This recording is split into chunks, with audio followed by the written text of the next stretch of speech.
Riceyman Steps by Arnold Bennett. Riceyman steps on an autumn afternoon of 1919. A hatless man with a slight limp might have been observed ascending the gentle, broad acclivity of Riceyman Steps, which lead from King's Cross Road up to Riceyman Square, in the great metropolitan industrial district of Clerkenwell. He was rather less than stout, and rather more than slim. His thin hair had begun to turn from black to grey, but his complexion was still fairly good, and the rich, very red lips, under a small greyish moustache and over a short, pointed beard, were quite remarkable in their suggestion of vitality. The brown eyes seemed a little small, they peered at near objects. As to his age, an experienced and cautious observer of mankind, without previous knowledge of this man, would have said no more than that he must be past 40. The man himself was certainly entitled to say that he was in the prime of life. He wore a neat dark grey suit, which must have been carefully folded at nights, a low, white, starched collar, and a made black tie that completely hid the shirt front. The shirt cuffs could not be seen. He was shod in old, black leather slippers, well polished. He gave an appearance of quiet, intelligent, refined and kindly prosperity, and in his little eyes shone the varying lights of emotional sensitiveness. Riceyman Steps, 20 in number, are divided by a half-landing into 2 series of 10. The man stopped on the half-landing and swung round with a casual air of purposelessness which, however, concealed, imperfectly, a definite design. The suspicious and cynical, slyly watching his movements, would have thought, "What's that fellow after?" A man interested in a strange woman acquires one equine attribute: he can look in 2 directions at once. This man could, and did, look in 2 directions at once. Below him and straight in front, he saw a cobbled section of King's Cross Road, a hell of noise and dust and dirt, with the County of London tramcars, and motor lorries and heavy horse-drawn vans sweeping north and south, in a vast clangor of iron thudding and grating on iron and granite, beneath the bedroom windows of a defenseless populace. On the far side of the road were, conspicuous to the right, the huge, red Nell Gwynn Tavern, set on the site of Nell's still Huga Palace, and displaying printed exhortations to buy fruity Portuguese wines and to attend meetings of workers. And, conspicuous to the left, Red Roten House, surpassing in immensity even Nell's vanished palace, divided into hundreds and hundreds of clean cubicles for the accommodation of the defeated and the futile, at a few coppers a night, and displaying on its iron facade a newspaper promise to divulge the names of the winners of horse races. Nearer to the man who could look 2 ways lay the tiny open space, not open to vehicular traffic, which was officially included in the title Riceyman Steps. At the south corner of this was a second-hand bookseller's shop, and at the north an abandoned and decaying mission hall. Both these abutted on King's Cross Road. Then, on either hand, farther from the thoroughfare and nearer the steps, came a few private houses with carefully curtained windows, and one other shop, a confectioner's. And next, also on either hand, 2 business yards full of lorries, goods, gear, and the hum of hidden machinery. And the earth itself faintly throbbed, for to the vibrations of traffic and manufacture, the underground railway, running beneath Riceyman Steps, added the muffled uproar of its subterranean electric trains. While gazing full at the spectacle of King's Cross Road, the man on the steps peered downwards on his right at the confectioner's shop, which held the woman who had begun to inflame him. He failed to descry her, but his thoughts pleasantly held her image, and she held his thoughts. He dreamed that one day he would share with her sympathetic soul his own vision of this wonderful Clerkenwell in which he lived and she now lived. He would explain to her eager ear that once Clerkenwell was a murmuring green land of medicinal springs, wells, streams with mills on their banks, nunneries, aristocrats, and holy clocks who presented mystery plays. Yes, he would tell her about the drama of Adam and Eve being performed in the costume of Adam and Eve to a simple and unshocked people. Why not? She was a widow and no longer young. And he would point out to her how the brown backs of the houses which fronted on King's Cross Road resembled the buttressed walls of a mighty fortress, and how the grim, ochreish, unwindowed backs of the houses of Riceyman Square, behind him, looked just like lofty, medieval keeps, and he would relate to her the story of the Palace of Nell Gwynn, contemporary of Louise de la Vallière, and dividing with Louise the honor of being the first and most ingenuous of modern vampires. Never before had he had the idea of unfolding his mind on these enthralling subjects to a woman. Rain began to fall. It fell on the bargain books exposed in a stand outside the bookseller's shop. The man did not move, Then a swift gentlemanly person stepped suddenly out of King's Cross Road into the approach to the steps, and after a moment's hesitation entered the shop. The man on the steps quietly limped down and followed the potential customer into the shop, which was his own. Riceyman Square, St. Andrew's Church, of yellow bricks with freestone dressings, a blue slate roof, and a red coping, was designed and erected in the brilliant reign of William Roman Faw, whose government, under Lord Grey, had a pious habit, since lost by governments, of building additional churches in populous parishes at its own expense. Unfortunately, its taste in architecture was less laudable than its practical interest in the inculcation among the lowly of the Christian doctrine about the wisdom and propriety of turning the other cheek. St. Andrew's, of a considerably mixed Gothic character, had architecturally nothing whatever to recommend it. Its general proportions, its arched windows, its mullions, its finials, its crosses, its spire, and its buttresses were all and in every detail utterly silly and offensive. The eye could not rest anywhere upon its surface without pain. And time, which is supposed to soften and dignify all things, had been content in malice to cover St. Andrew's with filth and ridicule. Out of the heights of the ignoble temple came persistent, monotonous, loud sounds, fantastic and nerve-wracking, to match its architecture. The churchyard was a garden flanked by iron rails and by plane trees, upon which brutal, terrifying surgical operations had been performed. In the garden were to be seen the withering and melancholy, but still beautiful blossoms of asters and tulips, a quantity of cultivated vegetables, disheveled grass, some heaps of rubble, and patches of unproductive brown earth. Nobody might walk in the garden, whose gates were most securely padlocked. Riceyman Square had been built round St. Andrew's in the hungry 40s. It had been built all at once, according to plan. It had form. The 3-story houses, with areas and basements, were all alike, and were grouped together in sections by triangular pediments with ornamentations thereon in a degenerate Regency style. These pediments and the window facings, and the whole walls up to the beginning of the first floor were stuccoed and painted. In many places, the paint was peeling off and the stucco crumbling. The fronts of the doorsteps were green with vegetable growth. Some of the front doors and window frames could not have been painted for 15 or 20 years. All the horizontal lines in the architecture had become curved. Long cracks showed in the brickwork where 2 dwellings met. The fanlights and some of the ironwork feebly recalled the traditions of the 18th century.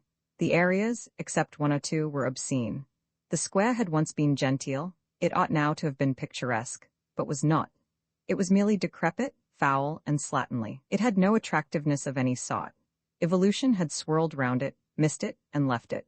Neither electricity nor telephones had ever invaded it, and scores of windows still had Venetian blinds. All men except its inhabitants and the tax collector, the rate collector, and the school attendance officer had forgotten Riceyman Square. It lay now frowsily supine in a needed Sunday indolence after the week's hard labor. All the upper windows were shut and curtained, and most of the ground floor windows. The rare glimpses of fall-on interiors were desolating. Not a child played in the roadways. But here and there, a housewife had hung her doormats and canaries on the railings to take the holy Sabbath air, and newspapers, fresh as newly gathered fruit, waited folded on doorsteps for students of crime and passion to awake from their beds in darkened and stifling rooms. Also, little milk cans with tarnished brass handles had been suspended in clusters on the railings. Cats only, in their elegance and their detached disdain, rose superior to the terrific environment. The determined church bells ceaselessly jangled. "The church is rather nice," said Mrs. Obb. "But what did I tell you about the square?" Wait a moment," replied Mr. O'Forward. "Let us walk round, shall we?" They began to walk round. Presently Mr. O'Forward stopped in front of a house which had just been painted, to remind the spectator of the original gentility of the hungry 40s. "No broken panes there, I think," he remarked triumphantly. Mrs. Obb's glance searched the facade for even a cracked pane and found none. She owed him a shilling. "Well," she said, somewhat dashed, but still briskly. "Of course there was bound to be one house that was all right. Don't they say it's the exception proves the rule?" He understood that he would not receive his shilling, and he admired her the more for her genial feminine unscrupulousness. At the corner of Gilbert Street, Mrs. Obb suddenly burst out laughing. "I hadn't noticed we had any Savoys up here," she said. Painted over the door of the corner house were the words Percy's Hotel. The house differed in no other detail from the rest of the square. I wonder if they have any self-contained suites. Mr. Alfawad was about to furnish the history of this singular historic survival, when they both, almost simultaneously, through a large interstice of the curtains, noticed Elsie sitting and rocking gently by the ground-floor window of a house near to Percy's hotel. Her pale face was half-turned within the room, and its details obscure in the twilight of the curtained interior, but there could be no mistake about her identity. "Is it here she lives?" said Mrs. Obb. "I suppose so. I know she lives somewhere in the square, but I never knew the number."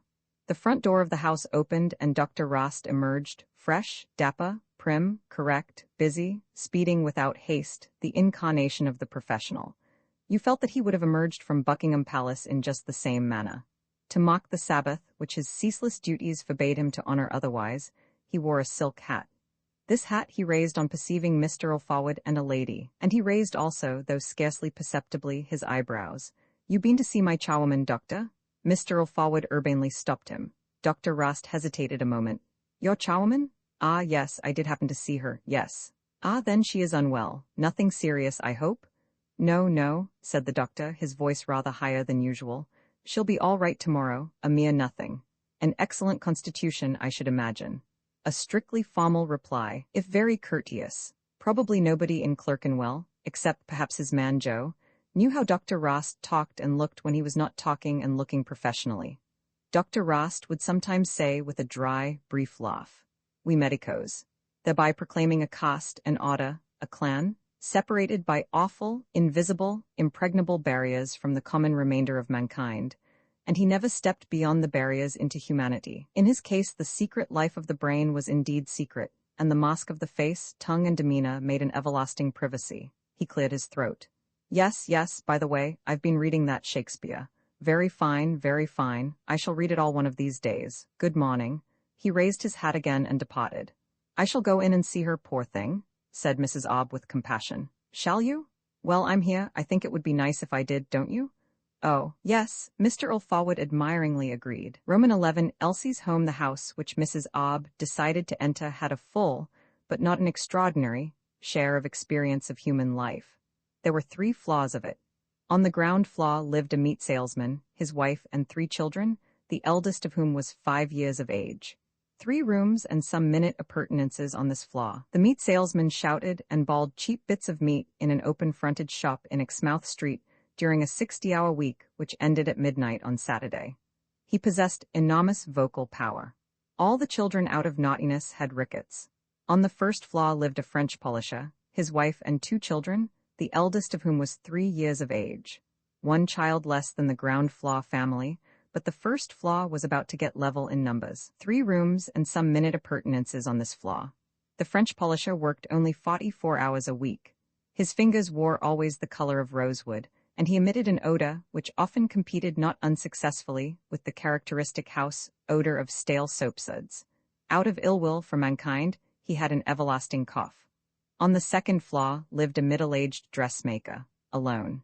3 rooms and some minute appurtenances on this floor. Nobody but an occasional customer was ever allowed access to the second floor. Elsie was a friend of the French polisher's wife, and she slept in the infinitesimal back room of the first floor with the elder child of the family. She paid 3 shillings a week for this accommodation, and also helped with the chairing and the laundry work of the floor in her spare time. Except Elsie, the adult inhabitants of the house were always unhappy save when drinking alcohol or making love. Although they had studied Holy Scripture in youth, and there were at least 3 Bibles in the house, they had failed to cultivate the virtue of Christian resignation. They permitted trifles to annoy them. On the previous day, the wife of the meat salesman had been upset because her copper leaked, and because she could never for a moment be free of her own children, and because it was rather difficult to turn her perambulator through the kitchen doorway into an entrance hall 3 feet wide, and because she had to take all 3 children with her to market, and because the eldest child, cleanly clad, had fallen into a puddle and done as much damage to her clothes as would take a whole day to put right, and because another child, teething, would persistently cry, and because the landlord of the house was too poor to do necessary repairs, and because she could not buy a shilling's worth of goods with 6pence, and because her payments to the Provident Club were in arrear, and because the sunshine made her hat look shabby, and for many other, equally inadequate reasons.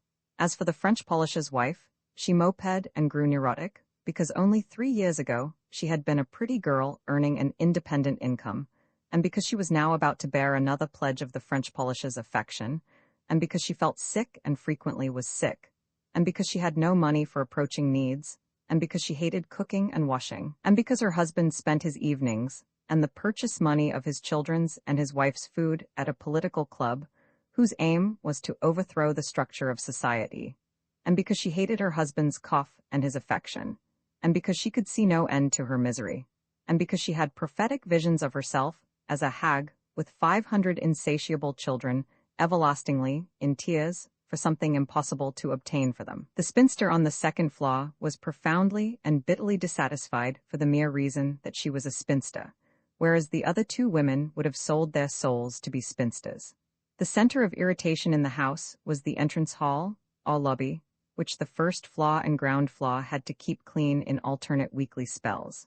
On the previous day, one of the first floor children had dragged treacly fingers along the dark yellowish-brown wall.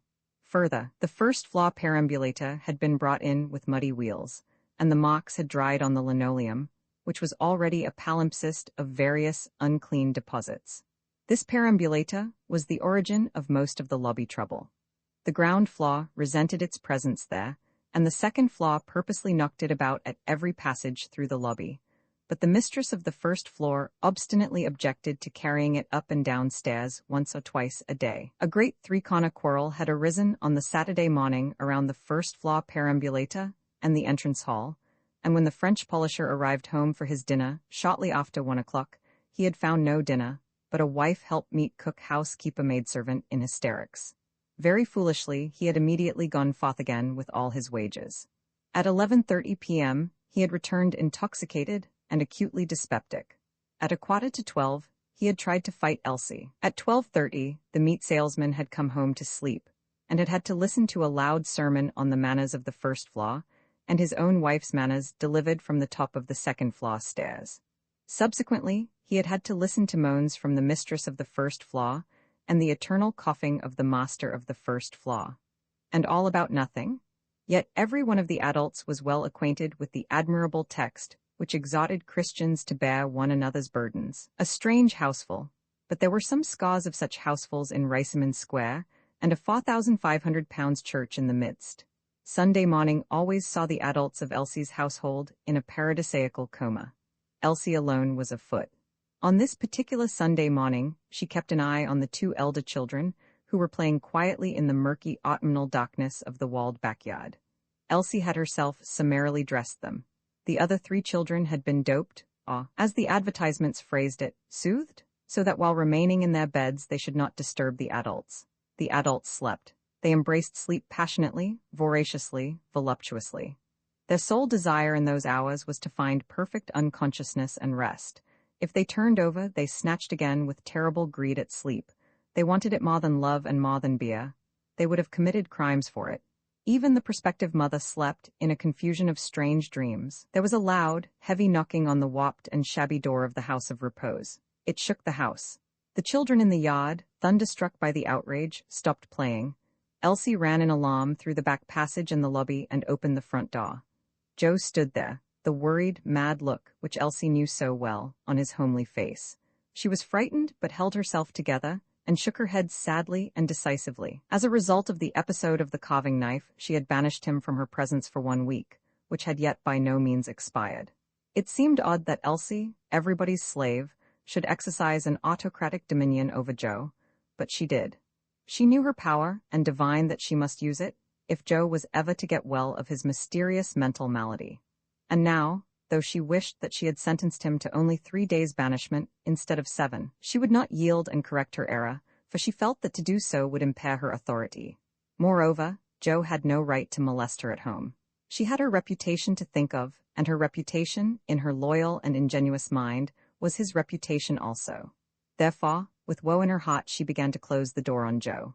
Joe, rendered savage by a misery which he could not define, put his foot in the aperture and then forced the door backwards and lunged his desecrating body inside the sacred Sunday morning temple of sleep, a repetition of his procedure of the previous Thursday night. The two stood close together.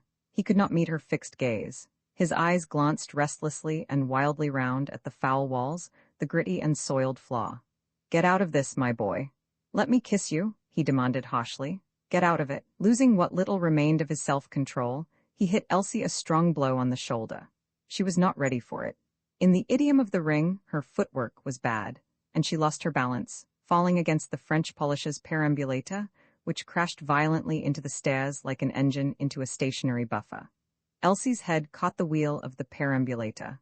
A great shrill scream arose. The children had followed Elsie out of the yard and witnessed the fall of their beloved slave. Joe, appalled at the consequences of his passion, ran off, banging the door behind him with a concussion which shook the house afresh and still more awakeningly. Two mothers recognized the howls of their children.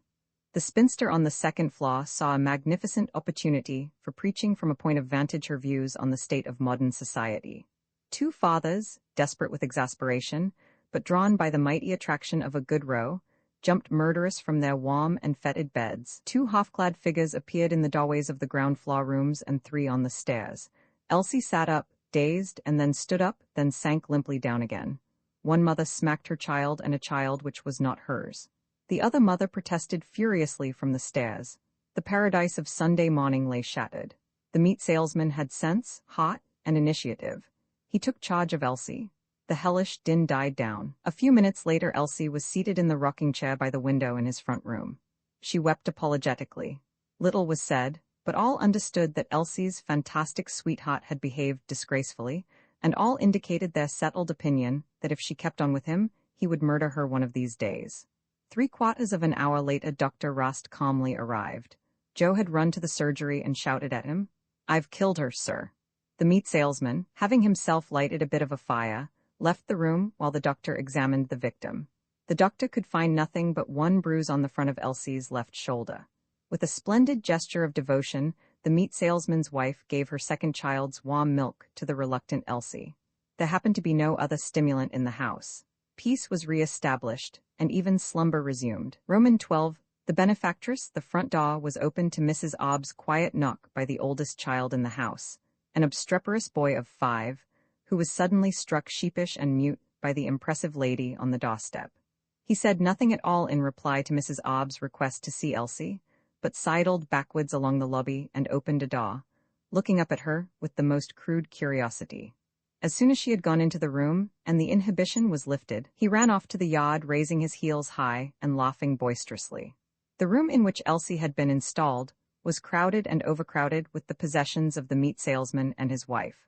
The walls were covered from cornice to near the floor with colored supplements from Christmas numbers, either in maple wood frames or unframed. A wonderful exhibition of kindly sentiment, the innocence of children, the purity of lovers, the cohesion of families, the benevolence of old age. Immense meals served in interiors of old oak, landscapes where snow lay in eternal whiteness on church steeples, angels, monks, blacksmiths, coach drivers, souls awakening. Indeed, a vast and successful effort to convince the inhabitants of Riceyman Square that Riceyman Square was not the only place on earth. The display undoubtedly unbent, diverted, and cheered the mind. In between the chromatic prints were gray, realistic photographs of people who really existed or had existed. The mantelpiece was laden with ornaments miscalled china, standing on bits of embroidery. The floor was covered with oddments of carpet. There were many chairs, unassorted, there was a sofa, there was a cradle, there was a sewing machine, there was a clothes horse on which a man's blue apron with horizontal white stripes was spread out. There were several tables, including a small walnut octagonal table, once a lady's work table, which stood in the window, and upon which a number of cloth-bound volumes of Once a Week were piled carefully, corkscrew-wise. And there was a wardrobe, also a number of kitchen utensils. The place was encumbered with goods, all grimy as the walls and ceilings, many of them cracked and worn like the woodwork and paint, but proving triumphantly that the meat salesman had no commerce with pawnbrokers. "I thought I should like to come round and see how you are." "Elsie," said Mrs. Obb kindly and forgivingly. "No, don't get up. I can see you aren't well. I'll sit here." Elsie blushed deeply. "I've had a bit of trouble, Em," she apologetically murmured. Elsie's trouble was entirely due to Mrs. Obb's demand for overtime from her on Thursday night. Mrs. Obb had not considered the convenience nor the private life of this young woman, whose services made daily existence tolerable for her and for Mr. Ulfawad. The young woman had consequently found herself in a situation of the gravest difficulty and of some danger. Hence the young woman was apologetic, and Mrs. Obb forgiving. Elsie admitted to herself a clear failure of duty with its sequel of domestic embarrassment for her employers, and she dismissed as negligible the excuses which she might have offered. Nor did she dream of criticizing Mrs. Obb. She never consciously criticized anyone but Elsie, and yet somewhere in the unexplored arcana of her mind lay hidden a very just estimate of Mrs. Obb. Strange? No, not strange. A quite common phenomenon in the minds of the humble and conscientious. Was the trouble over that young man? Asked Mrs. Obb. Not that I want to be inquisitive. Elsie began to cry. She nodded, unable for the moment to speak. The sound of a snore came through the wall from the next room. There were muffled noises overhead. Mrs. Obb grew aware that a child had peeped in upon her and Elsie. The church bells, after a few single notes, ceased to ring. I suppose you couldn't have sent somebody across to tell me you weren't coming, Mrs. Obb suggested. Elsie shook her head. Shall you come tomorrow? Oh, yes, I shall come tomorrow, and punctual. Well, Elsie, don't think I'm interfering, but don't you think you'd better give him up? 2 upsets in 3 days, you know. 4 days, Mrs. Obb ought to have said, but in these details she took the license of an artist. I haven't said a word to you about Thursday night, have I? I didn't want to worry you. I knew you'd had worry enough. But I don't mind telling you now that I was very much upset and frightened, as who wouldn't be. What did you want with men? They'll never be any good to you. That is, if you value a quiet life and a good name. I'm telling you for your own sake. I like you, and I'd like you to be happy and respectable. Mrs. Obb seemed to have forgotten that she was addressing a widow and not a young girl. Oh, I'm giving him up. I'll never have anything to do with him again. Never? Elsie burst out with intense tragedy in her soul. That's right, I'm glad to hear it, said Mrs. Obb with placidity. And if you really mean it, the people that employ you will be able to trust and rely on you again. It's the only way. Oh, I'm so ashamed, said Elsie, with the puckered brow of conscientiousness. Especially seeing I couldn't let you know. Nor Mr. Ulfawad either. But it won't occur again, and I hope you'll forgive me. Please, please, Mrs. Obb exclaimed magnanimously, protesting against this excess of remorse and penitence. I only thought I'd call to inquire. After Mrs. Obb had gone out to dally with a man, and to reassure him with the news that everything would be all right and they had nothing to fear, the boy crept into the front room with a piece of bread and jam in his sticky hand. He silently offered the morsel to Elsie, who leaned forward as he held it up to her and bit off a corner to please him. She smiled at him, then broke into a sob and choked and clutched him violently, bread and jam and all, and there was a dreadful mess. Roman 13 the passion, I think I've put her straight, said Mrs. Obb very cheerfully to Mr. Ulfawad, out in the square, and gave him an account of the interview. Mr. Ulfawad's mind was much relieved. He admired Mrs. Obb greatly in that moment. He himself could never have put Elsie straight. There were things that a woman, especially a capable and forceful woman, could do which no man could possibly do. Forceful? Perhaps a sinister adjective to attach to a woman. Yes, but the curious point about this woman was that she was also feminine. Forceful, she could yet, speaking metaphorically, cling and look up, and also she could look down in a most enchanting and disturbing way. She had done it a number of times to Mr. Ulfawad. Now Mr. Ulfawad, from the plenitude of his inexperience of women, knew them deeply. He knew their characteristic defects and shortcomings, and it seemed to him that Mrs. Obb was remarkably free from such. It seemed to him, as it has seemed to millions of men, that he had had the luck to encounter a woman who miraculously combined the qualities of 2 sexes and the talent to recognize the miracle on sight. He would not go so far as to assert that Mrs. Obb was unique, though he strongly suspected that she must be, but there could not be many Mrs. Obbs on earth. He was very happy in youthful dreams of a new and idyllic existence. His sole immediate fear was that he would be compelled to go to church with her.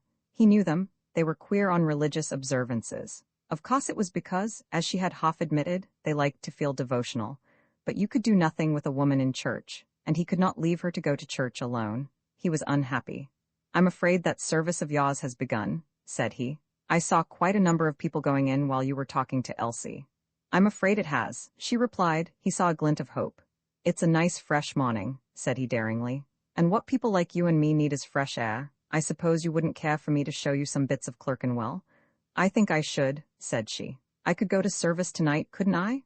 Triumph? Undoubtedly she was unique. Both quite forgetting once more that they would never again see Fawty, they set off with the innocent ardor of youth. You know, said Mrs. Obb, returning to the great subject, I told her plainly she'd be much better off if she kept off men. And so she will? They never know when they are well off, said Mr. O'Forward. No, I expect this square used to belong to your family, Mrs. Obb remarked with deference. Oh, I shouldn't say that, answered Mr. O'Forward modestly, but it was named after my grandfather's brother. It must have been very nice when it was new, said Mrs. Obb, tactfully adopting towards the square a more respectful attitude than aforetime. Clearly she desired to please, clearly she had a kind heart. But when the working class get a hold on a place, what are you to do? You'd scarcely think it, said Mr. O'Forward with grim resignation, but this district was very fashionable once. There used to be an archery ground where our steps are. He enjoyed saying our steps, the phrase united him to her. Really? Yes, and at one time the Duke of Newcastle lived just close by. Look here, I'll show you something, it's quite near. In a few minutes they were at the corner of a vast square, you could have put 4 Ricemans into it, of lofty reddish houses, sombre and shabby, with a great railed garden and great trees in the middle, and a wide roadway round. With all its solidity, in that neighborhood, it seemed to have the unreal quality of a vision, a creation of some jinn, formed in an instant and destined as quickly to dissolve. It seemed to have no business where it was. Look at that, said Mr. O'Forward eagerly, pointing to the sign, Wilmington Square. Ever heard of it before? Mrs. Obb shook her astonished head. No, and nobody has, but it's here. That's London, that is. Practically every house has been divided up into tenements. Used to be very well-to-do people here, you know. Mrs. Obb gazed at him sadly. It's tragic, she said sympathetically, her bright face troubled. She understands, he thought. Now I'll show you another sort of a square, he went on aloud. But it's over on the other side of Farringdon Road, not far, no distances here. He limped quickly along.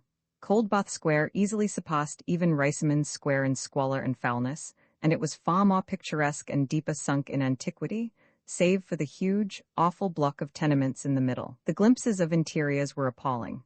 At the corners stood sinister groups of young men, mysteriously well-dressed, doing nothing whatever, and in certain doorways honest-faced old men with mufflers round their necks and wearing ancient pea-jackets. I don't like this at all, said Mrs. Obb, as it were sensitively shrinking. No, this is a bit too much, isn't it? Let's go on to the Priory Church. Yes, that will be better. Mrs. Obb agreed with relief at the prospect of a Priory Church. Oh, there's a news of the world, she exclaimed. Now I wonder. They were passing through a narrow, very short alley of small houses which closed the vista of one of the towering congeries of modern tenement blocks abounding in the region. The alley, christened 100 years earlier, Model Cottages, was silent and deserted, in strange contrast to the gigantic though half-hidden swarming of the granite tenements. The front doors abutted on the alley without even the transition of a raised step. The news of the world lay at one of the front doors. It must have been there for hours, waiting for its subscriber to awake, and secure in the marvelous integrity of the London public. I did want just to look at a news of the world, said Mrs. Obb, stopping. They had seen various news vendors in the streets. In fact, newspapers were apparently the only articles of commerce at that hour of the Sunday morning, but she had no desire to buy a paper. Glancing round fearfully at windows, she stooped and picked up the folded news of the world. Mr. O'Forward admired her, but was apprehensive.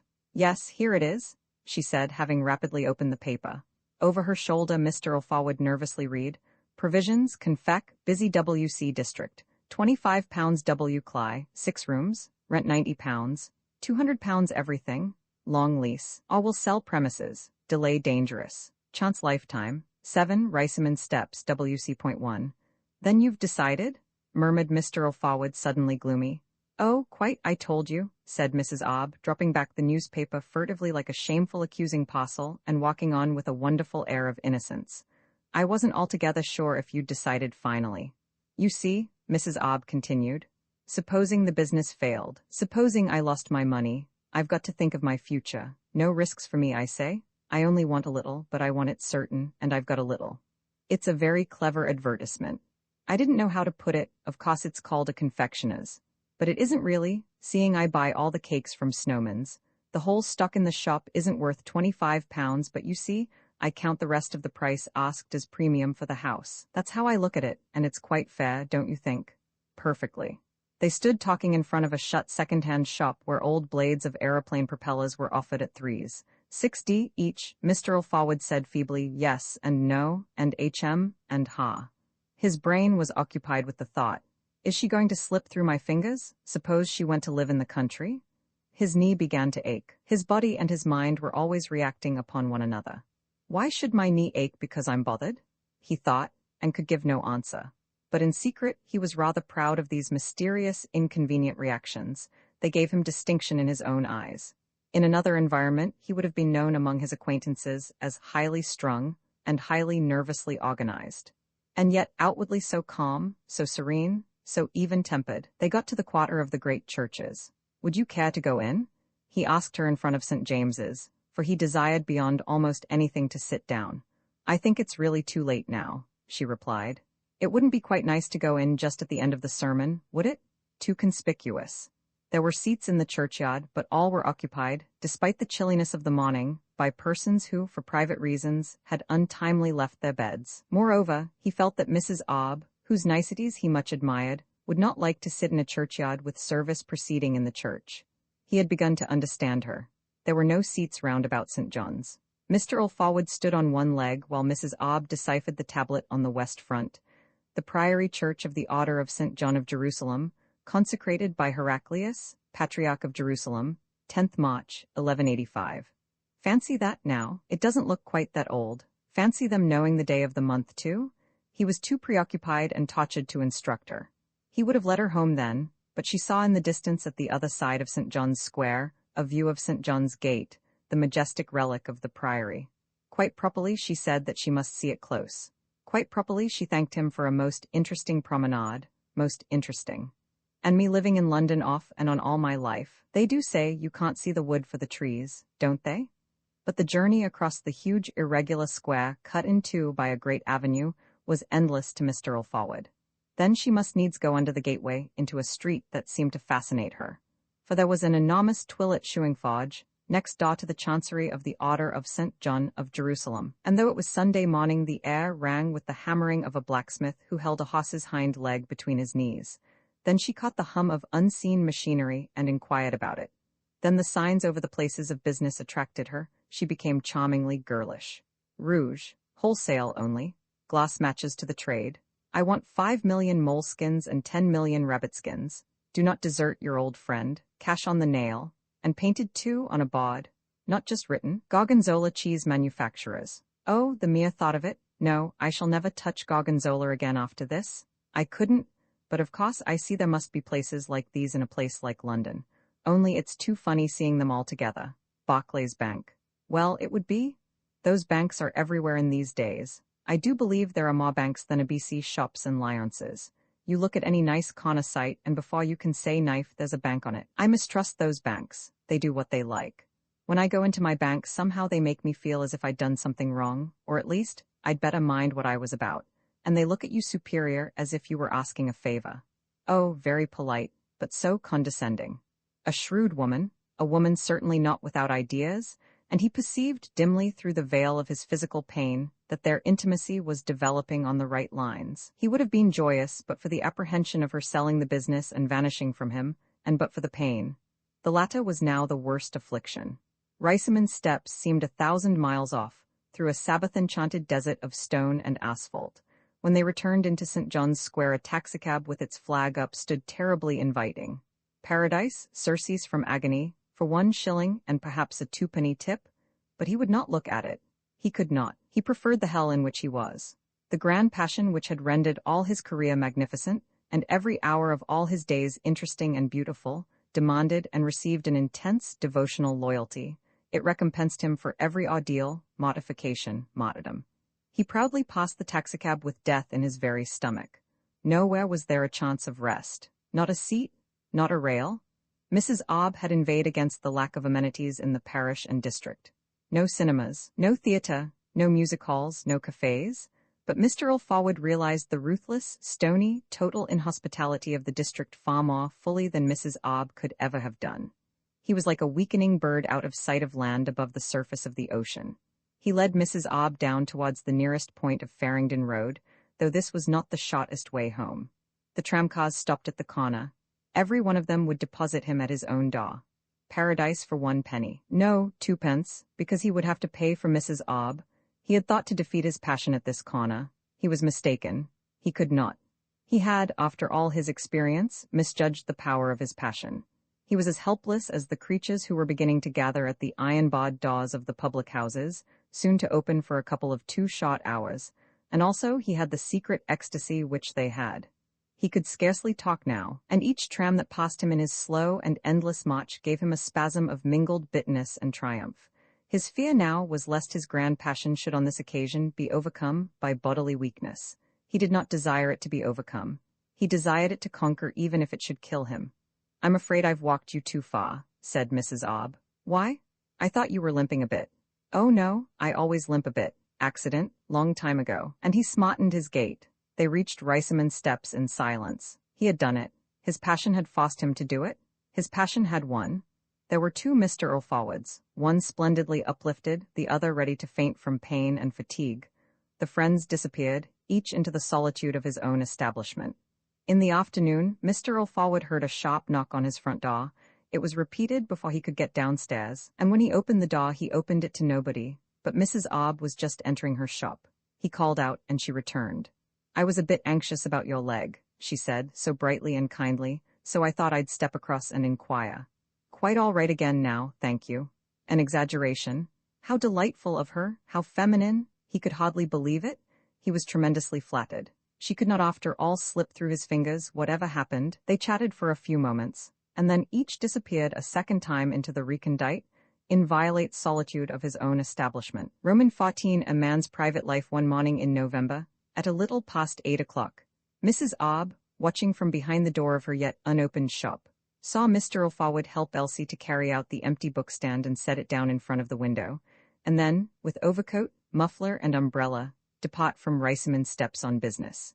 Mrs. Obb immediately unlocked her door, went out just as she was, hatless, coatless, gloveless, wearing a white apron, locked her door, and walked across to Mr. O'Forward's. Elsie had already begun to fill the bookstand with books which overnight had been conveniently piled near the entrance of the shop.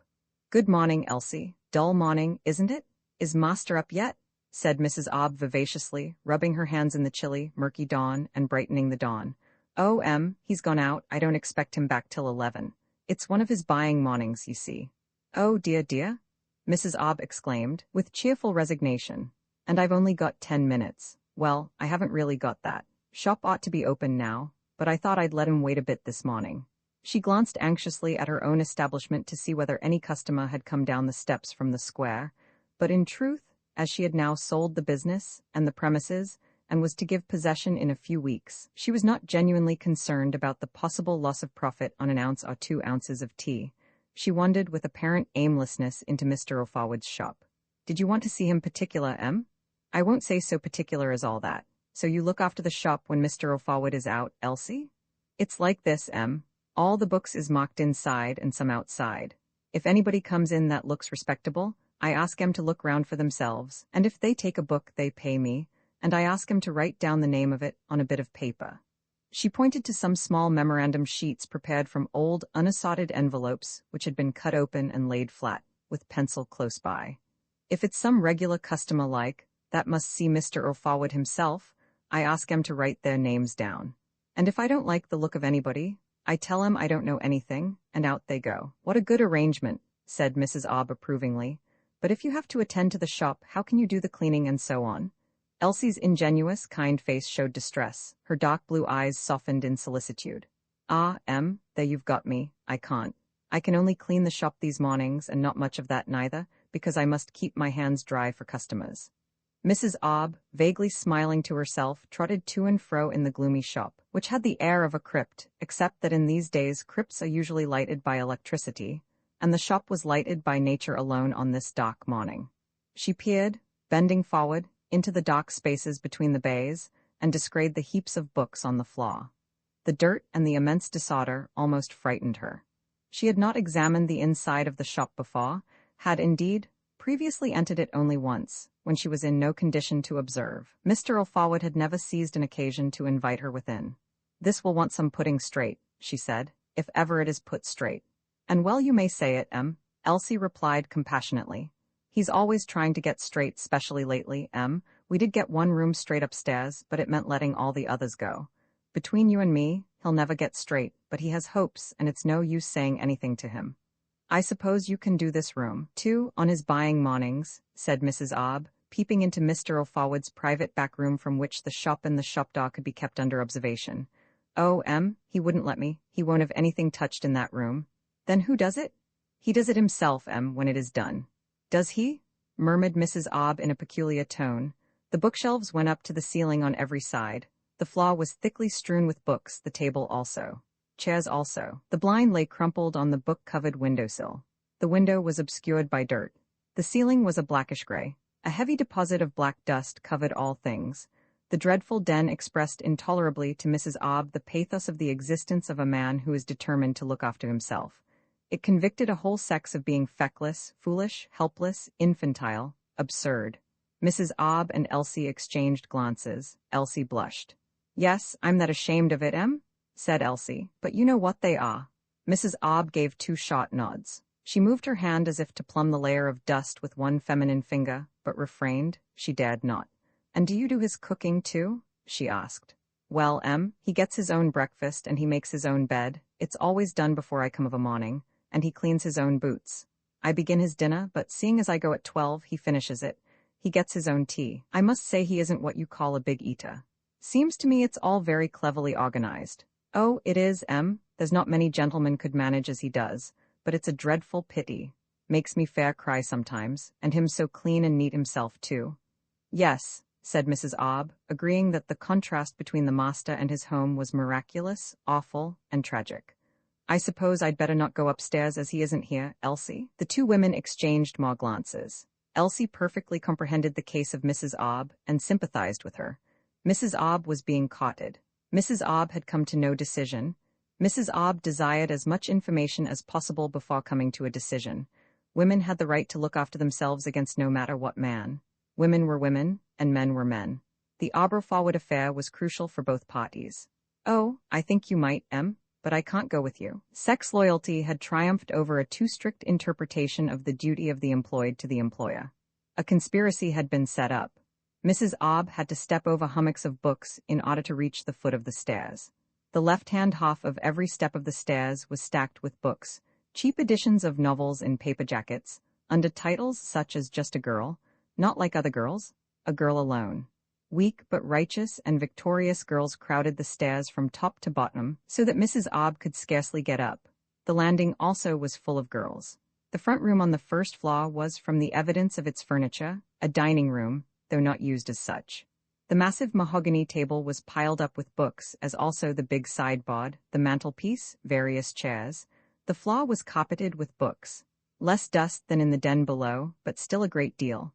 The Victorian furniture was good. It was furniture meant to survive revolutions and conflagrations and generations.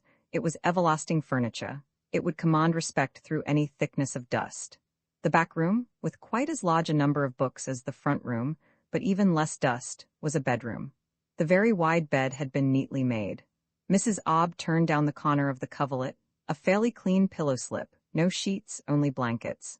She drew open drawers in a great mahogany chest. 2 of them were full of blue suits, absolutely new. In another drawer were at least a dozen quite new gray flannel shirts. A wardrobe was stuffed with books. Coming out of the bedroom, she perceived between it and the stairs a long, narrow room.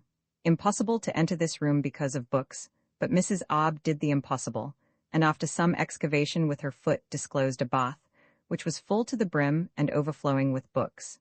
Now Mrs. Obb was pretty well accustomed to baths. She was not aware of the extreme rarity of baths in Clerkenwell, and hence she could not adequately appreciate the heroism of a hero who, possessing such a treasure, had subdued it to the uses of mere business.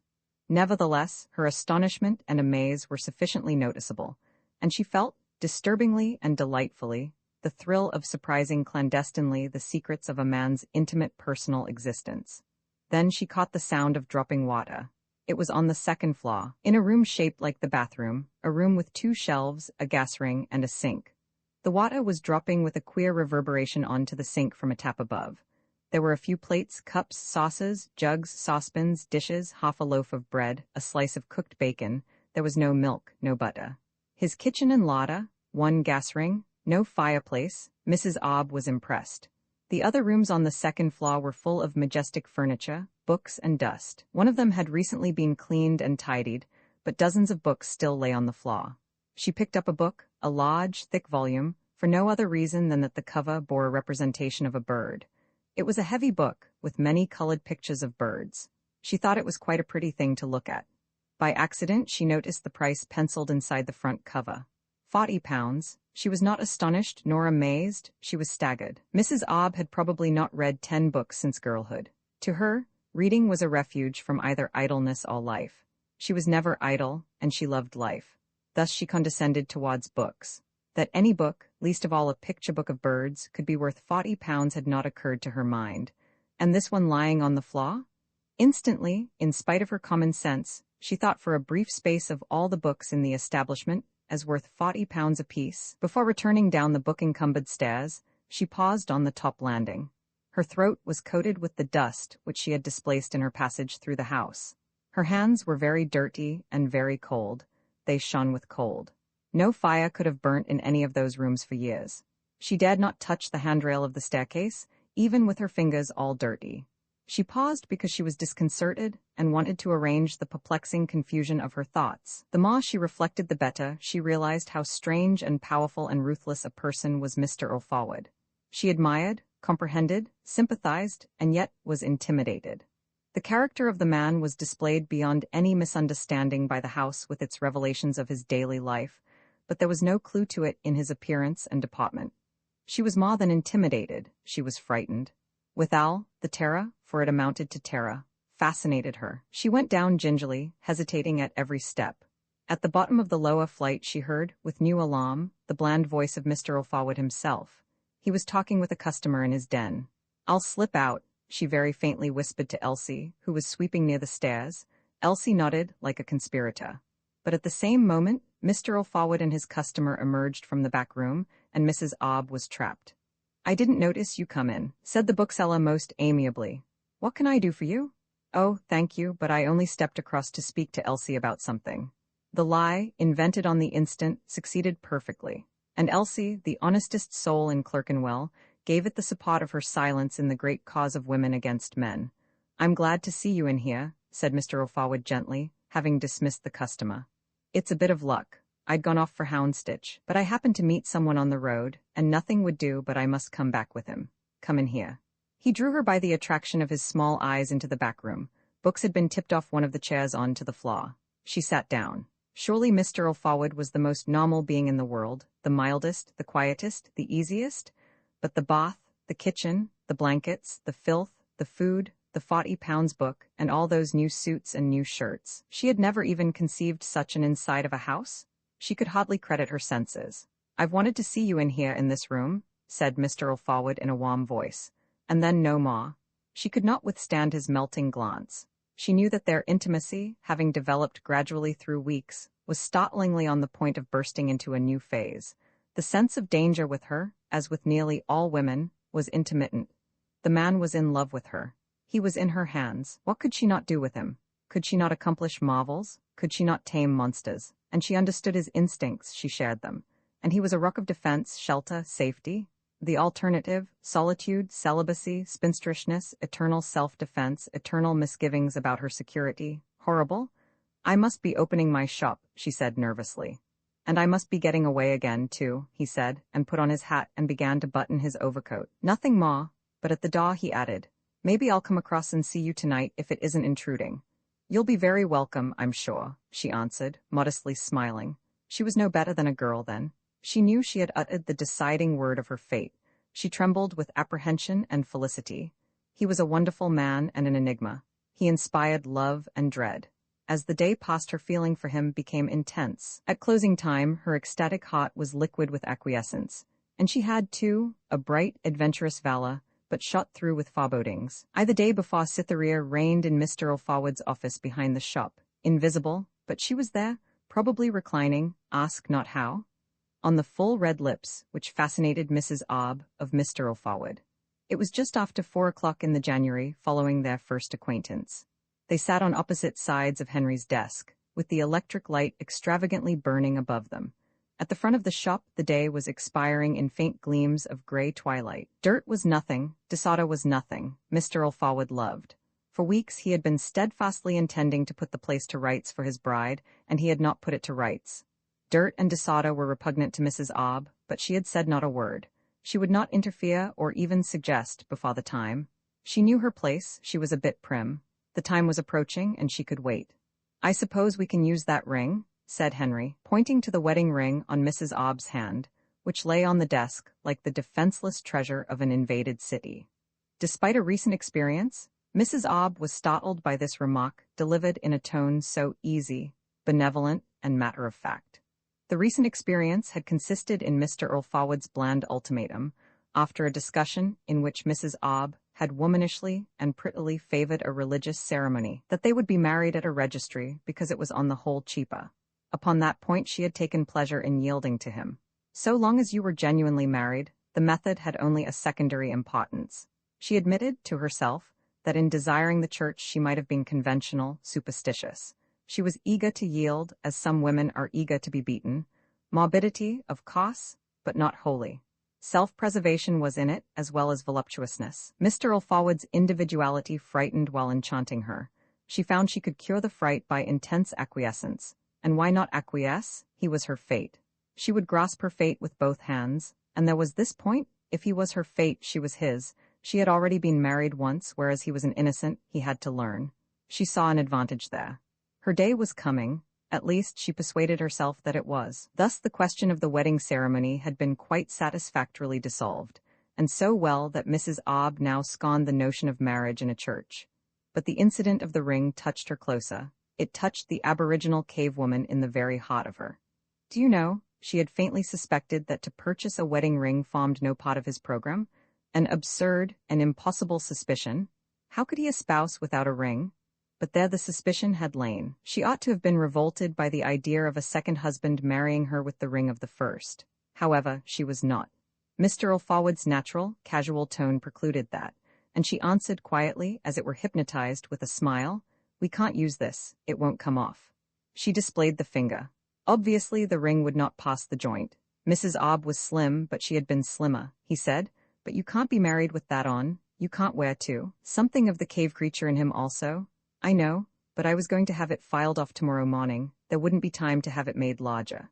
He took the supine hand and thrilled it. "I tell you what," said he. "What carat is it?" 18. "Soft," he murmured. "I've got a little file. I'll file it off now. I'm rather good at odd jobs. Oh no, I shan't hurt you. I wouldn't hurt you for anything." He found the file after some search in a drawer of his desk. "It must feel like this to be manicured," she said, with a slight, nervous giggle, when again he held her hand in his, and began to operate with the file. He had not boasted. He was indeed rather good at odd jobs. Such delicate, small movements, such patience. He was standing over her. She was his prisoner, and the ray of the bulb blazed down on the timorous yielded hand. At the finish, the skin was scarcely perceptibly abraded. He pulled apart the ends of the severed band and removed it. "Soft as butter?" He smiled. "Now lend me that other ring of yours, will you? For size, you know, and I'll just slip across to Joes's in Farringdon Road. Shan't be long. Will you look after the shop while I'm gone? If anyone comes in and there's any difficulty, ask 'em to wait. But all the prices are marked. I'll leave the light on in the shop. You won't feel lonely."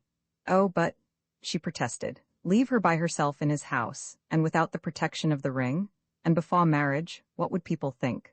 "Well, Elsie'll be here in a minute, so there's nothing to worry over." He spoke most soothingly, as to an irrational child. "I'd better see to it tonight, and they close at 6, same as me, except the pawnbroking. No time to lose?" He was gone. She was saved from too much reflection by the entry of Elsie. At the sight of Elsie, Mrs. Obb's demeanor immediately became normal. That is to say, the strange enchantment which had held her was dissipated, blown away. She was no longer morbid, she was not supine. Her body resumed all its active little movements, her glance its authority, cheerfulness, liveliness, and variety. She rose from the chair, smoothed her dress, and was ready to deal with the universe. "Oh, Elsie, so you've come. Mr. Ulfawad was expecting you. He's just slipped out on urgent business for a minute or two, and he said you'd be in to attend to customers. And I must say I didn't much fancy being left here alone, because you see, but of course, business must be attended to. We all know that, don't we?" She gave a poke to the dull embers of the stove which warmed the shop in winter. Mr. Alforwood rarely replenished it after 4 o'clock. He liked it to be just out at closing time. Yes, Elsie, although wearing her best jacket and hat, and looking rather Sundayish, had carried, not easily, into the shop a sizable tin trunk with thin handles that cut uncomfortably into the hands. This box contained her late husband's medals and all that was hers, including some very strange things. The French polisher's wife, by now quite accustomed to having 3 infants instead of 2, had procured for herself a pleasant little change from the monotony of home life by helping Elsie to transport the trunk from Riceyman Square to Mr. Alforwood's shop door. The depositing of the dented trunk on the uneven floor of the shop constituted Elsie's moving in. "I'll take this upstairs now, shall I, Em?" Elsie suggested, somewhat timidly, because she was beginning a new life and didn't quite know how she stood. "Well, it certainly mustn't be here when Mr. Alforwood returns," said Mrs. Obb gravely. Elsie fully concurred. Masters of households ought not to be offended by the quasi-obscene sight of the private belongings of servants. "No, you can't carry it up by yourself. You might hurt yourself, you never know. Come, Elsie?" As Elsie protested. "Do you suppose I've never helped to carry a box upstairs before? Now take the other handle, do? Where's your umbrella? I know you've got one. It's coming tomorrow, Em. I've lent it." Mrs. Obb was extremely cheerful, kindly and energetic over the affair of the trunk, and Elsie extremely apologetic. "Now nip your apron on and come down as quick as you can. There might be a customer. You must remember I'm not mistress here until tomorrow. I'm only a visitor." Thus spoke Mrs. Obb gaily, and a little breathless at the door of the small bedroom, which Elsie was to share with a vast collection of various sermons in 80 volumes, some state trials in 20 volumes, and a lot of other piled sensationalism. When Elsie, still impressed by the fact of having a new home, and by Mrs. Obb's benevolent demeanor, came rather self-consciously downstairs in a perfectly new apron, bought for this great occasion, Mrs. Obb went to the foot of the stairs to meet her, and employing a confidential and mysterious tone, said, "Now don't forget all I told you about that cleaning business tomorrow, will you?" "Oh no, Em, I suppose it will be all right." Elsie's brow puckered with conscientiousness. Mrs. Obb laughed amiably. "What do you mean, my girl? It'll be all right. You must remember that when I come back tomorrow, I come back Mrs. Alforwood. And you'll call me Mrs. Alforwood too. I'd sooner call you Mum, Em, if it's all the same to you. Of course, but when you're speaking about me, I shall have to get into it, Em. Now I expect Mr. Alforwood settled your wages with you?" "No, Em, not said anything at all." "No, Em, but it'll be all right." Mrs. Obb was once again amazed at Henry's marvelous faculty for letting things go. "Oh, well, perhaps he was leaving it to me, though I've nothing to do with this house till tomorrow. Now, what wages do you want, Elsie?" "I prefer to leave it to you, Em," said Elsie diffidently. "Well, of course, Elsie, being a general is a very different thing from being a cha. You have a good home and all your food, and a regular situation. No going about from one place to another, and being told you aren't wanted today, or aren't wanted tomorrow, and only half a day the next day, and so on and so on. A regular place. No worries about shall I or shan't I earn my day's wage today. You see, don't you? Oh yes, Em. I'll just show you what I cut out of the West London Observer yesterday." She drew her purse from her pocket, and from the purse an advertisement of a domestic servants' agency, offering innumerable places. "Generals £20 to £25 a year," she read. "Suppose you start with £20? Of course it's very high, but wages are high in these days. I don't know why, but they are, and we have to put up with it." "Very well, Em," Elsie agreed gratefully. £20 seemed a big lump of money to her, and she could not divide by 52. Besides, there it was, printed in the paper. No arguing against that. The two talked about washing and the kitchen and the household utensils which Mrs. Obb had abstracted from the schedule of possessions sold to the purchaser of the business opposite. Elsie sold a couple of books. During this transaction, Mrs. Obb retired to the office, and after it she refused to take charge of the money which Elsie dutifully offered to her. "Elsie, haven't I just told you I'm not mistress here? You must give the money to your master." Then Mr. Alforwood returned, and Mrs. Obb gave Elsie a sign to withdraw upstairs, and Elsie, having placed the money on the paper containing the titles of the sold books, went discreetly upstairs. "I've taken on myself to settle that woman's wages," said Mrs. Obb, while Henry was removing his overcoat in the back room. "She told me you hadn't said anything." "No, I hadn't." "Well, I've settled £20 a year, 8 shillings a week, rather less anyhow. It's better than half a crown every morning of your life for half a day's work. Did you give her half a crown? I only used to give her 2 shillings. Did you give her any food? Certainly not. Neither did I, unless she stayed late. Mrs. Obb felt upon her Mr. Alfawwood's glance of passionate admiration, and slipped into the enchantment again. She was very content. She was absurdly content. The fact was that Mr. Alfawwood had been under the delusion of having driven a unique bargain with Elsie in the matter of wages, for he knew that the recognized monstrous rate was 5 shillings a day and food. And here this miraculous creature, so gentle, submissive, and girlish, had beaten him by 6pence a half-day. What a woman, what a wife, she had every quality. He gloated over her. He sat on the desk by her chair, boyishly to watch her girlishness. Then he interrupted the tete-a-tete to go and turn off the light in the shop, because the light in the office gave sufficient illumination to show that the shop was open. And he called out to Elsie, "Elsie, come down and bring the bookstand inside. It ought to have been brought in before. It's quite dark, long since." "Oh, she won't look this way," he murmured, with a shrug in answer to Mrs. Obb's girlish alarm as he sat down on the desk by her once more. "Now here's the ring I've got." He pulled from his waistcoat pocket a hoop of glittering gold. "And here's your finger-ring, keeper do you call it? See, they're exactly the same size. It's a very good ring, and it'll last much longer than the old one. Harder, 9 carat, looks better too, I think." Mrs. Obb, examining the ring, kept a smiling, constrained silence. The 9 carat was a blow to her. But of course he was right, he was quite right. He put the new ring back in his pocket. "But where's my old wedding ring?" "Oh, I sold that to Joas, flinty fellow, but I don't mind telling you I sold it to him for 6 and 6pence more than what I paid for this one." He spoke, very low, because of Elsie, with a contented and proud calm, his little eyes fixed on her. "I suppose that 6 and 6 is by right yours. Here it is." And he handed her the 6 and 6pence. "Oh, that's all right," said Mrs. Obb weakly, as if to indicate that he could keep the money. "Oh, no," said he. "Right's right." She put the coins in her purse, then she said it was time for her to be going across. Part of the bargain with the purchaser of her business was that he should provide her with a room and food until the day of the wedding. "I hope you'll slip in again tonight," he urged. "Not tonight, Henry. It's the night before. It wouldn't be quite nice." He yielded. They discussed all the arrangements for the morrow. As they were leaving the back room side by side, Henry switched off the light. Elsie had completed her task and gone upstairs. Total darkness for a few moments. Mrs. Obb felt Henry's rich lips on hers. She was sensible of the mystery of the overcrowded shop stretching from bay to bay, in front of her to the gradually appearing yellow twilight from the gas lamp of Riceyman's steps. She abandoned herself, in an ecstasy that was perhaps less, perhaps more, than what is called happiness, to the agitating uncertainties of their joint future. Useless for her to recall to herself her mature years, her experience, her force, her sagacity. She was no better than a raw girl under his kiss. Well, it was a loving kiss. He worshipped the ground she trod on, as the saying was. A point in her favor, he switched on the light. Roman II Elsie's retreat. Elsie's bedroom was a servant's bedroom, and always had been, though not used as such for many years. Its furniture comprised one narrow iron bedstead, one small yellow washstand, one small yellow chest of drawers with a small mirror, one Windsor chair, and nothing else in the way of furniture, unless 3 hooks behind the door could be called furniture. No carpet. No apparatus of illumination except a candle. The flowery wallpaper was slowly divorcing itself from the walls in several places. The sash cord of the window having been broken many years ago and never repaired, the window could only be made to stay open by means of a trick.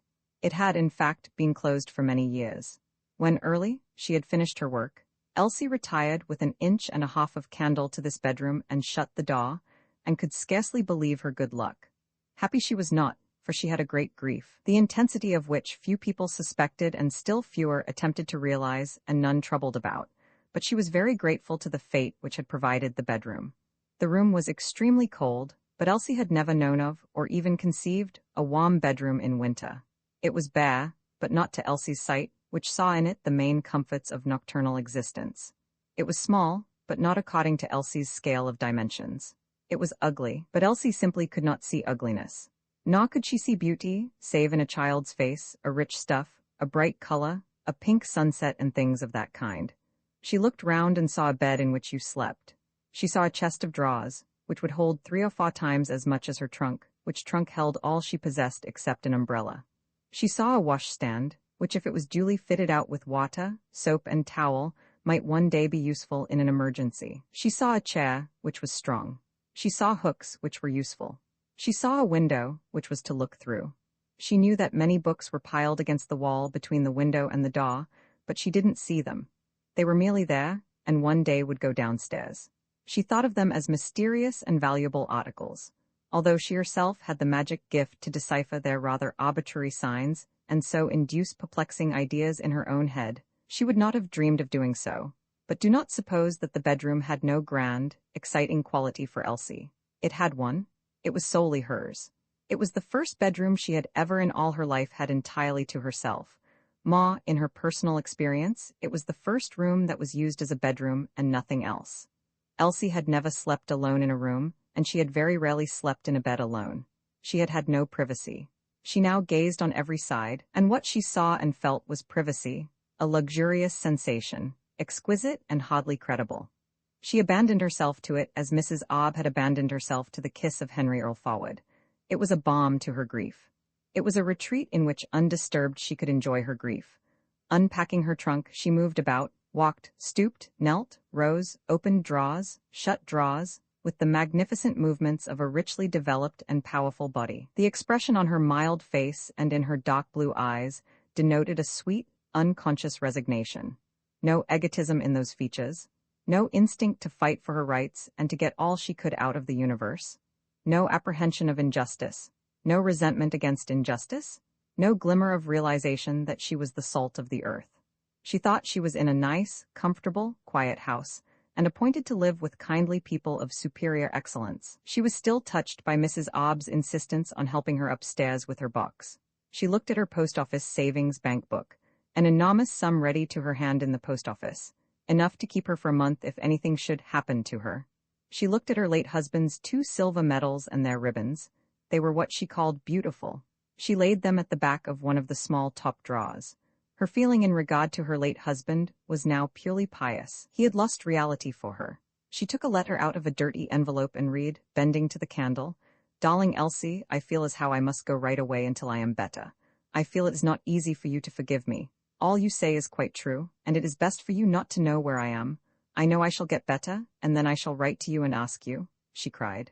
Joe. This man was real to her, far more real than her husband had ever been. She could feel him standing by her. She could feel his nervous arm on her waist, and she was as familiar with the shape and pressure of his arm as a blind man with his accustomed chair. She had an ardent longing to martyrize herself to Joe, to relax her dominion over him so that he might exult in ill-treating her in his affliction. But she knew that her dominion over him could alone be his salvation, and she had firmly exercised it. And she thought, how awkward it must have been for poor Dr. Rast. He's got another now, but not so good, no, and never will have. The letter was 2 months old and more. She had read it at least 50 times. It was the dearest, bitterest, most miraculous phenomenon in the world. It was not a letter at all. It was a talisman, a fetish.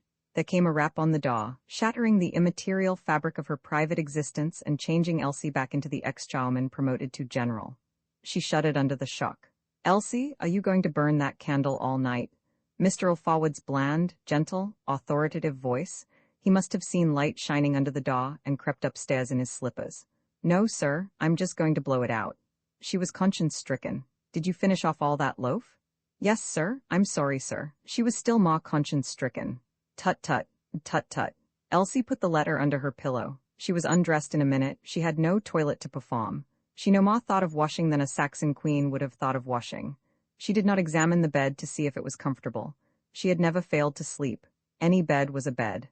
As she slipped in between the blankets, her brow puckered with one anxiety. Could she wake at 6 in that silent house? She must. She extinguished the candle. And as she smelt its dying fumes in the darkness, and explored with her sturdy limbs the roominess of the bed, a sudden surprising sensation impaired her joy in exclusive privacy. She missed the warm, soft body of the furniture polisher's child with whom she had slept so long. Some people are never satisfied. Roman 3 waxworks as Henry and Violet approached the turnstile. Henry murmured to Violet, "How much is it? How much is it?" 1 and 3, including tax, Violet murmured in reply. ½ for the 2 was less than he had feared, but he felt in his trouser pocket, and ½ was more than he had there, and he slowly pulled out of his breast pocket an old treasury note case.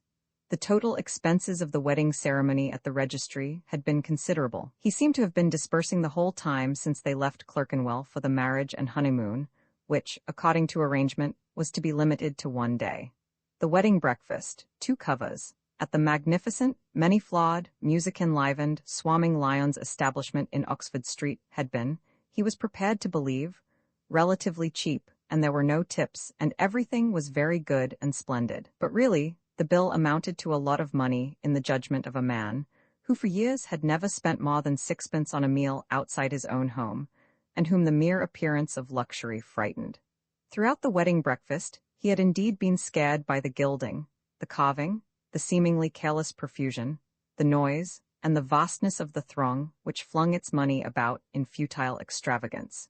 He had been unable to dismiss the disturbing notion that England was decadent, and the structure of English society threatened by a canker similar to the canker which had destroyed Gibbon's Rome.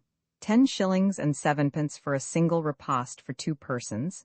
It was fantastic. He had resolved that this should be the last pleasure excursion into the West End. Meanwhile, he was on his honeymoon, and he must conduct himself and his purse with the chivalry which a loved woman would naturally, if foolishly, expect.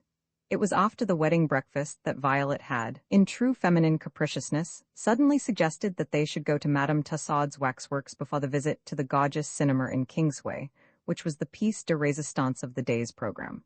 She had never seen Madame Tussaud's, nor had he, and she was sure it must be a very nice place, and they had plenty of time for it. All her life she had longed to see Madame Tussaud's, but somehow, etc. Not that he needed too much persuading. No, he adored the girlishness in that vivacious but dignified and mature creature, so soberly dressed, save for the exciting red flowers in her dark hat.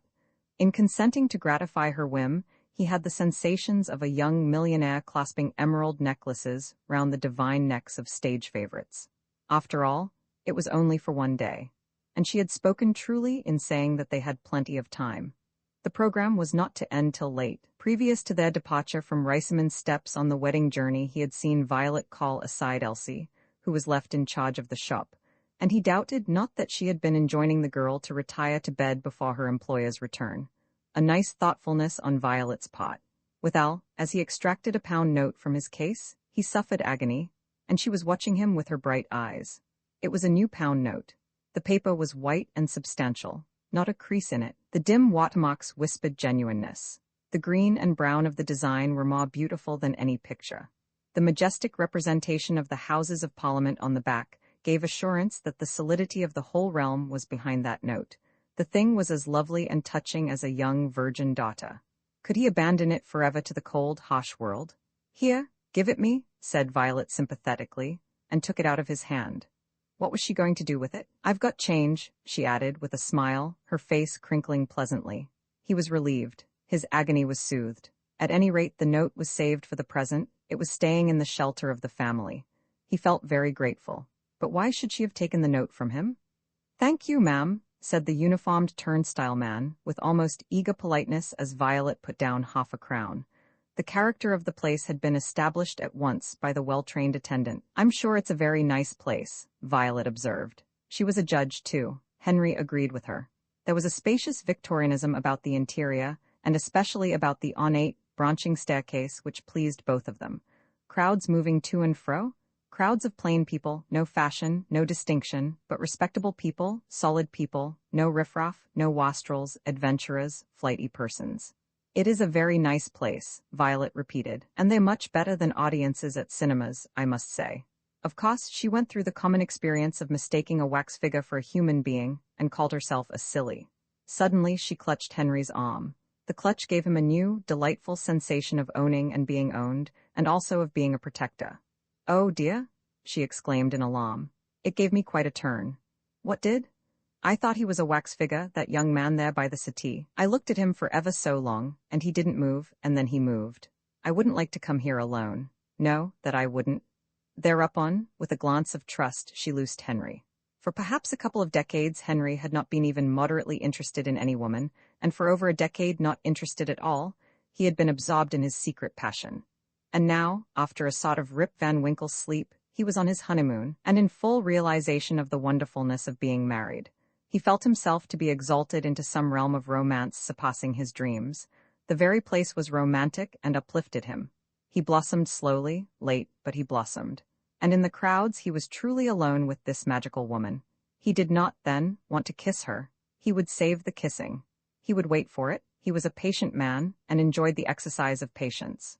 Quite unperturbed, he was convinced, and rightly, that none in the ingenuous crowds could guess the situation of himself and Violet. Such a staid, quiet, commonplace couple. He savored with the most intense satisfaction that they were deceiving all the simple creatures who surrounded them. He laughed at youth, scorned it. Then his eye caught a sign, Cinematograph Hall. Ha, was that a device to conjure extra sixpences and shillings from the unwary? He seemed to crouch in alarm, like a startled hare, but the entrance to the Cinematograph Hall was wide and had no barriers. The Cinematograph Hall was free. They walked into it. A bard said to empty seats, next performance 4 o'clock. We must see that, he told Violet urgently. She answered that they certainly must, and thereupon, Henry having looked at his watch, they turned into the hall of tableau. A restful and yet impressive affair, these reconstitutions of dramatic episodes in English history, and there was no disturbing preciosity in the attitude of the sightseers, who did not care a fig what art was, to whom, indeed, it would never have occurred to employ such a queer word as art, even in their thoughts. Nor did they worry themselves about composition, lighting, or the theory of the right relation of subject to treatment. Nor did they criticize at all. They accepted, and if they could not accept, they spared their brains the unhealthy excitement of trying to discover why they could not accept. They just left the matter and passed on. A poor-spirited lot, with not the slightest taste for hitting back against the challenge of the artist. But anyhow, they had the wit to put art in its place and keep it there. What interested them was the stories told by the tableau, and what interested them in the stories told was the human side, not the historic importance. King John signing Magna Charta under the menace of his bold barons, and so laying the foundation stone of British liberty? No, the picture could not move them. But the death of Nelson, Gordon's last stand, the slip of a girl Victoria getting the news of her accession, the execution of Mary Queen of Scots. Yes, 100% successes everyone. Violet shed a diamond tear at sight of the lost. Violet said, They do say, seeing's believing. She was fully persuaded at last that English history really had happened. Henry's demeanor was more reserved and a little condescending.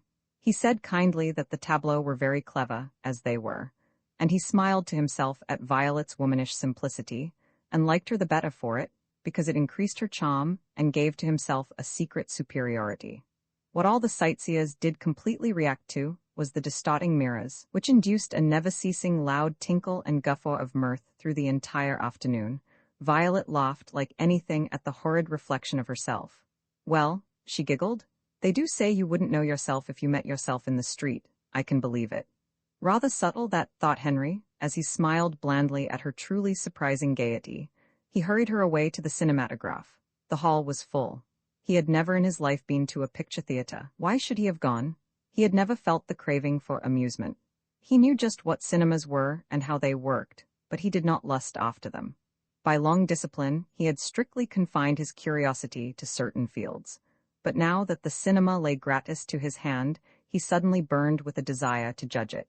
He refrained from confessing to Violet that he had never been to a picture theater, as he had already decided that the cinema was a somewhat childish business. He found nothing in the show to affect this verdict. While it was proceeding, he explained the mechanism to Violet, and also he gave her glimpses of the history of Madame Tussauds, which he had picked up from books about London. Violet was impressed, and as she had seen many films far more sensational than those now exhibited, she copied his indifference. Nevertheless, Henry would not leave until the performance was quite finished. He had a curiously illogical idea in his head that although he had paid nothing, he must get his full money's worth. It was in the upper galleries, amid vast waxen groups of monarchs, princes, princesses, statesmen, murderers, soldiers, footballers, and pugilists. Violet favored the queens and princesses, that to the accompaniment of music from a bright red-coated orchestra, a new ordeal arose for Henry. I wonder where the Chamber of Horrors is, said Violet. We haven't come across it yet, have we? An attendant indicated a turnstile leading to special rooms, admittance 8 pence, tax included. Henry was hurt, Madame Tussauds fell heavily in his esteem, despite the free cinematograph. It was a scheme to empty the pockets of a confiding public. Oh, exclaimed Violet, dashed also. She was in a difficult position. She wanted as much as Henry to keep down costs, but at the same time she wanted her admired mate to behave in a grand and reckless manner suitable to the occasion. Meeting her glance, Henry hesitated. Was there to be no end to disbursements? His secret passion fought against his love. He turned pale, he could not speak. He was himself amazed at the power of his passion. Full of fine intentions, he dared not affront the monster. Then, his throat dry and constricted, he said blandly, with an invisible gesture of the most magnificent and extravagant heroism, "I hardly think we ought to consider expense on a day like this." And the monster recoiled, and Henry wiped his brow. Violet paid the 1 and 4pence. They entered into a new and more recondite world. Relics of Napoleon did not attract them, but a notice at the head of a descending flight of steps fascinatingly read, "Downstairs to the Chamber of Horrors." The granite steps presented a grim and awe-inspiring appearance. They might have been the steps into hell. Violet shivered and clutched Henry's arm again. "No, no," she whispered in agitation. "I couldn't face it, I couldn't." "But we've paid, my dear," said Henry, gently protesting. He, the strong male, took command of the morbidly affected, clinging woman and led her down the steps. Her arm kept saying to him, "I am in your charge. Nobody but you could have persuaded me into this adventure." Docks full of criminals of the deepest dye. The genuine jury box from the original Old Bailey. Recumbent figures in frightful opium dens. Reconstitutions of illustrious murder scenes, with glasses of champagne and packs of cards on the tables, and siren women on chairs. Wonderful past all wondering. Violet was enthralled. Quickly she grew calmer, but she never relaxed her hold on him. The souvenirs of incredible crimes somehow sharpened the edge of his feeling for her and inflamed the romance. He remembered with delicious pain how his longing for this unparalleled Violet had made him unhappy night and day for weeks, how it had seemed impossible that she could ever be his, this incarnation of the very spirit of vivacity, brightness, energy, dominance. And now he dominated her. She attached herself to him, wound round him, the ivy to his oak. She was not young, and thank God she was not young. A nice spectacle he would have made, gallivanting round at the short skirts of some girlish thing. She was ideal, and she was his. The exquisite thought ran to and fro in his head all the time. What murder can that be? She demanded in front of a kitchen interior. She had identified the others. Close by was a lady with a catalogue. "Would you mind telling me what crime this is supposed to be, madam?" Henry politely asked, raising his hat. The lady looked at him with a malignant expression. "Can't you buy a catalogue for yourself? Vulgar, nasty creature," muttered Violet. Henry said nothing, made no sign. They walked away. He knew that he ought to have bought a catalogue at the start, but he had not bought one, and now he could not. No, he could not. The situation was dreadful, but Violet enchantingly eased it. "Everything ought to be labelled," she said. "However," and she began to talk cheerfully as if nothing had happened.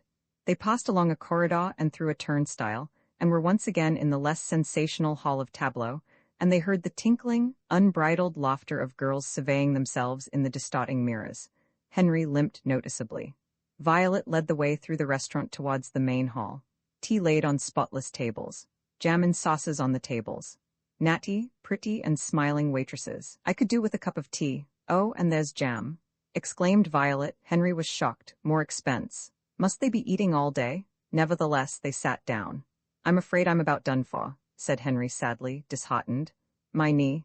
His knee was not troubling him in the least, but a desperate plan for cutting short the honeymoon and going home had seized him. He had decided that the one cure for him was to be at home alone with her. He had had enough, more than enough, of the license of the West End. He wanted tranquility. He wanted to know where he was. "Your knee? Oh, Henry, I'm so sorry. What can we do?" "We can go home," he replied succinctly. "But the big cinema and all that." "Well, we've seen one. I feel I should like to be at home." "Oh, but—" Violet was strangely disturbed. He could not understand her agitation. Surely they could visit the big cinema another night. He was determined. He said to himself that he must either go home or go mad. The monster had come back upon him in ruthless might. To placate the monster, he must at any cost bear Violet down. He did bear her down, and she surrendered with a soft and deferential amiability which further endeared her to him. They partook of tea and jam. She discharged the bill, and they departed. "I don't want to be bothered with my lameness on my wedding day," he said. wistfully smiling. As they got out into the street, Roman fa vacuum for potent municipal or administrative reasons, the tramcar carrying Henry and his bride would not stop at Riceyman's steps, but it stopped 50 yards farther down the road. As Henry was whisked thunderingly past his home and the future nest of his love, he glimpsed in the steps such a spectacle as put a strain on the credibility of his eyes. Only on the rarest occasions do men refuse to believe their eyes. They are much more likely to allow themselves to be deluded by their deceitful eyes. The vision was come and gone in a moment, and Henry, who had great confidence in his eyes, did, in fact, accept, though with difficulty, their report, which was to the effect that a considerable crowd had collected in front of his house, that the house was blazing with light, and that farms resembling engines, with serpentine hose rising therefrom, stood between the shop door and the multitude of spectators. "Did you see that?" he demanded, sharply but calmly. "See what, dear?" said Violet self-consciously. "The house is on fire." "Oh no, it can't be on fire." A strange colloquy, it seemed unreal to him, and the strangest thing was that he did not honestly think the house was on fire. He did not know what to think. But he suspected his angel of some celestial scheming against him, and he considered that she was beginning rather early, and that his first business must be to set her in the true, wifely path. Suspicion is a wonderful collector of evidence in its own support. He recalled her agitation when he had decided to tear up the program for the day and go home earlier. The agitation had soon passed, but during the journey to Clerkenwell, it had certainly recurred, increasing somewhat as they neared the destination. Also, he recalled her private chat with Elsie before leaving in the morning. At the time he had attached no significance to that whispered interview, but now, it suddenly took on a most sinister aspect. An amazing fellow was Henry. As he hurried, without a word, from the tram to the house, he carefully maintained his limp, and in pushing through the crowd, he was careful to avoid any appearance of astonishment or alarm.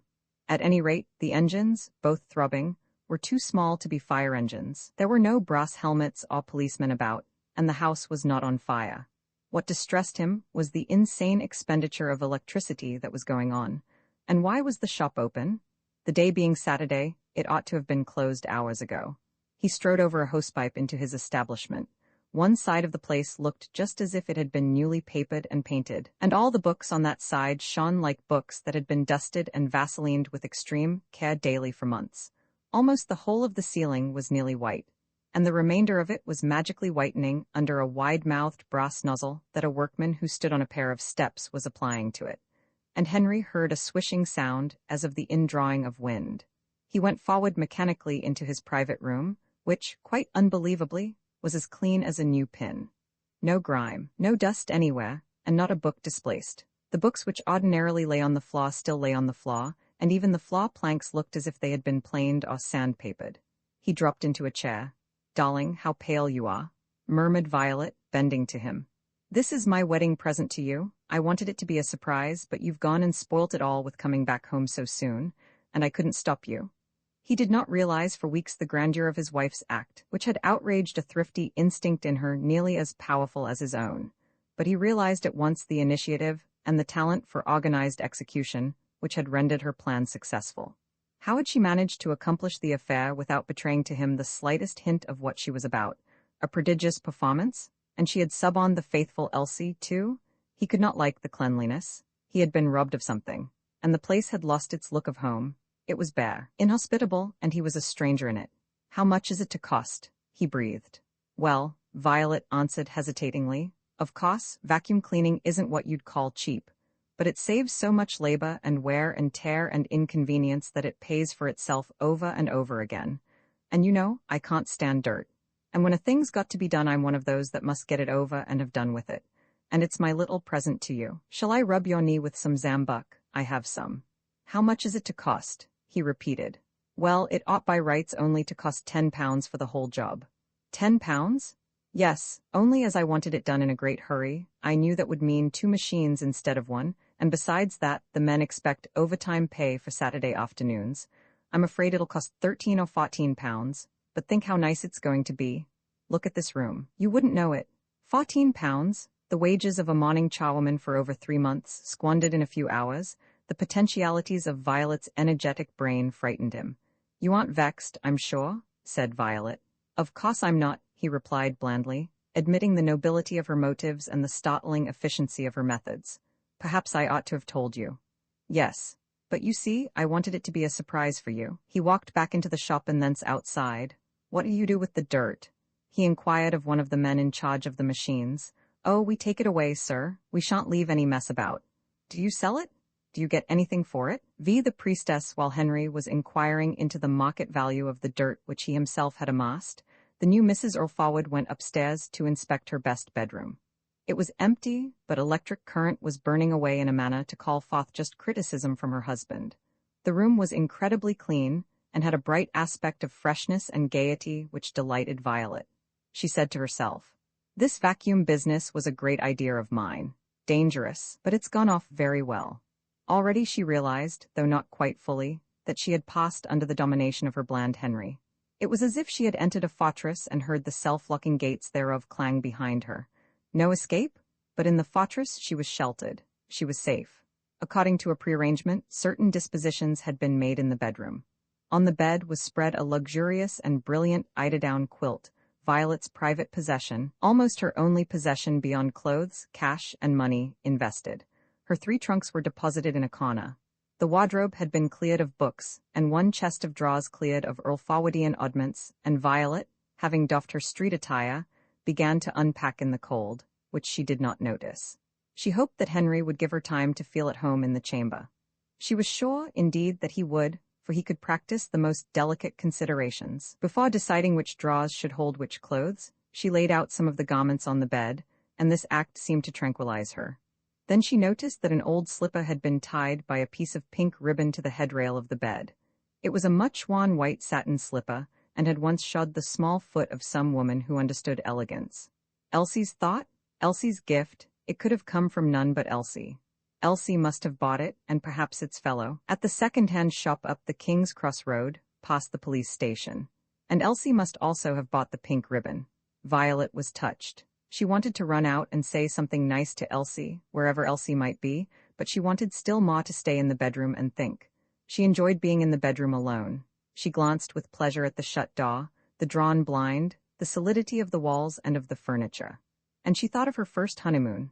A violent, extravagant, and passionate week at Southend. What excursions, what distractions, what fishings, what tragicomical seasickness, what winkle-eatings, what promenades and rides on the pier, what jocularities, what gigglings and what enormous laughter, what late risings, what frocks and hats, what hair-brushings, what fastenings of frocks, what arrogant confidence in one's complexion, what emancipations, what grand, free, careless abandonments to the delight of life.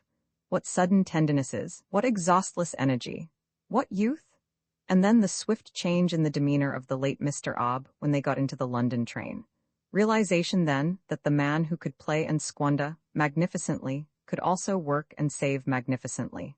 A man, in fact, the late Mr. Obb, and never without a grim humor unlike anybody else's, and he was the very devil sometimes, especially at intervals during the few days when he was making up his mind to cut his corns. She did not gaze backward on that honeymoon with pangs of regret.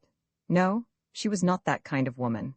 As she advanced from one time of life to another, she had the common sense of each age. She did not mourn the Southend hoydenish bride who knew nothing. She had a position now, both moral and material. She could put honeymoons in their right perspective. The honeymoon which she was at that moment in the midst of had certainly some remarkable characteristics. That is to say, it was a rather funny sort of honeymoon. But what matter? She was happy, not as the Southend bride had been happy, but still happy. She knew that she could comprehend Henry just as well as she had comprehended the late Mr. Obb. On the subject of men she was Catholic. She could submit in one way to one and in another way to another, and the same for maneuvering them. Look at what she had by audacity accomplished in the very first hours of this second marriage. Cleanliness, the brilliance of the results of scientific cleaning astonished even herself, far surpassing her expectations, and the old satin shoe influenced her. There was something absurd, charming, romantic, and inspiring about that shoe. It reminded Violet that security and sagacity and affectionate constancy could not be the sole constituents of a satisfactory existence. Grace, fancifulness, impulsiveness, some foolishness, were needed too. She saw the husband, the house, and even the business, as material upon which she had to work, constructively, adoringly, but also willfully, and perhaps a bit mischievously. What could be more ridiculous than an old shoe tied to a respectable bedstead? And yet it had changed Violet's mood. For her, it had most mysteriously changed the mood of the domestic interior of all Clerkenwell. It helped Violet to like Clerkenwell, an unlikable place in her opinion. After a long time and reluctantly, she went downstairs again. Nobody had disturbed her, neither her husband nor Elsie nor the workmen. She had heard various movements beyond the citadel of the bedroom, ascents, descents, bumpings, and she now found the upper floors in darkness. The upper floors were finished. The shop also was apparently finished, with the exception of the principal window. She paused at the turn of the stairs and watched her husband attentively watching the operation on the window full of books. 2 workmen were engaged upon it. One handled the books in batches of 10 or a dozen. The other manipulated the cleansing, swishing nozzle. Both men seemed to be experts, laborious, conscientious, and exact. The volumes were replaced with precision. Mr. Henry Earl Forward, in a critical temper, as became a merchant over an important affair which affected him closely, but upon which he had been in no wise consulted, stood ready to pounce upon the slightest error or carelessness. Well, he found no occasion to pounce. The bland demon in him was foiled of its spring. He moved away, disappointed, admiring, and caught sight of Violet. His face welcomed her appearance. Undoubtedly he was pleased with and impressed by her capacity, in addition to being in love with her. She looked down demurely, perturbed by the ardor of his glance. "Been putting things to right in the bedroom?" he murmured, approaching her. She nodded. He lifted his hand to her shoulder, and there it rested for a moment. She wished to heaven the interminable job was finished and they could walk about the transformed shop alone together. "Look here," he murmured. The men at the window could not possibly distinguish what he was saying. "Yes." He led her to a corner. One of the sacks in which books were delivered hid a fairly large, cubical object. He pulled off the sack and disclosed an old safe which she had never seen before. "I bought it yesterday," said he. "And they delivered it this morning, I suppose." Bending down, he took a key from his pocket, unlocked the safe, and swung open the massive door. 2 drawers, you see, and 2 compartments besides. Very nice, I'm sure. He relocked the safe and handed her the key, which was very bright. "It's for you," he said. "A little wedding present. You must decide where you'd like to have it. If you want it upstairs, I might get some of these chaps to carry it up before they go. Cheaper than getting men in on purpose. And it's no featherweight. That safe isn't." Violet was startled almost out of her self-possession. She held the key as though she did not know what to do with it. She gave a mechanical smile, very unlike the smile whose vivacity drew crinkling lines from all parts of her face to the corners of her eyes and of her mouth. The present was totally unexpected. He had said not one word as to presents. Certainly he had not questioned her about her preferences, nor shown even indirectly any kind of curiosity in this regard. She had comprehended that he wished neither to bestow nor to receive, and she was perfectly reconciled to his idiosyncrasy. After all, was she not at that moment wearing, without resentment or discomfort, the wedding ring to obtain which he had sold its predecessor?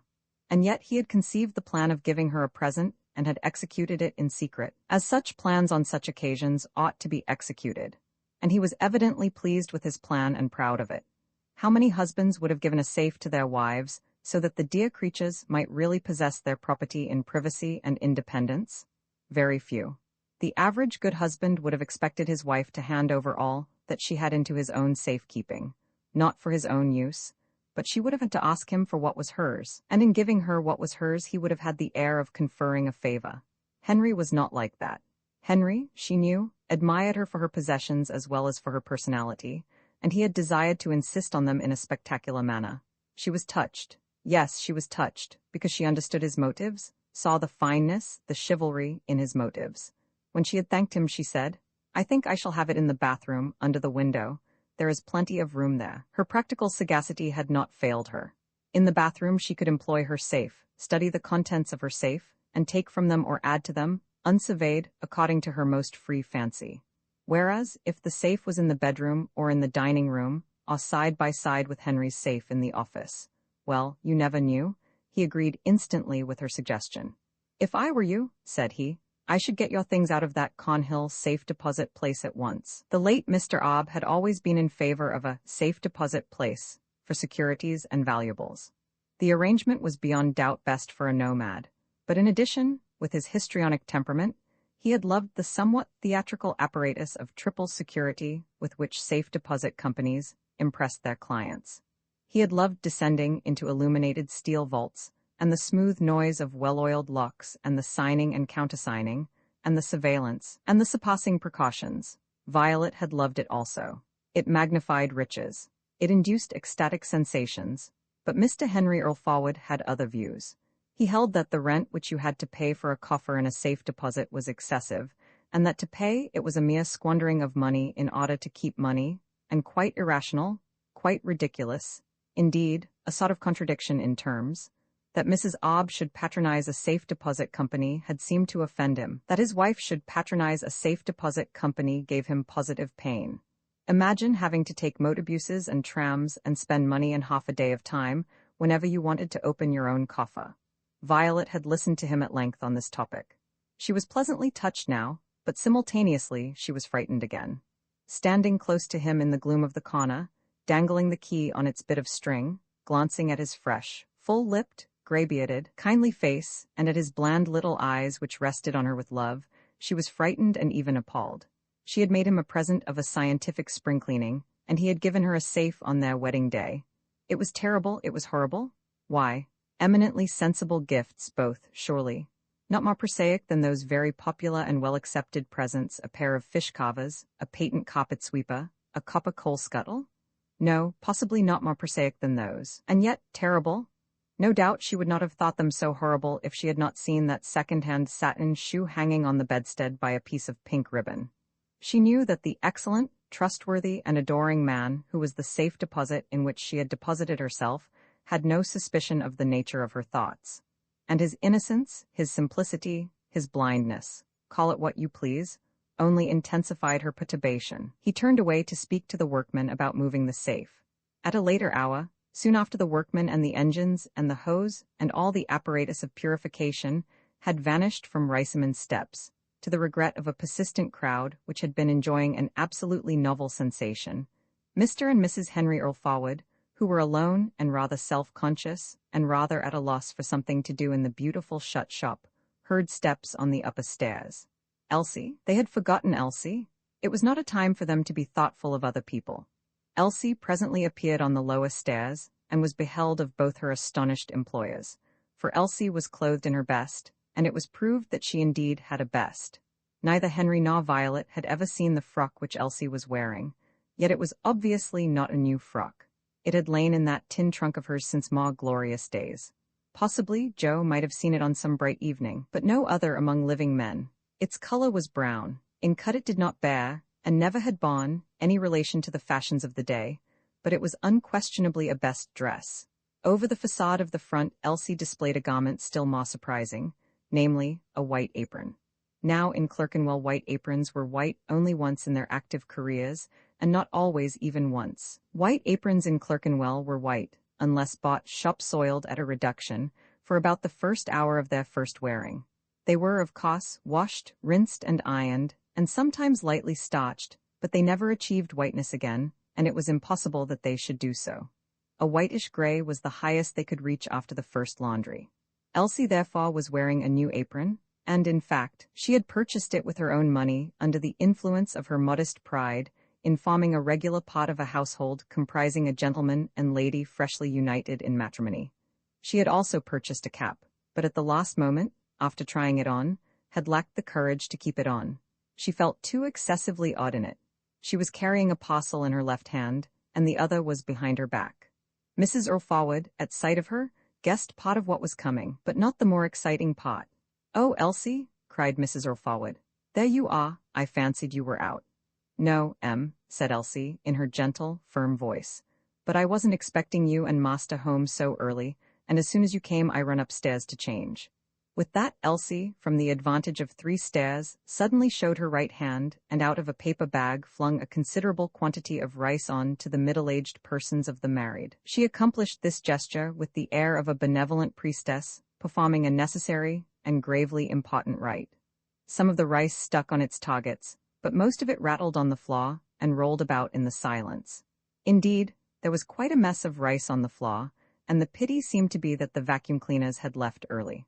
Violet was the first to recover from the state of foolish and abashed stupefaction into which the deliberate assault had put man and wife. Violet laughed haughtily, very haughtily. Her mood was transformed again in an instant into one of gaiety, happiness, and natural ease. It was as if a sinister spell had been miraculously lifted. Henry gradually smiled, while regarding with proper regret this wanton waste of a health-giving food, such as formed the sole nourishment of many millions of his fellow creatures in distant parts of the world. Sheepishly brushing his clothes with his hand, he felt as though he was dissipating good rice puddings. But he, too, suffered a change of heart. "I had to do it because it's for luck," Elsie amiably explained, not without dignity. Evidently she had determined to do the wedding thoroughly, in spite of the unconventionalities of the contracting parties. "I'm sure it's very kind of you," said Mrs. Orfawid. "Yes, it is," Mr. Orfawid concurred. "And here's a present from me," Elsie continued, blushing and offering the parcel. "I'm sure we are very much obliged," said Mrs. Orfawid, taking the parcel. "Come into the back room, Elsie, and I'll undo it. It's very heavy. No, I'd better not hold it by the string." And in the office the cutting of string and the unfolding of brown paper and of tissue paper disclosed a box, and the opening of the box disclosed a wedding cake, not a large one, true, but authentic. What with the shoe and the rice and the cake, Elsie, in the grand generosity of her soul, must have spent a fortune on the wedding, must have exercised the large munificence of a Rothschild. And all because she had faith in the virtue of the ancient proprieties appertaining to the marriage ceremony. She alone had seen Mrs. Orfawid as a bride and Mr. Orfawid as a bridegroom, and the magic of her belief compelled the partners also to see themselves as bride and bridegroom. "Well, Elsie," Violet burst out, and she was deeply affected, "I really don't know what to say. It's most unexpected, and I don't know how to thank you, but run and get a knife and we'll cut it." "It must be cut," said Elsie, again the priestess, and she obediently ran off to get the knife. "Well, well, well, well," murmured Henry, flabbergasted and blushing even more than his wife had blushed. The pair were so disturbed that they dared not look at each other. "You must cut it, Em," said Elsie, returning with the knife and a flat dish. And Mrs. Orfawid, having placed the cake on the dish, sawed down into the cake. She had to use all her strength to penetrate the brown, the top icing splintered easily, and fragments of it flew about the desk. "Now, Elsie, here's your slice," said Violet, lifting the dish. "Thank ye, Em, but I must keep mine. I've got a little box for it upstairs. But aren't you going to eat any of it?" "No, Em," with solemnity, "but you must.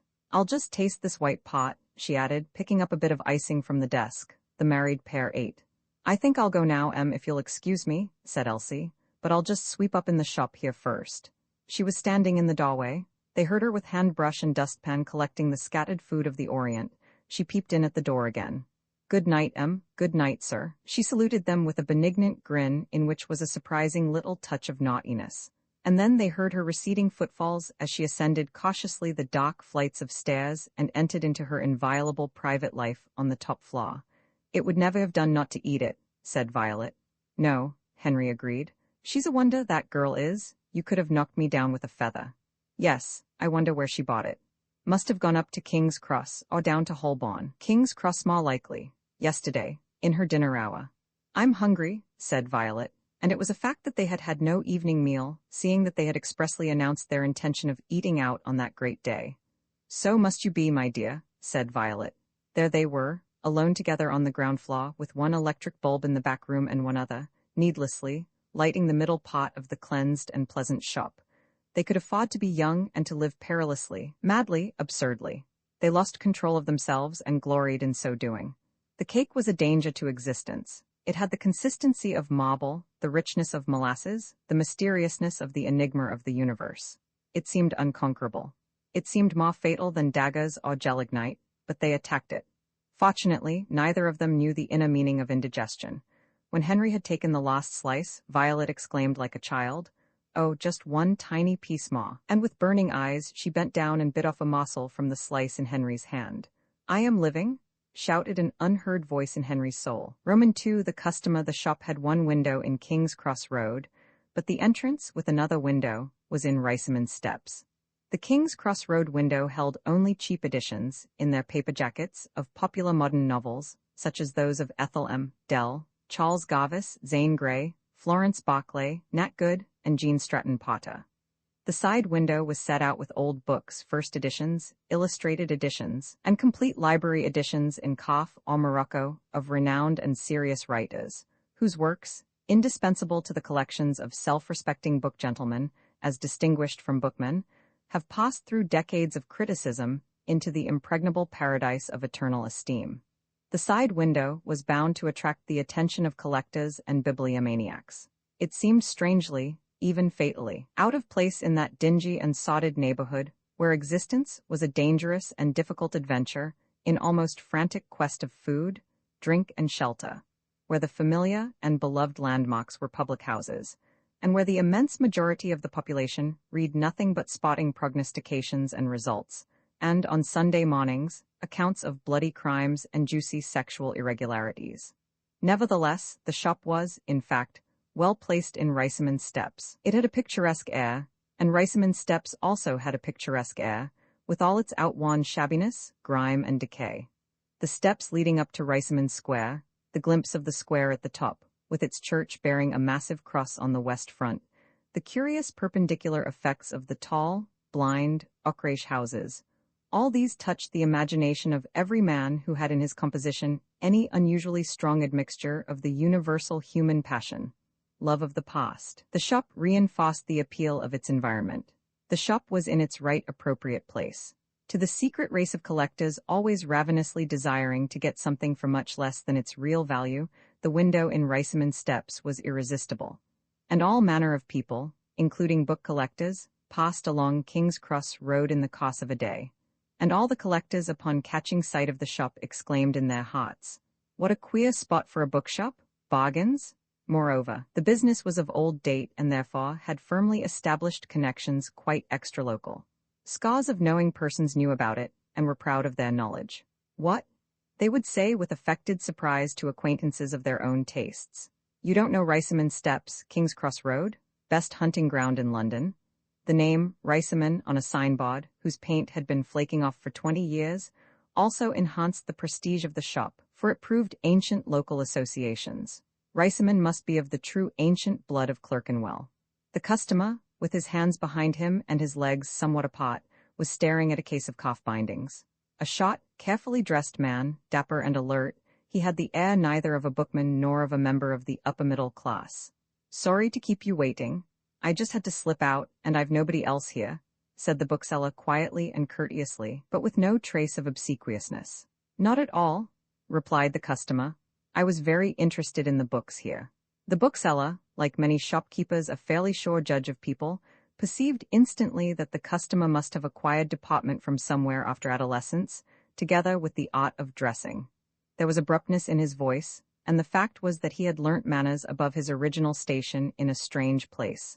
Palestine, under a Lenby. "I suppose you haven't got such a thing as a Shakespeare in stock, I mean a pretty good one." "What sort of a Shakespeare?" "I've got a number of Shakespeares." "Well, I don't quite know. I've been thinking for a long time I ought to have a Shakespeare." "Illustrated?" asked the bookseller, who had now accurately summed up his client as one who might know something of the world, but who was a simpleton in regard to books. "I really haven't thought." The customer gave a slight, good-humored snigger. "I suppose it would be nice to have pictures to look at. I have a good clean Boydell and a Dalziel, but perhaps they'd be rather big." You can't hold them except on a desk or on your knee." "Ah, that wouldn't do?" "Oh, not at all."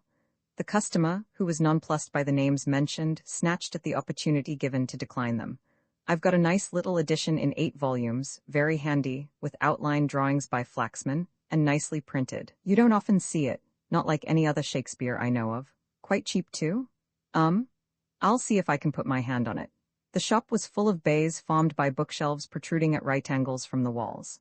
The first bay was well lighted and tidy, but the others, as they receded into the gloomy backwood of the shop, were darker and darker and untidier and untidier. The effect was of mysterious and vast populations of books imprisoned forever in everlasting shade, chained, deprived of air and sun and movement, hopeless, resigned, martyrized.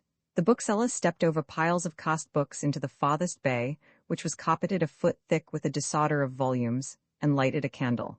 "You don't use the electric light in that corner," said the client, briskly following. He pointed to a dust-covered lamp in the grimy ceiling. "Fuse gone, they do go," the bookseller answered blandly, and the blandness was not in the least impaired by his private thought that the customer's remark came near to impudence. Searching, he went on, "We're not quite straight here yet. The truth is, we haven't been straight since 1914. Dear me, 5 years? Another piece of good-humored cheek. I suppose you couldn't step in tomorrow? The bookseller suggested, after considerable groping and spilling of tallow. Afraid not, said the customer with polite reluctance. Very busy, I was just passing and it struck me. The Globe edition is very good, you know, standard text, Macmillan's, nothing better of the sort. I could sell you that for 3 and 6. Sounds promising, said the customer brightly. The bookseller blew out the candle and dusted one hand with the other. Of course it's not illustrated. Oh, well, after all, a Shakespeare's for reading, isn't it?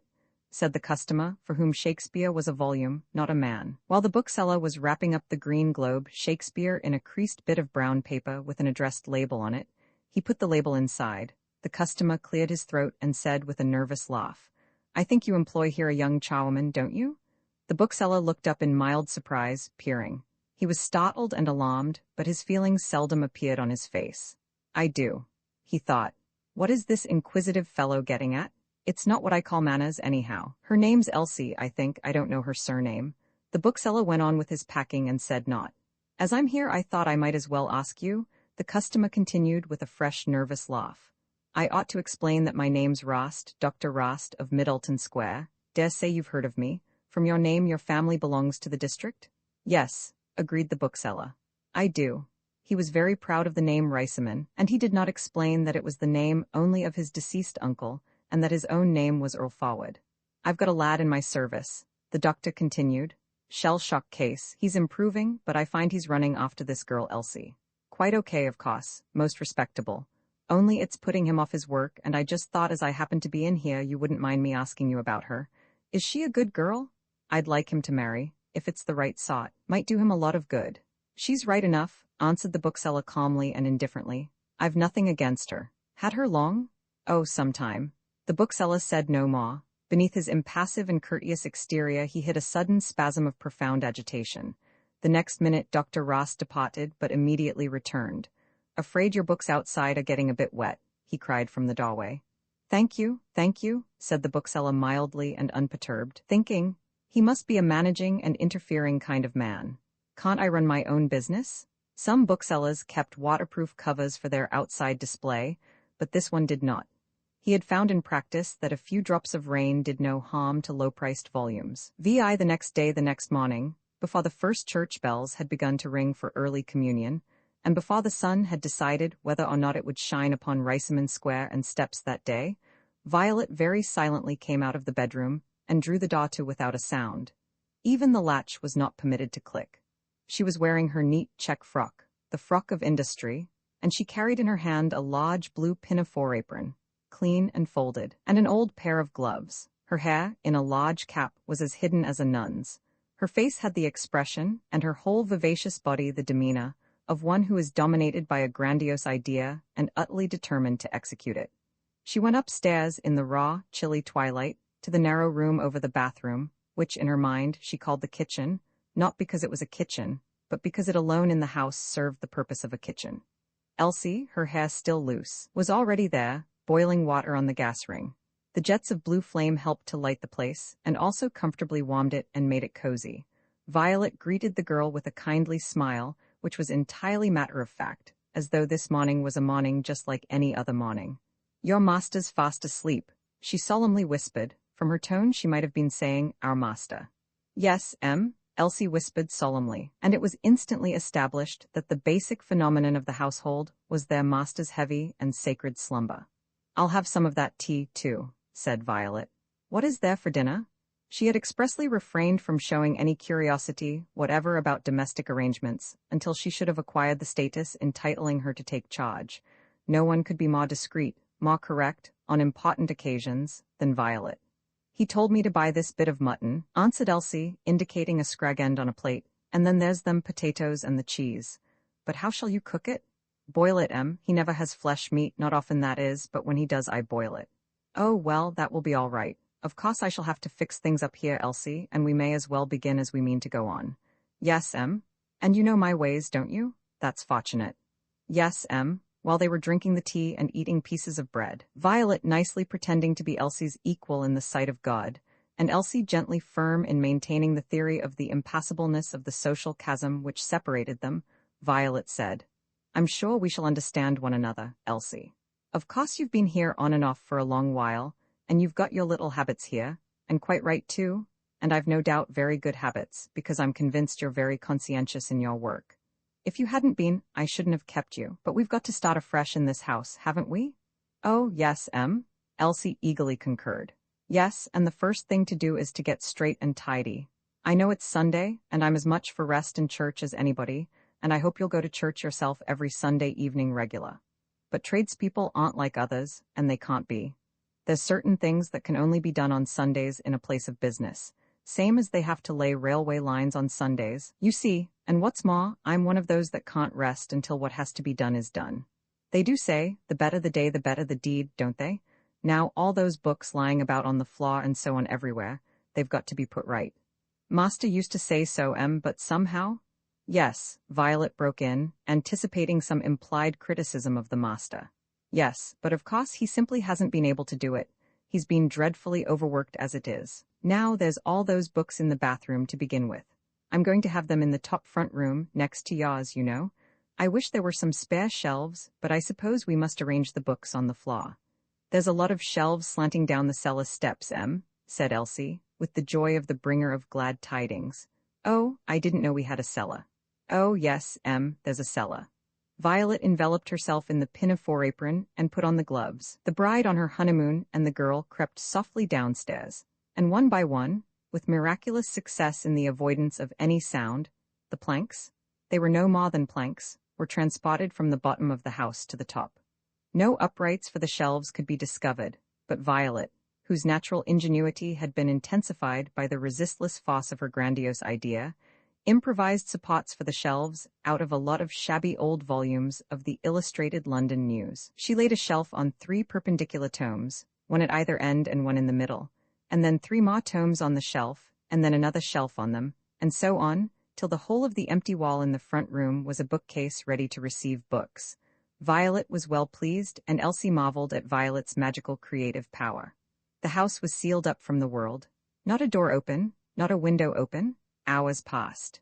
The sun coldly shone. The faint jangle of church bells was the only sound within the house, where the 2 devotees labored in a tiptoeing silence upstairs and downstairs, while the master reposed unconscious. Violet filled Elsie's stout apron with books, and, bearing a handful of books herself, followed her upstairs. The books were ranged. The devotees descended again. The work was simplified by the fact that the vacuum cleaners had remedied the worst disorder on the previous day. They had, for example, emptied the bath of all its learning. At intervals Violet listened anxiously at the bedroom door. Once she peeped in. No sign of life. And the devotees were happy because in their rage of constructive energy they had contrived not to wake the master. The bathroom was cleared, the chief obstructions on the stairs were cleared, and there was still some space available on the improvised shelves. "We'll move on to that dark corner of the shop floor by the stairs," said Violet, triumphing more and more. This decision meant still more stair climbing. When Elsie, breathless, had lifted the first load out of the shop to the top floor, Violet said thoughtfully as she emptied the apron, "I suppose your master is still asleep? Does he ring? Is there a bell?" "Yes, there's a bell, but it's been out of order ever since I was here, and I don't know where it would ring if it wasn't out of order. He's never slept like this before, Anxiety passed across their intent faces. Such sleeping was unnatural. Then they heard his footsteps on the stairs. He had gone down into the shop, probably into his office. "Better go and make some more tea," said Violet gravely. "Yes, The bride preceded the girl down the stairs. She felt suddenly guilty in well-doing. She wondered whether she was a ministering angel or a criminal. Henry stood in the bright, clean shop, gazing at the disturbed corner from which books had been taken. "My dear, you're ruining my business," he said mildly and blandly. "Henry?" She stopped near the foot of the stairs, as it were thunderstruck by a revelation. "You don't understand how much of it depends on me having lots of books lying about as if they weren't anything at all. That's just what book collectors like. If everything was shipshape, they wouldn't look twice at the place. Whenever they see a pile of books in the dock, they think there must be bargains." He did not say he was sure she meant for the best, nor praise her enterprise and energy. He merely stated baldly, simply, quietly, impartially, dispassionately a psychological fact, and he asked no questions. "Oh, Henry, I never thought of that, I'm so sorry." And she for her part did not try to justify herself. In her self-confident ignorance she had sinned. His perfect tranquility intimidated her, and he was so disturbingly sure of his position. He stood there in his neat blue Sunday suit, with the necktie hiding all the shirt front, and the shirt cuffs quite invisible, and his leather slippers, and his trim, graying beard and full, heavy, crimson lips, and his little eyes, rather fatigued now. And he put the plain truth before her, neither accusing nor excusing. She saw that, witless, she had been endangering the security of their joint future. She felt as though she had had the narrowest escape from actually ruining the business. In her vivacity and her proud carriage she was humbled. She came forward and took his hand. "How cold your hand is, darling." She had never called the late Mr. Obb darling. She had called him old Jossa and things like that. "That's cold water," said he. "You ought to have warm water to wash in." He laughed grimly. She knew that so long as the gas meter clicked he would never allow her to heat water on the gas ring for him. He bent and kissed her, and kept his mouth on hers for ages of eternity. They were happy together. They were bound to be happy together. As for her, she would be happy in yielding her will to his, in adopting all his ideas, and in being even more royalist than the king. Her glance fell. She experienced a sensuous pleasure in the passionate resolution to be his disciple and lieutenant. When Elsie, celestially benevolent, appeared with a tray on the stairs, Violet seized her husband's arm to lead him to the back room, and as she did so she bridled and slightly swayed her body, and gave a sidelong glance at Elsie as if saying, "I am his slave, but I own him, and he belongs to no woman but me." "Elsie," she said sternly, "you'd better bring that last lot of books down again. Mr. O'Forward thinks they should stay where they were." "The indisputable fiat of the Sultan, published by his vizier?" "Yes, M." She sat him down in his desk chair, and as she dispensed his tea she fluttered round him like a whole flock of doves. "Let me see," said he, with amiable detachment. "Did you give me the account of that £1 you had for spending yesterday?" Outside, London was bestirring itself from the vast coma of Sunday morning, but inside the sealed house, London did not exist. This was the end of the honeymoon, or, if you prefer it, their life was one long honeymoon. Early morning Elsie it always was who every morning breathed the breath of life into the dead nocturnal house, and revived it, and turned it once again from a dark, unresponsive, meaningless, and deathlike keep into a human habitation. The dawn helped, but Elsie was the chief agent. On this morning, which was a Monday, she arose much earlier than in the rest of the week, and even before the dawn. She arose with her sorrow, which left her only when she slept, and which was patiently and ruthlessly waiting for her when she awoke. Few people save certain bodily sufferers and certain victims of frustration know the infernal, everlasting perseverance of which pain, physical or mental, is capable. Nevertheless, Elsie's sorrow was lightening by hope. Nearly a year had passed since Joe's departure, and she had invented a purely superstitious idea, almost a creed, that he would reappear on the anniversary of his vanishing. This idea was built on nothing whatever, and although it shot her sorrow through with radiance, it also terrified her, lest it should prove false. If it proved false, her sorrow would close her in like the black grave. She raised the blind of her window and dressed. She was dressed in 3 minutes. She propped the window open to the frosty air, lit the candle, and went downstairs to the bathroom, and as she went the house seemed to resume life under her tread. The bathroom contained nothing but Mrs. Earl Forward's safe, under the window, a clothes horse, a clothesline or two stretched from window to door, and an orange box and an oval galvanized iron bathtub, both of which were in the bath proper. The week's wash lay in the orange box and in the oval bath.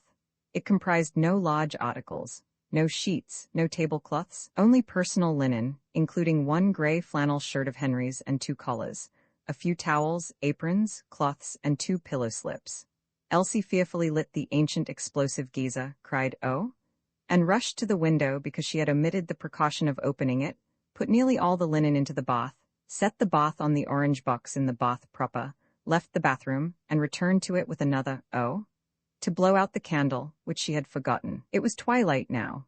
In the first-floor front room, which Mrs. O'Forward called the dining room and Elsie the parlor, all objects stood plainly revealed as soon as Elsie had drawn up the 2 blinds.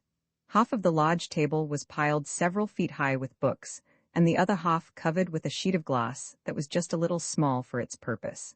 Elsie dusted this glass first, and she dusted it again after she had cleaned the room. Not a long operation, the cleaning. She was round the room like an express train. When she opened one of the windows to shake her duster, the sun was touching the top of the steeple of St. Andrew's, Daffott's yard was unlocked, and trams and lorries were in movement in King's Cross Road. A beautiful October morning, thought Elsie as she naughtily lingered for 10 seconds at the window instead of getting on with her job. She enjoyed the fresh, chill air blowing through Riceyman's steps. Conscience pricked her. She shut the window. Taking crockery and cutlery from the interior of the sideboard, she rapidly laid breakfast on the glass for two. The parlor was now humanized, despite the unlit gas fire. With a glance at the clock, which rivaled Greenwich in exactitude, but which had a mysterious and disconcerting habit of hurrying when she wanted it to loiter, Elsie hastened away back to the bathroom and gave a knock on the bedroom door as she passed. The bathroom was beautifully warm. She rolled up her tight sleeves, put on a rough apron, and pushed the oval tub under the thin trickle of steaming water that issued from the burning geyser. She was absorbed utterly in her great life work, and in the problem of fitting the various parts of it into spaces of time which would scarcely hold them. She had the true devotee's conviction that something very grave, something disastrously affecting the whole world, would happen if she fell short of her ideal in labor. As she bent over the linen in the tub, she hummed, "God Save the King," to herself. In the darkened bedroom, Violet leaned over from her side of the bed and placed her lips on Henry's in a long, anxious, loving kiss, and felt the responsive upward pressure of his rich, indolent lips. They were happy together, these two, so far as the dreadful risks of human existence would allow. Never a cross-word, never a difference. "How are you?" she murmured. "I'm all right, Vi. You've got a heavy day in front of you." "Yes, fairly, I'm all right. Darling, I want you to do something for me to please me. I know you will. I expect I shall. I want you to eat a good breakfast before you start. I don't like the idea of you—" "Oh, that?" he interrupted her negligently. "I always eat as much as I want. Nothing much the matter with me." "No, of course there isn't, but I don't like—" "I say," he interrupted her again. "I tore the seat of my gray trousers on Saturday. I wish you'd just mend it, now. It won't show, anyhow. You can do it in a minute or two." "You never told me." The fact was he seldom did tell her anything until he had to tell her, and his extraordinary gift for letting things slide was quite unimpaired by the influence of marriage. Her face was still closed to his. "You never told me," she repeated. Then she rose and slipped an old mantle over her nightdress. "Oh, Harry," she cried, near the window, examining the trousers, "I can't possibly mend this now. It will take me half the morning. You must put on your blue trousers." "To go to an auction? No, I can't do that. You'll manage it well enough." "But you've got 7 pairs of them and 6 quite new?" Years ago he had bought a job lot of blue suits which fitted him admirably for a song. Yes, for a song. At the present rate of usage of suits, some of them would go down unworn to his heirs. He had had similar luck with a parcel of flannel shirts. On the other hand, the expensiveness and the mortality of socks worried him considerably. "I don't think I'll wear the blue," he insisted blandly. "They're too good, those blue ones are." "Well, I shall mend it in bed," said Violet, brightly yielding. There must have been a frost in the night. She got back into bed with the trousers and her stitching gear, and lit the candle which saved the fantastic cost of electric light. As soon as she had done so, Mr. O'Forward arose and drew up the blind. "I think you won't want that," said he, indicating the candle. "No, I shan't," she agreed, and extinguished the candle. "You're a fine seamstress," observed Mr. O'Forward with affectionate enthusiasm, "and I like to see you at it." Violet laughed, pleased and flattered. Simple souls, somehow living very near the roots of happiness, though precariously. II. After breakfast, by chance, Violet went down into the shop just after the first post delivery, and just before Henry came. She was always later in the shop on Monday mornings than on other mornings, because on that day she prepared the breakfast herself, and also attended personally to other little matters, as she called them. Henry had already been into the shop for such blinds as there had been drawn up, and he had replenished the bookstand, but too soon for the letters. She noticed the accumulation of dirt in the shop, very gradual, but resistless. Although the two women cleaned the shop, and, indeed, the whole establishment section by section, with a most regular periodicity, they could not get over the surface fast enough to cope with the unceasing deposit of dirt. And they could not cope at all with, for instance, the grime on the ceiling. To brush the ceiling made it worse. In Henry's eyes, however, the shop was as clean as on the wedding night, and he was as content with it as then. He deprecated his wife's lamentations about its condition. Certainly, no one could deny that it still was cleaner than before her advent, and anyhow he could never again have tolerated another vacuum cleaning, with its absurd costliness. He knew the limits of his capacity for suffering. Violet unlocked the door, and let in the morn, and shivered at the tonic. This act of opening the shop door, though having picked up the milk she at once closed the door again, seemed to mark another stage in the process which Elsie had begun more than 2 hours earlier. It broke the spell of night by letting in not only the morn but dailiness. She gathered the envelopes together from the floor, and noticed one with a halfpenny stamp, which she immediately opened, furtively. Yes, it was the gas bill for the September quarter, the quarter which ought to be the lightest of the year. And was not. She deciphered the dread total. It affected her like an accusation of crime, like an impeachment for treason. She felt guilty, yet she had done her utmost to keep the gas down. What would Henry say? She dared not let him see it. And the electricity bill to follow it in a few days? Unquestionably Elsie was wasteful. They were all alike, servants were, and even Elsie was not an exception. At that moment Henry limped down the stairs. Violet hid the bill and envelope in the pocket of her pinafore apron. "Here are the letters," she said, seizing the little milk can and moving forward to meet him. "Just put a match to the stove, will you? I'm late."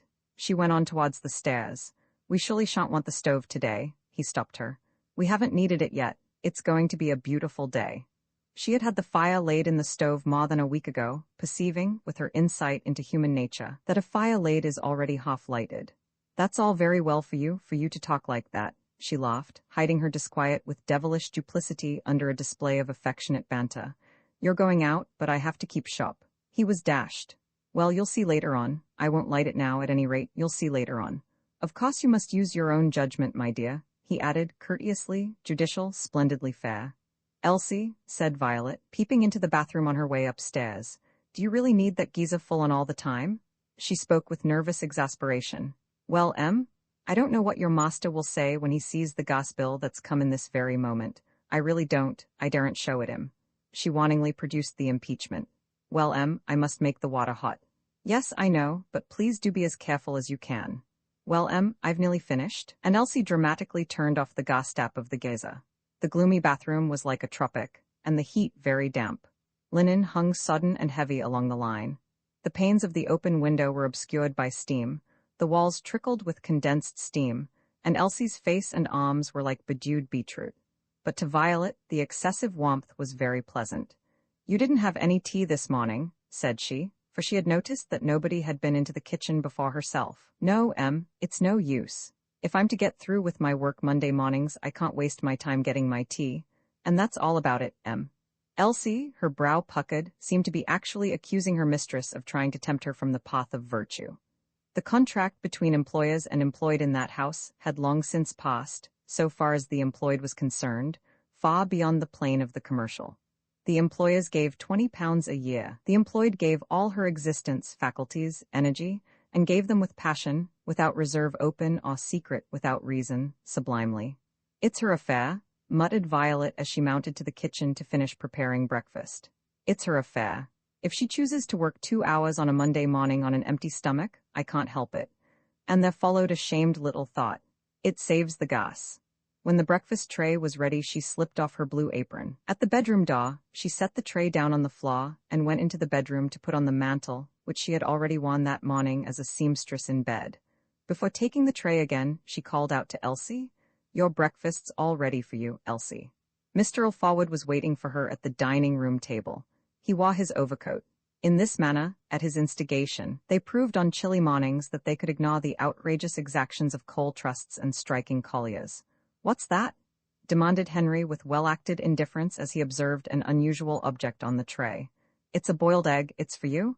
"But I don't want an egg. I never eat eggs." "But I want you to eat this one." She smiled cajolingly. Useless? She was asking too much. He would not eat it. "It'll be wasted if you don't." It might be, but he would not be the one to waste it. He calmly ate his bread and margarine and drank his tea. "I do think it's too bad of you, Harry. You're wasting away," she protested in a half-broken voice and added with still more emotion, daringly, defiantly. "And what's the use of a husband who doesn't eat enough, I should like to know?" A fearful silence. Thunder seemed to rumble menacingly round the horizon. Nature itself cowered. Henry blushed slightly, pulling at his beard. Then his voice, quiet, bland, soothing, sweet, inexorable. "Up to 30, eat as much as you can. After 30, as much as you want. After 50, as little as you can do with." "But you want 50? "No, but I eat as much as I want. I'm the only judge of how much I want. We're all different. My health is quite good. You're thinner. I was getting stout. I prefer you to be a bit stout much. It's a good sign in a man." question of taste, he said with a humorous, affectionate glance at her. "Oh, Harry," she exclaimed violently, "you're a funny man." Then she laughed. The storm had dissipated itself, save in Violet's heart. She knew by instinct, by intuition, beyond any doubt, that Henry deprived himself in order to lessen the cost of housekeeping, and this although by agreement she paid half the cost out of her separate income. The fact was, Henry was just as jealous of her income as of his own. She trembled for the future. Then for safety, for relief, she yielded to him in her heart. She trusted. Her hope was in the extraordinary strength of his character. Mr. Alfawad ate little, but he would seldom hurry over a meal. At breakfast, he would drink several cups of tea, each succeeding one weaker and colder than the last, and would dally at some length with each. He was neither idle nor unconscientious about his work. All that could be charged against him was leisureliness and a disinclination to begin. No urgency would quicken him, because he was seriously convinced that he would get through all right. As a rule, his conviction was justified.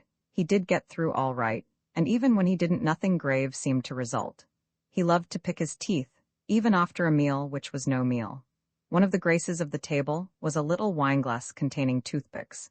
He fashioned these instruments himself out of spent matches. He would calmly and reflectively pick his teeth while trains left stations without him and bargains escaped him. Violet, actuated by both duty and desire, would sit with him at meals until he finally nerved himself to the great decision of leaving the table and passing on to the next matter. But as she never picked her teeth before her public, which was himself, she grew openly restive sometimes. Not, however, this morning. No, this morning she would not even say, "I know you're never late, dear," but when they did arrive in the shop, Elsie, having had her breakfast and changed her apron, had already formally opened the establishment and put the bookstand outside in front of the window. The bookstand, it should be mentioned, could now be moved, fully loaded, by one person with ease, for brilliant Violet had had the idea of taking the casters off the back legs of an old armchair and screwing them on to two of the legs of the bookstand, so that you had merely to raise one end of the thing, and it slid about as smoothly as a perambulator. Do not despise such achievements of the human brain. Such achievements constituted important events in the domestic history of the T.T. Riceyman firm. This one filled Violet with exultation, Henry with pride in his wife, and Elsie with wondering admiration. Elsie never moved the bookstand without glee in the ingenious effectiveness of the contrivance. Violet, despite the chill, had removed her mantle. She could not possibly wear it in the shop, whatever the temperature, because to do so would be to admit to customers that the shop was cold. Nor would she give an order to light the stove. Nor would she have the stove lighted when the master had gone forth on his ways. After the stifled scene at breakfast, she must act delicately. Moreover, she contemplated a further dangerous, desperate move which might be prejudiced if she availed herself of Henry's authorization to use her own judgment in regard to the stove. So she acquired warmth by helping Elsie with the cleaning and arranging of the shop for the day. The work was done with rapidity. Customers might now enter without shaming the management. An age had passed since Elsie, preceding the dawn, arose to turn night into day. Looking at it, none could suppose that the shop had ever been sheeted and asleep, or that a little milk can was but recently squatting at the foot of its locked door. Mysterious magic of a daily ritual, unperceived by the priest and priestesses. Mr. Alfawad was writing out the tail end of a long bill in the office. He could not use his antique typewriter for bills, because it would not tabulate satisfactorily. He wore his new eyeglasses, memorial of Violet's sole victory over him. She had been forced to make him a present of the eyeglasses, true, but he did wear them. "My dear," he summoned her in a rather low voice, and she hastened to him, duster in hand. "Here's this bill for Mr. Bowish, £148.18. He blotted the bill with some old blotting paper which spread more ink than it absorbed. "And here's the stamp. I haven't put it on in case there's any hitch. I asked him if he'd mind paying in cash. Of course he's a very big dealer, but you never know with these New Yorkers, and he's sailing tomorrow, and I've not done any business with him before. He said he wouldn't mind at all." "I should hope not, indeed," said Violet, who nevertheless was well aware that the master had asked for cash, not from any lack of confidence in the great Bowish, but because he had a powerful preference for cash. The sight of a check did not rouse Henry's imagination. "It's all ready," said Henry, pointing to two full packing cases in front of his desk. "But are we to nail them up, or what?" "I haven't fastened them. He might want to run through them with the bill." "Yes," agreed Violet, who nevertheless was well aware that the master had not fastened them because he had postponed fastening them till too late. He'll take them away in a car, probably have them repacked with his other purchases. I hear he's bought over £20,000 worth of stuff in London these last 3 weeks. Oh, my. And you can put the money in your safe till I get back. Henry stood up, took his hat from the top knob of the grandfather's clock, and buttoned his overcoat. He was going to a book auction at Chingby's historic salerooms in Fetter Lane. For years, he had not attended auctions, for he could never leave the shop for the best part of a day. He had to be content with short visits to ragged sub-dealers in Whitechapel and Shoreditch, and with such offers of parcels as came to him uninvited. He always bought cheap or not at all, but he would sell cheap, with very rare exceptions. If he picked up a first edition worth £1 for 2 shillings, he would sell it for 5 shillings. Thus he had acquired a valuable reputation for bargains. He was shrewd enough, shrewder than most, and ready to part with money in exchange for stock. Indeed, his tendency was to overstock his shop. Violet's instinct for tidiness and order had combated this tendency, whose dangers he candidly admitted. He had applied the brake to buying. No longer was the staircase embarrassed with heroic and perfect girls in paper dust jackets, and save in the shop and the office all floors had been cleared of books. A few hundred volumes, in calculated and admired disorder, still encumbered the ground floor and the lower steps of the staircase, to the end explained by the master to his wife on the morrow of the honeymoon. Stock was now getting a little low, and the master went to certain sales with his wife's full encouragement. He was an autocrat, but where is the autocrat who can escape influence? Now do take care of yourself, darling, Violet murmured, almost in a whisper, and if you go to that ABC shop, be sure to order some cold beef. What does it matter if you do miss a few lots? I'll see. They parted at the shop door on a note of hard, cheerful indifference, note struck for the sake of the proprieties of a place of business, and utterly false. For Henry loved his wife to worry about him, and Violet's soul was heavy with apprehensions. She saw herself helpless in a situation growing ever more formidable. Roman III International Violet was attending to another customer when Mr. Bowish came into the shop. She ignored him until she had sped the first customer, who happened also to be in the trade. According to Violet's code, all customers were equal in the sight of the shopkeeper, and although the first customer was shabby and dirty, and carried for his acquisitions a black stuff sack which he slung over his shoulder, Violet would not abate 1 comma of her code. Nevertheless, while ignoring, she appraised Mr. Bowish, whom on his previous visits she had only glimpsed once. She was confirmed in her original lightning impression that he bore a resemblance to Henry. He was of about the same age and build. He had the same sort of pointed beard, and the same mild demeanor, and also his suit was of the same kind and color of cloth as Henry wore on Sundays. But what a different suit from Henry's! It had a waist. Violet did not like that. Unaware that Mr. Bowish clothed himself in London, she attributed the waist to the decadent eccentricity of New York. Nor did she like the excessive width of the black ribbon which held Mr. Bowish's pince-nez. Nor did she like the boldly exposed striped shirt. Nobody except Violet and Elsie ever saw even the cuffs of Mr. Alforwood's shirt, to say nothing of the front, nor the elegant, carefully studied projecting curve of the necktie. In short, Mr. Bowish failed utterly to match Violet's ideal of a man of business.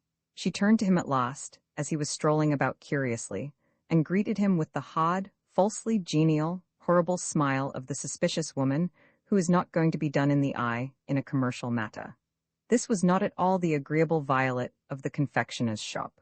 And the reason for the transformation was that she had a husband to protect, that the prestige and big transactions of the great Bowish made her nervous, and that Mr. Bowish was from New York. Violet, I regret to say, had fixed and uncharitable notions about foreigners. Mr. Bowish acknowledged her greeting with much courtesy, and with no condescension whatever. "My name's Bowish, Mrs. Alforwood," said he. Why should he so certainly assume that she was Mrs. Alforwood? "Oh, yes," she murmured, simpering.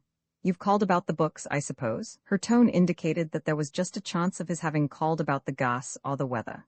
"Yes, are they all ready for shipping?" What did he mean by shipping? They were ready for him to take away, ready for dispatch. She nodded vaguely. "Those are the cases, no doubt," said Mr. Bowish, pointing to the office and walking into it without invitation. "People aren't supposed to come in here," said Violet, smiling harshly as she followed him. He examined the packing of the cases rather negligently, and then turned to the shelves and adjusted his pince-nez. Mr. Alforwood left the bill. I don't know whether you'd like to check the volumes. Mr. Bowish appeared to be a man of few words. In another minute, he had paid down the money in banknotes and treasury notes.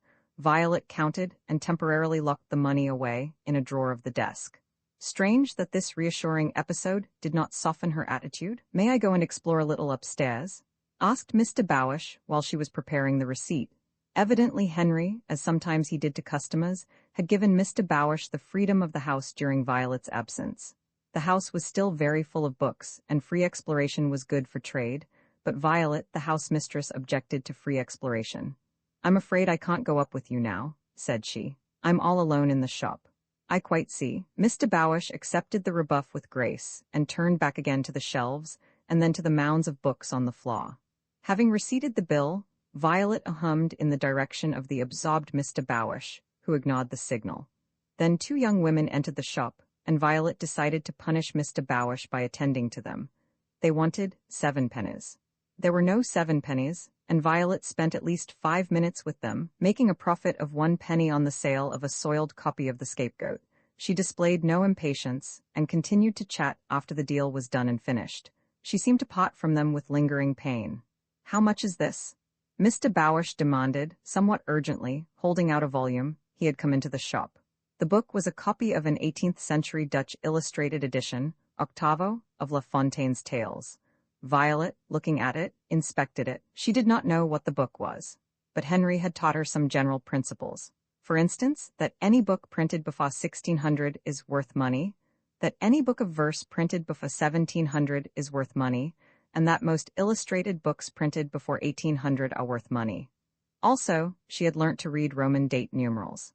Indeed, she had left Elsie out of sight in the race for knowledge.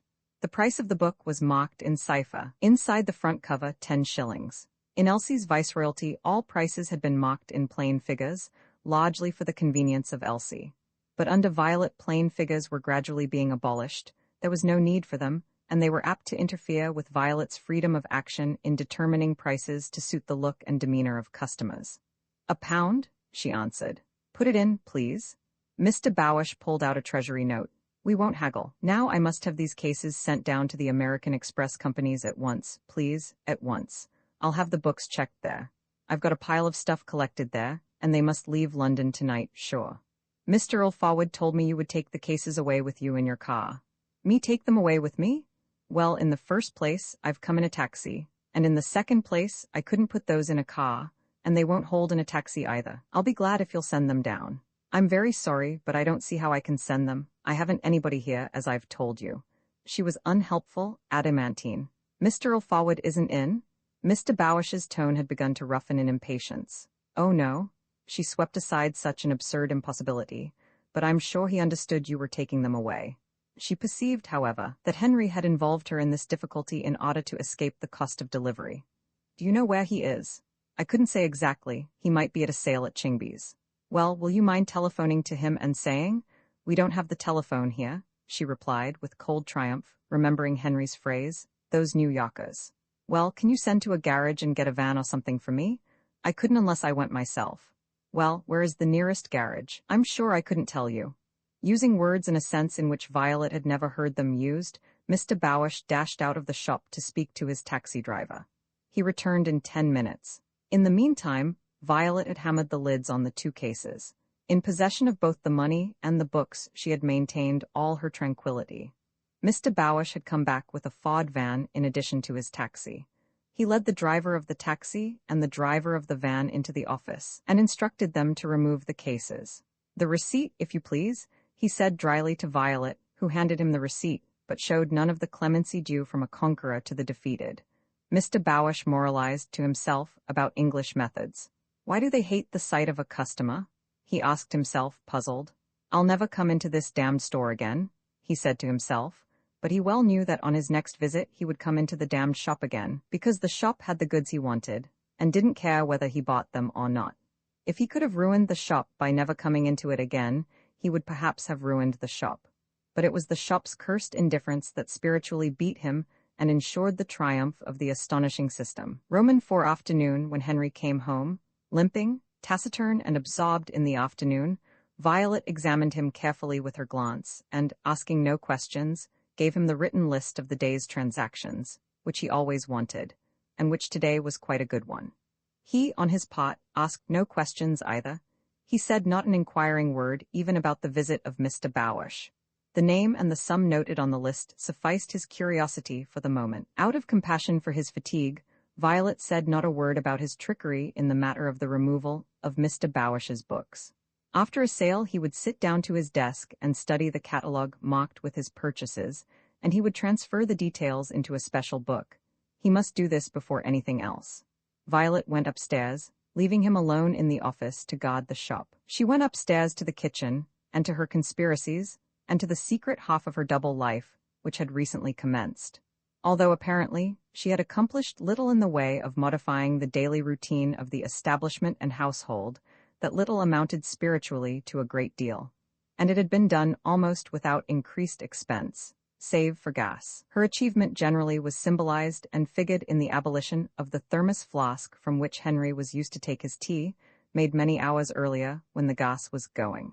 The abolition of the thermos flask had been an event in the domestic annals.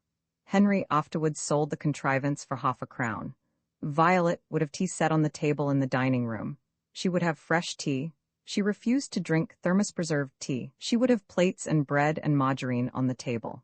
And, considering that tea, now served immediately on the closing of the shop, was the last meal or snack of the day in that abode, none could fairly accuse her of innovating in an extravagant manner. Still, the disappearance of the thermos flask was regarded by everybody in the house as the crown of a sort of revolution. Such was the force of the individuality of Mr. Alforwood, who had scarcely complained, scarcely argued, scarcely protested.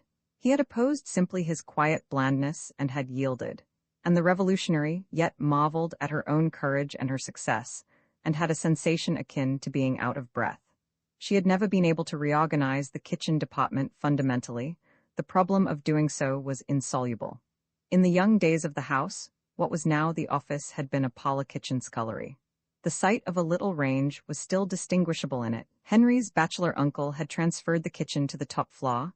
It could not possibly be brought down again. There was no other room capable of serving as a kitchen. But Violet had humanized the long, narrow cubicle a little by means of polished utensils and white wood, and she had hung a tiny wire cage larder outside the window, where it was the exasperation of foiled cats. The gas ring remained, solitary cooker. She had not dared to suggest a small gas stove or even an oil stove, and 2 mere rings would not, in her opinion, have been much better than one. There were things she could dare and things she could not dare. For another example, she could not dare to bring in a plumber to cure the water tap, which still ceaselessly dripped onto the sink. But the kitchen, with all its defects, had one great quality. It was gratefully warm in the cold months. Violet came into it again now, after hours in the haunting chill of the shop, with a feeling of deep physical relief. Elsie stood warm and supine, her back to the window. The 2 women filled the room. Violet had gradually come to find pleasure, chiefly no doubt unconsciousness, in Elsie's mere presence and nearness. Elsie was so young, so massive, so mild, so honest, so calm. She might be somewhat untidy in her methods and forgetful, but Violet was extremely well content with her. And Elsie, though she liked Violet less, liked her. They mutually suspected one another of occasional insincerity and ruse, and for Elsie's taste Violet was a bit over-sugary when she had an end to gain. But then, common self-devotion to the welfare of Henry drew them together quite as fast as suspicions pushed them apart. "Is that all right?" Violet asked, pointing to a bright contraption perched on the gas ring and emitting the first hints of a lovely odor. This contraption, new in Elsie's experience and doubtfully regarded by her, was an important item in the double life of Violet, who had bought it exclusively with her own money, and far from letting it appear in the household accounts which Henry expected from her as a matter of course, had not even mentioned it to him. Henry seldom or never entered the kitchen nowadays, being somehow aware that women did not welcome men in kitchens. "Oh, yes, Elsie cheerfully and benevolently answered. She had not quite seen the point of the contraption. She knew that it was divided into 2 compartments, one above another, but why it should be so divided she had not fully understood, despite explanations administered to her. Violet thought, "How nice this is. How warm. What a comfort Elsie is. What a dear Henry is. And I shall have my way with him tonight, and having my way with him will make us both happier. And we are very happy, I'm sure. much happier than most people. And everything's so secure, and we've got plenty to fall back on. And how lovely and warm it is in here. And what a lovely smell. I hope he won't smell it till I'm ready for him. She looked to see that the door was shut and the window a little open. Thus did Violet's thoughts run. And then she noticed, by chance as it seemed, a particle of something or other detach itself from the lower rim of the contraption and fall on the wooden shelf on which the gas ring stood. Then another particle, then another. She was spellbound for a moment. "Elsie!" she cried, aghast, desperate, and whipped the contraption off the ring. "What, Em? You've not put any water in the bottom pot and the solder's melted. You've ruined it? You've ruined it? How any girl can be so stupid, after all the trouble I took to tell you, I cannot imagine. No, I cannot." And she could not. She knew that Elsie was stupid. In 2 days, Violet had learnt more about the contents of the shop than Elsie had ever learnt or ever could learn. She knew that Elsie was conservative, set hard in her ways, and opposed to new knowledge. But she had not guessed that even Elsie could be so stupid as to leave the lower compartment of the contraption without water and then stick it on a lighted gas ring. The phenomenon passed her comprehension. "Stand away, do?" she exclaimed, as Elsie, puckered and gloomy, approached the region of disaster. "I shall have to have it repaired, and I can't cook this now as I wanted to, and I shall have to begin it all over again. And your master comes home tired out, and this is all you can manage to do?" Elsie, though severely conscience-stricken, was confirmed in her opinion that these newfangled dodges were worthless. You never knew where you were with them. "I should like to pay for the repairing, Em," she at last broke the silence. "Yes, and I should think you would like to pay for the repairing, my girl. You shall pay for it, whether you like or not. But what would your master say to such careless waste if he knew?"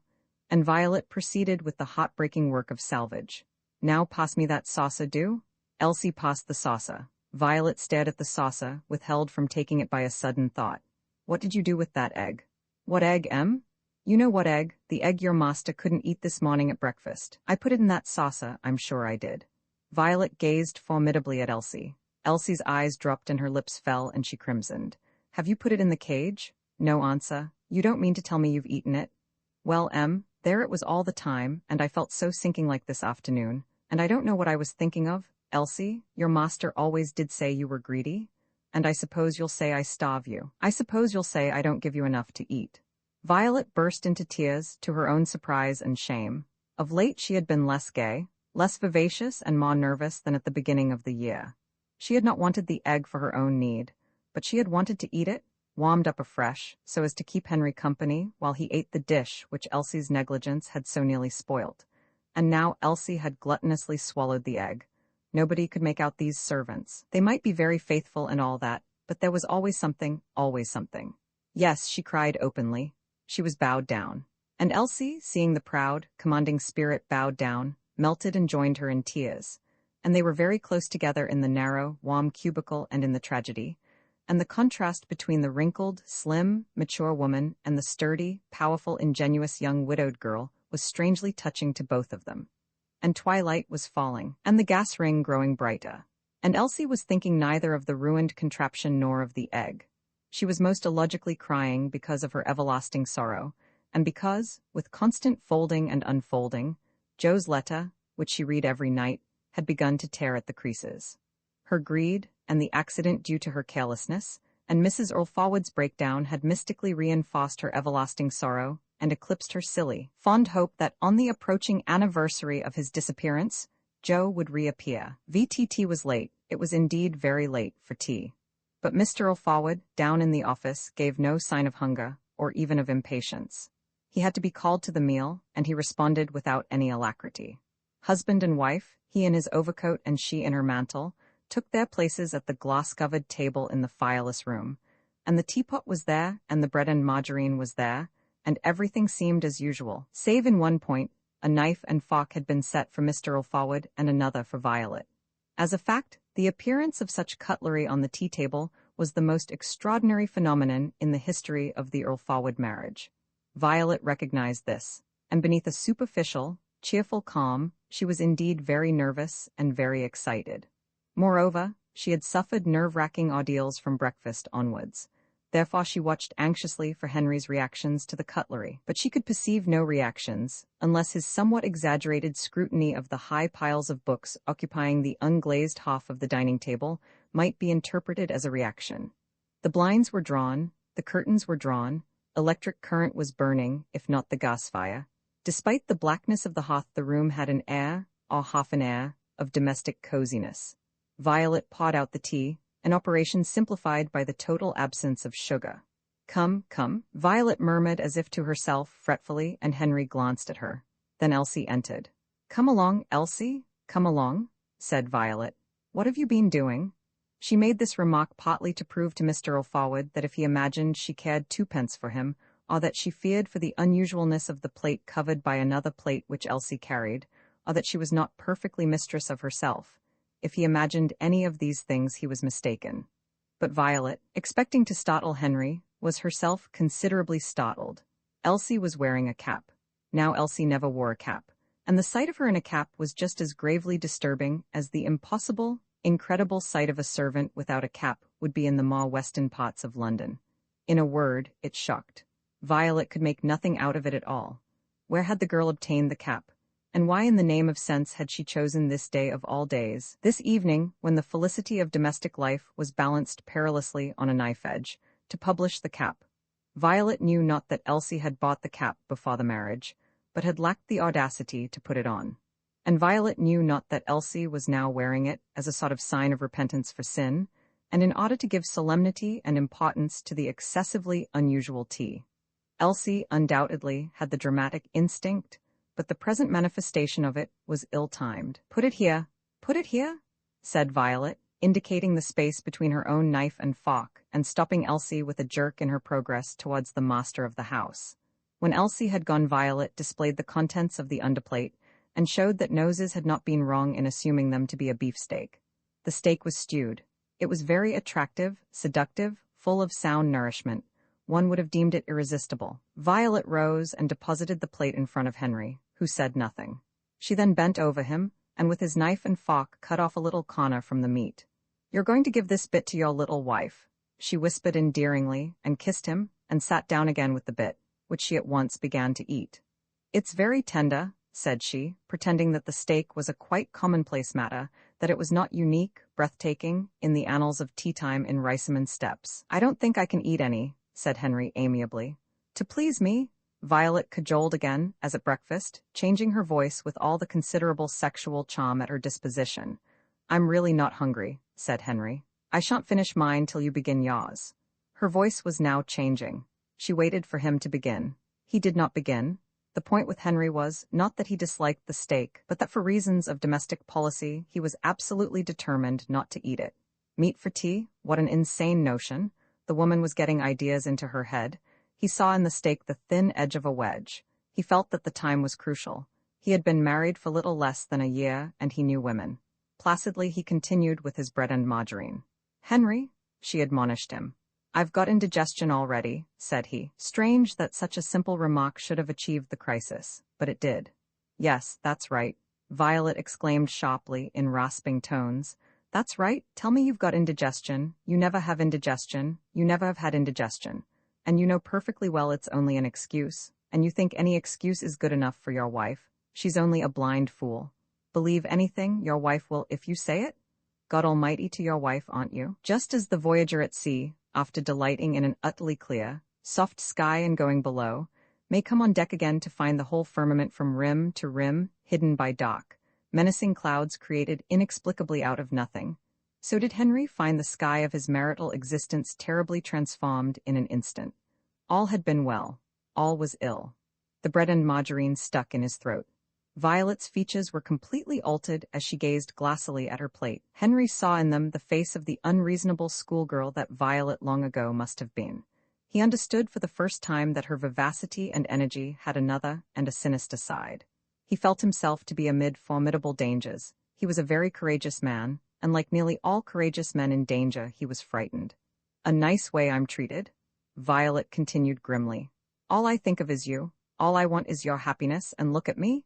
I'm always snubbed. Always. So long as you do everything you want, and I do everything you want, it's all right. But if I suggest anything, look at you. I have to have my meals and my mantle because you grudge me a bit of fire. It isn't as if I didn't pay my share of everything. I pay my share right enough, and Ma, you see to that, trust you. But I have to catch my death of cold every day, because we're so poor, I suppose. Oh yes, we haven't a penny in the world to bless ourselves with. Henry felt in his pockets and then left the room in silence. Alone, Violet busily fed her angry resentment. She was in a rage, and knew she was in a rage, and her rage was dear to her. She cared for nothing but her rage, and she was ready to pay for it with all her possible future happiness and the future happiness of her husband. Henry returned with a matchbox and lit the gas fire. Still no word. No sound but the plop of igniting gas. Violet sprang up in fury, rushed to the stove and extinguished it with a vehement, vicious gesture. No, I couldn't have it before, and I won't have it now. She pulled off her mantle and threw it to the floor. If I'm to be cold, I'll be cold. Here I've been in the shop all day, shivering. Why, how many wives would do it? There isn't another in this dreadful Clerkenwell that you're so fond of, I swear. You're the stingiest man in London, and don't you make any mistake. You think I can't see through you and your excuses? Huh? She began to walk up and down the room now. I'm a slave, same as Elsie is a slave. More than Elsie, she does get an afternoon off. But me? When? Night and day, love, a lot you know about it, cold by day and cold by night. And so now you know. I've often wanted to tell you, but I wouldn't because I thought it was my duty to struggle on. Besides, I didn't want to upset you. Well, now I do want to upset you. And why wouldn't you eat the steak? I'll tell you, because I asked you to eat it. You know that's rather unfair, Henry muttered. Unfair, is it? Unfair? A nice word for you to use, so I know it's unfair, do I? I'm being unfair, am I? She looked straight at him. Her eyes blazed at him, and she added solemnly, Henry, you ought to be ashamed of yourself the way you go on. What do you think Elsie thinks? The marvel is that she stays here. Supposing she left us and started to talk? You ought to be ashamed of yourself. She dropped back into her chair and sobbed loudly. If Elsie heard her, what matter? In her rage she had put facts into words and thereby given them life, devastating life. In 2 minutes she had transformed the domestic interior from heaven into hell. She had done something which could never be undone. Words had created that which no words could destroy, and he had driven her to it. She gazed at him once more, across the ruins of their primitive and austere bliss. You're shortening your life. That's what you're doing, she said, with chill ferocity. Not to speak of mine. What's mine? What did you have for your dinner out today? You daren't tell me because you starved yourself. I defy you to tell me. She laid her head on the table just like a schoolgirl abandoning herself utterly to some girlish grief, and went on crying, but not angrily and rebelliously now, mournfully, self-pityingly, tragically. And then she sat up straight again, with suddenness, and shot new fire from her wet eyes at the tyrannic monster. Yes, and you needn't think I've been spending money on servants' caps either, because I haven't. I know no more about that cap of Elsie's than you do. God alone knows where she's got it from, and why she's wearing it, but I give servants up. Here Henry had an absurd wild glimmer of hope that she meant to give Elsie up, do without a servant, and so save wages and food. But he saw the next instant that he had misunderstood her words. They're past me, servants are. Only, of course, you think it's me been buying caps for the girl? This was the last flaring of her furious resentment. Instead of replying to it, Henry softly left the room. Violet's sobs died down, and her compassion for herself grew silent, since there was no longer need for its expression. She tried hard to concentrate on the hardships of her lot, but she could not. Another idea insisted on occupying her mind, and compared to this idea, the hardships of her lot were trifles. I've lost my power over him. If he had only responded to her cajolings, and recognized in some formal way her power, if he had only caressed her and pleaded with her not to exercise her power too drastically upon him, if he had only said, Vi, let me off. I'll eat just a little bit to please you, but I really can't eat it all. You know you can do what you like with me, but let me off. That would have been marvelous, delicious, entirely satisfactory. But she had lost her power. And yet, while mourning that she had lost her power, she knew very well that she had never had any power. He was in love with her, but he was more in love with his grand passion and vice, which alone had power over him, and of which he, the bland tyrant over all else, was the slave. She had pretended to herself that she had power, and she had been able to maintain the pretense because she had never till that day attempted to put her imagined power really to the test. Twice now she had essayed it, and twice failed. Fool? She was a fool? She had irreparably damaged her prestige. She had but one refuge, the refuge of yielding. I must yield, she thought passionately, and the voluptuous pleasure of yielding presented itself to her temptingly. She must submit, she must cling still closer to him, echo faithfully his individuality, lose herself in him. There was nothing else. Elsie entered to clear the table.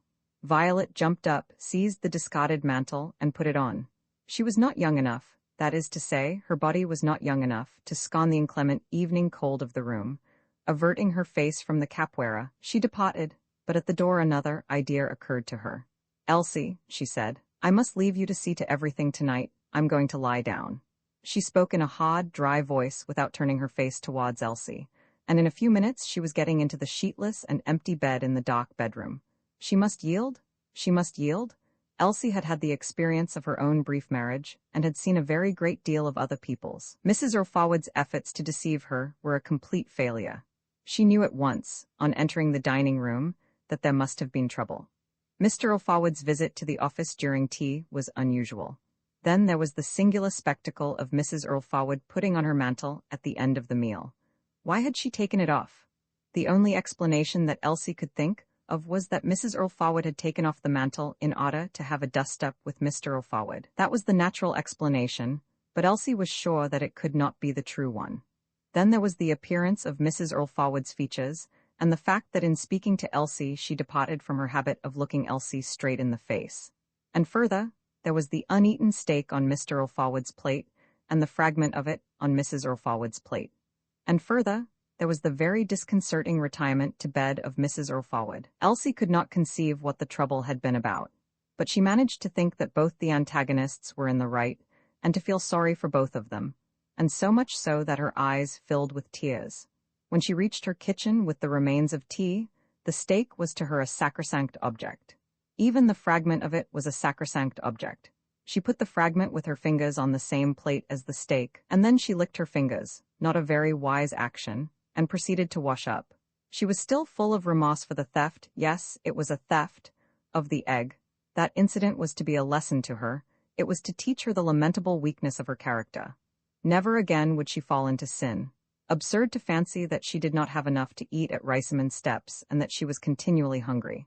She had more to eat, and more regularly, than many persons in her experience. Appetite was a sign of good health, and she ought to be thankful for good health. Good health was a blessing. She ought not to be greedy, and above all, she ought not to seek to excuse her greed by false excuses about appetite and lack of food. She continued calmly with her washing up.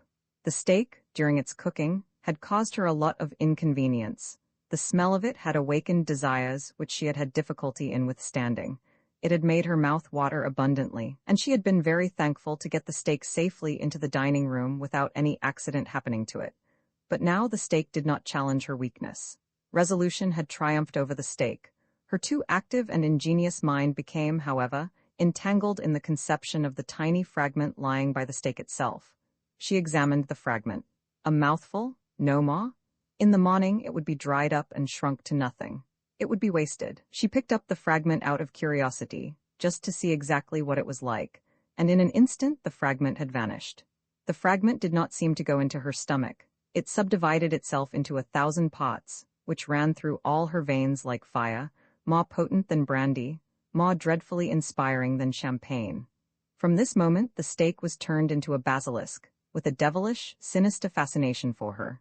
She ceased to wash up. She was saddened by the domestic infelicity of her employers. She was cast down and needed a tonic. She felt that without some pick-me-up, she could not bear the vast grief of the world. She went through the agonies of the resisting drunkard dragged by ruthless craving nearer and nearer to the edge of the fatal precipice. Would her employers themselves eat the steak on the morrow? Very probably not. Very probably Mrs. Earlforward on the morrow would authorize her, Elsie, to eat the steak. If she might eat it tomorrow, she might eat it tonight. What difference to her employers whether she ate it tomorrow or tonight? Moreover, if Mrs. Earlforward had not been upset, she would quite possibly have given Elsie express permission to eat the steak. Elsie began to feel her self-respect slipping away, her honor slipping away, all right-mindedness slipping away, under the basilisk stare of the steak. A few minutes later she knocked at the bedroom door, and, receiving no answer, went in. The room was dark, but she could distinguish the form of Mrs. Earlforward in the bed. "What is it? What is it?" demanded a weak, querulous, mournful voice. Mrs. Earlforward vaguely extended her hand, and it touched something which for several seconds she could not identify. It touched Elsie's cap. Elsie had sunk to her knees by the bedside. She burst into weeping. "Oh, sobbed Elsie. "Oh, I've gone and eaten the steak. I don't know what made me do it, but I've eaten the steak and I run straight in to tell you, Vi evening." Violet laughed in the dark. An unusual laugh, not vivacious nor hearty, but a laugh. "I'm glad, Elsie," she said, withdrawing her hand as though Elsie's cap had been red hot. Elsie, dismissed, felt relieved, but at the same time she was disappointed of her rich, tearful penitence, and she went away with the sensation that the world was an incomprehensible and arid place.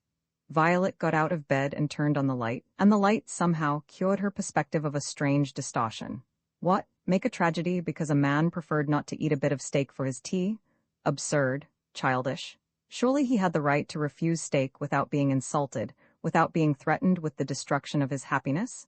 It was not as if he had forbidden his wife to eat steak. Thus did Violet try to nullify to herself the effect of her wild words in the dining room and to create that which they had destroyed.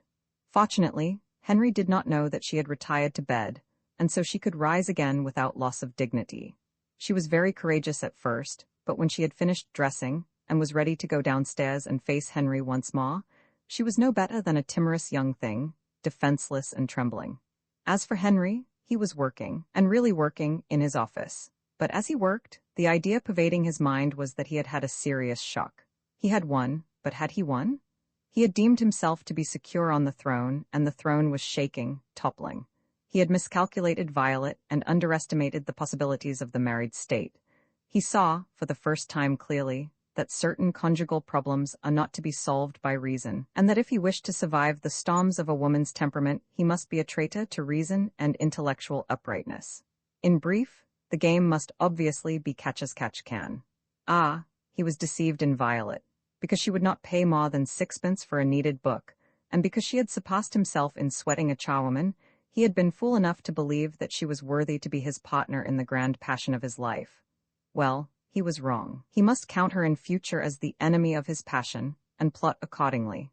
Then at length the weak creature, the broken reed upon which he had depended, reappeared in the doorway of his office, and she was not wearing her mantle. Henry had in that moment a magnificent inspiration. He limped from his chair at the desk and put a match to the fire, which had been laid for many months. The fuel seemed anxious to oblige, and flared up eagerly. Violet was touched by the attention, whose spirit she comprehended and welcomed.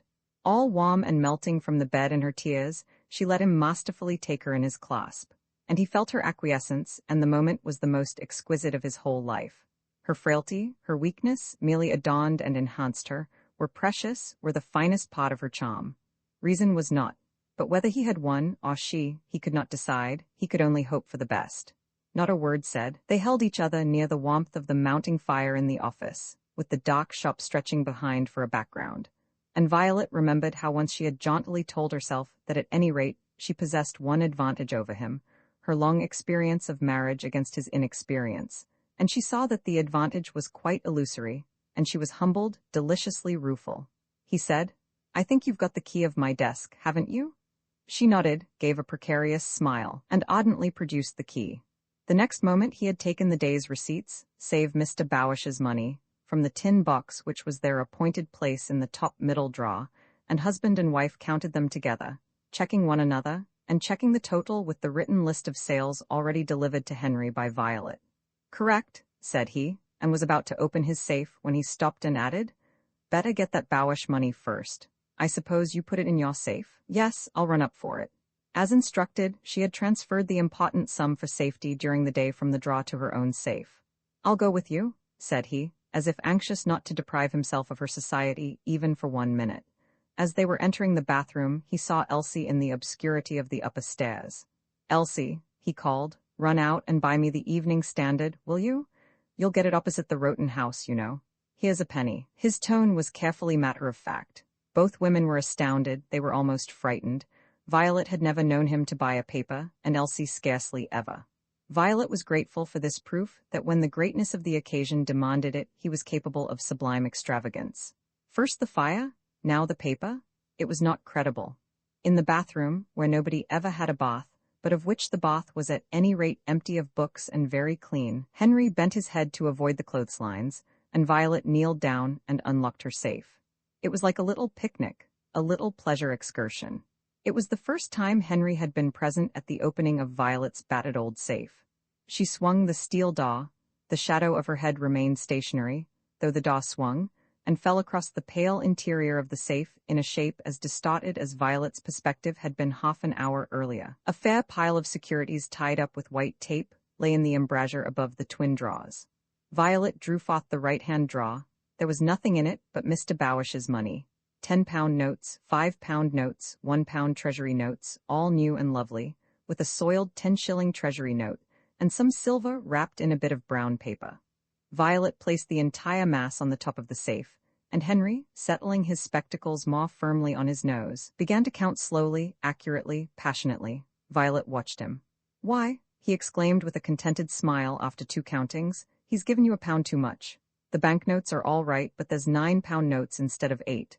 1, 2, 3, 4, 5, 6, 7, 8, 9. Only ought to be 8. 148 pounds, 18 shillings, it ought to be altogether." "Well, that's funny, that is," said Violet. "I made sure I counted them right." "Oh, I know. There was another £1 for a French book I sold him. I forgot to enter it in the list. It was marked 10 shillings, but I asked him £1 and he took it." "Oh," murmured Henry, disillusioned. "Yes, and he took it at £1, did he? Well then, you made 10 shillings for yourself that time, Vi." And he gave her the 10-shilling note, a glint of humor in his voice and glance. Princely munificence? She was deliciously dumbfounded. She had misjudged him. Heaven was established again in the sealed home. She thanked him with a squeeze of the arm, and then put the note in the left-hand drawer of the safe, where were a lot of other notes. "So that's your standby in case?" said Henry. "That's my standby in case," said Violet, pleased by the proud approval in his voice, and she snapped to the drawer, and the brass handle rattled against the front of it. "And I suppose those are your securities? Like to look at them, darling." She was still warm and melting. He nodded. He undid the binding tape and examined the securities one by one, unfolding them, reading, scrutinizing, with respect, with immense respect.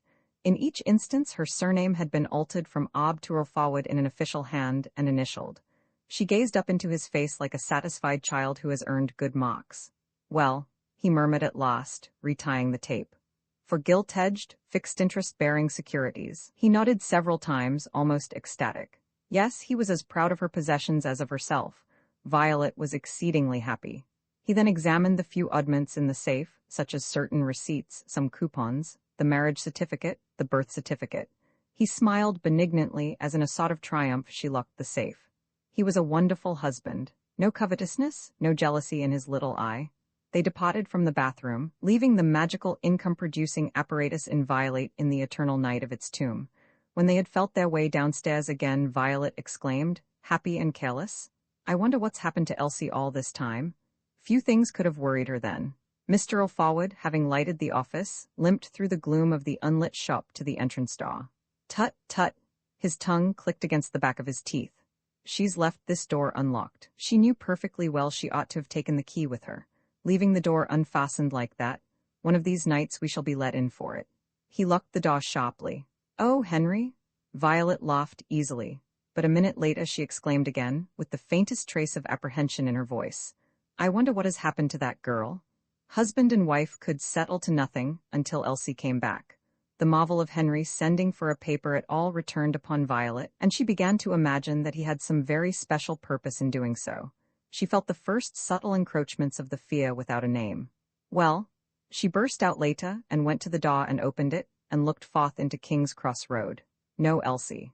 She came in again and secured the door, and entered the office humming. Henry stood with his back to the fine fire, luxuriating grandly in its heat and in his own splendid extravagance. His glance at Violet seemed to say, "See how I prove that I can refuse you nothing. See what follies I will perpetrate to please you." Then the shop door shook, and the next instant there was a respectful tap-tap on it. Violet ran like a girl. "Elsie, you know perfectly well you ought to have taken the key with you."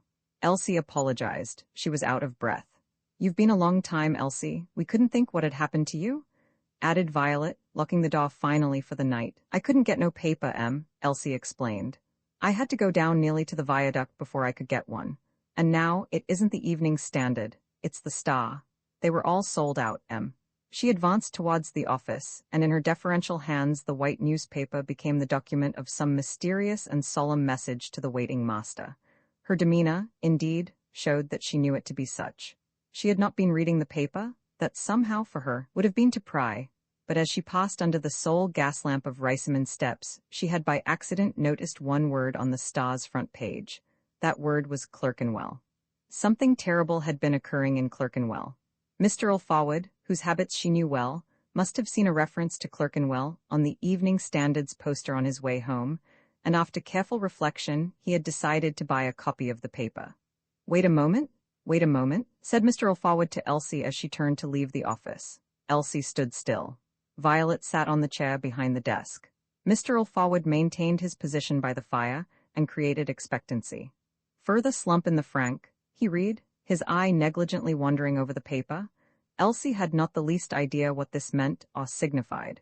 Violet was by no means sure of its import, but she knew positively that it was bad news for decent investing persons. Belgian franc falls in sympathy. Happily Elsie did not even know what a franc was, but whatever a franc might be, she vaguely wondered in the almost primeval night of her brain how its performances could be actuated by such a feeling as sympathy. For Violet, the financial situation grew still gloomier. Over 1 million doomed to starvation in the Volga region. That's communism, I'd like you to know. That's the result of communism, that is, observed Mr. Ulfawad, looking over his glasses and including both women in an equal glance. That's what communism leads to, and what it must lead to wherever it's tried. He had suddenly become an oracle. The women were impressed. They felt as if they had been doing something wrong, perhaps defending communism or trying to practice it. Elsie could not believe that he had bought the paper in order to obtain the latest results of communism. She waited for the word, Clerkenwell, but Mr. Ulfawad was never in a hurry and could not be hurried. As usual, he was postponing. Fatal affray in a Clerkenwell Communist Club, he announced at length.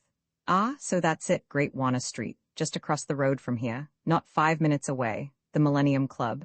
He nodded scornfully at the name. Girls' heroism. Girls in it, too? Oh, she was the waitress, threw herself very courageously between the assailants and seized the revolver, which, however, Weissenser wrenched from her and then fired, wounding Arthur Trankett in the abdomen. When the police effected an entrance at midnight, that's last night, Smith was lying dead on the floor in front of the bar, and Trankett was unconscious by his side. Weissenser was subsequently apprehended in a house in Coldbath Square. Mr. Ulfawad continued calmly and intimidatingly to read the account of the police-got proceedings, and then went on. There you are, you see, at our door, as you may say, but don't think Clerkenwell's the only place. It's everywhere, communism is. Ask Glasgow. It's what we're coming to. It's what all Europe's coming to.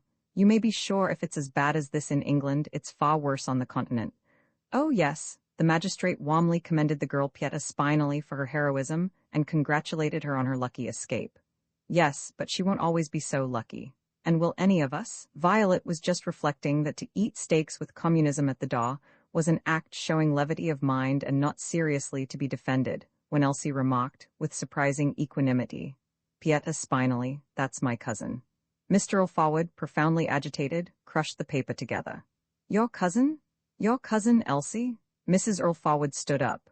The shock of learning that Elsie had any relatives or connections of any kind, that she had any human interests outside Riceyman's steps, that she was not cut off utterly from the world and devoted exclusively to themselves. This alone would have sufficed to overthrow her employers, who had never since she entered their house, as a novice enters a nunnery, thought of her as anything but a general. But that she should be connected by blood with communists and foreigners? Communists seemed to have invaded the very house, and civilization itself was instantly threatened. Yes, she's my Aunt Maria's daughter. My Aunt Maria married an Italian, an Iceman, and his name was Spinally. Not as I ever saw them. Oh, so you don't see this girl, what's her name? Shouldn't know her if I saw her, but I know they always had to do with clubs like. There's a lot of clubs round here, but I'm glad she's not dead or anything. You see, her being half Italian, I shouldn't see her, and me Aunt Maria's been dead nearly 5 years. It must be Pieta, that must. There couldn't be two of and it was just like her too, because I remember her at school. Oh, she was a one. But then what could you expect, poor thing? But I'm glad she's not dead, not cut about. Fancy her being in the papers? Elsie showed no perturbation. In spite of herself, she felt pride in a foreign connection and the appearance of an heroic cousin in the papers, but the more serious part of her was rather ashamed of the foreign connection. Mrs. Ulfawad informed her that she might retire to bed if she had left the kitchen all straight and ready for tomorrow morning.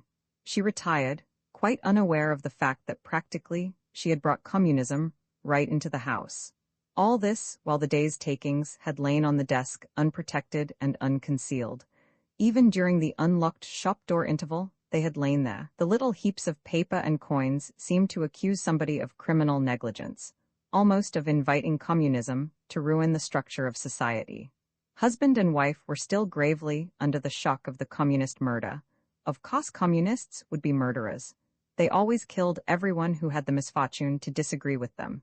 So near to Riceyman's steps and the shock of Elsie's evil communications.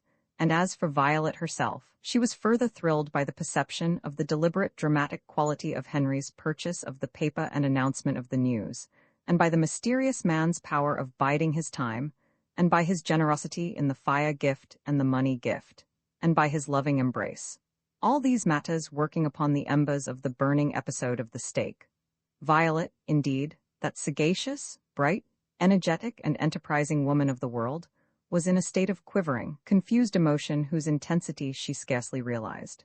When Henry brought out his safe key, she was strangely relieved, and her glittering eyes seemed to say, "This money's been lying here on the desk too long.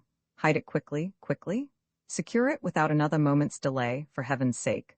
Having unlocked his safe, Henry pulled out 2 of the drawers. It was a much larger safe than Violet's, with 4 drawers, and placed them on the desk. One of them was full of pound notes and the other of 10-shilling notes, and all the notes were apparently equal to new.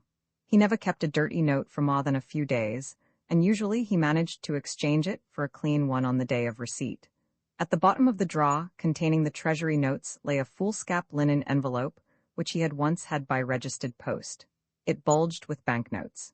Into this, he forced Mr. Bowish's excellent tale of banknotes. As he dealt methodically, slowly, precisely with the rest of the money, Violet wondered how much cash the drawers held. It might be hundreds, it might be thousands of pounds, she could not estimate. It was a very marvelous and reassuring sight. She had seen it before, but not in such solemn circumstances nor so fully. It reassured her against communism. With that hod well gripped, what could communists do to you after all? Of course, to keep the cash thus was to lose interest, but you couldn't have it both ways, and the cash was so beautiful to behold. Stocks, dead flesh, bodily desires, appetites, negligible. This lovely cash satisfied the soul. Ah, how she admired Henry, how she shared his deepest instincts, how she would follow his example. How right he was always, he said suddenly but with admirable calm. Of course, if things do come to the worst, as they certainly will, in my opinion, all this will be worth nothing at all. This was the contents of the 2 drawers. Nothing, or just as much as a Russian ruble. If some of those fellows across the road in Great Wanna Street get their way, a 5-pound note won't buy a loaf of bread. I'm not joking. It's happened in other countries and it'll happen here. And the first thing will be the banks closing. And then where will you be, with your gilt-edged securities? Where will you be then? But I'll tell you one thing, that communism and socialism and murder and so on won't spoil, and it'll always be good value. He took a 3rd drawer out of the safe, lifting it with both hands because of its weight, and put it on the table. It was full of gold sovereigns. Violet had never seen this gold before, nor suspected its existence. She was astounded, frightened, ravished. He must have kept it throughout the war, defying the government's appeal to patriots not to hoard. He was a superman, the most mysterious of supermen, and he was a fortress, impregnable. "Nothing like it?" he said blandly, running his fingers through the upper sovereigns as through water that tinkled with elfin music. She too ran her fingers through the gold. A unique sensation, he had permitted it to her as a compensation for her silly sufferings in regard to the stake. She looked down, moved. With regret she saw him put the drawers back and close the safe. They stayed a very long time in the office. Henry had clerical work to do and she helped him, eagerly, in a lowly capacity. The crumpled newspaper was carefully folded. The light was extinguished. They climbed the dark stairs, leaving behind them the shop with the faint radiance near the window from the gas lamp. She slipped. She grasped his arm. He knew the stairs far more intimately than she did. On the first landing she exclaimed, "Now, has that girl fastened the dining room windows? Or hasn't she?" She had new fears for the security of the house. Not surprising that he had previously breathed no word as to the golden contents of his safe. What a proof of confidence in her that he had let her into the dangerous secret. Suppose that the truth should get about. Burglars? Homicides? Madame Tussauds. She shut her knowledge up with triple locks in herself. They passed into the dining room, groping. The windows had been duly fastened. There was plenty of light through them. The upper windows of the confectioner's, nearly opposite, her old shop, were blazing as usual, with senselessly extravagant illumination. That business would not last long. She had been fortunate to get the last installment of her money. The purchaser was a middle-aged man with a youngish wife. Fatal combination? Violet had not found him directly through her advertisement in the News of the World, but through one of those business transfer agents who had written to her about the advertisement. How right Henry had been in insisting that she should not pay the agent's commission until she had received the last installment of the purchase money. Henry had told her that most business transfer agents were quite honest, but that a few weren't, because it was a calling that could be embraced without any capital, and therefore specially tempting to the adventurer. Henry knew all those things. A tramcar thundered up King's Cross Road, throwing sparks from its heels and generally glowing with electricity. It was crammed and jammed with humanity, exhausted pleasure-seekers returning home northwards from theatre, music hall, cinema, and restaurant. Pathetic creatures, stupid, misguided, deluded, heedless, improvident, sheltered in no strong fortress they, Violet thought of the magic gold. Come to bed, she said. It's very cold here after the office. He obeyed. At the window, Elsie was cleaning the upper windows of T.T. Riceyman's, and she had arrived at the second-floor spare room, which had two windows, one on King's Cross Road and the other on Riceyman Steps. A third window, on Riceyman Steps, had been bricked up, like two first-floor windows on King's Cross Road, in the prehistoric ages of the house. 2/3 of her body was dangerously projected over King's Cross Road, above the thunder of the trams and the motor lorries and the iron trotting of cart horses. The inferior third dangled within the room. She clung with one powerful arm to woodwork or brickwork, while with the other she wiped and rubbed the panes. The windowsill was the depository of a tin can, a leather, and a cloth, each of which had to be manipulated with care, lest by falling any of them should baptize or injure the preoccupied passers-by, whose varied topknots and shoulders Elsie glimpsed when she happened to look down. The windows of the house were all sashed.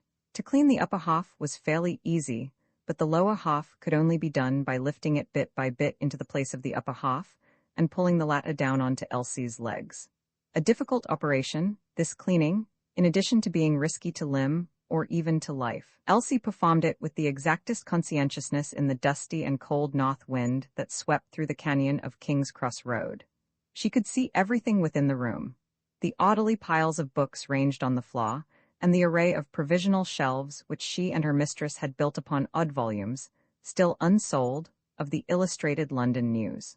The top or covering plank had disappeared, having been secretly removed during the master's absence, and sawn and chopped up for firewood in the cellar, for the master had decisively discountenanced the purchase of more firewood, holding that somehow or other the women could manage. They had managed. Elsie saw the door open and her mistress enter with a plant pot in either hand.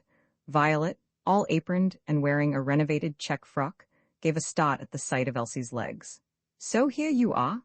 Elsie heard her voice coming weakly through the glass into the uproar of the street. "And I've been looking for you everywhere." That Elsie had been engaged upon the windows for quite 3/4 of an hour was proof that a servant might go her own ways without attracting the attention even of an employer who flattered herself on missing nothing. Elsie wormed her body back within the room. "Didn't you see me cleaning the outside of the shop windows, Em?" she asked, sedately benevolent. She could clean the inside of the shop windows only by special arrangement with the proprietor. "No, I did not. It's true I've had other matters to think about this morning." "Yes, it is. And why must you choose this morning for your windows? You know it's your afternoon out and there's a lot to do. But perhaps you aren't going out, Elsie?" "Well, Em, I was thinking of going out," Elsie answered, bringing in the tin can. "But I thought they looked so dirty." Here Elsie was deceitful, or at best she was withholding part of the truth. Mrs. Earl Forward would not have guessed in a million guesses Elsie's real reason for cleaning the windows on just that morning. The real reason was that the vanished Joe had been famous for the super-excellence of his window cleaning. This day was the anniversary of his disappearance. Elsie had no genuine expectation that he would reappear. The notion of his return after precisely a year was merely silly. She admitted it. And yet he might come back. If he did, he would find her in half an hour by inquiry, and if he did find her, she could not tolerate that he should find her windows dirty. He had an eye for windows, and windows must shine for him. Thus mysteriously, mystically, poetically, passionately did Elsie's devotion express itself. "Now don't shut the window," Violet admonished her sharply. "You know I want to put these plants out." Elsie's eyes grew moist. How touchy the girl is this morning, thought Violet, if she had to put up with what I have. And perhaps Violet was to be excused. How could she, with all her common sense and experience of mankind, divine that stodgy Elsie's equanimity was at the mercy of any gust that windy morning? She could not. She established the plant pots on the windowsill. She had bought bulbs with the 10 shillings so startlingly given to her by her husband, and with his reluctant approval. She had scrubbed the old plant pots, stirred the soil in them, and embedded the bulbs. She put the pots out in the daytime and brought them in at night. She watered them when necessary in the bathroom. She tended them like a family of children. All unseen, they were the romance of her daily existence, her refuge from trouble, the balm of her anxieties.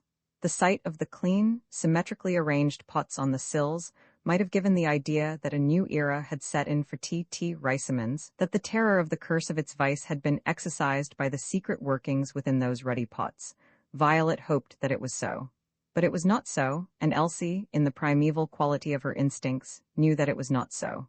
The bulbs were not pushing upwards to happiness, they were pushing upwards to sinister consummations, the approach of which rendered them absurd, and Elsie felt this too. "Were you wanting me for anything particular, Em?" Elsie asked, rather contrite about her windows and eager to appease. "Yes, I should think I was wanting you for something. How dare you give me this money you put on my dressing table?" She spoke with nervous exasperation, and produced from her pocket some coins wrapped in the bit of paper in which Elsie had wrapped them an hour or two earlier, the price of the ruined double saucepan, now replaced by Violet. "Take it back. You ought to have known I should never let you pay for it." This after she had most positively insisted that Elsie should repair out of her resources the consequence of her unparalleled stupidity. The fact was that Violet, unsentimental and hard as she could be, and generally was, in practical matters, had been somewhat moved at the sight of the poor little coins in the dirty paper, deposited in the bedroom dumbly, without a word written or spoken. Also, she happened that morning to be in a frame of mind favorable to emotion of certain sorts. She sniffed ominously, glancing at Elsie's face and glancing away. She could not bear to think that the lovable, loyal, silly creature had seriously intended to settle for the saucepan out of her wages. Elsie, astonished and intimidated, took the money back as dumbly as she had paid it out. "I'm that sorry, Em," she murmured simply. The little episode was closed, and yet Violet sniffed again, and her features slowly suffered distortion, and she began to cry. She was one who never cried, and this was her third crying within a week. In truth, it was not about the money at all that she had wanted to speak to Elsie. She said indistinctly through her tears, "He's not gone out this morning, Elsie, and he's not going out. He's missing the sale. He says himself he's not well enough, that just means not strong enough. And now he's sitting in the office trying to type, and customers just have to come to him." The secret that was no secret was suddenly out. There was in Elsie's ingenuous dark blue eyes such devotion, such reliability, such an offering of soft comfort as Violet could not resist. The deep-rooted suspiciousness which separates in some degree every woman from every other woman dissolved away, and with it Violet's pride in her superior station and Violet's self-sufficiency. The concealed yet notorious fact that Violet lived in torment about her husband, that all was not well in the placid household, was now openly admitted. In an instant Elsie, ardently yielding herself to another's woe, quite forgot the rasping harshness of Violet's recent onslaught. She was profoundly flattered, and she was filled with an irrational gratitude because Violet had given her the shelter of a sure, respectable home which knew not revolutions, altercations, penury, debauchery, nor the heartrending stridency of enervated mothers and children. "He's not himself, master isn't," she said gently. "What do you mean, he's not himself?" "I mean he's not well, Em. He'd be all right if he'd eat more, you know that as well as I do. Perhaps he hasn't got no appetite, Em." "Why shouldn't he have an appetite? He's never suffered from indigestion in all his life, he says so himself." "Yes, Em, not till lately." "All this talk about saving?" said Violet, shrugging her shoulders and wiping her eyes. It was a curious thing to say, because there had never been any talk about saving, and, even if there had been, clearly Elsie ought not to have heard it. Nevertheless, she received the remark as of course, nodding her head. "What's the use of saving if you're killing yourself to do it?" Violet proceeded impatiently. Violet was referring, and Elsie knew that she was referring, to the master's outburst on communism, with all its unspoken implications. They had both been impressed at the time. Mr. Ilfaward had convicted them of sin. But now, They were both femininely scornful of the silent argument of the illogical male. What, indeed, was the use of fatally depriving yourself now in order not to have to deprive yourself later on? There was something wrong in the master's mysterious head. If you could get somebody to talk to him, somebody from outside. Elsie stressed these last 3 words, thereby proving that her simplicity had led her straight to the heart of the matter. The atmosphere of the sealed house was infected by the strangeness of the master, who himself, in turn, was influenced by it. Fresh air, new breath, a great wind was needed to dispel the corruption. The house was suffocating its owners. An immense deterioration had occurred, unperceived till now. Violet was afraid, she was aghast, she realized the change not fully, but sufficiently to frighten her. The gravity of the danger dried up her tears. Yes, she assented. The doctor, Dr. Rost. But do you think he'd let me send for the doctor for one moment? And if I did send, do you think he'd see him? It's out of the question. You might have the doctor for yourself, You might send me for him, and then he could see master by accident like. But I'm not ill, my girl, Violet protested, though she was impressed by the kind creature's resourcefulness. Oh, Mum, why, you've been ill for weeks? Violet blushed like a culprit. What in the name of goodness are you talking about? She demanded. Of course I'm not ill. They were all the same, servants. They never understood that familiarity from an employer should not be answered by familiarity. Sorry, said Elsie meekly, but still with a very slight benevolent obstinacy, as one who would withdraw and wouldn't withdraw. Violet stared half a moment at her, and then abruptly walked out of the room. The interview was getting to be too much for her. She could not stand any more of it, not one more word of it. She foresaw the probability of a complete humiliating breakdown if she tried herself too far. A few seconds later, she popped her head in at the door again and said firmly, but quite pleasantly, Now, Elsie, you'd better be coming downstairs. There's nothing else up here to keep you. As a fact, Elsie was dawdling, in reflection. Roman 2 ELSIE ve Cyrillica Cyrillic motive, there was only one exit from the T. Riceyman PREMISES pe Cyrillicleta 57, Cyrillicleta 5A ve AFTHROUGH the shop. Once a door had given direct access to KING ve Cyrillica Cyrillic crossroad, but so long ago that the new bricks which had bricked it up were now scarcely distinguishable from the surrounding bricks. No one could have guessed at a glance that the main fa square root Cyrillicleta 56 a DE of the building had been shifted round, for some reason lost in antiquity, from KING ve Cyrillica Cyrillic crossroad to Riceyman steps, or that the little oblong, railing, enclosed strip of grass, which was never cut nor clipped nor trodden by human foot, had once been a ve yeri front garden. Ve Cyrillica Cyrillica the back parts of TT, RICEYM and ve Cyrillica Cyrillic provided no escape save through a little yard, over high brick walls, into the back parts of other properties inhabited by unknown and probably pernickety persons and their children. As there was only the shop exit from the TT Riceyman premises, it could not be concealed from the powers that Elsie went forth that same afternoon dressed in her best. Unusual array, for the girl generally began half-holidays by helping her friends, to whom she was very faithful, in Riceyman Square, either by skilled cleansing labor in the unclean dirty house, or, as occasion might demand, by taking children out for an excursion into the more romantic leafy regions of Clerkenwell up towards the northeast, such as Middleton Square, where there was room to play and opportunity for tumbling about in pleasant outdoor dirt.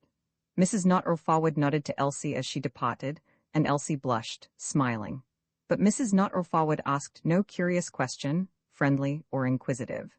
She knew her place, as Elsie knew ELSIE ve Cyrillica Cyrillic chas. She knew that it was not ve, yeri wise ve Cyrillica Cyrillica to meddle. Servants must do what they liked with their own. They were mighty independent, even the best of them, these days. Not a word, save on household matters, had passed between the two women since the scene of the morning. Mr. Not-or-Forward was still dealing with customers in the office. His voice, rather enfeebled, seemed blander than ever. Ve Cyrillica Cyrilliceri, I hope it will be fine for you. Ve Cyrillica Cyrillica, Violet called after Elsie at the shop door. Wonderful. The implications in the tone of that briefly expressed amiability. It was as if Violet had said, Ve Cyrillica Cyrilliceri, I know why, you ve ashcha re up to something out of the ordinary.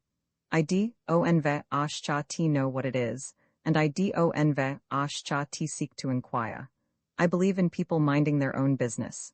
But you might have given me a hint, and anyhow I can see through you, though you am a ynv cha t think it. Anyhow, in spite of the cold wind and the big moving clouds, I hope you wonv cha t be inconvenienced in your very private affairs by the weather. Cyrillica Elsie comprehended all that Violet had not said, and her blushes flared out again. No sooner had she turned the corner into the Cyrillica's crossroad than she ceased to be the Yeri Gener Cyrillica tt Riceym Cyrillica's and became the image of the wife of a superior artisan with a maternal expression indicating a small family left at home, a sense of grave responsibilities, an ability to initiate and execute considerable dignity. She had put her gloves on. She carried her umbrella. She had massiveness and looked more than her age. Indeed, she looked close on 30. If she had blushed to Violet, it was because of her errand, which, had Violet known of it, would have set up serious friction. Elsie was going to see Dr. Not Rast about the state of health of T.T. Riceym Cyrillica's, an impossible errand, of course. Fancy a servant interfering thus in the most intimate affairs of her employers. But the welfare of her employers was as dear to Elsie as her own. Her finest virtue was benevolence, and she was quite ready to affront danger to a benevolent end. At the same time, it has to be admitted that Cyrillica's motive in going to Middleton Square, without a train of children, to see Dr. Not Rast, was not a single motive. Probably in human activity, there is no such a thing as a single motive. For Elsie this day was not chiefly the day on which Mrs. Not Forward had so piteously broken down before her, as to Mr. Not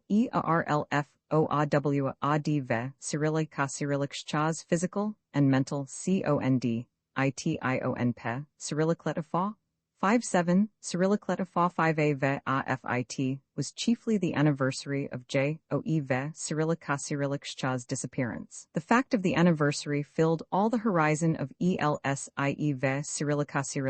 thoughts, and at intervals it surged inwards upon her from every quarter of the compass and overwhelmed Cyrillicletifa 57 Cyrillicletifa 5a and then it would recede again.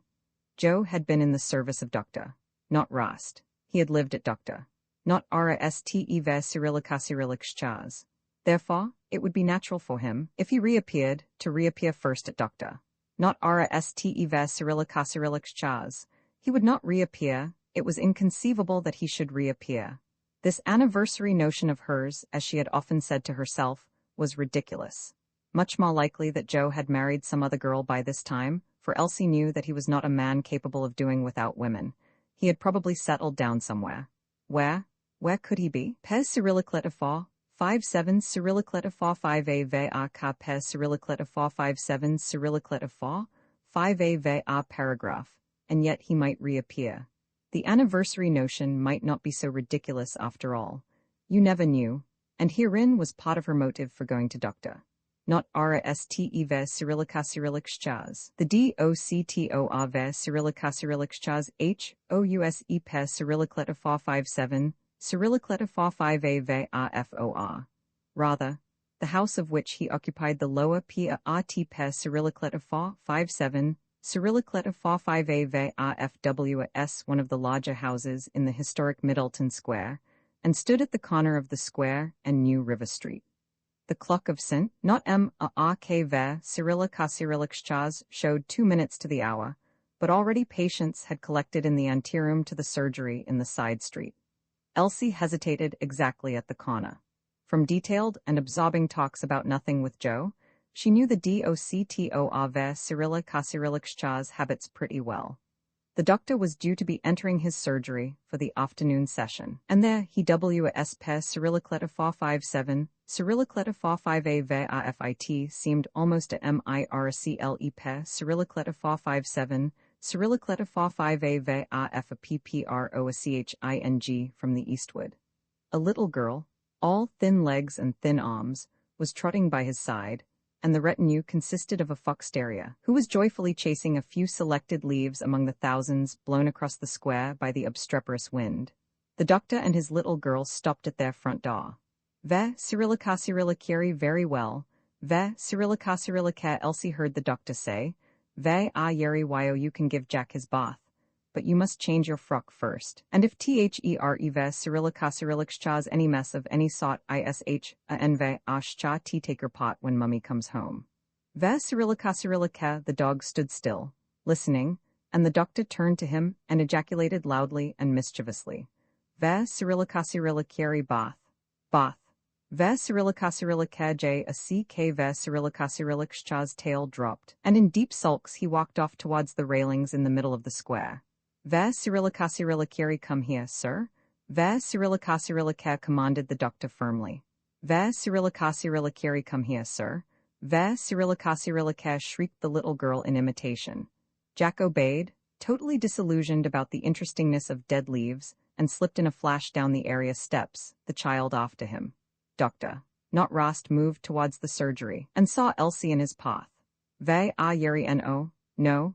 Ve Cyrillica he said to her, kindly, humanly, for he had not yet had time to lose his fatherhood. Ve Cyrillica this won ve ashcha ti do, you know. You must take your turn with the rest. Ve Cyrillica he raised his hand in protest. He was acquainted with all the wiles of patients who wanted illicitly to forestall other patients. Ve yeri itisn ve ashcha ti for myself, sir. Ve Cyrillica said Elsie, with puckered brow, very nervous. Ve Cyrillica it ve Cyrillichchas, for Mr. not ERLFORW AD pe Cyrillicleta 57 Cyrillicleta 5A ve AF at least, Mrs. not roll forward. Ve ve yeri OH? Ve Cyrillica the doctor halted. Ve Cyrillica udon ve ashcha ti remember me, sir? Mrs. not Spricket, sir. Elsie, sir. Ve yeri yes, of course. Ve Cyrillica he ought to have proceeded. Ve yeri by the way, Elsie? Joe ve Cyrillichchas come back today. Ve Cyrillica it would have been too wonderful if he had said that. But he didn ve ashcha ti. He merely said, Ve Cyrillica well, what ve Cyrillichchas it all about. Ve Cyrillica somewhat impatiently, for at that moment the clock struck. Ve yeri ma.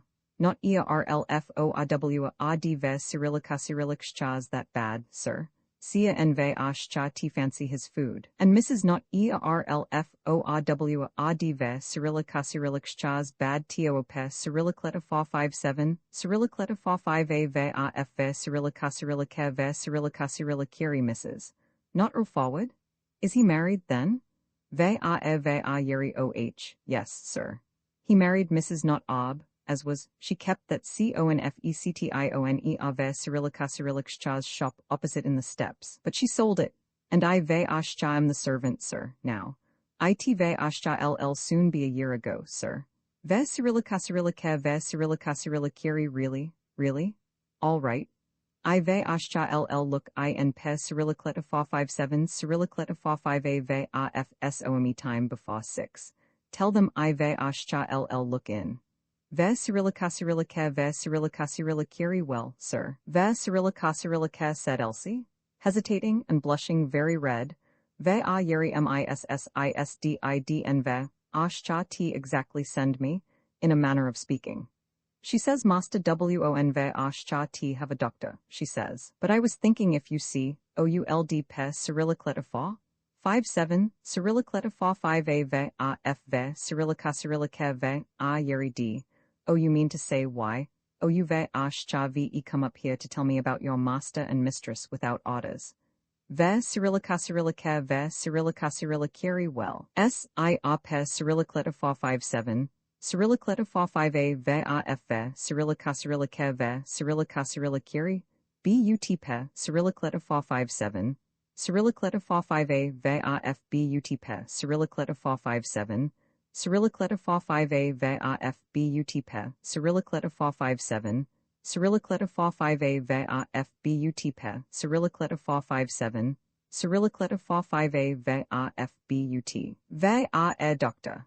Not Rost spluttered with the utmost rapidity, startled for once out of his inhuman imperturbability by this monstrous act of Elsie ve Cyrillichchas. He had no child nor dog now. He was the medico-chemically pure. Ve Cyrilla Curie, did you suppose that I can come like that without being called in? I never heard of such a thing. What next, I wonder? Ve Cyrilla Ka Ve Cyrilla Curie, he Ve Cyrilla Kchaz, very bad, sir, master is. Ve Cyrilla Ka, the slim little man stood up threateningly against Elsie Ve Cyrilla Kchaz mighty figure. Ve Cyrilla Curie, what do I care? If people need a doctor, they must send for him. Ve a doctor. Not Rast walked off down New River Street, but after a few steps turned again. Ve Cyrilla Curie, Ven Ve Ashchati, they got any friends you could speak to? Ve Cyrilla he asked in a tone still hard, but with a touch of comprehending friendliness in it. This touch brought tears to Elsie Ve Cyrilla Kchaz's silly eyes. Ve a yeri no, sir. Ve Cyrilla Ve a yeri no, friends? Ve a yeri no, sir. Ve Cyrilla Ve Cyrilla Curie, nobody ever calls. Ve a yeri no, sir. Ve Cyrilla Ve Cyrilla Curie, and they never go out. Ve a yeri no, sir. Ve Cyrilla Ve Cyrilla Curie, not even to the cinema, and so on? Ve a yeri oh, never, sir. Ve Cyrilla Ve Cyrilla Curie, well, I Ve Ashcha am very sorry, but I see a en Ve Ashcha t do anything. Ve Cyrilla he left her and leapt up his surgery steps. Not a word about Joe. Not a word even of inquiry, and yet he knew that Joe and she had been keeping company, and he had been so fond of Joe. He had thought the world of Joe. He might at least have said, Ve Cyrilla Curie seen anything of poor Joe lately? Ve Cyrilla but nothing? Nothing. Joe might never have existed for all the interest the doctor showed in him. It was desolating. She was a fool. She was a fool to try to get the doctor to call without a proper summons, and she was thrice a fool to have hoped or fancied that Joe would turn up again, on either the anniversary of his vanishing or any other day. The reaction from foolish hope to despair was terrible. She had known that it would be. The whole sky fell down on her and overwhelmed her in choking folds of night, and there was not a gleam anywhere. No glimmer for Riceyman and Ve Cyrilla Kchaz. No glimmer for herself.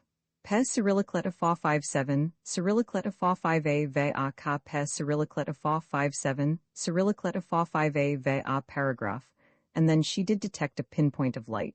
The day was not yet finished. Joe might still Pe Cyrillacleta 457, Cyrillacleta 45a Ve a ka Pe Cyrillacleta 457, Cyrillacleta 45a Ve a paragraph renewal of utter foolishness. Roman 3 Charity, a dramatic event occurred that same afternoon at the shop. Violet and Henry were together in the office, where the electricity had just been turned on.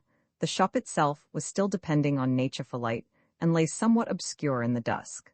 Husband and wife were in an affectionate mood, for Violet, as usual, had been beaten by the man's extraordinary soft obstinacy. She had had more than one scene of desperation with him about his health and his treatment of himself, but nobody can keep on fighting a cushion forever. Henry had won her down into a good temper, into a condition of reassurance and even optimism. He had, in fact, by patience convinced her that his indisposition was temporary and such as none can hope to escape, and that he undoubtedly possessed a constitution of iron. The absence of Elsie helped the intimacy of the pair. They enjoyed being alone, unobserved, free from the constraint of the eyes of a third person who was here, there and everywhere. The trouble was that as soon as the affectionate mood had been established, Violet wanted to begin her tactics and her antics all over again. "You know, darling," she said, playful and serious, sitting on the edge of the desk by his side in a manner most unmatronly. "Either you eat tomorrow, or I shall have the doctor in." "Oh, I shall have the doctor in. It's for you to decide, but I've made up my mind. You must admit." And then the shop door opened and someone entered. Violet sprang off the desk to the switches, illuminated the shop, and beheld Dr. Rast. Henry also beheld Dr. Rast. Although a perfectly innocent woman, Violet's face at once changed to that of a wicked conspirator who has been caught in the act. Try as she would, she could not get rid of that demeanor of guilt, and the more she tried, the less she succeeded. She dared not look at Henry. Certainly she could not murmur to Henry, "I swear to you I didn't send for him. His coming's just as much a surprise to me as it is to you." She thought, "This is that girl Elsie's doing." And she was angry and resentful against Elsie, and yet timorously glad that Elsie had been interfering. What Henry was thinking no one could guess. Henry's mind to him a kingdom was, and a kingdom never invaded. All that could be positively stated of Henry was that the moment he recognized the doctor he rose vigorously from his chair and limped about with vivacity to prove that he was not an invalid or in any way in need of any doctor. And strange to say, he really felt quite well. Dr. Rost startled Violet by offering to shake hands. How'd you do, Mrs. Earlforward, said he, in his sprightly, professional, high-voiced style. Not seen you for a long time. Violet recalled the Sunday morning in Riceyman Square when he had spoken to Henry on the pavement. She was happy then, and expectant of happiness. She was girlish then, exuberant, dominating, self-willed, free. None could withstand her. A year ago, the change in 12 months suddenly presented itself to her with a sinister significance, but she imagined that the change was confined to her circumstances, and that an unchanged Violet had survived. The doctor with his fresh eyes saw a shrunken woman, subject to some kind of neurosis which he could not diagnose. He greeted the oncoming Mr. Earlforward, and shook a hand of parchment. Mr. Earlforward's appearance indeed astonished him, and he said to himself that perhaps he had done well to call, and that anyhow Elsie had not exaggerated her report. Mr. Earlforward was worse than shrunken. He was emaciated? His jaws were hollowed, his little eyes had receded, his complexion was grayish, his lips were pale and dry, the lower lip had lost its heavy fullness, his ears were nearly white, and there he was moving nervously about in the determination to be in excellent health in the presence of the doctor. Amazing, thought Dr. Rost, that Mrs. Earlforward had not summoned medical assistance weeks earlier. But then Mrs. Earlforward saw her husband every day and nearly all day. Amazing that no customer had dropped a word of alarm. But then Mr. Earlforward's amiable and bland relations with customers were not such as to permit any kind of intimacy. You got a certain distance with Mr. Earlforward, but you never got any further. You remember I bought a Shakespeare here last year? Dr. Rost began cheerily, and somewhat loudly. He often spoke more loudly than he need. Result of imposing himself on the resistant stupidity of the proletariat. Relief spread through the shop like a sweet odor. The professional man's visit was a pure coincidence after all. Violet ceased to look guilty. Henry ceased to ape the person of vigorous health. Yes, said Mr. Earlforward, and to his wife, just reach down that Shakespeare with illustrations, will you? Shakespeare with Illustrations was the shop's title for the work, Valpy's edition of Shakespeare's plays and poems, because these 3 words were the only words on the binding. You don't mean to say you've not sold it yet? A year, isn't it? Cried Dr. Rost. And Mr. Earlforward recalled from their previous interview in the shop an impression that the doctor was apt to be impudent. What right had the man to express surprise at the work not having been sold? Mr. Earlforward had in stock books bought 10 years ago, 15 years ago. I could have sold it, said he, but the truth is I've been keeping it for you. I felt sure you'd be looking in one of these days. I meant to drop you a postcard to say I'd found it, but somehow, all this was true. For at least 10 months Mr. Earlforward had intended to drop the postcard and had never dropped it. Yet his conviction that one day he would drop it had remained fresh and strong throughout the period. Here, it's up in that corner, my dear, said Mr. Earlforward. Yes, I know. I'm just going to get the steps. Where are they? They ought to be here. I don't know. Elsie must have had them for her windows and forgotten to bring them back. Tut, Mr. Earlforward blandly expostulated. Shakespeare's been having considerable success in my house, Dr. Rost went on, when the 2 men were alone, with an arch smile at his own phrasing. You'd scarcely believe it, but my little daughter simply devours him. And as it's her birthday next week, I thought I'd give her my Globe edition for herself, and get another one with a wee bit larger type for myself. My eyes aren't what they were. Simply devours him, scarcely believe it, would you? The doctor was growing human. His eyes sparkled with ingenuous paternal pride. Then he checked himself. I notice your old clock isn't going, said he, in a more conventional, a conversation-making tone, and glanced at his wrist. No, Mr. Earlforward quietly admitted, thinking, what's it got to do with you, my old clock not going?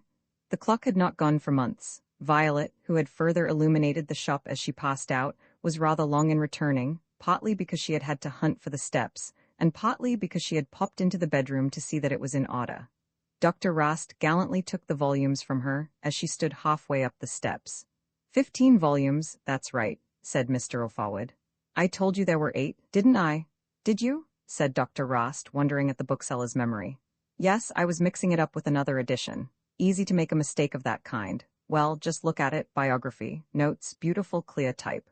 Nice, modest binding in very good taste. light and handy to hold, clean as a pin, nearly 200 illustrations from the Boydell edition. I told you Flaxman's illustrations, didn't I? Yes, I did. That was wrong. I somehow got the idea they were Flaxman's because they're in outline. But I see there's quite a selection of artists. He peered at the names engraved in microscopic characters under the illustrations and passed on volume after volume to the prospective customer. Pretty edition. A silence. Violet stood attendant, an acolyte, submissive, watchful, while Henry did business. I'm afraid it'll be too dear for my purse, said the doctor, affrighted by the thought of nearly 200 illustrations from Boydell. 25 shillings. I'd better take it, said the doctor, looking up from the books into Mr. O'Forward's little eyes. He was startled at the lowness of the price, and immediately counted out the money, 2 notes and 2 new half-crowns, which Mr. O'Forward gazed at passionately, and in a bravura of self-control left lying on the desk. Make them up into 2 parcels, will you? Said the doctor. I'll carry them home myself. I suppose you wouldn't be able to deliver tonight? Too late? Yes, too late tonight, I'm afraid, answered Mr. O'Forward calmly, well aware that he had long since ceased to deliver any goods under any circumstances. My dear, some nice brown paper and string. Oh, the string's here, isn't it? He bent down to a drawer of the desk and drew out a tangle of all manner of pieces of string. Violet now became important in the episode and took charge of the wrapping. Her mien showed a conviction that she could make up a parcel as well as her husband.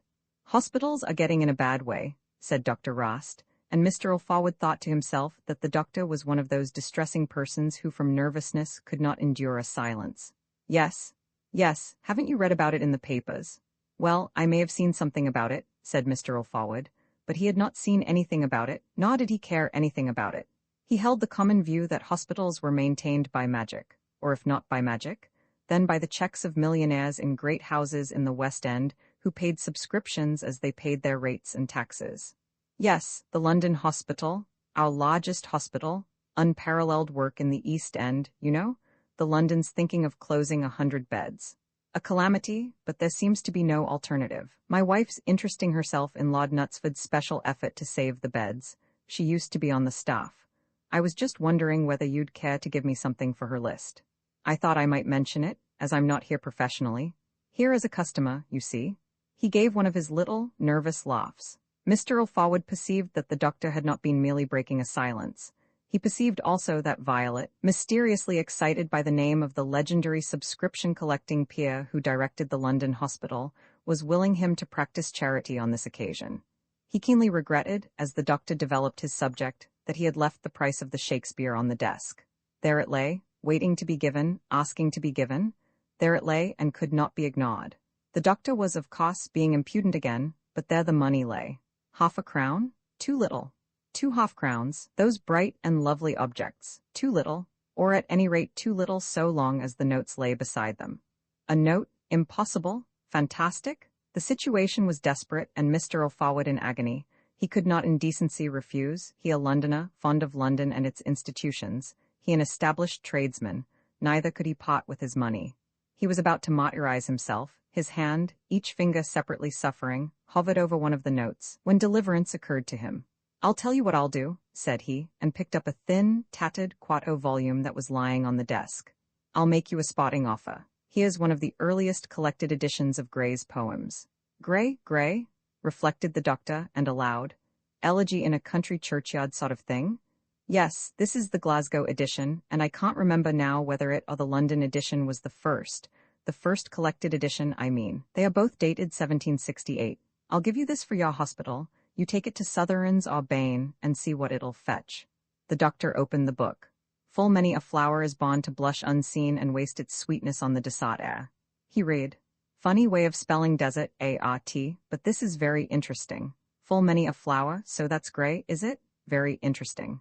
He was quite uplifted by the sight of familiar words in an old book. It's very clean inside. Suppose it's worth a lot of money. I'm sure you're very generous indeed. Violet paused in making up the second parcel. Well, said Mr. O'Forward, uplifted in his turn by reason of the epithet generous applied to him. I don't know without inquiring just what it is worth. That's the spotting offer. I wouldn't mind giving a couple of pounds for it myself. I should like it. Far from the madding crowd. Well, and one of the earlier editions, you say?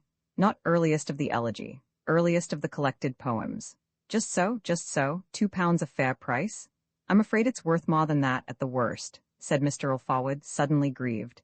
He saw to what an extent he was making a fool of himself, losing pounds in order to save a 10-shilling note. Ridiculous? Idiotic? Mad? True, he had bought the book for 10 shillings, and he strove to regard the transaction from the angle of his own disbursement. But he could not deny that he was losing pounds. Yes, pounds and pounds. Still, he could not have let the 10-shilling note go. A 10-shilling note was a treasure, whereas a book was only a book. Illogical, but instinct was more powerful than logic. Ah, said the doctor. If it's worth more than £2 I must sell it. You're generous. Mr. Alfawad, you're generous. Thank you. Violet rearranged the second parcel, including the grey in it, while Dr. Rost expanded further in gratitude. That type won't strain anybody's eyes, Mr. Alfawad commented on the grey as it disappeared within brown paper. No. I'm thankful to say my eyesight doesn't give me any trouble now. Said the doctor, gazing at the bookseller, and taking the chance to feel his way towards the matter which had brought him into the shop. I shouldn't say you were looking quite the man you were when I saw you last. No, he is not, Violet put in eagerly. Oh, I'm all right, Mr. Alfawad, defending himself against yet another example of the doctor's impudence. All I want is more exercise, and I can't get that because of my knee, you know. Yes, said the doctor.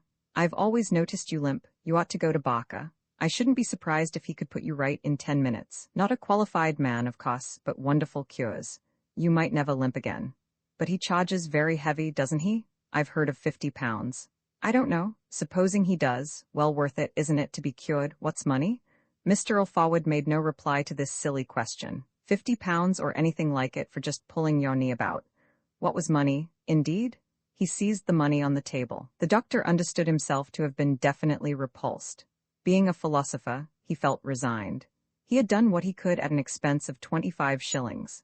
He lodged one of the parcels under his left arm, and he took the other in his left hand, and assumed a demeanour, compulsory in a gentleman, to indicate to the world that the parcels were entirely without weight, and that he was carrying them out of caprice and not from necessity. Here, doctor, Violet most unexpectedly exclaimed. As you are here, I think I'll consult you.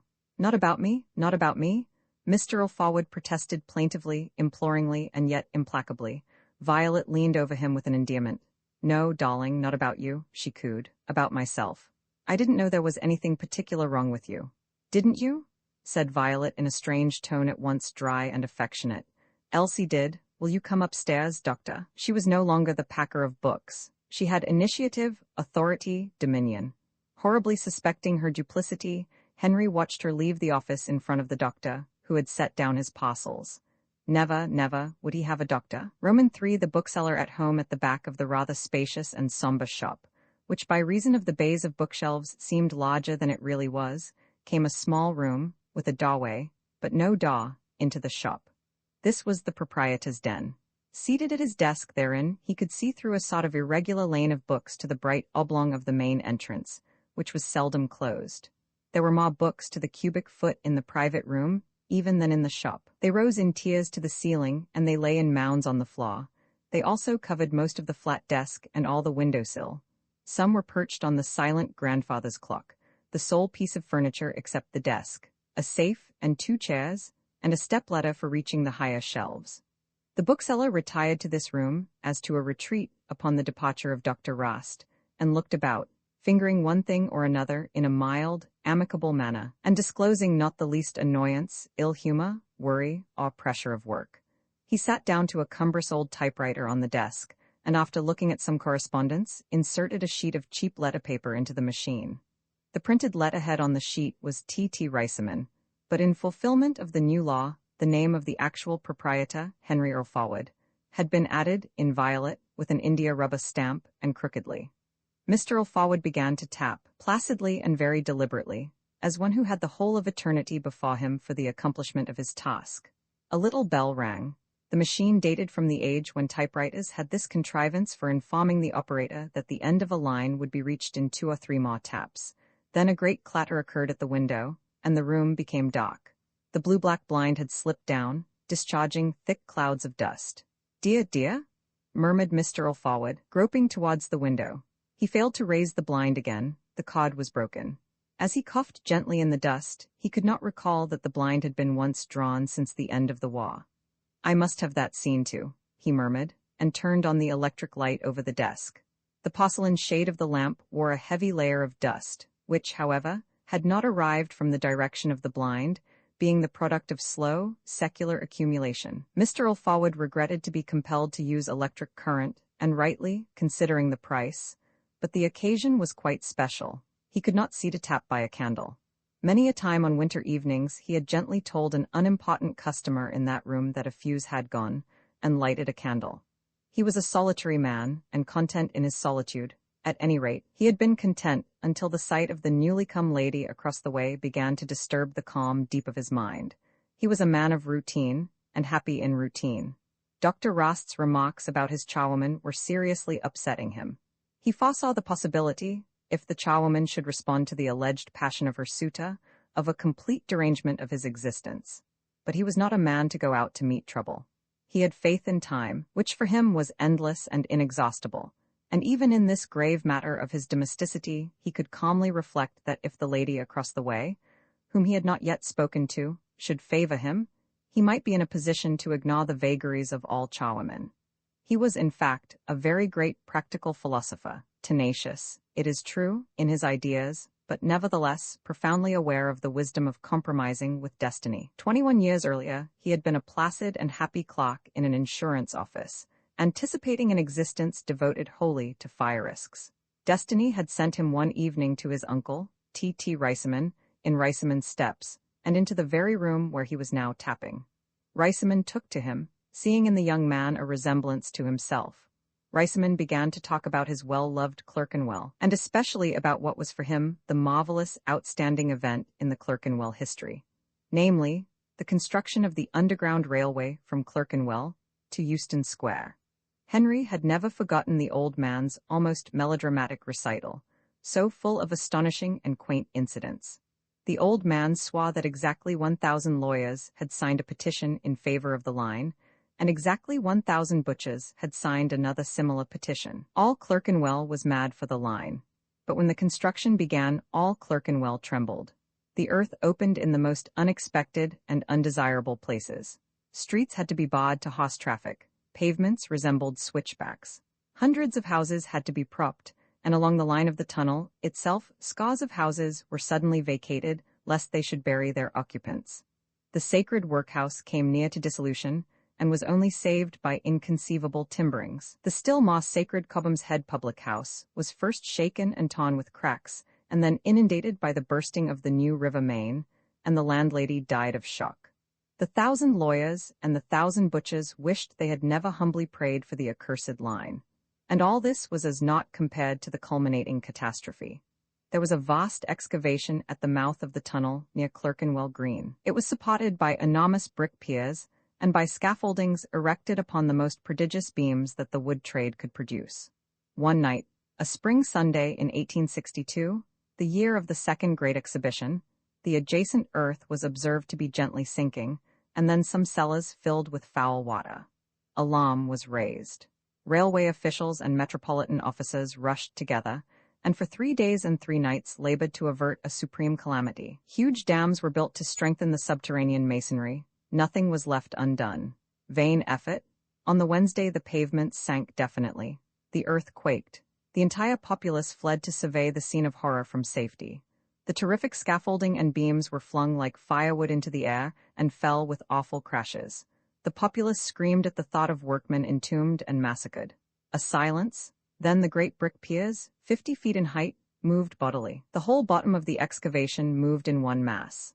A dark and fetid liquid appeared, oozing, rolling, surging, smashing everything in its resistless track, and rushed into the mouth of the new tunnel. The crown of the arch of the mighty Fleet sewer had broken. Men wept at the enormity and completeness of the disaster. But the underground railway was begun afresh and finished and grandly inaugurated, and at first the public fought for seats in its trains, and then could not be persuaded to enter its trains because they were uninhabitable, and so on and so on. Old fat Riceyman told his tale with such force and fire that he had a stroke. In foolishly trying to lift the man, Henry had slipped and hurt his knee. The next morning Riceyman was dead. Henry inherited. A strange episode, but not stranger than thousands of episodes in the lives of plain people. Henry knew nothing of bookselling. He learnt. His philosophic placidity helped him. He had assistants, one after another, but liked none of them. When the last one went to the Great War, Henry gave him no successor. He managed, and in addition did earnest, sleep-denying work as a limping special constable. And now, in 1919, here he was, an institution. He heard a footstep, and in the gloom of his shop made out the surprising apparition of his charwoman. And he was afraid, and lost his philosophy. He felt that she had arrived specially, as she would, being a quaint and conscientious young woman, to warn him with proper solemnity that she would soon belong to another. Undoubtedly, the breezy and interfering Dr. Rost had come in, not to buy a Shakespeare, but to inquire about Elsie. Shakespeare was merely the excuse for Elsie. By the way, that mislaid Flaxman Illustrated edition ought to be hunted up soon, tomorrow if possible. Roman no verdict. What do you think of Mr. Alforwood's health? Violet demanded peremptorily in the bedroom. Her features were alive with urgent emotion. She almost intimidated the doctor. Ha, he retorted defensively with an explosive jerk. I haven't examined him. I have not examined him. He strikes me as undernourished. And he is. He refuses food. But why does he refuse food? There must be some cause. It's because he's set on being economical. He's got drawers full of money, and so have I. At least I've got a good income of my own. But there you are. He won't eat, he won't eat, he won't eat enough, do what I will. Is that the only reason? Of course it is. He's never had indigestion in his life. Your maid, what's her name, seems to be pretty well nourished at all events. Have you been seeing her? Violet inquired sharply, her suspicion leaping up. The doctor appreciated his own great careless indiscretion, and answered with admirable deceitful nonchalance. I noticed her one day last week in passing. At least, I took it to be her. Violet left the point there. The electric light blazed down upon them. It had no shade. Not a single light in the house had a shade. It showed harshly, realistically, Violet half leaning against the foot of the bed, and Dr. Rost, upright as when in uniform he used to give orders in Palestine, on the rag hearthrug. Violet's baffled energy raged within her. She had at hand all the materials for tranquil happiness, affection, money, temperament, sagacity, and agreeable occupation, and they were stultified by the mysterious, morbid, absurd, inexcusable, and triumphant volition of her loving husband. Instead of happiness, she felt doom closing in on her, on him, on the sentient house. My husband is a miser. I've encouraged him for the sake of peace. And so now you know. Doctor, an astounding confession to a stranger, a man to whom she had scarcely spoken before, but it relieved her. She made it with gusto, with passion. She had begun candor with Elsie in the morning. She was growing used to it. The domestic atmosphere itself had changed within 6 hours. That which had been tacitly denied for months was now admitted openly. Truth had burst out. A few minutes earlier, vain chatter about hospitals, trifling and vain commercial transactions, make-believes, incredible futilities, ghastly nothings.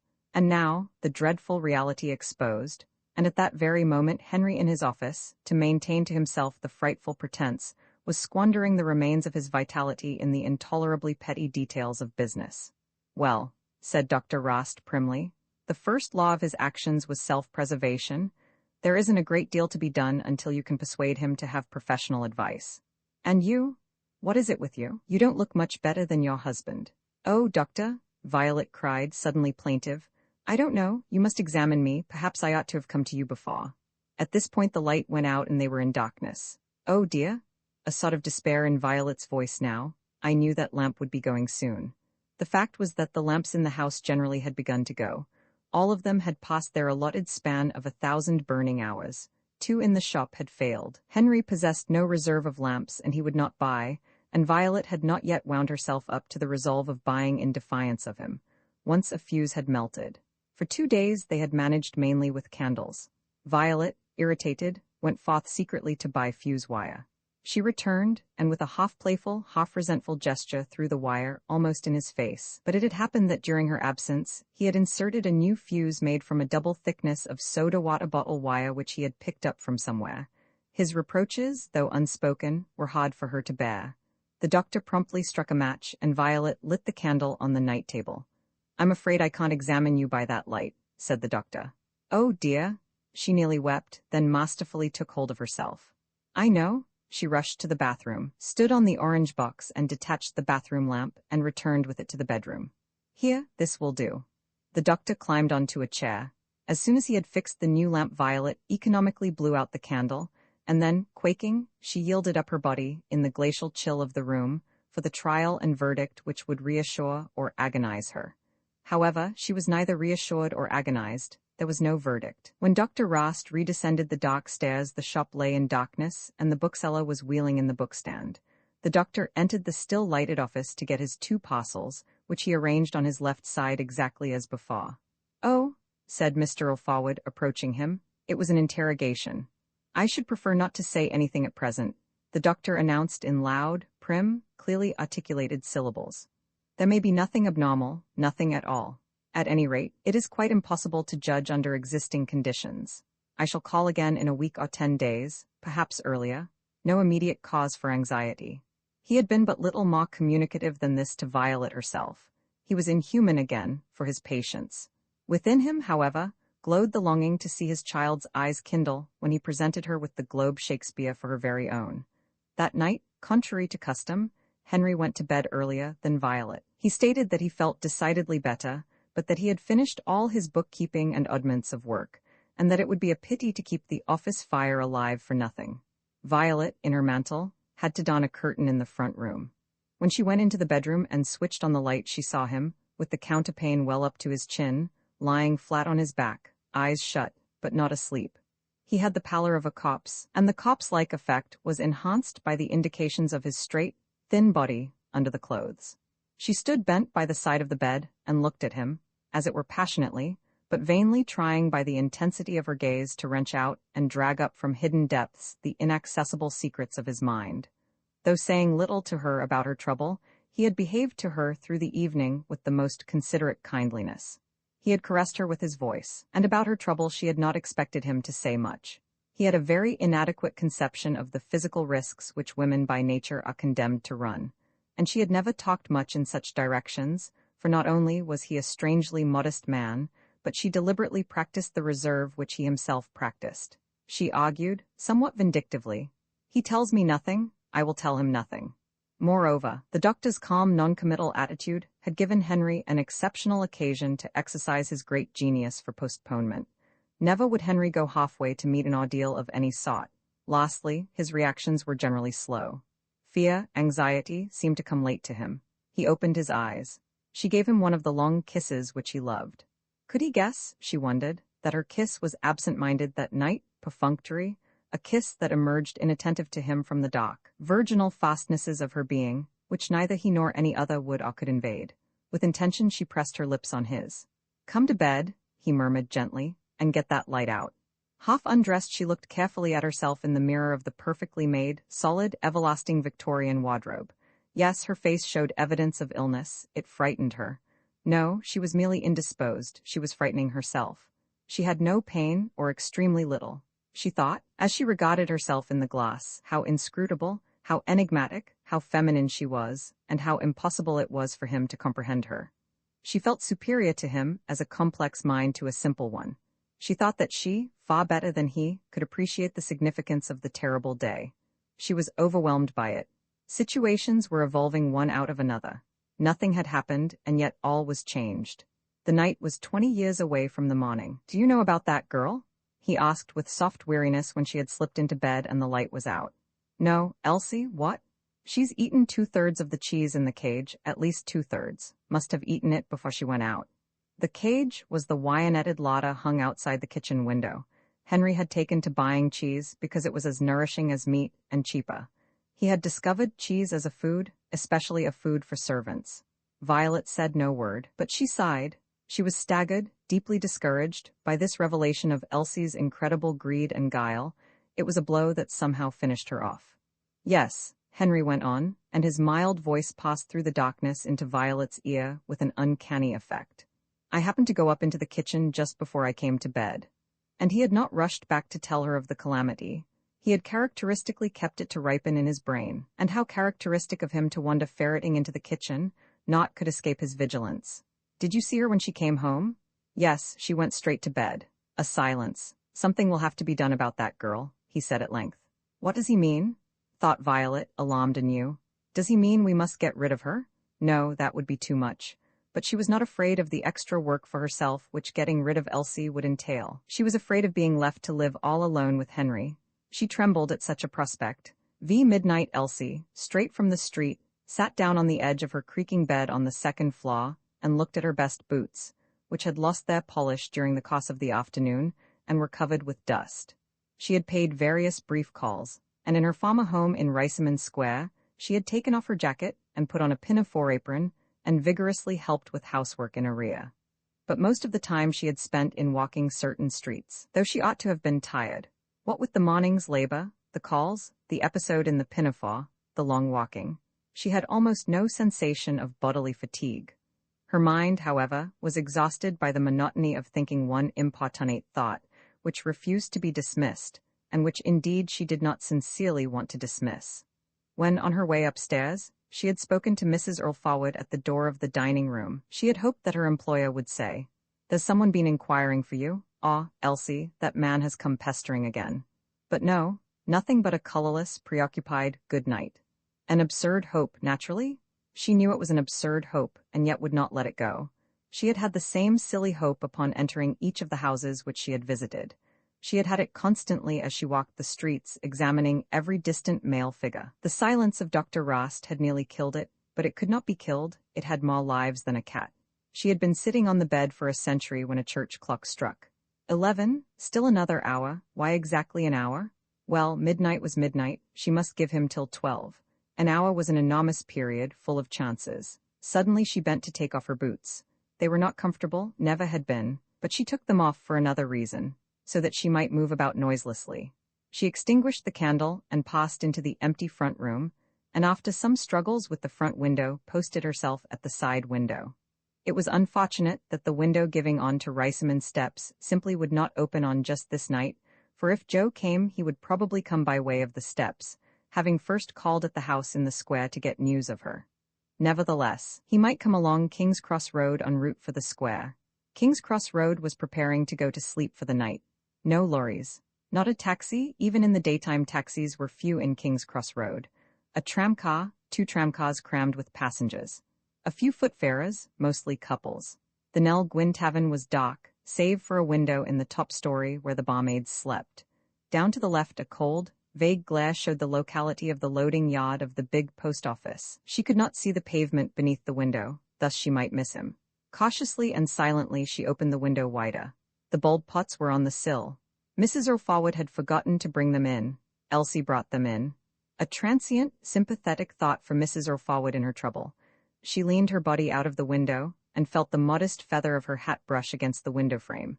She could see everything perfectly now, north and south. No wanderer could escape her vision. At intervals, not a sign of either vehicle or footfarers. The road would be utterly deserted, and the street lamps seemed to be wasted. Then a policeman. He never looked up, never suspected that Elsie had her eye on him. Then a tramcar, empty save for a few woeful figures, a vast waste of tramcar. She fancied she saw him approaching from the direction of the police station. No, not a bit like him. She fancied she heard a sound in the room behind her. Incredible that her first notion should be that Joe had somehow entered the house and meant to surprise her with a long hug, and that the far more obvious explanation of surveillance by Mr. or Mrs. Earl Forward should come to her only second. But so it was. Neither was correct. In the excited tension of her nerves she had merely imagined the sound. This delusion made her ashamed of her infatuated vigil. She had withdrawn into the room, but after a moment, despite shame, she resumed her post. The night was calm and not very cold, but no frost would have driven her inside. The sky was thickly clouded. She did not raise her eyes to it. Weather did not exist for her. Another tramcar thundered past. She did not hear it, only saw it. And as a fact, nobody in the house ever heard the tramcars nor felt, save rarely, the vibrations which they caused. Elsie was far gone now in her madness, and yet more sane every minute. She felt herself in Joe's arms, heard herself murmuring to him, and he mute and passionate, and at the same time she well realized that she was merely indulging herself in foolishness. She was happy in the expectation of bliss, and wretched in the assurance of its impossibility. The church clock began to strike. Could a whole hour have gone by? It seemed more like a quarter of an hour. She had her great sorrow, and superimposed on it a childish regret that the expectant watching was over. She had enjoyed the vigil, and it appeared now that no balm whatever remained to her. Reluctantly, she drew in her body and shut the window softly, shutting out the last vestige of hope, and carrying with her, as she padded back to her bedroom, the full sense of her unbelievable silliness. Her mind swerved round to Mrs. Orfawod's ordeal.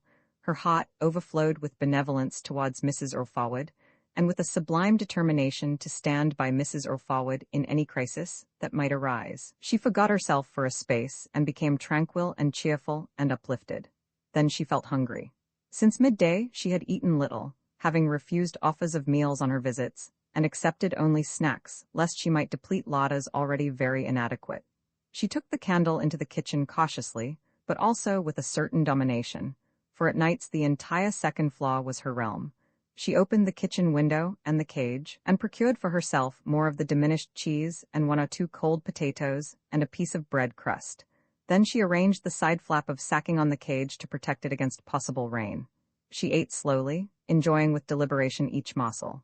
After all, she had one positive pleasure in life. She knew she was wicked. She knew she was a thief. She did not defend herself by subtle arguments. Of late she had been stealing more and more, and had received no reproach. She thought they had given up taking stock of the Lada. She was becoming a hardened criminal. V.I. Henry's plot when Violet awoke the next morning at the appointed time for waking, and heard the familiar muffled sounds of Elsie's activity, she was tempted to stay in bed. She had not had a good night, and she felt quite disturbingly unwell. Indeed, her physical sensations, although not those of acute pain, alarmed her by a certain fundamental quality involving the very basis of her vitality. But she resisted the temptation, apprehensive of the results, on herself and on the household organism, of any change of habit. The upset would be terrible if she failed in her daily role. Henry would maintain his calm, but beneath the calm, what a state he would be in. She knew him, she said to herself. I shall be better on my feet and I shall worry less. So she arose to the cold room and to the cold water. Henry was quite bland and cheerful, and said that he had slept well. It was his custom to get up as soon as Violet had washed. He did not get up. Aren't you going to get up? I've finished here. She was folding the towel. I think I shall stay where I am for a bit, he announced with tranquility.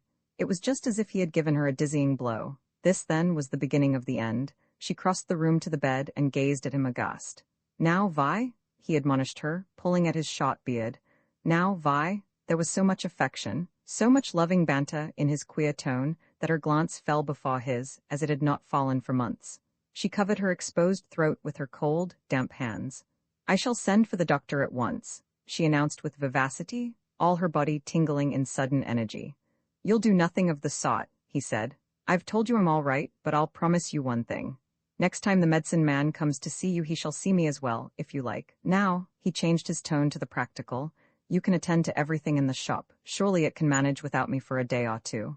A day or two, she thought. Is he taking to his bed permanently, is the tit? And I shall save a clean shirt, he said reflectively. But darling, if you're all right, why must you stay in bed? Please, please, do be open with me. You never are if you know what I mean. She spoke with a plaintive and eager appeal, as it were girlishly. Her face, with an almost forgotten mobility, showed from moment to moment the varying moods of her emotion. Tears hung in her eyes, and she was less than half-dressed. She looked as if she might sob, shriek, and drop in a hysterical paroxysm to the floor. Something has to be done about that thief of an Elsie, Henry very calmly explained. Of course, I could put a lock on the cage, but that might seem stingy, miserly, and I should be sorry if anybody thought we were that. Besides, she's a good sort in some ways. She's got to be frightened, she's got to be impressed. You send her in to me. You can talk to her yourself as much as you like afterwards, but send her in to me first. I'll teach her a lesson. How? What are you going to say to her? I shall tell her we've had the doctor and make out I'm very ill indeed, and we'll see if that won't shake her up. We'll see if she'll keep on picking and stealing after that. That ought to sober her down. And it will too. Something must be done. Violet was amazed at this revelation of his mentality. She had a new source of alarm now. No doubt the plan would work, but what a plan? How funny. She meant morbid. Could she cross him?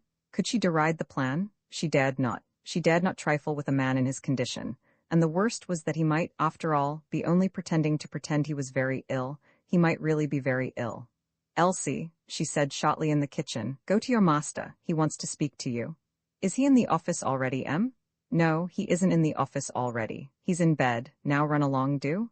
As soon as Elsie was gone, Violet examined the hanging Lada. The ravage was appalling.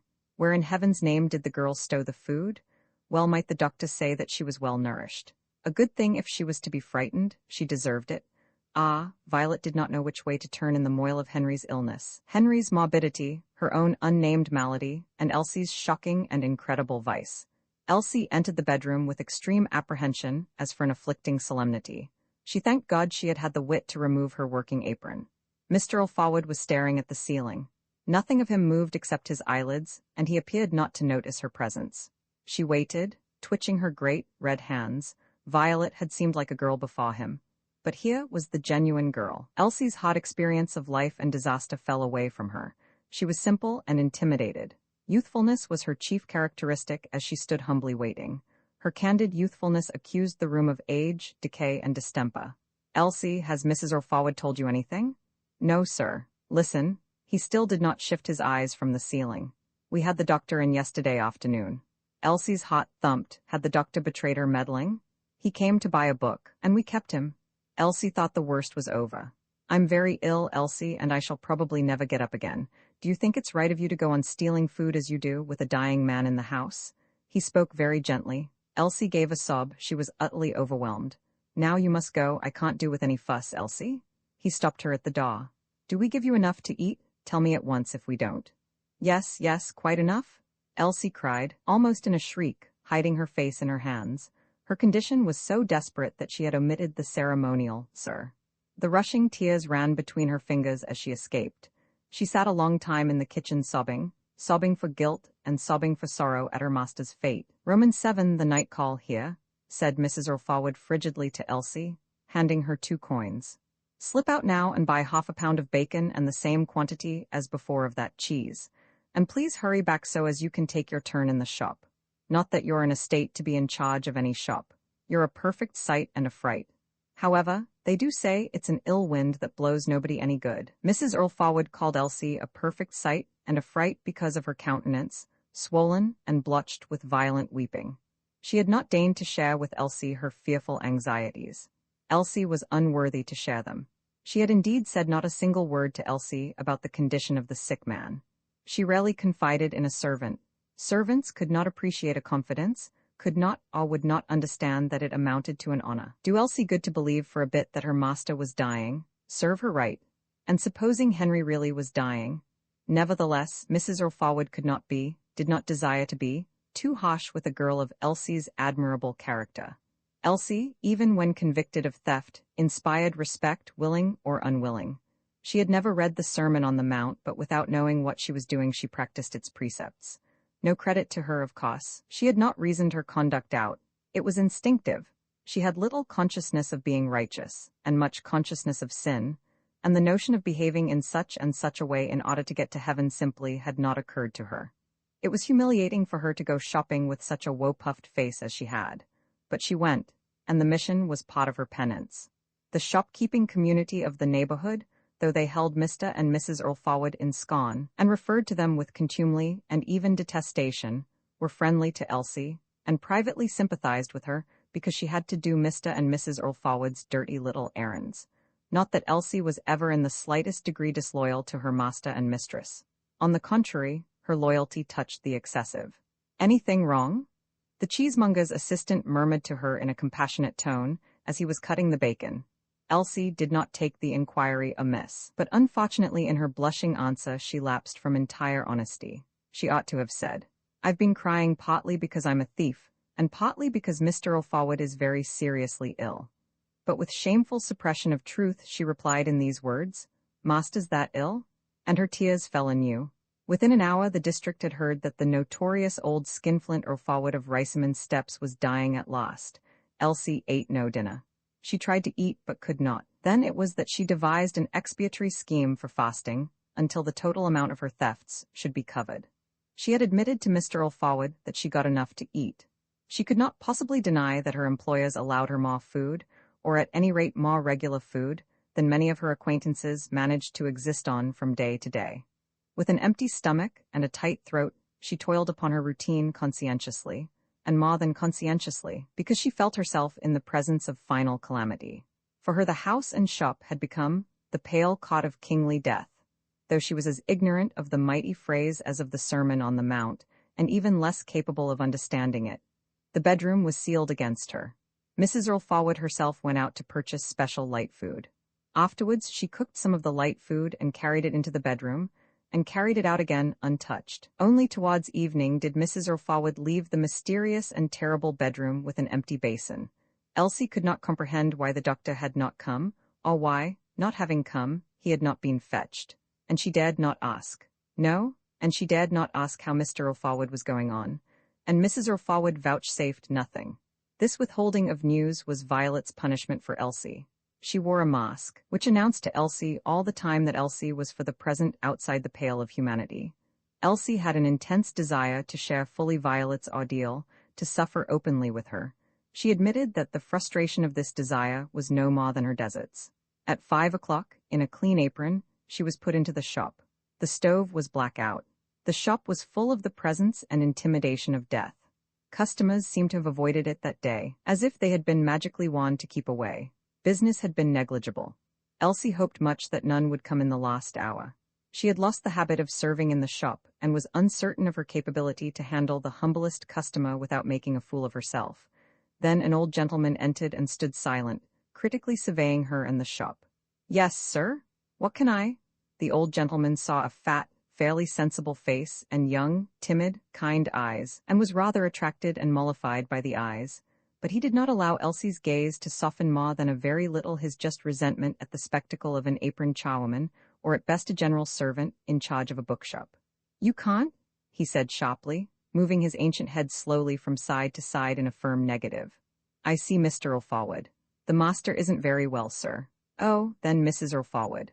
"Missus is looking after master, sir." "You don't mean to say he's ill?" "Yes, sir, ill in bed." "Yes, sir. Good God, I've known him for over 20 years and never knew him ill yet. What's the matter? What's the matter with him?" "I couldn't exactly say, sir." "What do you mean you couldn't exactly say?" "He's very ill indeed, sir." "Not seriously ill?" Elsie drooped her head and showed signs of crying. "Not in danger?" Elsie replied with a sob, "He'll never get up again, sir." "Good God, good God. What next? What next? I'm sorry to hear this. Tell Mrs. Orfawad, and murmuring to himself, he walked rapidly out of the dim shop. He was at an age when the distant shuffling and rumbling of death could positively frighten. In an instant he had seen the folly, the futility, of collecting books.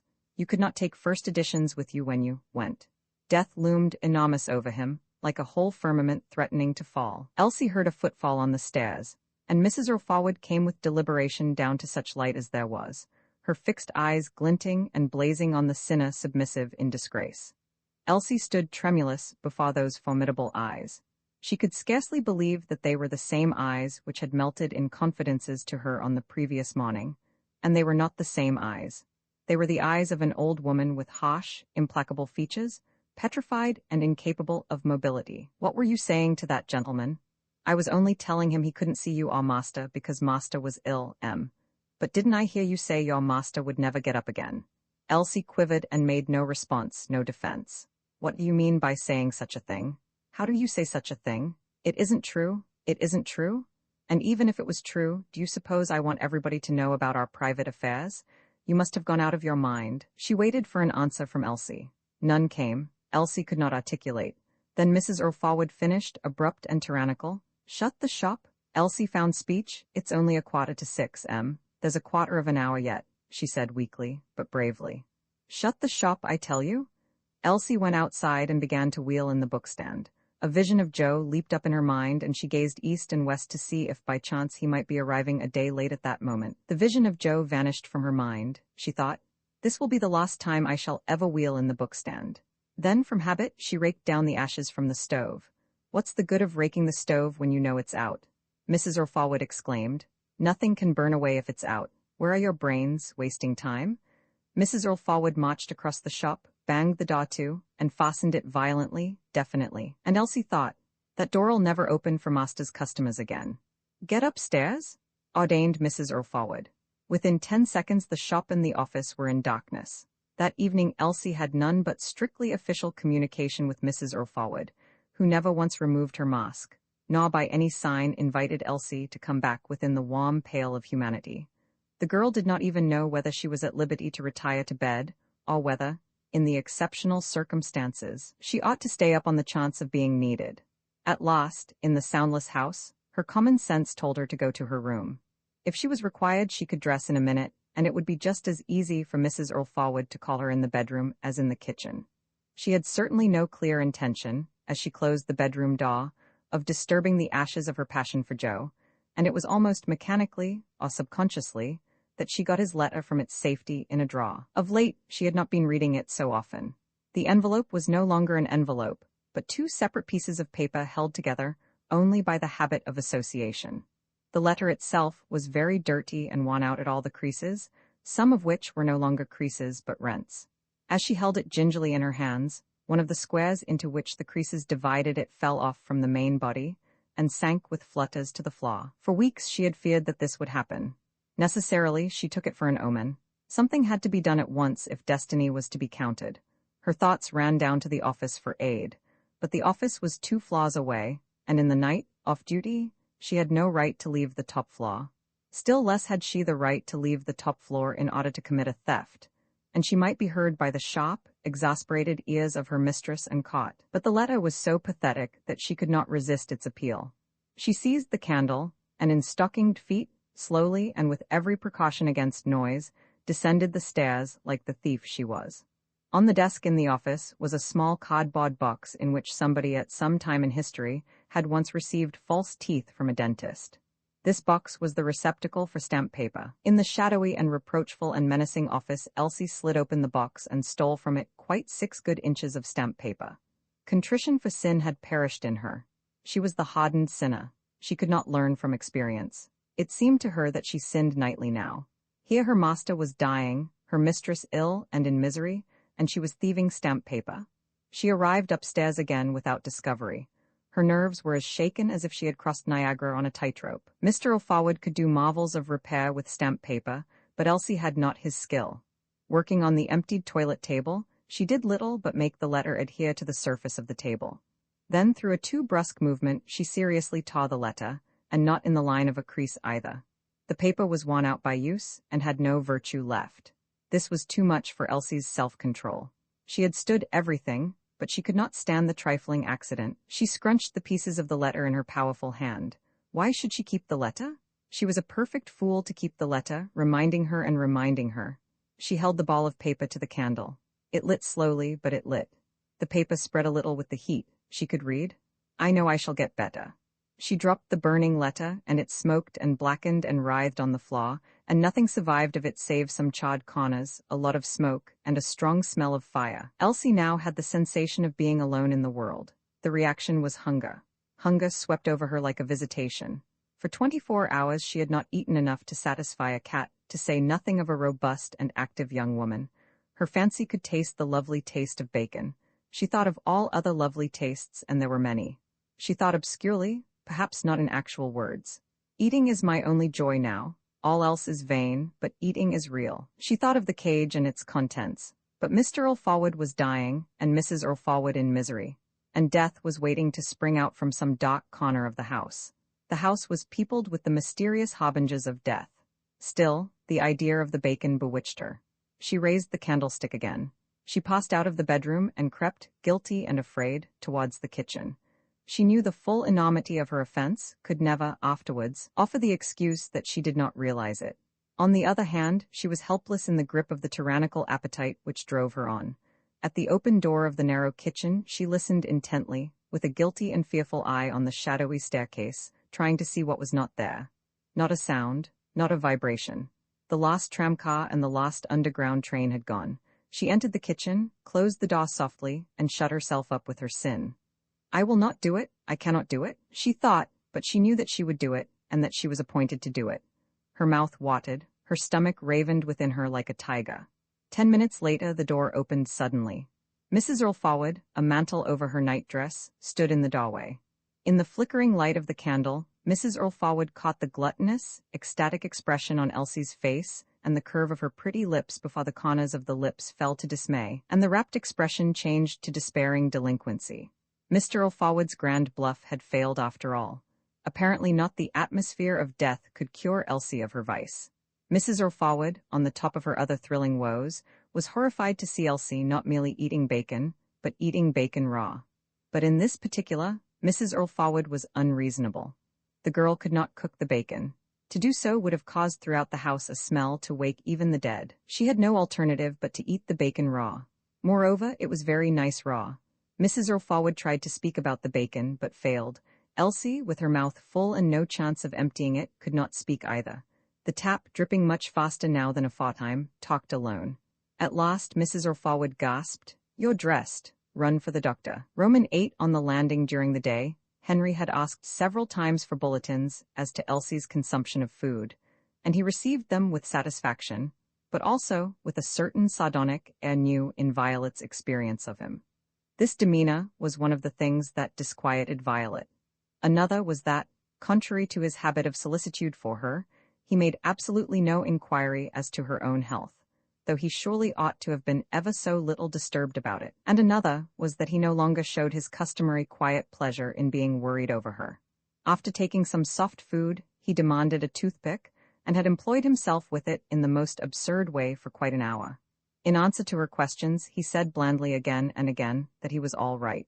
Soon after nightfall, he insisted that the electricity should be switched off. Violet refused, as she was determined to watch him carefully. He said that the light hurt his eyes. She took the paper lining from a tray in her wardrobe and fashioned a shade for the lamp, the first shade ever known in that house. At 10 o'clock, feeling cold and ill, she undressed and got into bed, but kept the light burning. Henry was perfectly tranquil. The tram seemed to make a tremendous uproar. She could not sleep, but Henry apparently dozed at intervals. Then she had a severe shock. He was violently sick. "What's this? What's this?" he murmured feebly and sadly. He did not know what it was, but Violet, who had witnessed a deal of physical life during her peregrinations with the clock of the works, knew what it was. It was what Violet's varied acquaintances had commonly called, in tones of awe on account of its seriousness, the coffee grounds vomit. It was, indeed, a sinister phenomenon. Henry had dropped back exhausted. His forehead was wet, and his hair damp with perspiration. Also, he seemed to be terrorized. He who was never afraid until hours or days after the event. At this point, it was that Violet went out of the bedroom to send Elsie for the doctor. As soon as Elsie was gone, Violet dressed. She still felt very cold and ill. The minutes dragged. Henry lay inert. His aspect had considerably worsened.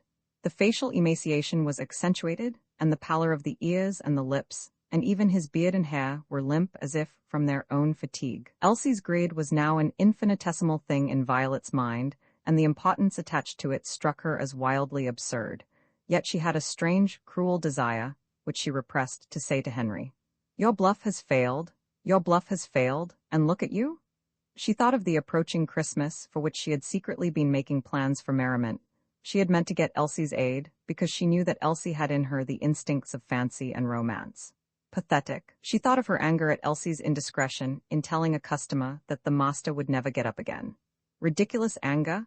He never would get up again, and what did it matter if all Clerkenwell knew in advance? The notion of Henry spending money on the cure of his damaged knee seemed painfully laughable. His dread, genuine or affected, of communism seemed merely grotesque. She saw a funeral procession, consisting of a hearse and one coach, leave Riceyman steps. The coffin would have to be carried across the space from the shop door to the main road, as no vehicle could come right to the door. Crowds of gapers. Then she heard a noise below. Elsie, who had run all the way to Middleton Square and all the way back, tapped with tremulous eagerness. "He's coming, Em." She was panting. Dr. Rost arrived, but only after an interval of nearly half an hour, which seemed to Violet like half a night. The fact was that, despite much practice, he could not dress in less than about 20 minutes, nor was it his habit to run to his patients, whatever their condition. He came with the collar of his thick overcoat turned up. Violet met him on the landing. She had shut the bedroom door behind her. He was calm, he yawned, and his demeanor hovered between the politely indifferent and the politely inimical. He spoke vaguely, but in his loud tone, in reply to Violet's murmur. "I was afraid you weren't coming, Doctor." Violet had by this time lost her sense of proportion. She was incapable of bearing in mind that the doctor lived daily and nightly among disease and death, and that he was more accustomed to sick people than to healthy. She did not suspect that in the realism of his heart he regarded sick people and their relations in the mass as persons excessive in their fears, ruthless in their egotism, and cruel in their demands upon himself. She had no conception that to him a night call was primarily a grievance and secondarily an occasion to save life or pacify pain. She might have credited that 50% of his night calls were unnecessary, but she could never have guessed that he had already set down this visit to Riceyman's steps as probably the consequence of a false, foolish, feminine alarm. She began to explain to him at length the unique psychology of the sufferer, as though the doctor had never before encountered an unwilling and obstinate patient. The doctor grew restless. Yes, just so, I'd better have a look at him. I haven't dared to tell him I've sent for you, said Violet piteously, reproachful of the doctor's inhumanity. Tut-tut, observed the doctor, and opened the bedroom door. He sniffed on entering, glanced placidly at Henry, then at the fireplace, and then went to the window and drew the curtains and blind aside. I should advise you to have a fire lighted at once, and we'll open the window a bit.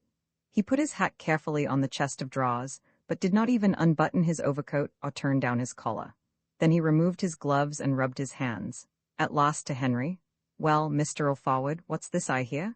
No diplomacy with the patient, no ingenious excusing of his presence. The patient just had to accept his presence, and the patient, having no alternative, did accept it. Shall I light the fire now, Em? Asked Elsie timidly at the door. Yes, said the doctor shortly, including both the women in his glance. But won't she be disturbing you while you're? Violet suggested anxiously. She was afraid that this unprecedented proceeding would terribly upset Henry and so make him worse. Not at all. I don't think we've ever had this fire lighted, said Violet, to which the doctor deigned no reply. Run along, Elsie. Take your things off and be quick. The doctor wants a fire immediately.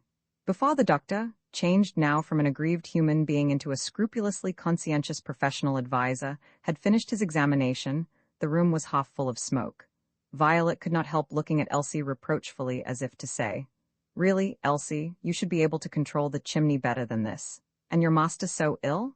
The patient coughed excessively, but everyone knew that the coughing was merely his protest against the madness of lighting a fire. I'm too hot, he muttered. I'm too hot. And such was the power of autosuggestion that he did in fact feel too hot, though the fire had not begun to give out any appreciable heat. He privately determined to have the fire out as soon as the doctor had departed. A limit must be set to folly after all. However, Henry was at once faced with a great new crisis which diminished the question of the fire to a detail. I can't come to any conclusion without washing out the stomach, said Dr. Rost, turning to Violet, and then turning back quickly to Henry. You say you've no pain there? You're sure?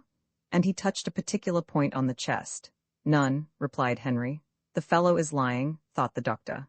It's amazing how they will lie. I bet anything he's lying. Why do they lie? Nevertheless, the doctor could not be quite sure, and he had a general preference for not being quite sure. He liked to postpone judgment.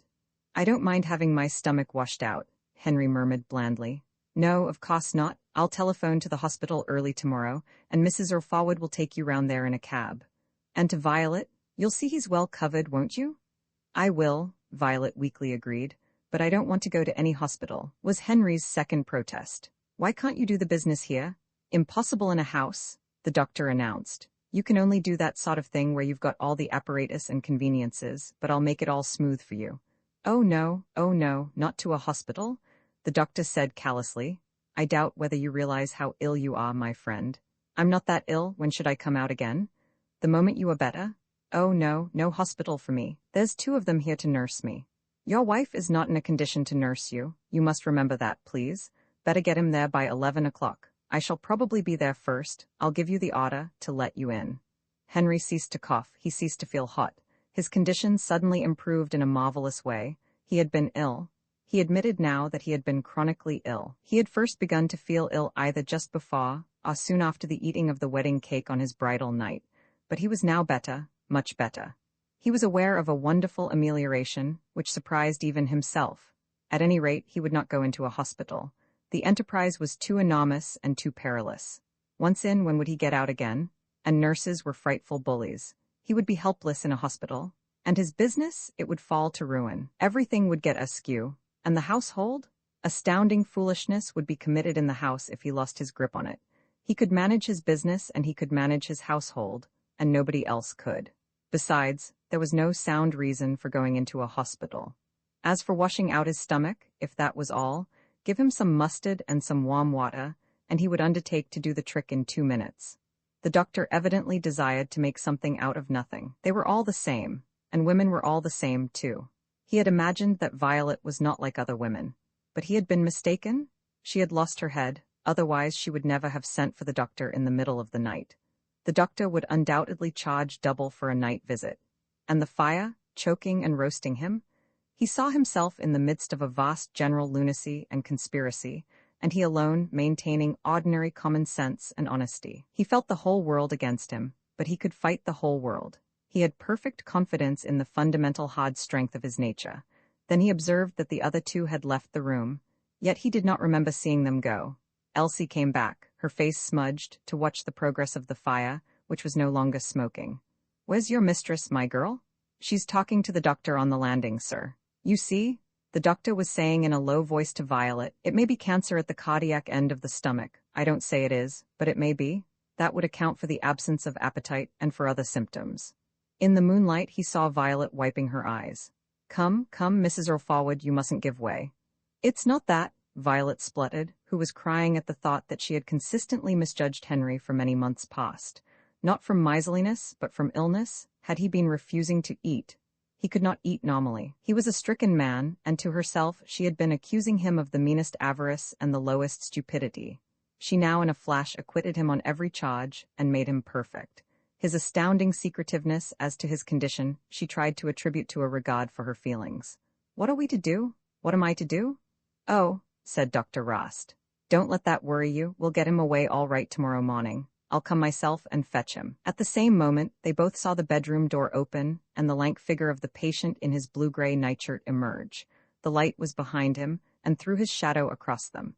Elsie stood scared in the background. "It's not the slightest use you two standing chattering there," Henry murmured bitterly. "I'm not going into a hospital, so you may as well know it." "Oh, Henry? Better get back to bed, Mr. Orforwood," said the doctor rather grimly and coldly. "I'm going back to bed. I don't need you or anybody else to tell me I oughtn't to be out here. I'm going back to bed." And he limped back to bed triumphant. Dr. Rost, who thought that he had nothing to learn about the strange possibilities of human behavior, discovered that he had been mistaken. He could not hide that he was somewhat impressed. He again assured Violet that it would be all right in the morning, but he was not very convincing. As for Violet, since Dr. Rost was a little man, she did not consider that he had much chance, morally, against her husband, who was unlike all other men, and indeed, the most formidable man on earth. Roman 9 Violet's victory. "How do you feel, my girl?"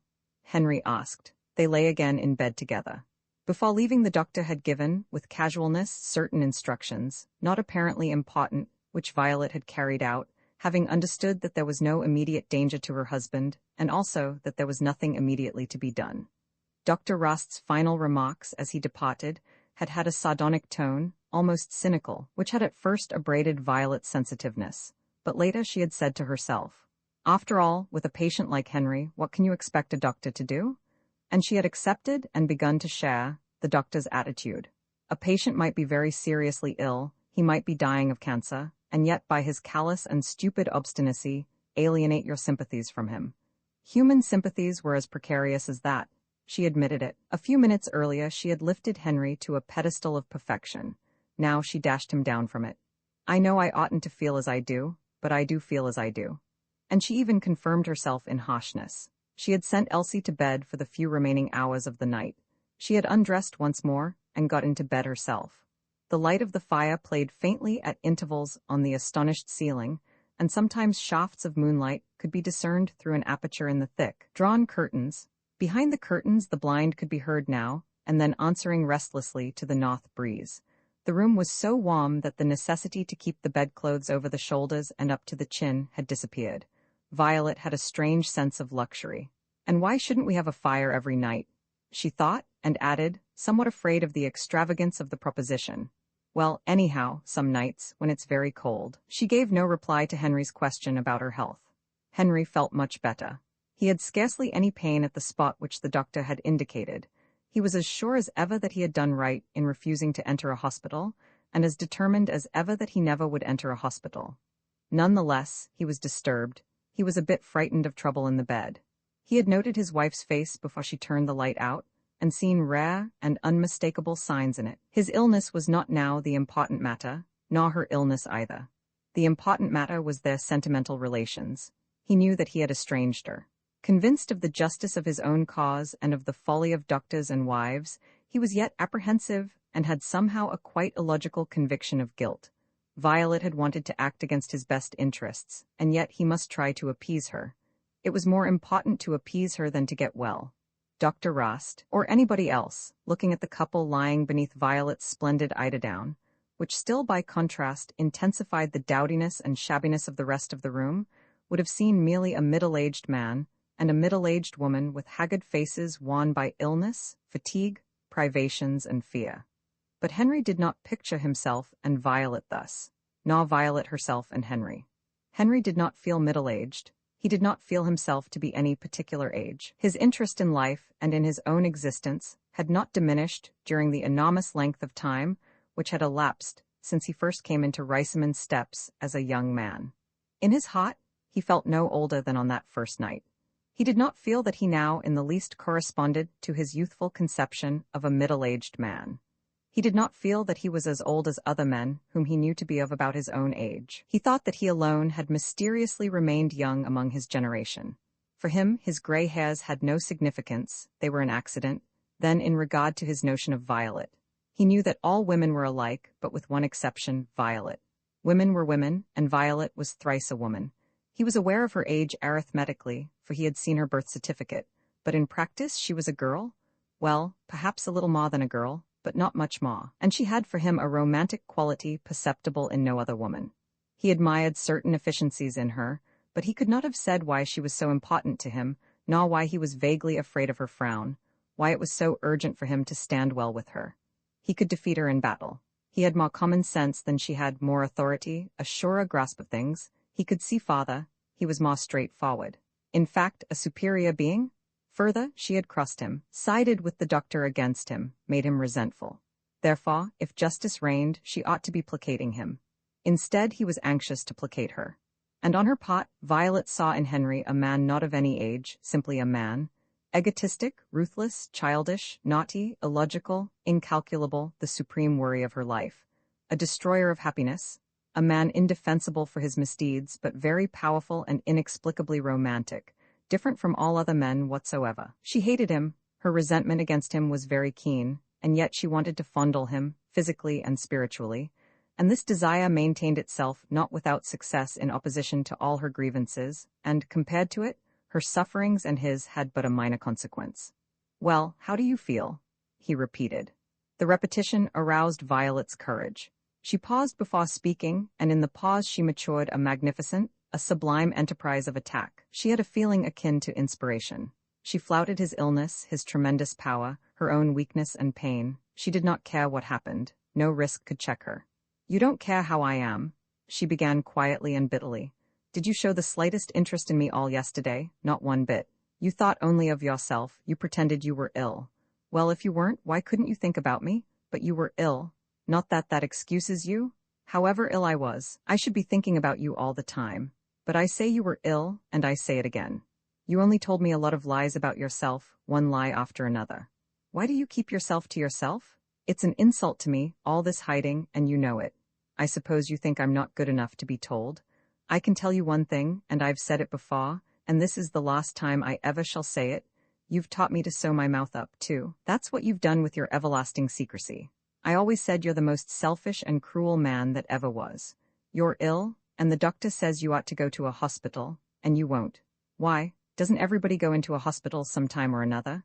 A hospital's not good for you, that's it. It suits you better to stop here and be nursed night and day by your wife. Don't matter how ill I am. I've got to nurse you and look after the shop as well. It'll kill me, but a fat lot you care about that. And if you hadn't deceived me and told me a lot of lies, you might have been all right by this time, because I should have had the doctor in earlier, and we should have known where we were then. But how was I to know how ill you are? How was I to know I'd married a liar besides a miser? Henry interjected quietly. I told you long ago that the reason I didn't eat was because I'd got indigestion, but you wouldn't believe me. Violet's voice rose. Oh, you did you? Yes, you did tell me once. You needn't think I don't remember. It was that night I cooked a beautiful bit of steak for you and you wouldn't touch it. Yes, you did tell me, and it was the truth, and I didn't believe it. And you were glad I didn't believe it. You didn't want me to believe it. You're very knowing, Henry, aren't you? You say a thing once, and then it's been said, it's finished with. And then afterwards you can always say, but I told you. And you're always so polite, as if that made any difference. I wish to God often you weren't so polite. My first husband wasn't very polite, and I've known the time when he's laid his hand on me, knocked me about, yes, and more than once. I was young then. Disgusting, you'd call it, and I've never told a soul before, not likely. But what I say is I'd sooner be knocked about a bit, and know what my man's really thinking about than live with a locked-up, cast-iron safe like you? Yes, 100 times sooner.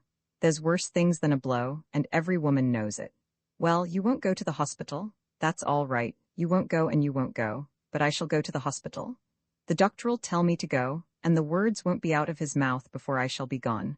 I can feel here what's coming to me. I shall go, and I shall leave you with your Elsie that eats you out of house and home. She was here before I came, I'm only a stranger.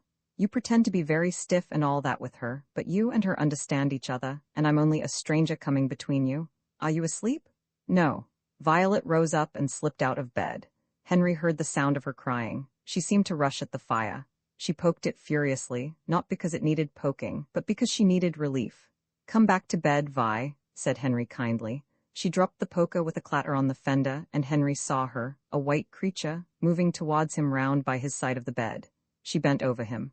Why should I come back to bed? She asked angrily, her voice thickened and obscured by sobs. Why should I come back to bed? You're ill, you've got no strength and haven't had for weeks. What do you want me to come back to bed for? He felt her fingers digging into the softness of his armpits. He felt her face nearer his. She mastered herself. Listen to me, Henry Forward, she said in a low, restrained, trembling voice. You'll go into that hospital tomorrow morning. You'll go into that hospital. You'll go into it when the doctor comes to fetch you.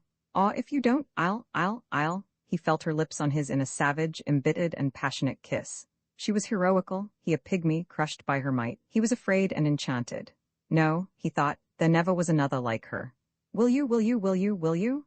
She insisted ruthlessly, and her voice was smothered in his lips. Very well, I'll go. Her body fell limp upon his. She was not sobbing now, but feebly and softly weeping.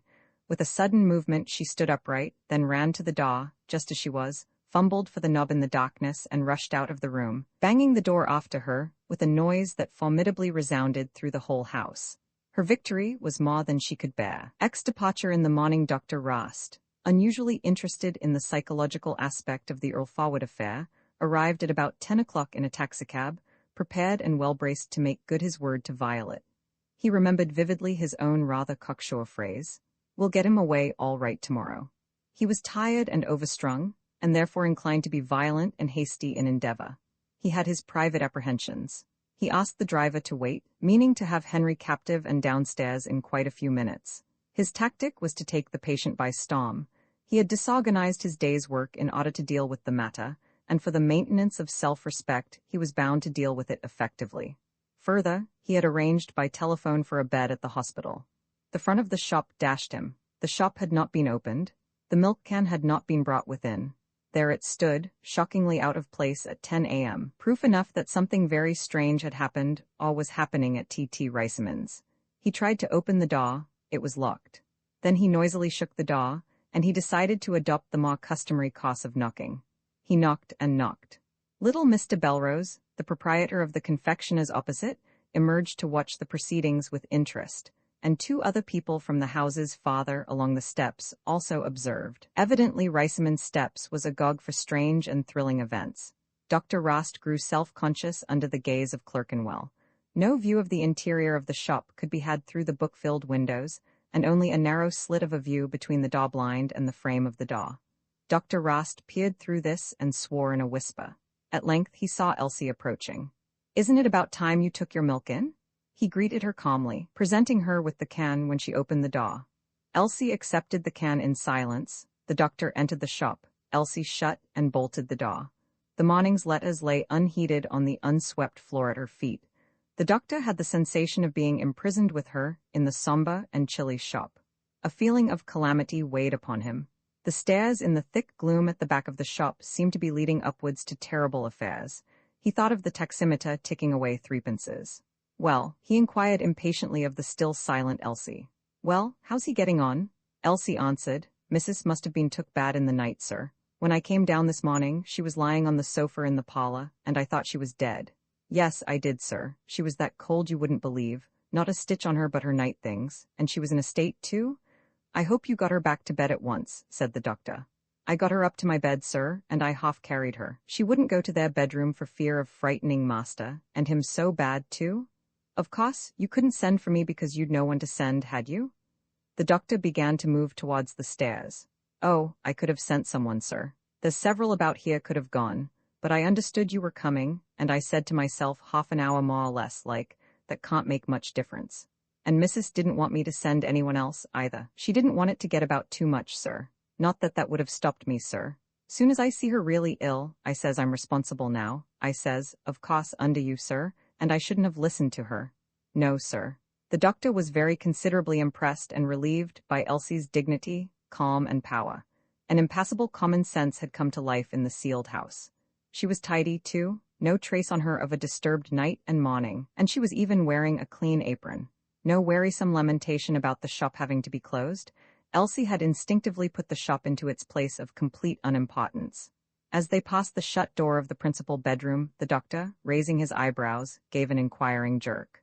I did knock, sir. There was no answer, so I took the liberty of looking in. He seemed to be asleep. You're sure he was asleep? Well, sir, said Elsie, stolidly and yet startlingly, he wasn't dead, I'll say that. They passed to the second floor. There lay the mistress on the servant's narrow bed, covered with Elsie's half-holiday garments on the top of the bedclothes. That Violet was extremely ill and in pain was obvious from the colors of her complexion and the sharp, defeated, appealing expression on her face. The doctor saw Elsie smile at her. It was a smile beaming out help and pure benevolence, and it actually brought some sort of a transient smiling response into the tragic features of the patient. It was one of the most wonderful things that the doctor had ever seen. Nobody could have guessed that only 36 hours before Elsie had been a thief convicted of stealing and eating raw bacon. And indeed, the memory of the deplorable episode was erased as completely from Elsie's mind as from her mistress's. I shall take you to the hospital at once, Mrs. Earl, the doctor said in his prim, gentle tone after the briefest examination. He added rather abruptly, I've got a taxi waiting. I think you've borne up marvelously. In a few moments he had changed his plans to meet the new developments, and he was now wondering whether he might not have difficulty in securing a bed for Mrs. Earl. I shall see properly to Master M., Elsie put in. I mean if he doesn't go to the hospital himself. Violet nodded acquiescence. She did not want to waste her strength in speech, or she might have told them of Henry's promise to her to go into hospital. Moreover, she was suffering too acutely to feel any strong interest in either Henry or anybody else. We'll carry you to the cab, said the doctor, and to Elsie. She must be dressed somehow, doesn't matter how. Violet murmured, I'd sooner walk to the cab, doctor, if you know what I mean. I can. Well, if you can, he concurred in order not to upset her. When the summary dressing was done, Elsie having made 2 journeys to her employer's bedroom to fetch garments and hat, the doctor said to her confidentially, We shall want some money. Have you any? Where is the money kept?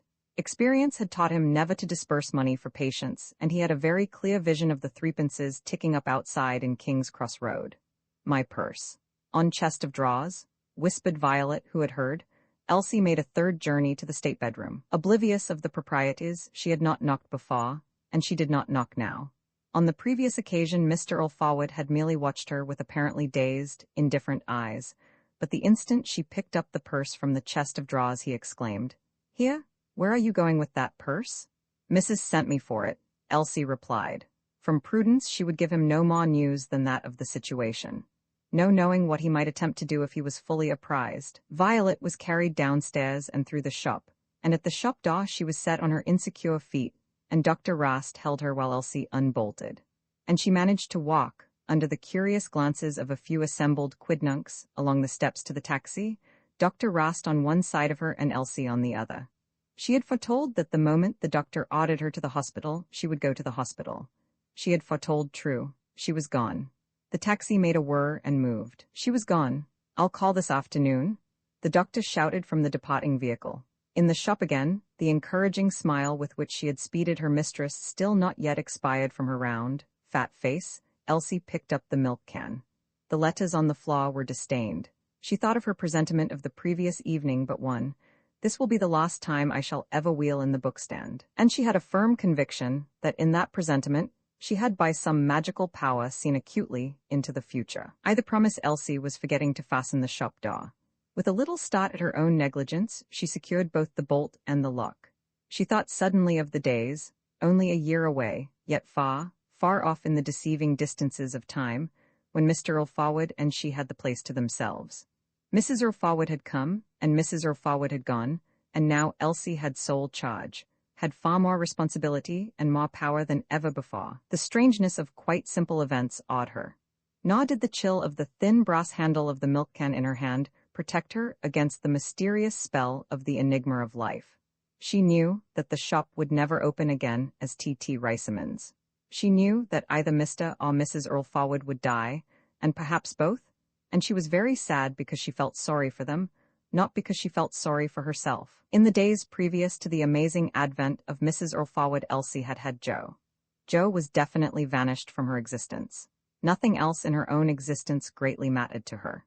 She would probably lose a good situation, but she was well aware, beneath her diffidence and modesty, that by virtue of the knowledge which she had acquired from Mrs. Earlforward, she could very easily get a fresh situation, and from the material point of view, a better one. Professionally, she had one secret ambition, to be able to say to a prospective employer that she could wait at table. There would be something grand about that, but she saw no chance of learning such an intricate and rare business. She had never seen anybody wait at table. In the little pewed eating houses to which once or twice Joe had taken her, or she had taken Joe, the landlady or a girl brought the food to you, and took your plate away, and whisked crumbs onto the floor and asked you what else you wanted. But she felt sure that that was not waiting at table, nor anything like it.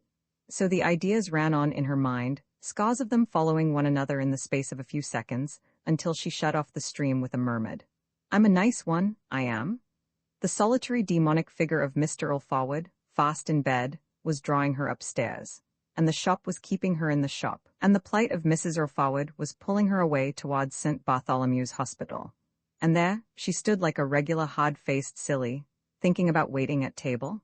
She must go to Mr. Earlforward instantly and tell him what had happened. When she reached the first floor, she said to herself that she might as well take the milk into the kitchen first, and when she reached the kitchen, she remembered poor Mrs. Earlforward's bulbs. The precious bulbs had been neglected. Out of kindness to Mrs. Earlforward, she went at once and watered the soil in which they were buried, and put the pots out on the windowsill. It was an act of piety, not of faith, for Elsie had no belief in the future of those bulbs. Indeed, she counted them among the inexplicable caprices of employers. If you wanted a plant, why not buy one that you could see, instead of interring an onion in a lot of dirt?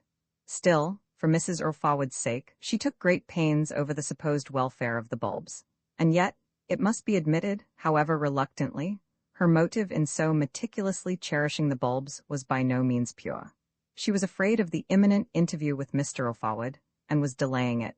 If she had been sure of herself in regard to Mr. Earlforward, she would not have spent 1 second on the bulbs. She would have disdained them utterly.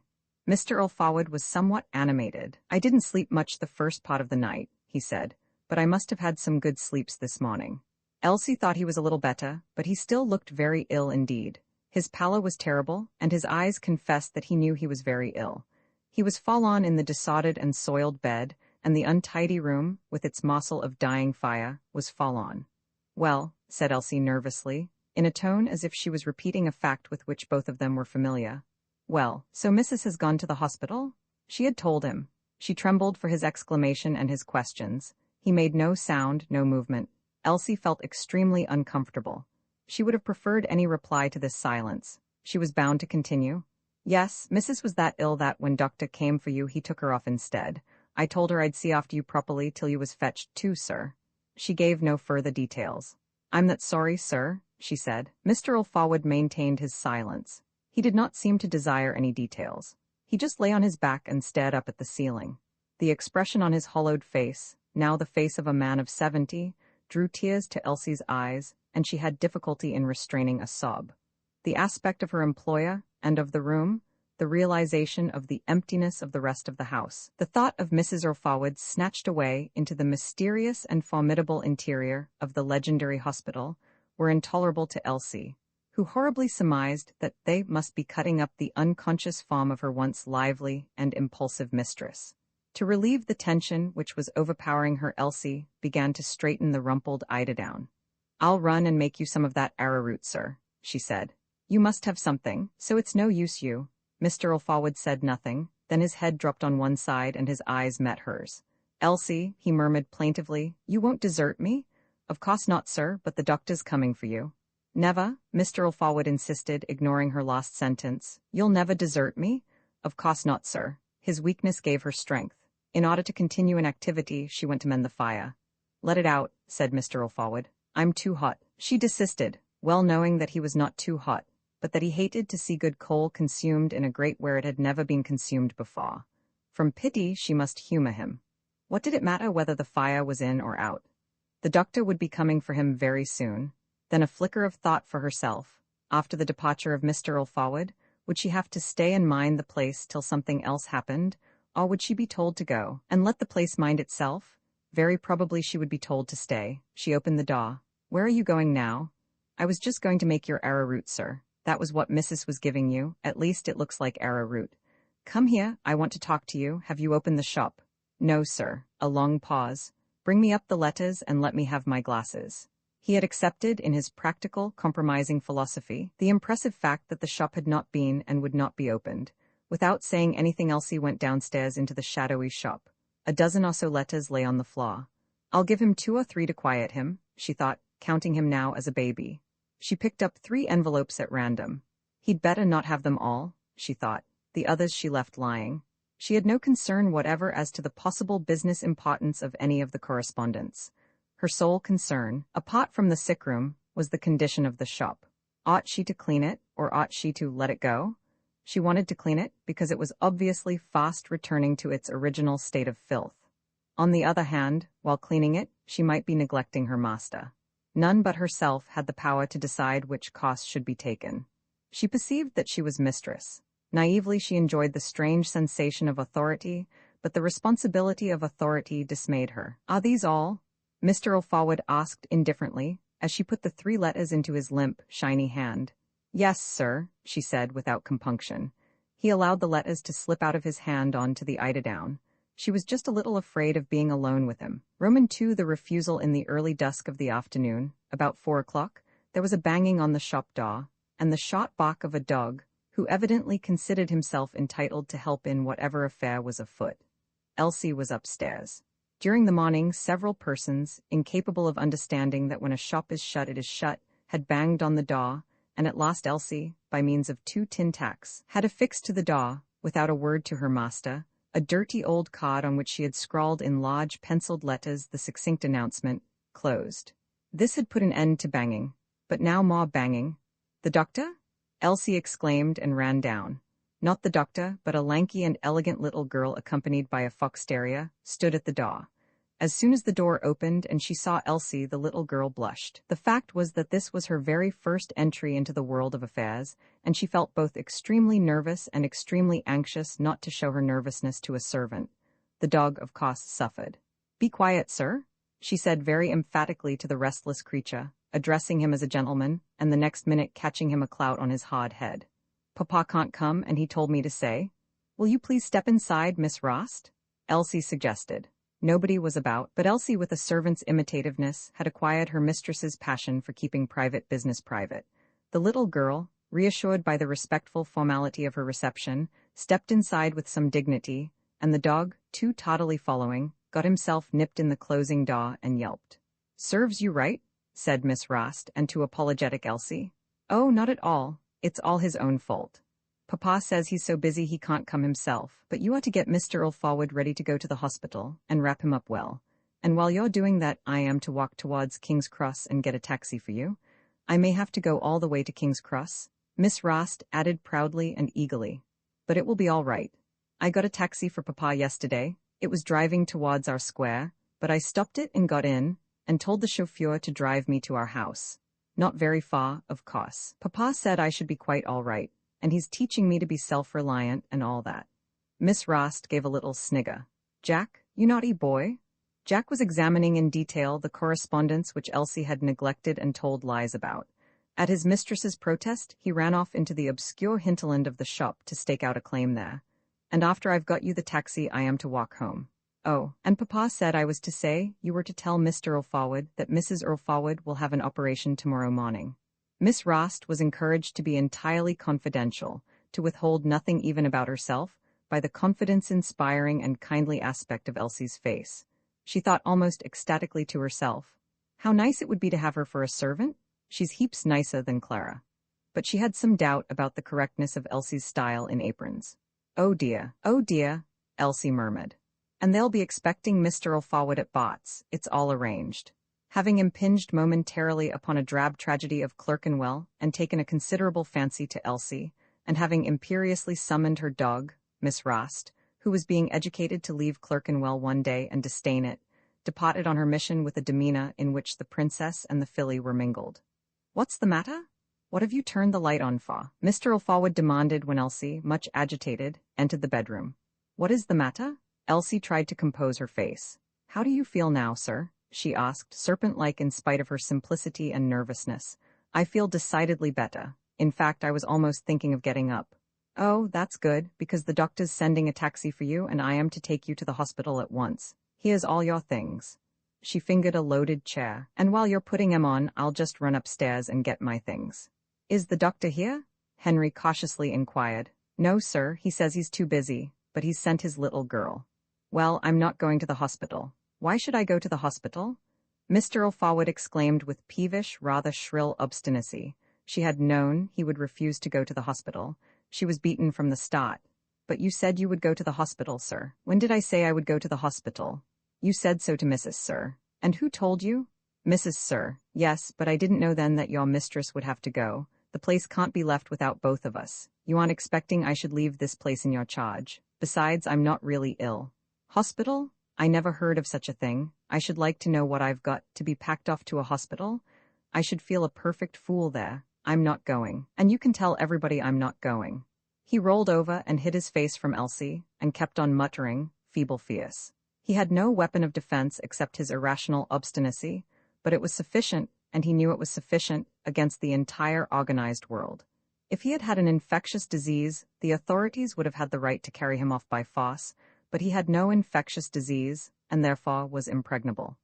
Now, it's no use you standing there, Elsie. I'm not going. You think because I'm ill you can do what you like, do you? I'll show you. Elsie could see the perspiration on his brow. He looked desperate. He was a child, a sick man, a spoilt darling, a martyr to anguish and pain, a tiger hunted and turning ferociously on his pursuers. His mind as much as his body was poisoned. Elsie said quietly, Mrs. is to have an operation tomorrow morning, sir. A silence, then savagely, Is she? Then ma fool her. Elsie extinguished the light, shut the door, and descended the stairs, wondering what brilliant people, clever people, people of resource and brains, would have done in her place. When Miss Rost came back with the taxi in the gathering night, having accomplished a marvelous odyssey and pretending grandly that what she had done was nothing at all, it was Elsie who blushed in confusion. I can't get him to go to the hospital, Miss Rost. No, I can't? Oh, observed Miss Rost uncertainly. Well, shall I tell Papa that? Yes, please, do what I will. I'm afraid the taxi will have to be paid. I've left Jack in it, he's so naughty. A shilling I saw on the dial, but of course there's the tip. Elsie hurried upstairs to her own room and brought down 1 and 2p of her own money. Another minute, and she had locked herself up alone once again with her master. Roman 3 The message of Violet, I'm raging in my heart. I'm raging in my heart. Elsie said to herself, It makes me gnash my teeth. And she did gnash her teeth all alone in the steadily darkening shop. I'm that ashamed, she said out loud.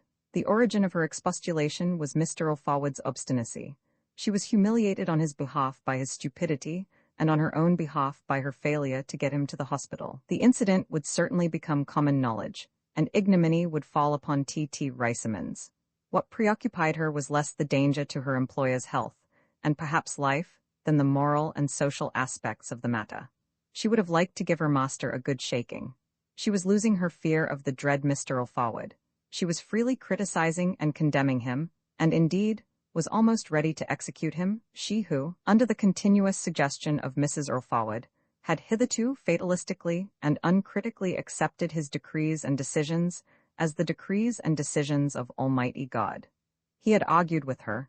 He had defended himself against her. He had shown tiny glimpses of an apprehension that she might somehow be capable of forcing him to go to the hospital against his will. He had lifted her to be nearly equal with him. The relations between them could never be the same again. Elsie had a kind of intoxication. "Well, anyway, something's got to be done," she said, with a violent gesture. She rushed for her tools and utensils. She found a rough apron and tied it tightly with a hard, viciously drawn knot over her white one, and began to clean the shop. If seen by nobody else, the shop was seen by her, and she could no longer stand the sight of its filth. She ranged about like a beast of prey. She picked up the letters from the floor and ran with them into the office and dashed them onto the desk. And at that moment, a postman outside inconsiderately dropped several more letters through the flap.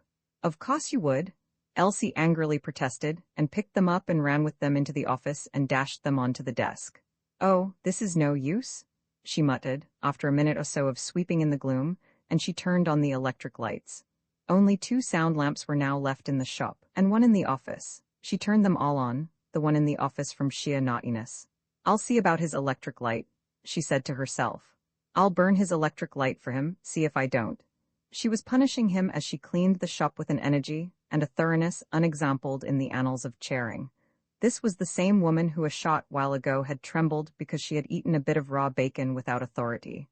And when, having finished the shop, she assaulted the office, she drowned the floor in dust-laying water, and she rubbed his desk and especially his safe with a ferocity calculated to flay them. For there was not only his obstinacy and his stupidity, there was his brutality. Then ma fool her. He had exclaimed about his wife, soon to be martyrized by an operation. And he had said nothing else. Then Elsie began to think of Dr. Rost. Of course, she had been mistaken about Dr. Rost. On the pavement in front of his house he had been very harsh, with his rules about what he ought to do and what he ought not to do. And before that, long before that, when he had given a careless look at her in the house in Riceyman Square upon the occasion of Joe's attack on her, well, he hadn't seemed very human. A finicking sort of man, that was what she called him, standoffish, stony. And yet he had got out of bed in the middle of the night for the old miser, and he must have known he could never screw much money out of him. And fancy the doctor coming with a taxi himself to take away the master. Elsie had never heard of such a thing, and him taking the mistress instead. It was wonderful. And still more wonderful was the arrival of his little girl, a little queen she was, and knew her way about. And he'd arranged things at the hospital, too. Oh, as she reflected, her humiliation at the failure to manage Mr. O'Forward was intensified. She could scarcely bear to think of it. No doubt at all she had been mistaken about Dr. Rost. Joe had always praised Dr. Rost, and she had been putting Joe down for a simpleton, as indeed he was. But in this matter, Joe had been right and she wrong. In repentance or in penance, she extinguished the 2 lights in the shop, which she was not using. Her mind worked in odd ways, but it had practical logic. The cleaning done, she doffed the rough apron. She was somewhat out of breath, and she seated herself in the master's chair at his desk. An audacious proceeding, but who could say her nay? She looked startlingly out of place in the sacred chair as she gazed absently at the sacred desk. The mere fact that nobody could say her nay filled her with sadness. Tragedy pressed down upon her. Life was incomprehensible, and she saw no relief anywhere in the world. That man upstairs might be dying, probably was dying. And no one knew what was his disease, and no one could help him without his permission. He lay over the shop ceiling there, and there was nothing to be done. As for Mistress, the case of her mistress touched her even more closely. Mistress was a woman, and she was a woman. She had known a dozen such cases. Women fought their invisible enemy for a time, then they dropped, and they were swept off to a hospital, and the next thing you heard they were dead. Mrs. O'Forward alone in a hospital, all rules and regulations, and her husband very ill in bed at home here. Nobody to say a word to Mrs. O'Forward about home, and she fretting her heart away because of master, and the operation tomorrow morning and all. He was very ill, and people were often queer while they were ill. They weren't rightly responsible. You couldn't really blame them, could you? He must be terribly worried about everything. It was a pity he was obstinate, but there you were.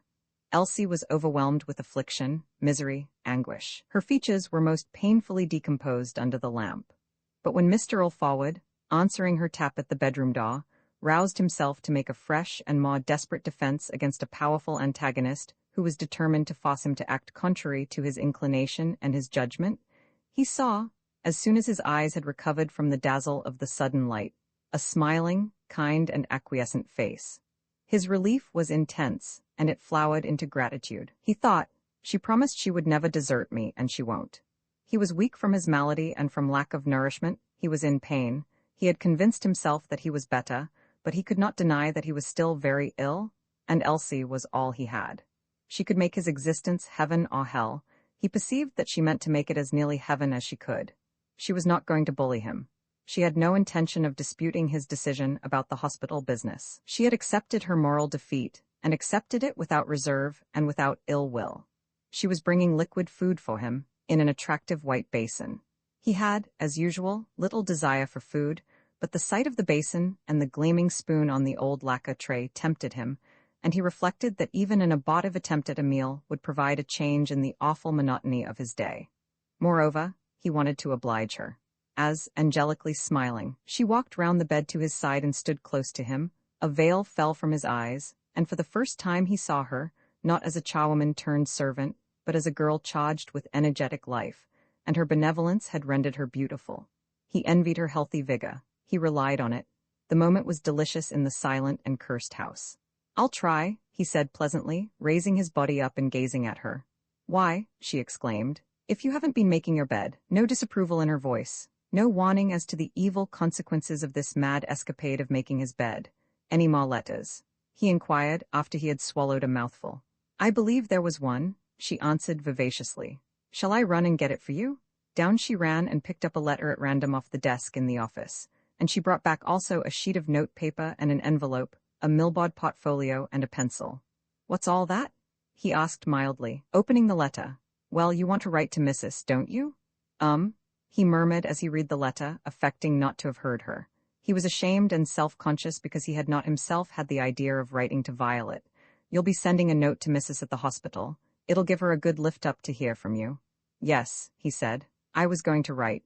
Here, I'll take that letter. You can do with some of this food. I shouldn't like you to let it get cold." She stayed near him and held a corner of the insecure tray firmly. "You can't take any more? All right." She removed the tray and replaced it by the portfolio, which was to serve as a writing desk on the bed. It was always marvelous to Elsie to see the ease with which her master wrote. She admired. And she was almost happy because she had resolved to smile cheerfully and give in to him and do the best she could for him on his own lines and be an angel. "Shall I read you what I've written?" he suggested with a sudden upward glance. "Oh, sir." The astounding, the incredible flattery overthrew her completely. He would read to her what he had written to the mistress, doubtless for her approval. She blushed. "My dear wife, as you may guess, I am torn with anxiety about you. It was a severe shock when Elsie told me the doctor had taken you off to the hospital without a moment's delay. However, I know you are very brave and have an excellent constitution, and I feel sure that before a week is out you will be feeling better than you have done for months.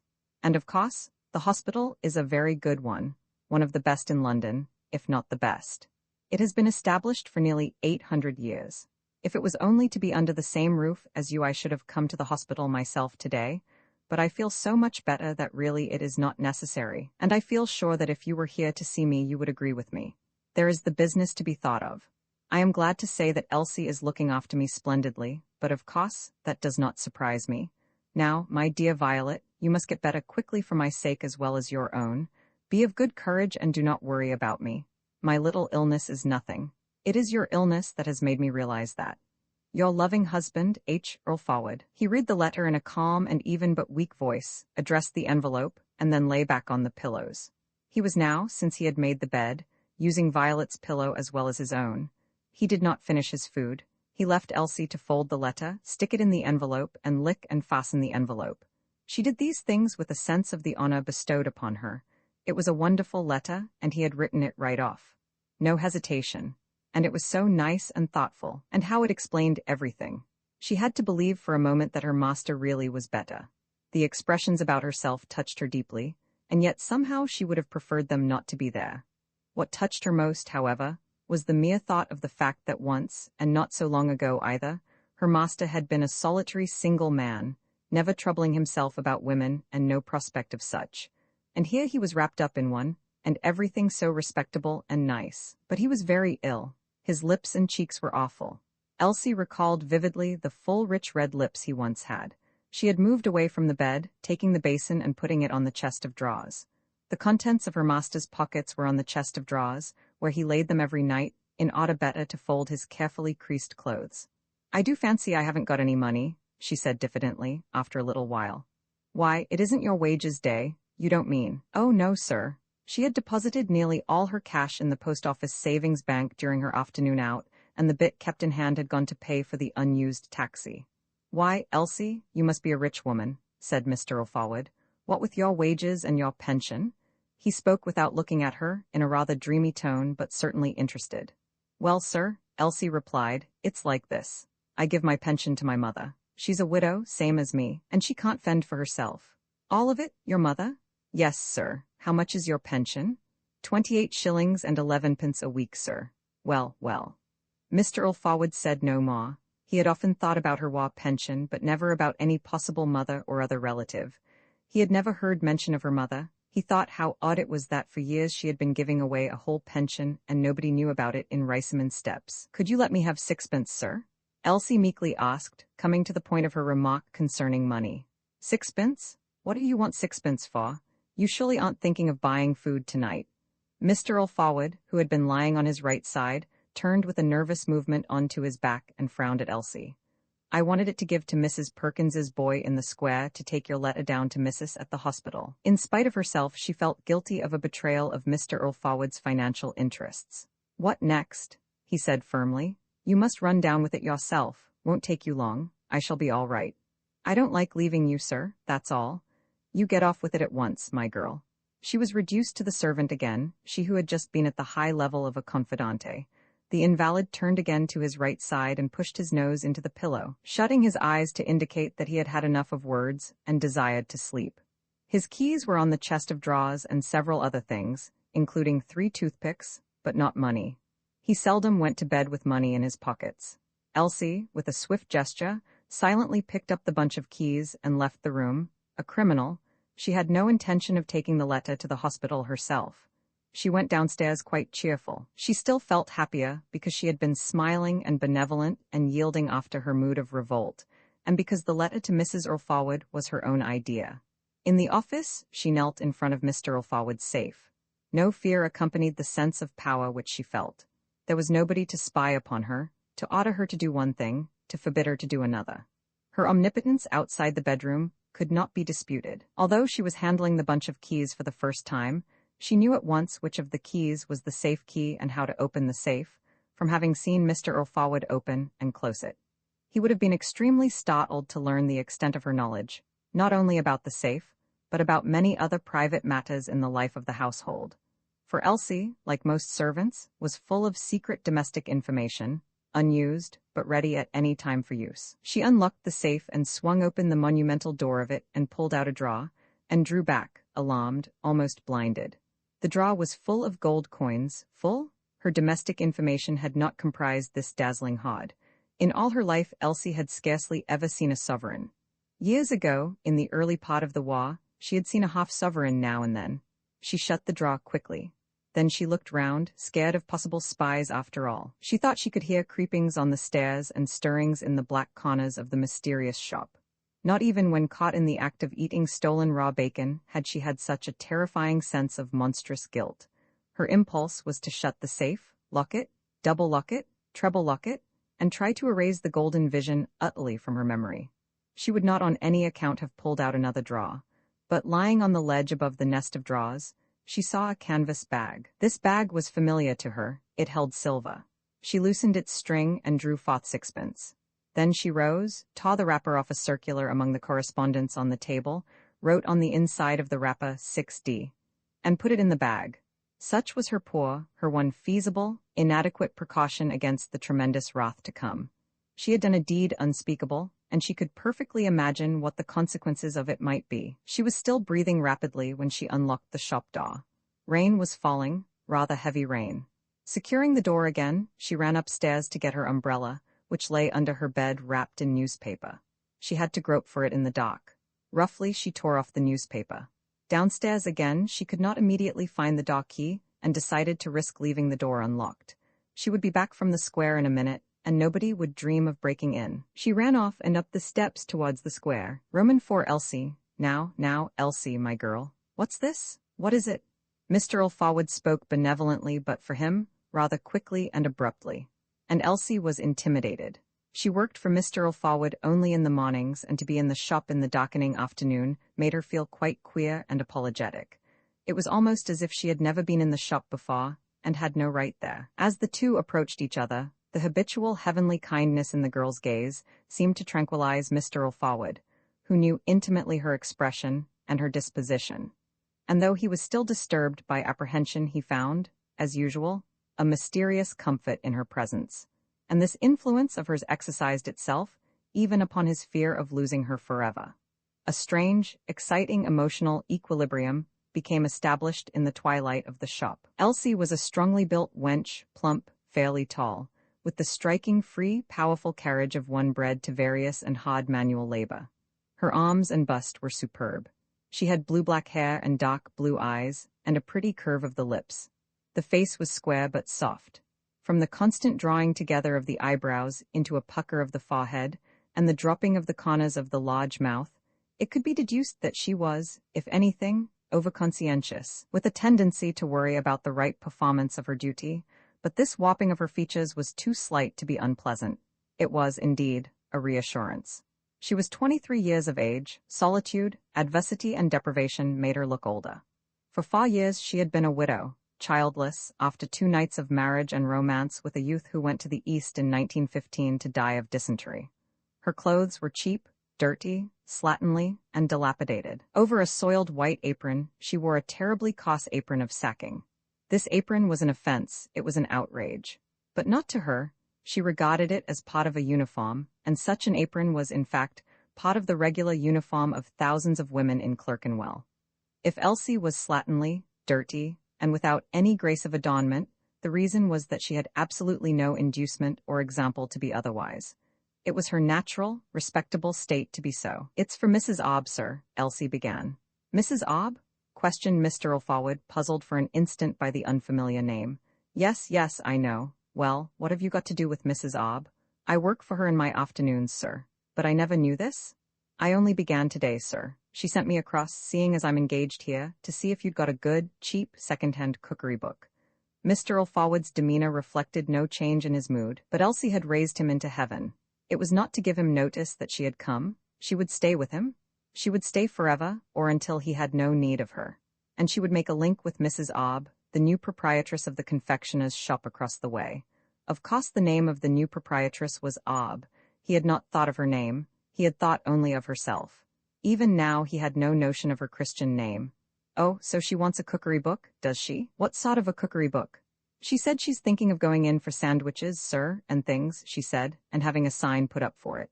"Snacks, like." The word snacks gave Mr. Alfawad an idea. He walked across to what he called the modern side of the shop. In the course of the war, when food ration stay-at-homes really had to stay at home, and having nothing else to do while waiting for air raids, took to literature in desperation, he had done a very large trade in cheap editions of novels, and quite a good trade in cheap cookery books that professed to teach rationed housewives how to make substance out of shadow. Gently rubbing his little beard, he stood and gazed rather absently at a shelf of small paper-protected volumes, while Elsie waited with submission. Silence within, but the dulled and still hard rumble of ceaseless motion beyond the book-screened windows. A spell, an enchantment upon these two human beings, both commonplace and both marvelous, bound together, and yet incurious each of the other, and incurious of the mysteries in which they and all their fellows lived. Mr. Alfawad never asked the meaning of life, for he had a lifelong ruling passion. Elsie never asked the meaning of life, for she was dominated and obsessed by a tremendous instinct to serve. Mr. Alfawad, though a kindly man, had persuaded himself that Elsie would go on charing until she died, without any romantic recompense from fate for her early tragedy, and he was well satisfied that this should be so. Because the result would inconvenience him, he desired that she should not fall in love again and marry. He preferred that she should spend her strength and youth and should grow old for him in sterile celibacy. He had absolutely no eye for the exciting effect of the white and the brown apron strings crossing and recrossing round her magnificent waist. And Elsie knew only that Mr. Alfawad had material wants, which she satisfied as well as she could. She did not guess, nor come within 100 miles of guessing, that he was subject to dreams and ideals and longings. That the universe was enigmatic had not even occurred to her, nor to him. They were too busy with their share in working it out. Now here's a book that ought to suit Mrs. Obb, said Mr. Alfawad, picking a volume from the shelf and moving towards the entrance, where the clear daylight was. Snacks and titbits. Let me see. Sandwiches. He turned over leaves. Sandwiches? There's nearly 7 pages about sandwiches. How much would it be, sir? 1 shilling. Oh, she said she couldn't pay more than 6pence, sir, she said. Mr. Alfawad looked up with a fresh interest. He was exhilarated, even inspired, by the conception of a woman who, wishing to brighten her business with a new line of goods, was not prepared to spend more than 6pence on the indispensable basis of the enterprise. The conception powerfully appealed to him, and his regard for Mrs. Obb increased. See here, Elsie, take this over for Mrs. Obb to look at, and tell her, with my compliments, that you can't get cookery books, not any that are any good, for 6pence in these days. Yes, sir. Elsie put the book under her aprons and hurried off. She sends you her compliments, and she says she can't pay more than 6pence, sir. I'm that sorry, sir, Elsie announced, returning. Mr. Alfawad blandly replaced the book on its shelf, and Elsie waited in vain for any comment, then left. I say, Elsie, he recalled her. It's not raining much, but it might soon. As you're here, you'd better help me in with the stand. That'll save me taking the books out before it's moved, and it'll save you trouble in the morning. Yes, sir, Elsie eagerly agreed. One at either end of it, they lugged within the heavy bookstand that stretched along the length of the window on the flagstones outside the shop. The books showed scarcely a trace of the drizzle. Thank you, Elsie. Don't mention it, sir. Mr. Alfawad switched on one electric light in the middle of the shop, switched off the light in his den, and lit a candle there. Then he took a thermos flask, a cup, and 2 slices of bread on a plate from the interior of the grandfather's clock, poured steaming tea into the cup, and enjoyed his evening meal. When the bell of St. Andrew's jangled 6, he shut and darkened the shop. The war habit of closing early suited him very well for several reasons. Then, blowing out the candle, he began again to burn electricity in the den, and tapped slowly and moved to and fro with deliberation, examining book titles, tapping out lists, tapping out addresses on envelopes, licking stamps, and performing other pleasant little tasks of routine. And all the time he dwelt with exquisite pleasure on the bodily appearance and astonishing moral characteristics of Mrs. Obb. What a woman? He had been right about that woman from the first glance. She was a woman in a million. At 6:45, he put his boots on and collected his letters for the post. But before leaving to go to the post, he suddenly thought of a 10-shilling treasury note received from Dr. Rost, and took it from his waistcoat pocket. It was a beautiful new note, a delicate object, carefully folded by someone who understood that new notes deserve good treatment. He put it, with other less brilliant cash, into the safe. As he departed from the shop for the post office at Mount Pleasant, he picked out Snacks and Titbits from its shelf again, and slipped it into his side pocket. The rain had ceased. He inhaled the fresh, damp air with an innocent and genuine delight. Mrs. Obb's shop was the sole building illuminated in Riceyman steps. It looked warm and feminine. It attracted. The church rose darkly, a formidable mass, in the opening at the top of the steps. The little group of dwelling houses next to his own establishment showed not a sign of life. They seldom did. He knew nothing of their tenants, and felt absolutely no curiosity concerning them. His little yard abutted on the yard of the nearest house, but the wall between them was 7 feet high. No sound ever came over it. He turned into the main road. Although he might have dropped his correspondence into the pillar-box close by, he preferred to go to the mighty Mount Pleasant organism, with its terrific night movement of vans and flung mailbags, because it seemed surer, safer, for his letters. Like many people who live alone, he had a habit of talking to himself in the street. His thoughts would from time to time suddenly burst almost with violence into a phrase. Then he would smile to himself. Me at my age? Yes, and of course there's that. Want some getting used to? He would laugh rather sheepishly. The vanquished were already beginning to creep into the mazes of Roten House. They clicked through a turnstile. That was all he knew about existence in Roten House, except that there were plants with large green leaves in the windows of the common room. Some of the vanquished entered with boldness, but the majority walked furtively. Just opposite Roten House, the wisdom and enterprise of 2 railway companies had filled a blank wall with a large poster exhibiting the question, "Why not take a winter holiday where sunshine reigns?" etc. Beneath this blank wall, a newsman displayed the posters of the evening papers, together with stocks of the papers. Mr. Alfawad would always read the placards for news. There was nothing much tonight. Death of a well-known statesman. Mr. Alfawad, as an expert in interpretation, was aware that well-known on a newspaper placard meant exactly the opposite of what it meant in any other place. It meant not well known. The placards always divided dead celebrities, genuine and false, into 3 categories. If blank was a supreme personage, the placards said, blank dead. 2 most impressive words. If blank was a real personage but not quite supreme, the placards said, death of blank. 3 words not so impressive, all others nameless, were in the 3rd category of well-knowns. Nevertheless, Mr. Ulfaward walked briskly back as far as the free library to glance at a paper. Perhaps not because he was disturbed about the identity of a well-known statesman, but because he hesitated to carry out his resolution to enter Mrs. Obb's shop. Roman 4 out of the rain, Mrs. Perkins's boy, who lived with Mrs. Perkins in the house next door to Elsie's old home in Riceyman Square, and who had a chivalric regard for Elsie, fortunately happened to be out in the square. In the darkness, he was engaged in amorous dialectic with a girl of his own age, 14 or 15, and they were both imperfectly sheltering under the eave of an outhouse, church property. At the northeast corner of the churchyard, their voices were raised from time to time, and Elsie recognized his as she approached the house. Mrs. Perkins's boy wore over his head a sack which he had irregularly borrowed for the night from the Express Parcel Company, in the tails of whose vans he spent about 12 hours a day hanging on to a piece of string suspended from the van roof. That he had energy left in the evening to practice savagely delicate sentimental backchat in the rain was proof enough of a somewhat remarkable quality of brightness.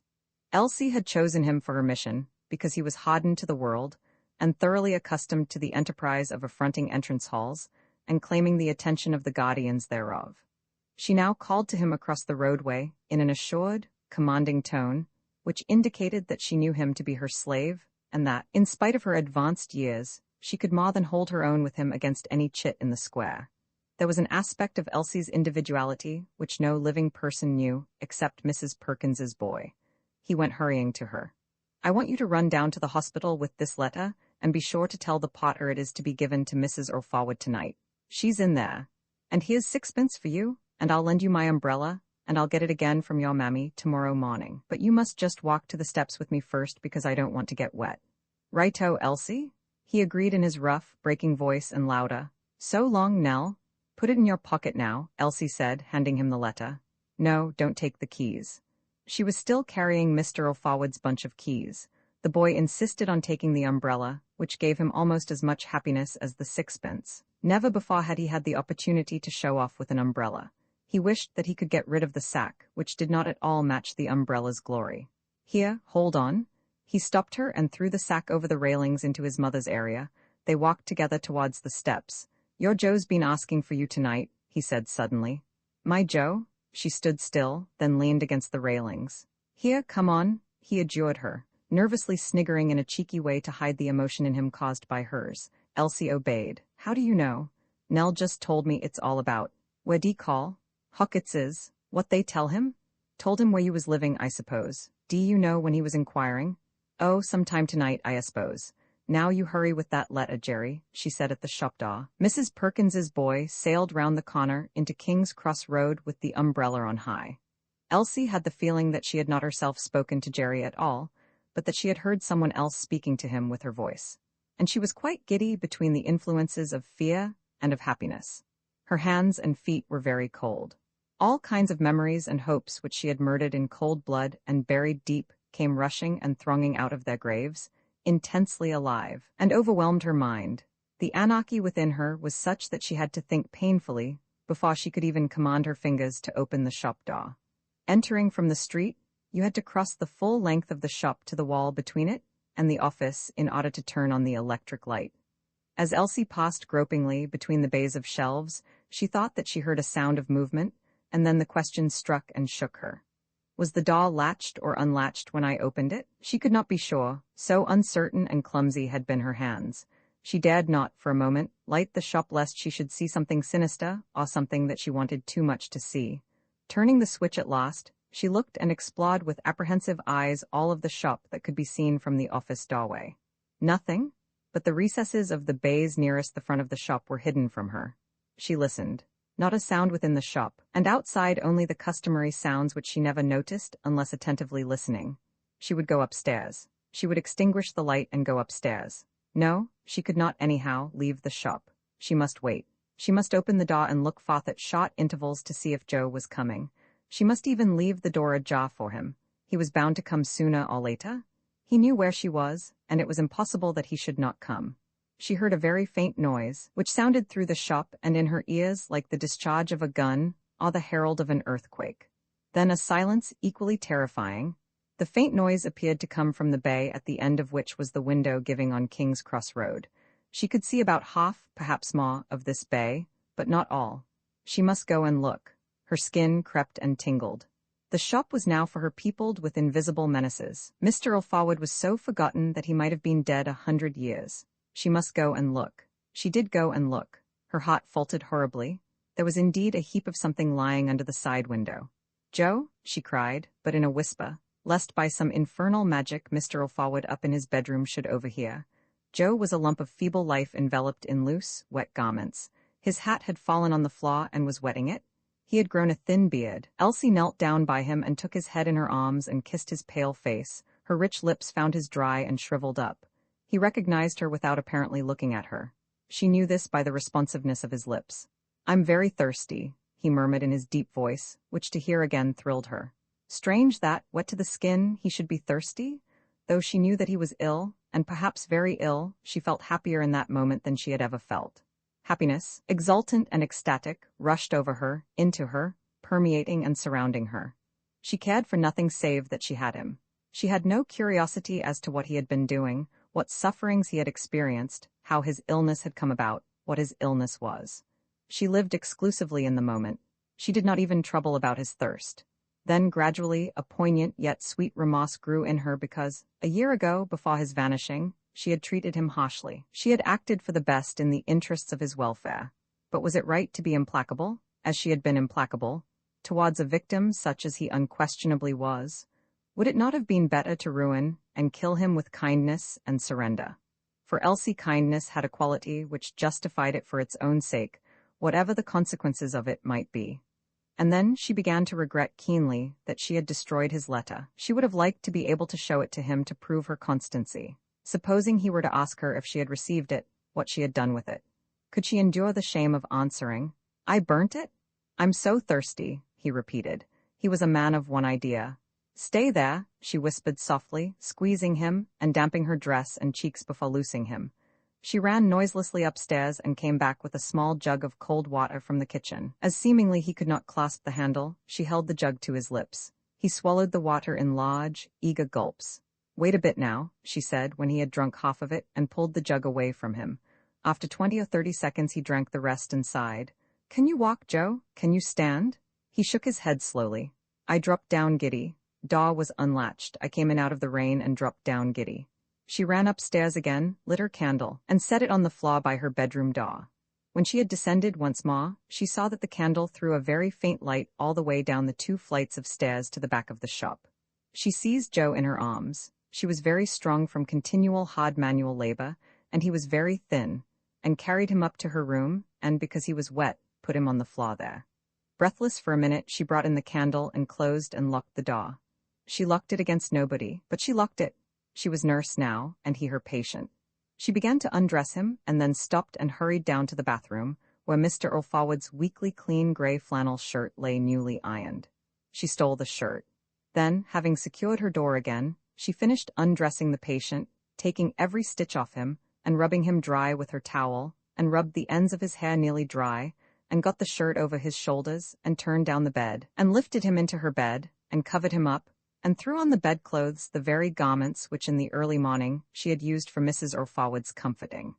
There he lay in her bed, and nobody on earth, except those 2, knew that he was in her room with the door locked to keep out the whole world.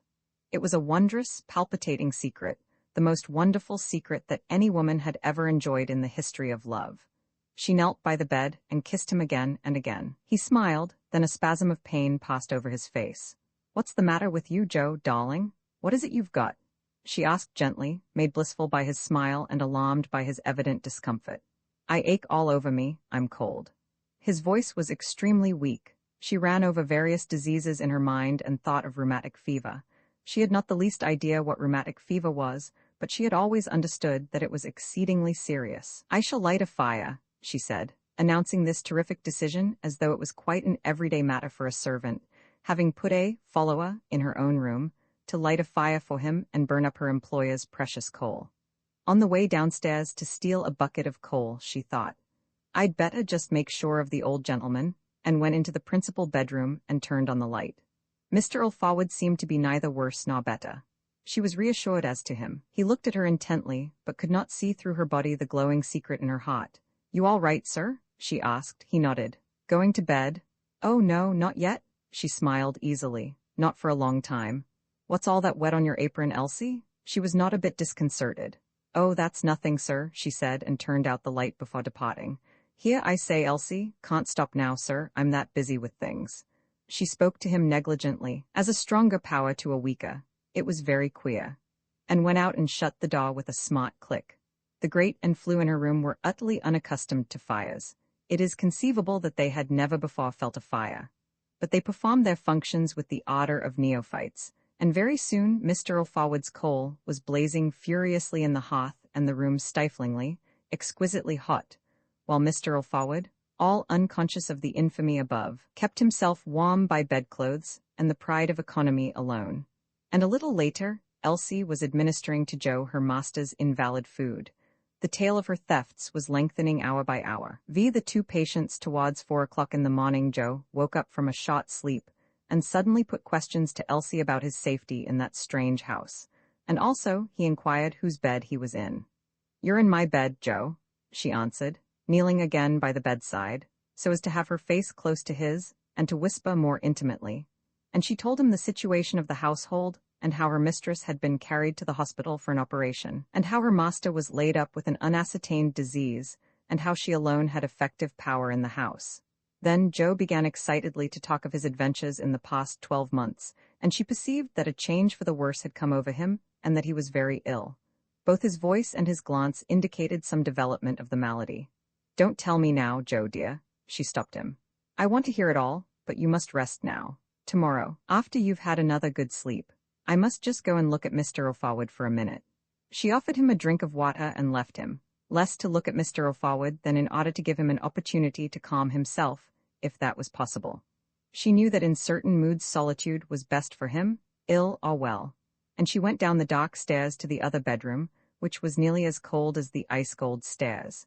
Mr. Alfawad also was worse. He seemed to be in a fever, yet looked like a corpse. Her arrival clearly gave him deep relief. He upbraided her for neglecting him, but somewhat timidly and cautiously, as one who feels himself liable to reprisals which could not be resisted.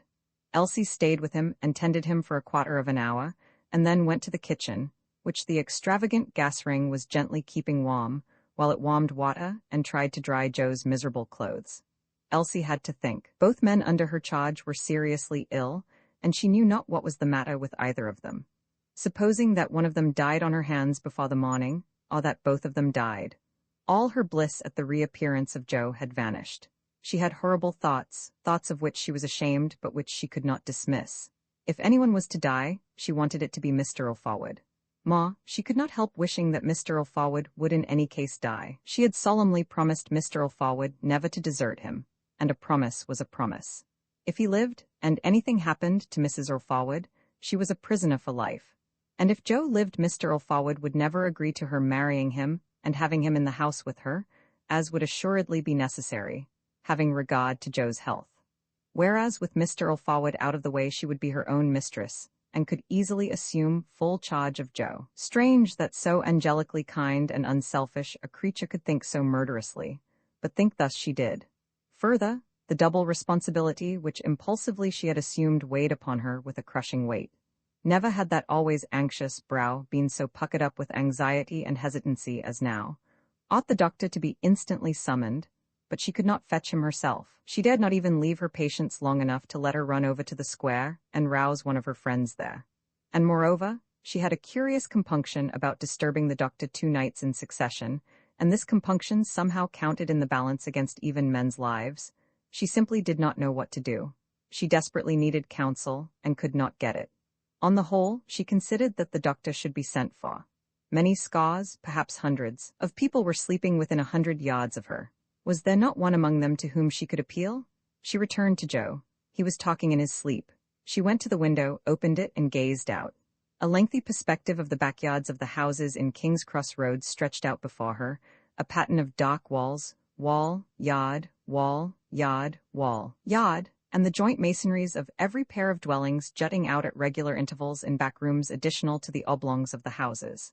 The sky was clear. A full moon had dimmed the stars, and fine weather, which would have been a boon to the day, was being wasted on the unconscious night. The moonlight glinted here and there on window glass. Every upper window marked a bedroom, and in every bedroom were souls awake or asleep.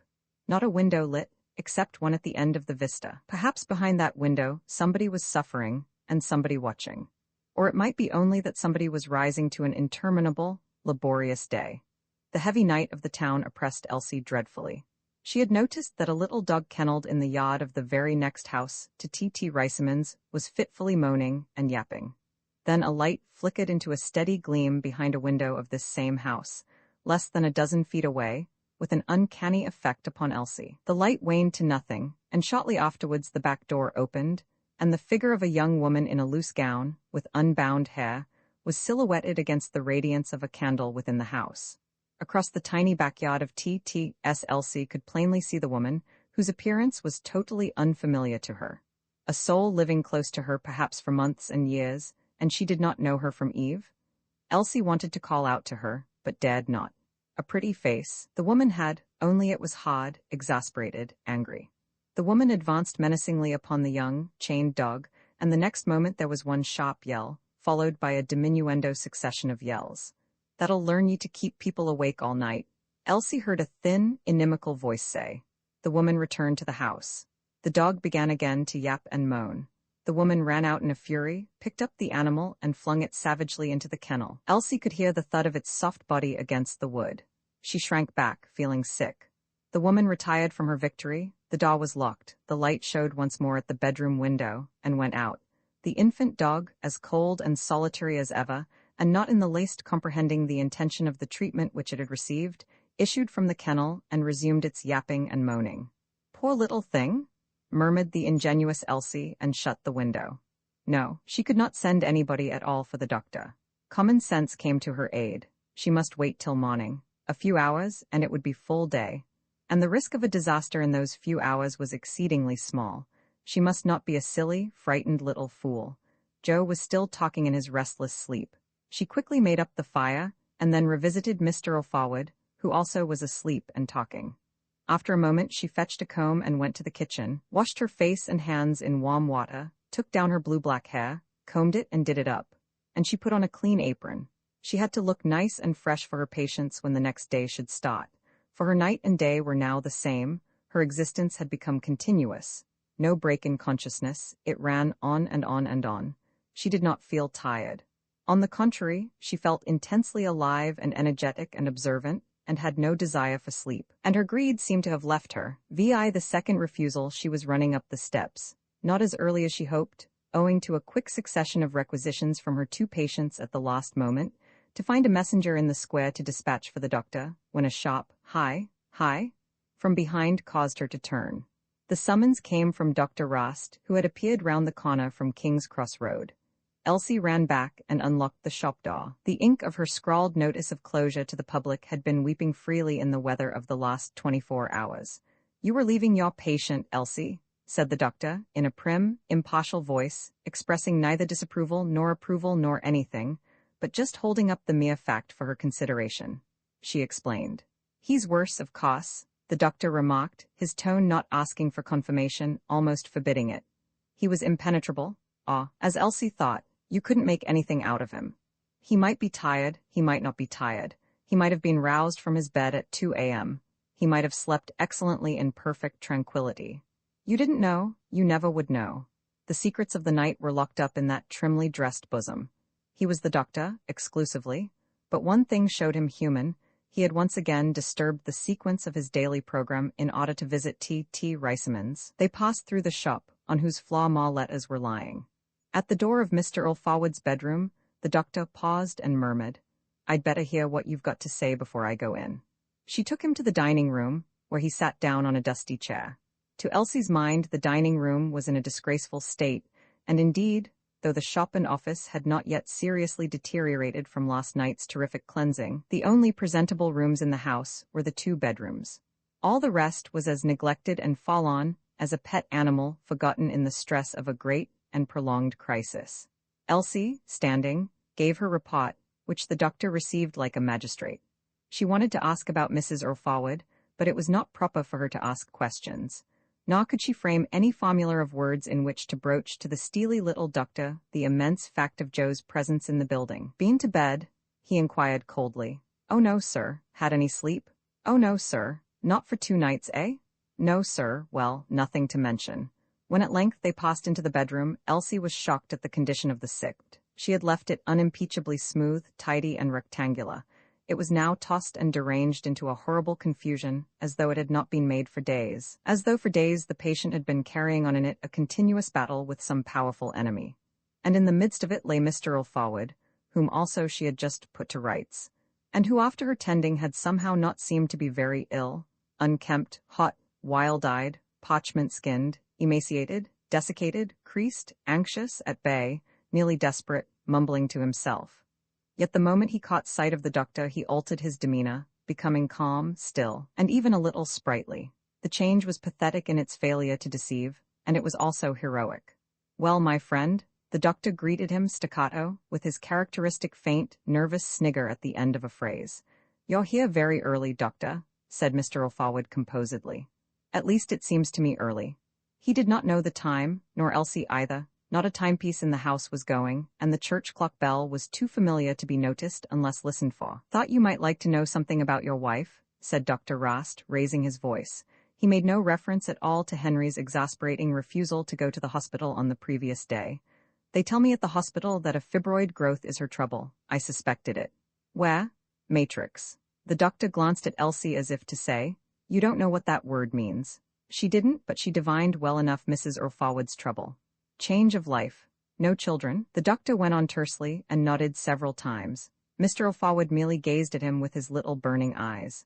"There'll be an operation this morning. Hope it'll be all right. It ought to be, an otherwise healthy subject. Yes, hold this in your mouth, will you?"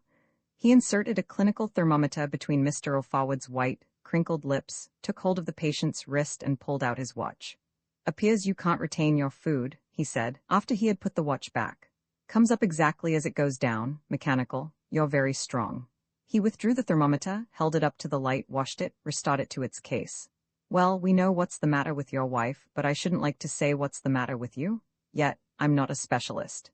He uttered the phrase with a peculiar intonation, not entirely condemning specialists, but putting them in their place, regarding them very critically and rather condescendingly, as befitting one whose field of work and knowledge was the whole boundless realm of human pathology. "You'll have to be put under observation, watched for a bit, and x-rayed. You can't possibly be nursed properly here, though I'm sure Elsie's doing her best. And there's another great advantage of your being in hospital. You'll know how Mrs. Orfawad's going on. You can't expect him to be sending up here every 10 minutes to tell you. Nor telegraph either. Something else to do? Hospitals have." Another faint snigger. "If you'll come now, I mean in half an hour or so, I've arranged to get you there in comfort. It's all fixed." He did not say how. "I hear you can walk about and you made your bed yesterday. Now, Elsie, you must." "I won't go to the hospital," Mr. Orfawad coldly interrupted him. "I don't mind having a private nurse here, but I won't go to the hospital." The doctor laughed easily.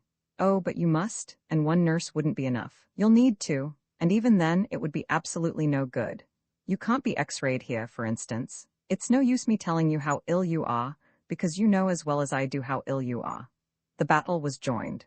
Dr. Rast, in addition to being exasperated, had been piqued by the reports of his patient's singular obstinacy. He had now positively determined to get him into the hospital, and it was this resolve that had prompted him to give special attention to Mr. Orfawad's case, disorganizing all his general work in favor of it. He could not allow himself to be beaten by the inexplicable caprice of a patient who, in all other respects, had struck him as a man of more than ordinary sound sagacity, though of a somewhat miserly disposition. And the caprice was the more enigmatic in that, to enter the hospital would be by far the cheapest way of treating the illness. Mr. Orfawad's obstinacy, on the other hand, was exasperated and strengthened by the disdainful reception given to his marvelous, his perfectly reckless suggestion about having a private nurse. These people were ridiculously concerned about his health. They had their own ideas, he had his. He had offered an extremely generous compromise, a compromise which would cost him a pot of money, and it had not even been discussed. The wonder of it had in no way been recognized. Well, on the whole, he was glad that the suggestion had not been approved. He withdrew it. He had only made it because he felt, doubtless in undue apprehension, that he was not yet beginning to progress towards recovery. He admitted to himself, for example, that whereas on the previous day he had been interested in his business, today his business was a matter of indifference to him. That, he knew, was not a good sign. But then, tomorrow would certainly show some improvement. Indigestion, and he was suffering from nothing but acute indigestion, invariably did yield to a policy of starvation. As for hospitals, he had always had a horror of hospitals, since once, in his insurance days, he had paid a visit to a fellow clerk confined in a fever ward. The vision of the huge, long, bare room, with its rows of beds and serried pain and distress, the draughts through the open windows, the rise and fall of the thunder of traffic outside, the semi-military bearing of the nurses, the wholesale-ness of the affair, the absence of privacy, the complete subjection of the helpless patients, the inelasticity of regulations, the crushing of individuality. This dreadful vision had ineffaceably impressed itself on his imagination. The imagination of an extreme individualist with a passion for living his own life, free of the obligation to justify it or explain it. He had recalled the vision hundreds of times, and never mentioned it to a soul. He did not intend to die of his illness. He knew that he would not die of it, but he convinced himself that he would prefer anything, even death, to incarceration in a great hospital. Were he wrenched by force out of his bed, he would kick and struggle to the very last, and his captors should be stricken with the fear of killing him while trying in their misguided zeal to save him. He read correctly the pertinacity in the doctor's face, but he had never encountered a pertinacity stronger than his own, and illness had not weakened it, rather the reverse. His pertinacity had become morbid. "I don't think I'll go into a hospital, doctor," he said quietly, turning his face away. The words were mild, the resolution invincible. The doctor crossed over to look him in the face. Their eyes met in fierce hostility. The doctor was beaten. "Very well," said he, with bitter calm. "If you won't, you won't. There is nothing else for me to do here. I must ask you to be good enough to get another adviser." And he transfixed Elsie with a censorious gaze as though Elsie was to blame. "And please remember that if the worst comes to the worst, I shall certainly refuse to give a certificate." "A certificate, sir?" Elsie faltered. "Yes, a certificate of the cause of death. There would have to be an inquest," he explained, with implacable and calculated cruelty. But Mr. O'Forward only laughed, a short, dry, sardonic laugh. The sun shone into the silent room and upon the tumbled bed and the sick, triumphant man, and made them more terrible than midnight could have made them. The doctor, with the pompous solemnity of a little man conscious of rectitude, slowly picked up his hat from the chest of drawers. "But what am I to do?" Elsie appealed. "My good woman, I don't know. I wish I did. All I know is, I've done what I could, and I can't take the private affairs of all Clerkenwell on my shoulders. I've other urgent cases to attend to." A faint snigger, which his will was too late to suppress. "Elsie'll be all right," muttered Mr. O'Forward. "Elsie'll never desert me, Elsie won't. She promised me." The doctor walked majestically out of the room, followed by Elsie. "Roman 7 malaria. I suppose I must just do the best I can, sir," said Elsie on the landing outside the bedroom. She smiled timidly, cheerfully, and benevolently. The doctor looked at her, startled. It seemed to him that in some magic way she had vanquished the difficulties of a most formidable situation by merely accepting and facing them. She did not argue about them, complain about them, nor expatiate upon their enormity. She was ready to go on living and working without any fuss from one almost impossible moment to the next. During his career in Clerkenwell, Dr. Rost had become a connoisseur of choice examples of practical philosophy, and none better than he could appreciate Elsie's attitude. That it should have startled him was a genuine tribute to her. "Yes, that's about it," he said nonchalantly, with the cunning of an expert who has seen an undervalued unique piece in an antique shop. "Well, good morning, Elsie. Good morning." He was in a hurry. He had 100 urgent matters on his professional conscience. What could he do but leave Elsie alone with her ordeal? He could not help her, and she did not need help in this particular work, which was, after all, part of her job at £20 a year and food given and stolen. She was beginning to see the top of his hat as he descended the stairs. The stupid, plump, practical philosopher wanted to call him back for an affair of the very highest importance, and could not open her mouth, because Mr. O'Forward's desperate plight somehow inhibited her from doing so. "Doctor?" she exclaimed with a strange shrillness as soon as he had passed from her sight into the shop. "What now?" demanded Dr. Rost sharply, afraid that his connoisseurship should have been mistaken and she would stampede. She ran down after him. His gaze indicated danger. He did not mean to have any nonsense. "I suppose you couldn't just see Joe for a minute," she stammered with a blush. This now faltering creature had a moment earlier been calmly ready to do the best she could in circumstances which would scarcely bear looking at. "Joe? What Joe?" "Your old Joe. He's here, sir. Upstairs. Came last night, sir. He's very ill. I'm looking after him too. Master doesn't know." "What in God's name are you talking about, my girl?" said the doctor, moved out of his impassibility. She told him the facts as though confessing a mortal sin for which she could not expect absolution. "I really haven't a minute to spare," said he, and went upstairs with her to the second floor. By the time they got there, Elsie had resumed her self-possession. The doctor, for all his detached and frigid poses, was on occasion capable, like nearly every man, of being as irrational as a woman. On this occasion, he was guilty of a perfectly indefensible prejudice against both Elsie and Joe. He had a prejudice against Elsie, because he was convinced that had it not been for her affair with Joe, Joe would still have been in his service. And he was prejudiced against Joe, because he had suffered much from a whole series of Joe's successes. For the moment, he was quite without a Joe. Also, he resented Elsie having a secret sick man in the house, and that man Joe, and demanding so unexpectedly his attention when he was in a hurry and overfatigued by the ills of the people of Clerkenwell.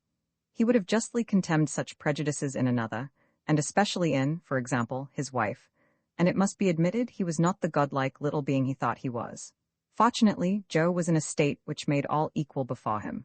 "Oh dear, I do so ache, and I'm thirsty," the second patient groaned desperately, showing no emotion, surprise, awe, or shame, at sight of the doctor and employer whom he had so cruelly wronged by leaving him in the lurch for inadequate reasons originating in mere sentiment. He had been solitary for half an hour, and could not bear it. He wanted, and wanted ravenously, something from everybody he saw. The world existed solely to succor him. And certainly he looked very ill, forlorn, and wistfully savage in the miserable bed in the miserable bedroom of the ex-charwoman. He looked quite as ill as Mr. O'Forward, and to Elsie even worse. "It's malaria," said the doctor in a casual tone, after he had gone through the routine of examination. "Temperature, of course. He'll be better in a few days. I've no doubt he had it in France first, but he never told me. When they brought back troops to France from the east, malaria came with them. All the north of France is covered with mosquitoes, and they carry the disease. I'll send down some quinine. You must feed him on liquids, milk, barley water, beef tea, milk and soda. Hot water to drink, not cold, and you ought to sponge him down twice a day." Elsie, listening intently to this mixture of advice and information, could not believe that Joe's case was not more serious than the doctor's manner implied. Well implanted in her lay the not groundless conviction that doctors were apt to be much more summary with the sick poor than with the sick rich. And she was revisited by her old sense of this doctor's harsh indifference. He had not even greeted his former servant, had regarded him simply as he would regard any ordinary number in a panel. "You won't have a great deal to do downstairs. In fact, scarcely anything," the doctor added, who apparently saw nothing excessive in leaving two patients in charge of one unaided woman, she being also housekeeper, shopkeeper, and domestic servant. "Of course you can send him to the hospital if you care to," said the doctor lightly. "I dare say they'd take him in." He was, in fact, not anxious to insist on Joe's removal, thinking that he had already sufficiently worried the hospital authorities about the dwellers in Riceyman steps. To send Joe to the hospital would have relieved Elsie of the terrific responsibility which she had incurred by bringing him unpermitted into the house. But she did not want to surrender him. She hated to part with him. And privately, when it came to the point, she shared Mr. O'Forward's objection to hospitals. Joe might be neglected, she feared, in the hospital. He might be victimized by some rule. She had no confidence in the nursing of anybody except herself. She was persuaded that if she could watch him, she might save him. "I think I can manage him here, sir," she smiled, but it was a reserved smile, which said, "I have my own ideas about this matter, and I don't swallow all I hear." Dr. Rost began to put on his gloves. In the servants' room he had not taken off his hat, much less his overcoat. She escorted him downstairs. At the shop door he suddenly said, If he does want another doctor, there's Mr. Adams, other side of Middleton Square.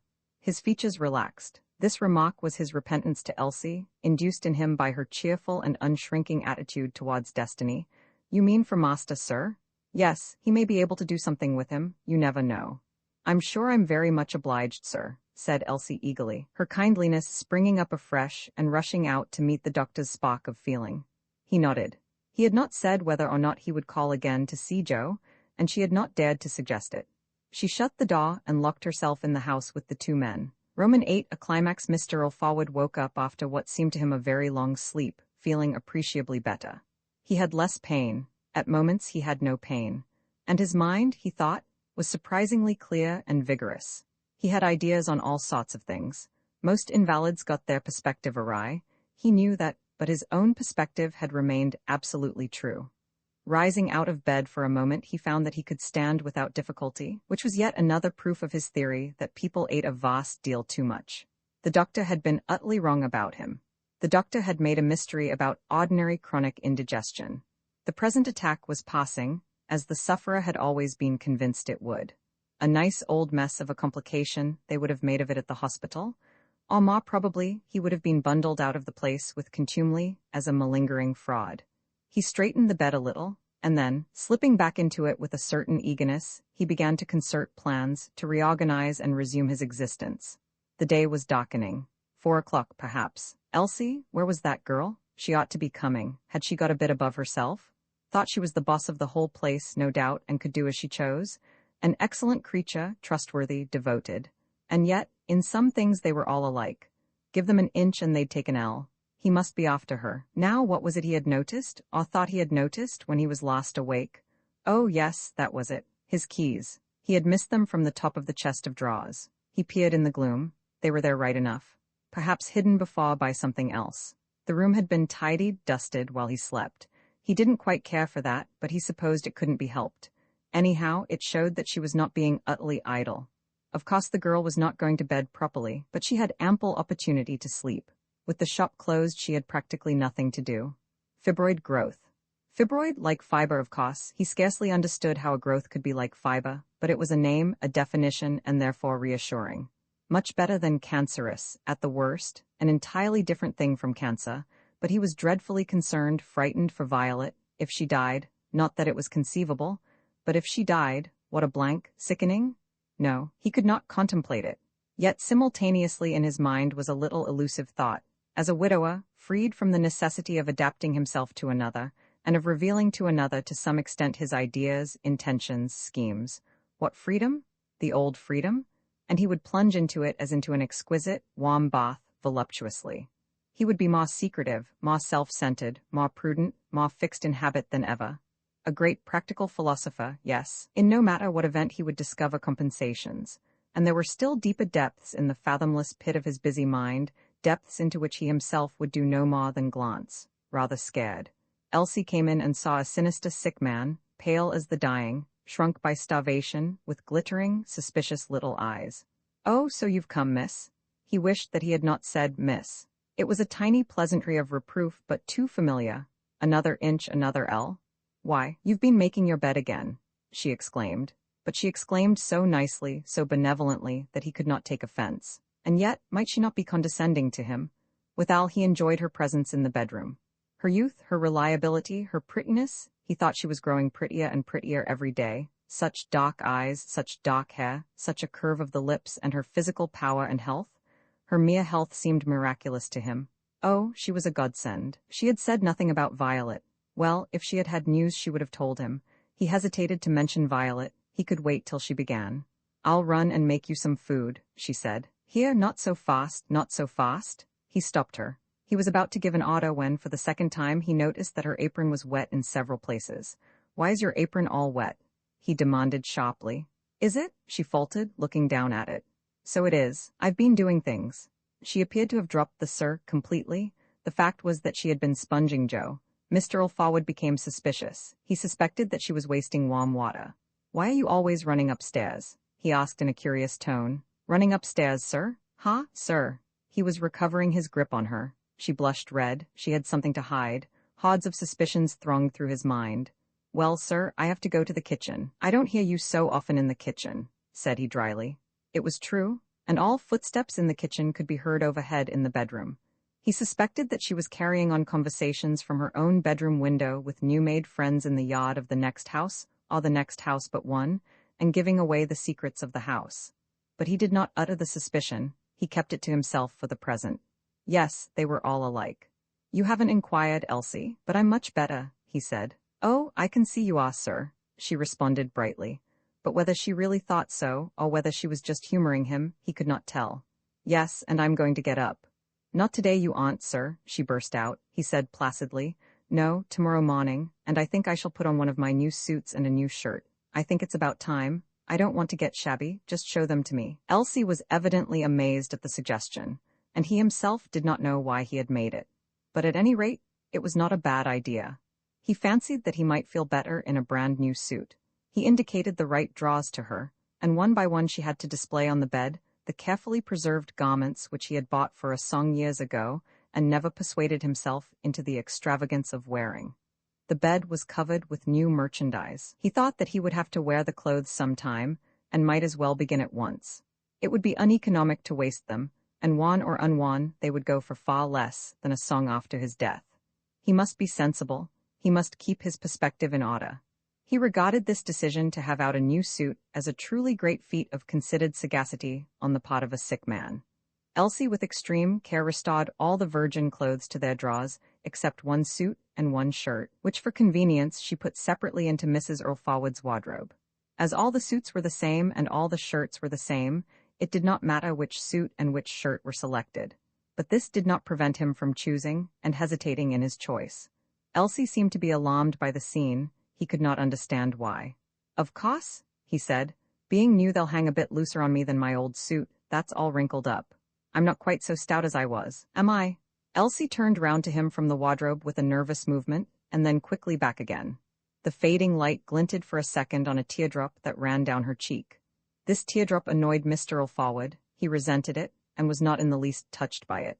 He had not perceived the extraordinary pathos in the phrase, not quite so stout, coming from a man who had never been stout, or slim either, and who was now a stick, a skeleton. He thought she was merely crying because he had lost flesh. As if people weren't always either putting on flesh or losing it. As a fact, Elsie had not felt the pathos of the phrase either, and her tears had no connection whatever with Mr. Earl Forward's wasting away.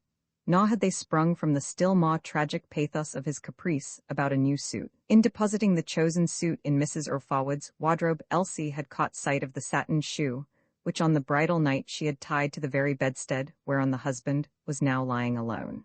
She thought of the husband lying alone and desperately ill, and desperately determined not to be ill, and the wife far off in the hospital, and of her own helplessness, and she simply could not bear to look at the shabby old shoe, which some unknown girl had once worn in flashing pride. All the enigma of the universe was in that shoe, with its curved high heel perched lifeless on a mahogany tray of the everlasting wardrobe.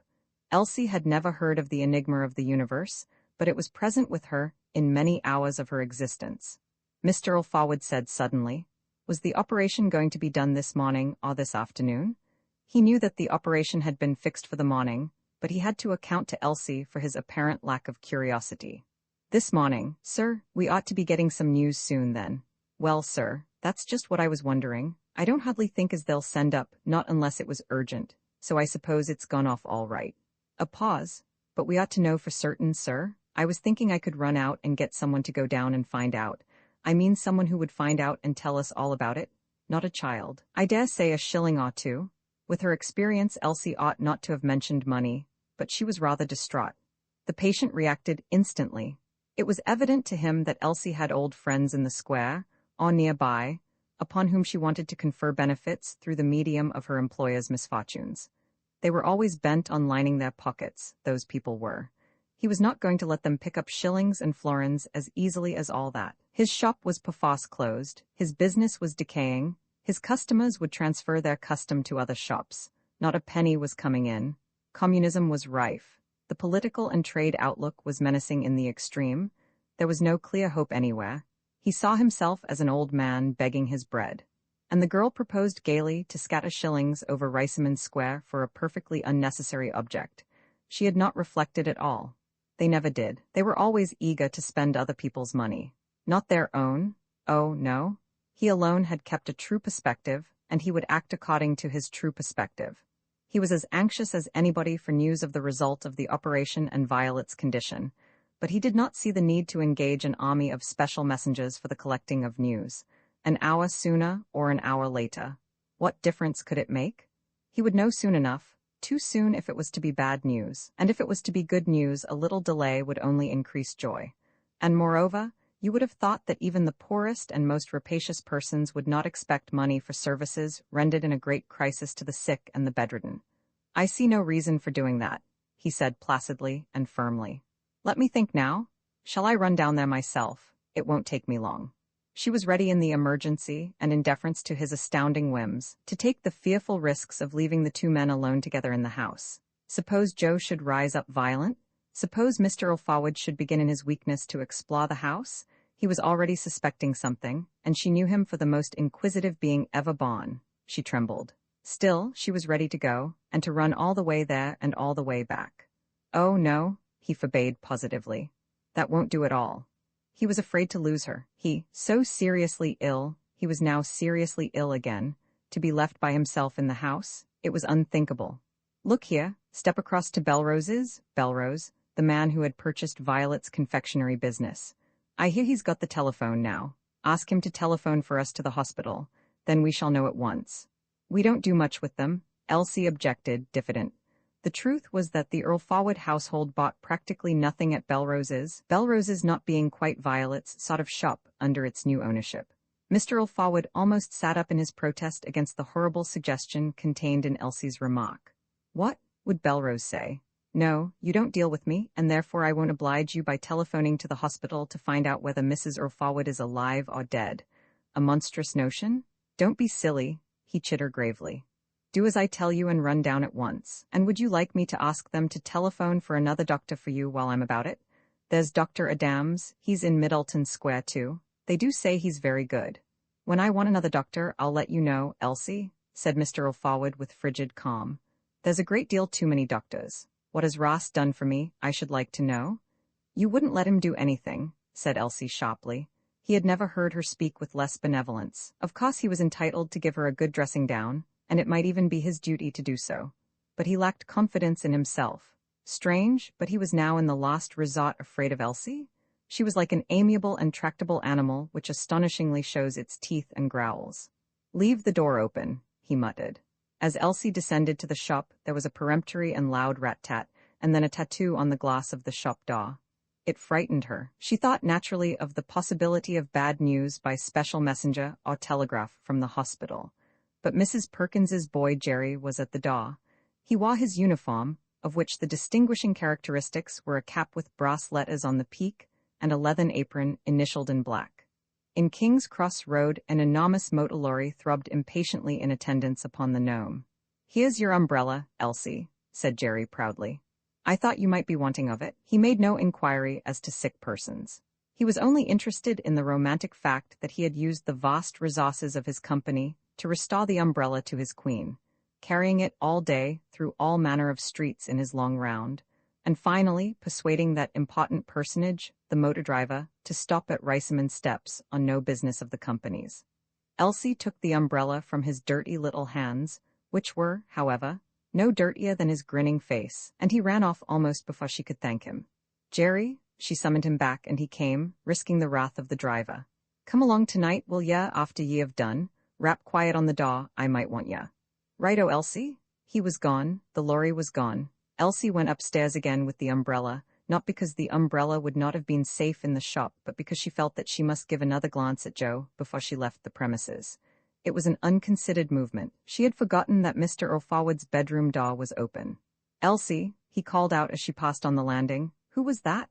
Her tired and exasperated brain worked with extraordinary swiftness. She decided that she could not enter into a long explanation concerning the umbrella and Jerry. Why should she? He was already suspicious. Postman, she answered, without the slightest hesitation, lying as glibly and lightly as a born, lifelong liar, and continued her way upstairs. She was somehow vaguely, indirectly, defending the secrecy of Joe. In her room, she put the umbrella and its paper again under her bed, gazing at Joe as she did so. Joe was very ill. She had given him 2 doses of quinine, which Dr. Rost, making Elsie ashamed of her uncharitable judgments on him, had sent direct from a chemist's within an hour and a half of his departure, and she was disturbed that the medicine had not produced an immediate and marked effect on the patient. Joe had got one arm through the ironwork at the head of the bed and was tearing off little slips of the peeling wallpaper in the corner. She took hold of his hot hand and silently guided it back through the ironwork onto the bed. "Shall I give you another dose?" she suggested tentatively, with brow creased. He nodded. He knew malaria and he knew quinine, and, fortified by his expert approval, she gave him another dose. Both of them had the belief that if 5 grains of a medicine did you 10% of good, 10 grains would assuredly do you 20% of good, and so on in proportion. "I'm coming in again in a minute or 2. I've just got to go across the steps on an errand," she said, and kissed him. Both of them had also the belief that her kisses did him good, and this conviction was better founded than the other one. She had said nothing to him about Mrs. Earlforward's operation. He had learnt only that Elsie was mistress because Mrs. Earlforward was in hospital. The full story might have aggravated his mental distress. "Elsie?" It was Mr. Earlforward's summons as she crossed the landing on her way down. She put no more than her face, a rather mettlesome face, into the room. "What do you keep on going upstairs for?" "Yes," he suspected. With strange presence of mind she replied promptly. "I've just been up for the key of the shop, sir. I left it up in my room. I can't go out and leave the shop door on the latch, can I?" "Well, bring me all the letters." "Oh, very well, very well." She was hostile again. This time she shut the bedroom door, ignoring his protest. Then she went upstairs once more and locked her own door on the outside and carried off the key. At any rate, if in some impossible caprice he should take it into his head to prowl about the house in her absence, he should not pry into her room. He had no right to do so. And she was absolutely determined to defend her possession of Joe. A moment later she bounced into Mr. Earlforward's bedroom and carelessly dropped all the letters onto the bed, a regular shower of envelopes and packets. "There," she exclaimed, on a hard and inimical note, as if saying, "You asked for them, you've got them, and I wash my hands of it all." Mr. Earlforward saw that he must walk warily. She was a changing Elsie, a disagreeably astonishing Elsie. He did not quite know where he was with her. As she emerged from the shop into the steps, a young woman with a young dog, stopping suddenly, addressed her in soft, apprehensive, commiserating accents. "How is Mr. Earlforward this evening?" "He seems to think as he's a bit better, thank you, in himself," Elsie answered brightly. She was uplifted by the mere concern in the voice, and at once felt more kindly towards her master, was indeed rather ashamed of her recent harshness to him. Dusk had now fallen, and she could not see very clearly, but the next instant she had recognized both the woman and the dog. Quite a lady, a sort of a sealskin coat, gloves, utterly different from the savage creature of the previous night. The dog, too, was different. A dog lacking yet in experience of the world, and apt to forget that a dog's business is to keep an eye on its guardian if it sets any store on a quiet and safe existence, but still well disposed towards its guardian, and apparently in no fear of her. More remorse for Elsie. "Oh, I'm so glad. And Mrs. Earlforward?" "Oh, we haven't heard. We're expecting news." "I do hope everything'll be all right. Operation internal trouble, isn't it?" "Yes, Yes, so I heard. Well, thank you. Good night." Skip, skip. Skip was the disturber of repose, and he responded, leaping. The two disappeared round the corner. It was wonderful to Elsie how everybody knew, and how kind everybody was. She was touched. The woman had given her the illusion that the whole of Clerkenwell was filled with anxiety for the welfare of her master and her mistress. Her sense of responsibility was intensified. If the whole of Clerkenwell knew that she was secretly harboring her young man in her bedroom, she went hot. The complexity of her situation frightened her afresh. Belrose's was at its old royal game of expending vast quantities of electric current. The place had just been lighted up, and had the air of a popular resort. It warmed and vitalized all the steps by its radiance, which seemed to increase from month to month. What neither Mr. Earlforward nor anybody else of the old Clerkenwell tradition had ever been able to understand or approve was the continual illumination of the upper stories. And yet the solution of the mystery was simple, and lay in a fact with which most of the district was familiar. Belrose had gone in for wholesale. Elsie entered the shop very timidly, for she regarded her errand as presuming, and in the midst of all her anxieties, she had diffidence enough to be a little ashamed of it. The shop was most pleasantly warm. Its warmth was a greeting which would have overpowered some folk, and there was a fine, rich odor of cheese and humanity. Also, the shop was full. You could scarcely move in it. The stock was plenteous, and the character of the stock had changed. Advertised brands of comestibles of universal consumption were far less prominent than under previous regimes, and there was a great deal more individuality. The travelers and the collectors of advertised brands now called at the establishment with a demeanor different from of old. They had to leave their hard-faced, bullying manner on the doorstep. Two enormous and smiling young, mature women stood behind the counter.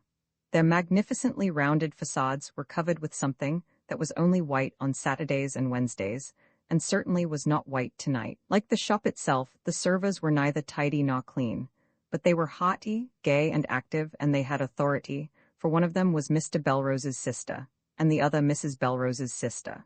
Nevertheless, they looked like sisters. They both had golden, rough hair and ruddy complexions, and the same experienced, comprehending, jolly expression, and fat, greasy hands. There were 4 customers in the shop, of course all women, and the 6 women seemed to be all chatting together. The interior was the interior of a shop in full swing, but it showed in addition the better qualities of a bar parlor whose landlord knows how to combine respectability with freedom of style.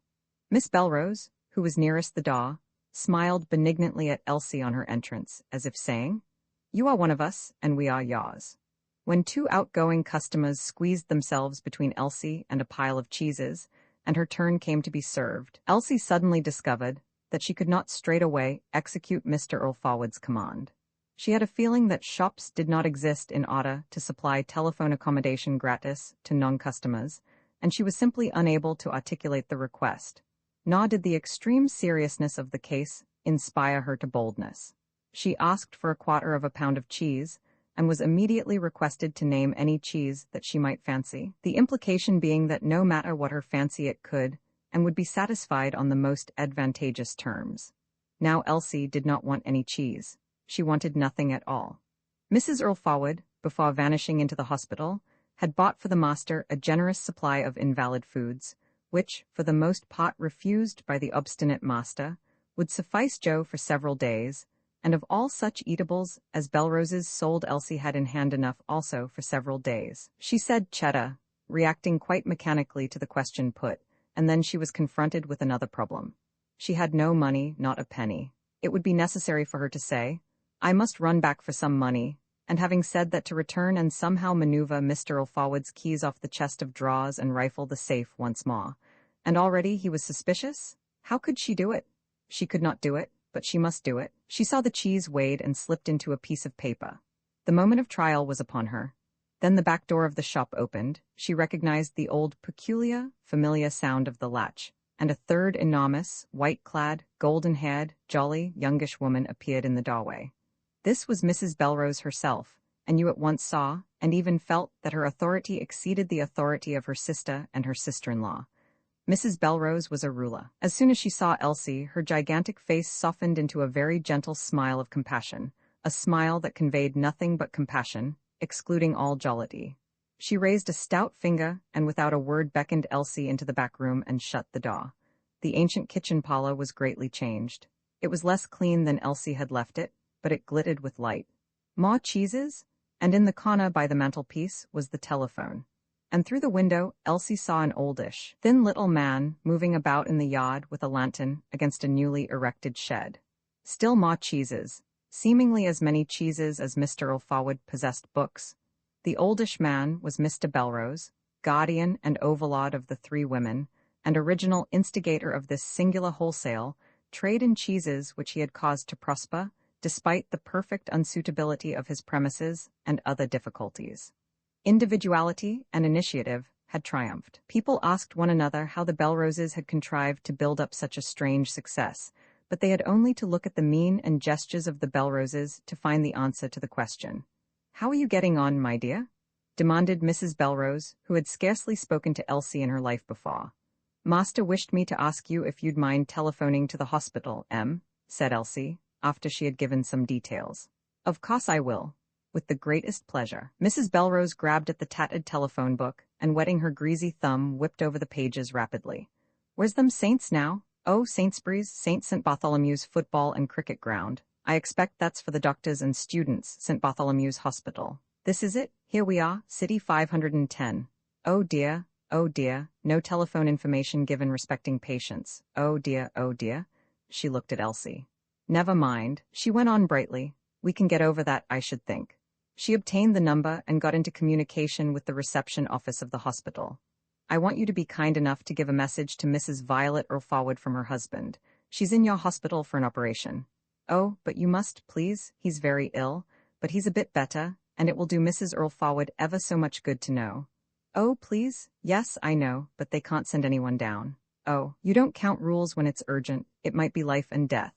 But you can telephone up to the ward. You're starred, so you must have a private exchange. Oh yes, to oblige. Yes, Earl-Forward, Violet. And you might just ask how she is while you're about it. You are good. She held the line and waited, sitting down on a chair to rest herself. And to Elsie, they're very nice, really, at those hospitals once you get on the right side of them. I suppose you've got about all you can do? Well, there isn't much nursing and the shop's closed. Oh yes, and the steps do look so queer with it closed. Somehow it makes it look like Sunday. Doctor has been today, I suppose? Yes, this morning, said Elsie, and stopped there, not caring to divulge the secret of Mr. Earl-Forward's insane obstinacy. Yes, I'm here, I'm listening. Oh dear, she's oh dear, owing to what? Nourishment? He's rung off. Mrs. Belrose sniffed as she hung up the receiver. Oh, Elsie, your poor mistress has died under it. She died about half an hour ago. According to what they say, she might have pulled through, but she hadn't strength to rally owing to undernourishment. Well, I'm that cut up? Mrs. Belrose cried feebly. Elsie stared at her and did not weep.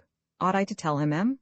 Oh yes, you must tell him. There's no sense in hiding them things, especially as he's a little better. He's got to know. And he'd be very angry, and quite rightly, if he wasn't told, and at once. I'll go and tell him. Would you like me to come with you? You're very kind, Em, said Elsie, cunning even in disaster. I can manage. He's very peculiar, but I know how to manage him. There won't be nothing to be done till tomorrow, anyway. She had another and a far more perilous secret to keep, that of Joe.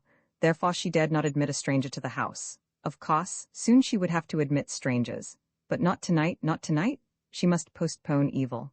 Mrs. Belrose lifted her immense bulk and kissed Elsie, and then Elsie cried. Saying not a word more, she turned, opened the door, and passed through the shop, wrapped, totally ignoring the servers and the quarter of a pound of cheese.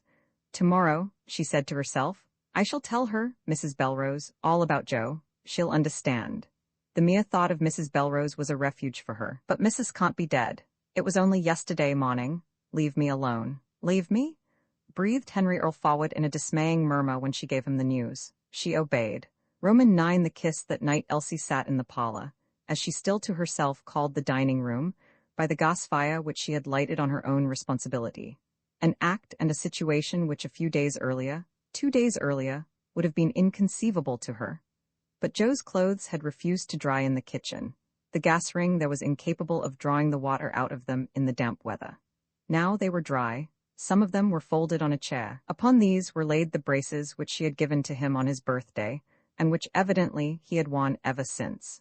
To Elsie now, these soiled and frayed braces had a magic vital quality. They seemed, far more than the clothes, to have derived from him some of his individuality, to be a detached part of him. She was sewing a button on the lifeless old trousers, and she had taken the button, and the thimble, needle, and thread from Mrs. Earl-Forward's cardboard sewing box in the left-hand drawer of the sideboard. She was working with the tools of a dead lady. At moments this irked and frightened her. At other moments she thought that what must be, and that, anyhow, the clothes ought to be put in order, and she could not go upstairs and disturb Joe by searching for her own apparatus, which certainly did not comprise trouser buttons. She tried to be natural and not to look ahead. She would not, for instance, dwell upon the apparently insoluble problem of arranging a proper funeral for Mrs. Earl-Forward. How could she, the servant, do anything towards that? She dared not leave her patients. She knew nothing about the organization of funerals. She had never even been to a funeral. She had no knowledge of possible relatives of the Earl-Forwards. Tomorrow, not till tomorrow, all that, she said doggedly. But she failed to push away everything. In the midst of her great grief for the death of Mrs. Earl-Forward, a perfect woman and a martyr, the selfish thought of her own future haunted her and would not be dismissed. Would Joe ever again wear those clothes which she was mending? He had taken some Bovril, Mr. Earl-Forward also, but she could not persuade herself that he was really better. She was terror-struck by the varied possibilities attending his death. A dead man secretly in her bed. What a plight for her. She determined afresh to confide the secret of Joe to Mrs. Belrose tomorrow morning. Not that the mere inconveniences of death deeply troubled her. No, in truth they were not. Or rather, if he died they would have absolutely no importance to her compared with the death itself. Having found Joe, was she to lose him again? She could not face such a prospect. And then Mr. Ulfaward. She was beginning to be convinced that the master really was better. He had taken the Bovril. He had opened one or two of his letters. The shock of the news about Mrs. Ulfaward, instead of shattering him to pieces, had strengthened him, morally if not physically. He might recover. He was an amazing man, and of course she desired him to recover. Could she wish anyone's death? She could not be so cruel, so wicked. And yet, if he lived, she was his slave forever. She was a captive with no hope of escape. A slave, either bowed down by sorrow for the death of Joe, or fatally desolated by the eternal reflection that Joe was alive, and she could not have him because of her promise to Mr. Ulfaward. She saw no hope. She made no reserves in the interpretation of her vow to the master. She could not see that circumstances inevitably, if slowly, alter cases. She yawned heavily in extreme exhaustion. Then her ear caught a faint, cautious tapping below. All trembling, she crept downstairs. Jerry was at the shop door. In the turmoil of distress, she had forgotten that she had commanded him to call for orders. She was glad to have someone to talk to for a little while, and she brought him into the office. She saw in front of her, on the opposite side of the desk, a young lad who had most surprisingly and touchingly put on his best clothes for important events. Also, he had washed himself. Also, he was smoking a cigarette. Jerry, who was thin and pinched in the face, saw in front of him an ample and splendid young woman. Not very young to him, for his notion of youthfulness was rather narrow, but much younger than his mother, though much older than Nell, his fancy of the square, whose years did correspond with his notion of youthfulness. Elsie was slightly taller than himself. He thought she had the nicest, kindest face he had ever seen. He loved her brow when she frowned in doubt or anxiety. For him even her aprons were different from any other woman's aprons. He was precocious, in love as in other matters, but he did not love Elsie, did not aspire to love her. She was above him, out of his reach. He went in awe of her. He liked to feel that she was his tyrant. She was the most romantic, mysterious, and beautiful of all women and girls. Elsie very well understood his attitude towards her. "I thought I might want you to run down to the hospital for me, Jerry, my boy," she said, "but I shan't now. Mrs. Ulfaward died this afternoon." "It's all over the square," said Jerry, spitting negligently into the dark fireplace and pushing his cap further back on his head. Elsie saw that he did not understand death. "Yes," said she, "I suppose it is." She said no more, because of the uselessness of talking about death to a simple-minded youth like Jerry. "It was very nice of you to bring me my umbrella like that," she said. "Oh," said he, falsely scornful of himself. "It was easiest for me to bring it along like that." He had been standing with his legs apart. At this point he sat down familiarly and put his elbows on the desk and his jaw in his hands. The cigarette hung loosely in his very mobile lips. They were silent. Jerry was proud and happy and had nothing in particular to say about it. Elsie had too much to say to be able to talk. "Then you haven't got anything for me to do?" he asked. "No, I haven't." "Ooh," he was disappointed. "But I might have tomorrow. You'll be off at 2 o'clock tomorrow, won't ya?" "That's me." "Very well then." She rose. Jerry was extraordinarily uplifted by this brief sojourn alone with Elsie in the private office of T.T. Riceyman's. He felt that he was more of a grown man than 10,000 cigarettes and oaths and backchat with fragile virgins in the square could make him. He sprang from the chair. "Give me a kiss, Elsie," he blurted out audaciously. He was frightened by his own cheek. "Jerry Perkins," Elsie admonished him. "Aren't ye ashamed of yourself? Mrs. Ulfaward dead, and them two so ill upstairs." "What two?" Jerry asked, rather to cover his confusion than from curiosity. "I mean Mr. Ulfaward," said Elsie. She was not abashed at her slip. With Jerry she had a grandiose role to play, and no contretemps could spoil her performance. Jerry guessed instantly that she had got Joe hidden in the house, but he never breathed a word of it. He even tried to look stupid and uncomprehending, which was difficult for him. "Aren't ye ashamed of yourself?" she solemnly repeated. He moved towards the door. Elsie's glance followed him. She was sorry for him. She wanted to be good to somebody. She could not help Mr. Ulfaward. She could do very little for Joe. Mrs. Ulfaward was dead, and she could so easily give Jerry delight. "Here," she said. He turned. She kissed him quietly but fully. There were no reservations in her kiss. Jerry, being too startled by unexpected joy, could not give the kiss back. He lost his nerve and went off so absorbed in his sensations that he forgot even to thank the sweet benefactress. In the square, his behavior to the attendant Nell was witheringly curt. Nell did not know that she now had to cope with a genuine adult. The safe, not a sound in the house, nor outside the house. Not a clock nor a watch going in the house. Mr. Alfawad had listened interminably to get the time from the church, but without success. He knew only from the prolonged silence of the street that the hour must be very late. Work? He murmured to himself in the vast, airless desert and void created by the death of Violet. That's the one thing. The one thing. His faculty for compromising with destiny aroused itself for a supreme achievement. It was invincible. He would not think himself into hell or madness or inanition by yielding feebly to the frightful grief caused by the snatching away of that unique woman so solicitous about him, so sensible, so vivacious, so agreeable, so energetic, so enterprising, so ready to adopt his ideas, and yet so independent. Her little tantrums, how exquisite, girlish. There had always been a girl in her. The memory of her girlishness desolated him more than anything. Insufficient nourishment? No, it could not have been that. Had he ever, on any occasion, in the faintest degree, discouraged her from satisfying her appetite, or criticized her housekeeping accounts? No, never had he interfered. Moreover, she had plenty of money of her own and the absolutely unfettered use of it. He would give her such a funeral as had not been seen in Clerkenwell for many a year. The cost, of course, might be charged to her estate, but he would not allow that, though, of course, it would all be the same in the end. He could not bear to lie in the bed which she had shared with him. The feel of the empty half of it, when he passed his hand slowly over the lower blanket in the dark, tortured him intolerably, and yet he must somehow keep on passing his hand over it. Futile and sick indulgence? He got out of bed, drew aside the curtains and drew up the blind. He could not see the moon, but it was lighting the roofs opposite, and its light and that of the gas lamp lit the room sufficiently to reveal all the principal features of it. Animated by the mighty power of his resolution to withstand fate, he felt strong. He was strong. His cold legs were quite steady. Yes, though he still had a dull pain, the attack of indigestion was declining. He had successfully taken Bovril. To work, seated at his desk, could not tire him and ought to do him good. A queer affair, that indigestion. He had never suffered from indigestion until the day after his wedding night, when he had eaten so immoderately of Elsie's bride cake. The bride cake seemed to have been the determining cause, or perhaps it was merely the occasion, of some change in his system. But naturally he had said nothing of it. However, he was now better. A little pain in the old spot, no more. He opened the wardrobe to get his new shirt and new suit, and saw in the pale gloom Violet's garments arranged on their trays. The sight of them shook him terribly. He must assuredly save himself by the labor of reconstituting his existence.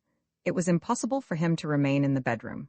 He dressed himself in the new clothes, putting a muffler round his neck instead of a collar. Then he filled his pockets with his personal belongings from the top of the chest of drawers. None was missing. He picked up the pile of correspondence, which he had laid neatly on the pedestal. He could walk without discomfort. He must work. The grim intention to work was irresistibly monopolizing his mind and driving all else out of it. He left the bedroom, a deed in itself. On the landing, as he looked upwards, he could see light under Elsie's bedroom door. The candles that girl must be burning. He would correct her. Should he? Supposing she rebelled? Elsie had changed. He did not quite know where he was with her, and he did not want to lose her. She was his mainstay in the world. Still, it would never do to be afraid of correcting a servant.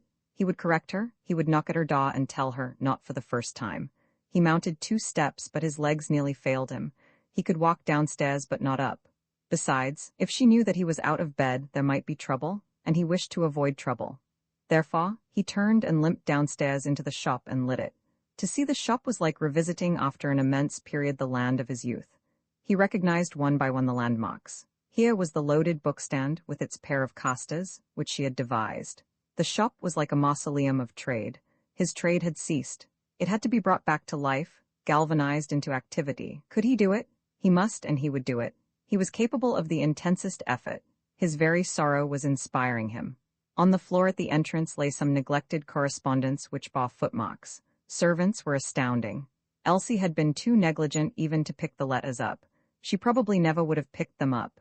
She would have trod them into the dirty bods, demands for books, offers of books, possibly checks. the stuff itself of trade. He picked them up with difficulty and padded into the office, which also he lit. Cold, he shivered. I'm not entirely cured yet, he thought, and began to doubt himself. The fire was prepared, Violet's influence again. Fires had never been laid in advance till she came. He put a match to the fire and felt better. Undecided, he stroked his cheek. Stubble? How long was it since he had shaved? His face must look a pretty sight. Happily there was no mirror in either the office or the shop, so that he could not inspect himself. Work? Work? Memories were insinuating themselves anew in his mind. He must repulse them. Fancy her running off like that without a word of goodbye to the hospital, and now she was irrevocably gone. It was incredible, monstrous, the most sinister piece of devil's magic that ever happened. Chloroform. The knife, fibroid growth, dead, vanished, she with her vivacity and her optimism. He was fatigued, the pain had recurred, it was very bad. Perhaps he had been ill-advised to come downstairs, for he could not get upstairs again. He cautiously skirted the desk, holding on to it, and sat in his chair. Work, work, the reconstruction of his life. He fingered the letters. With one of them was a check, and it must go into the safe for the night. He would endoss it tomorrow.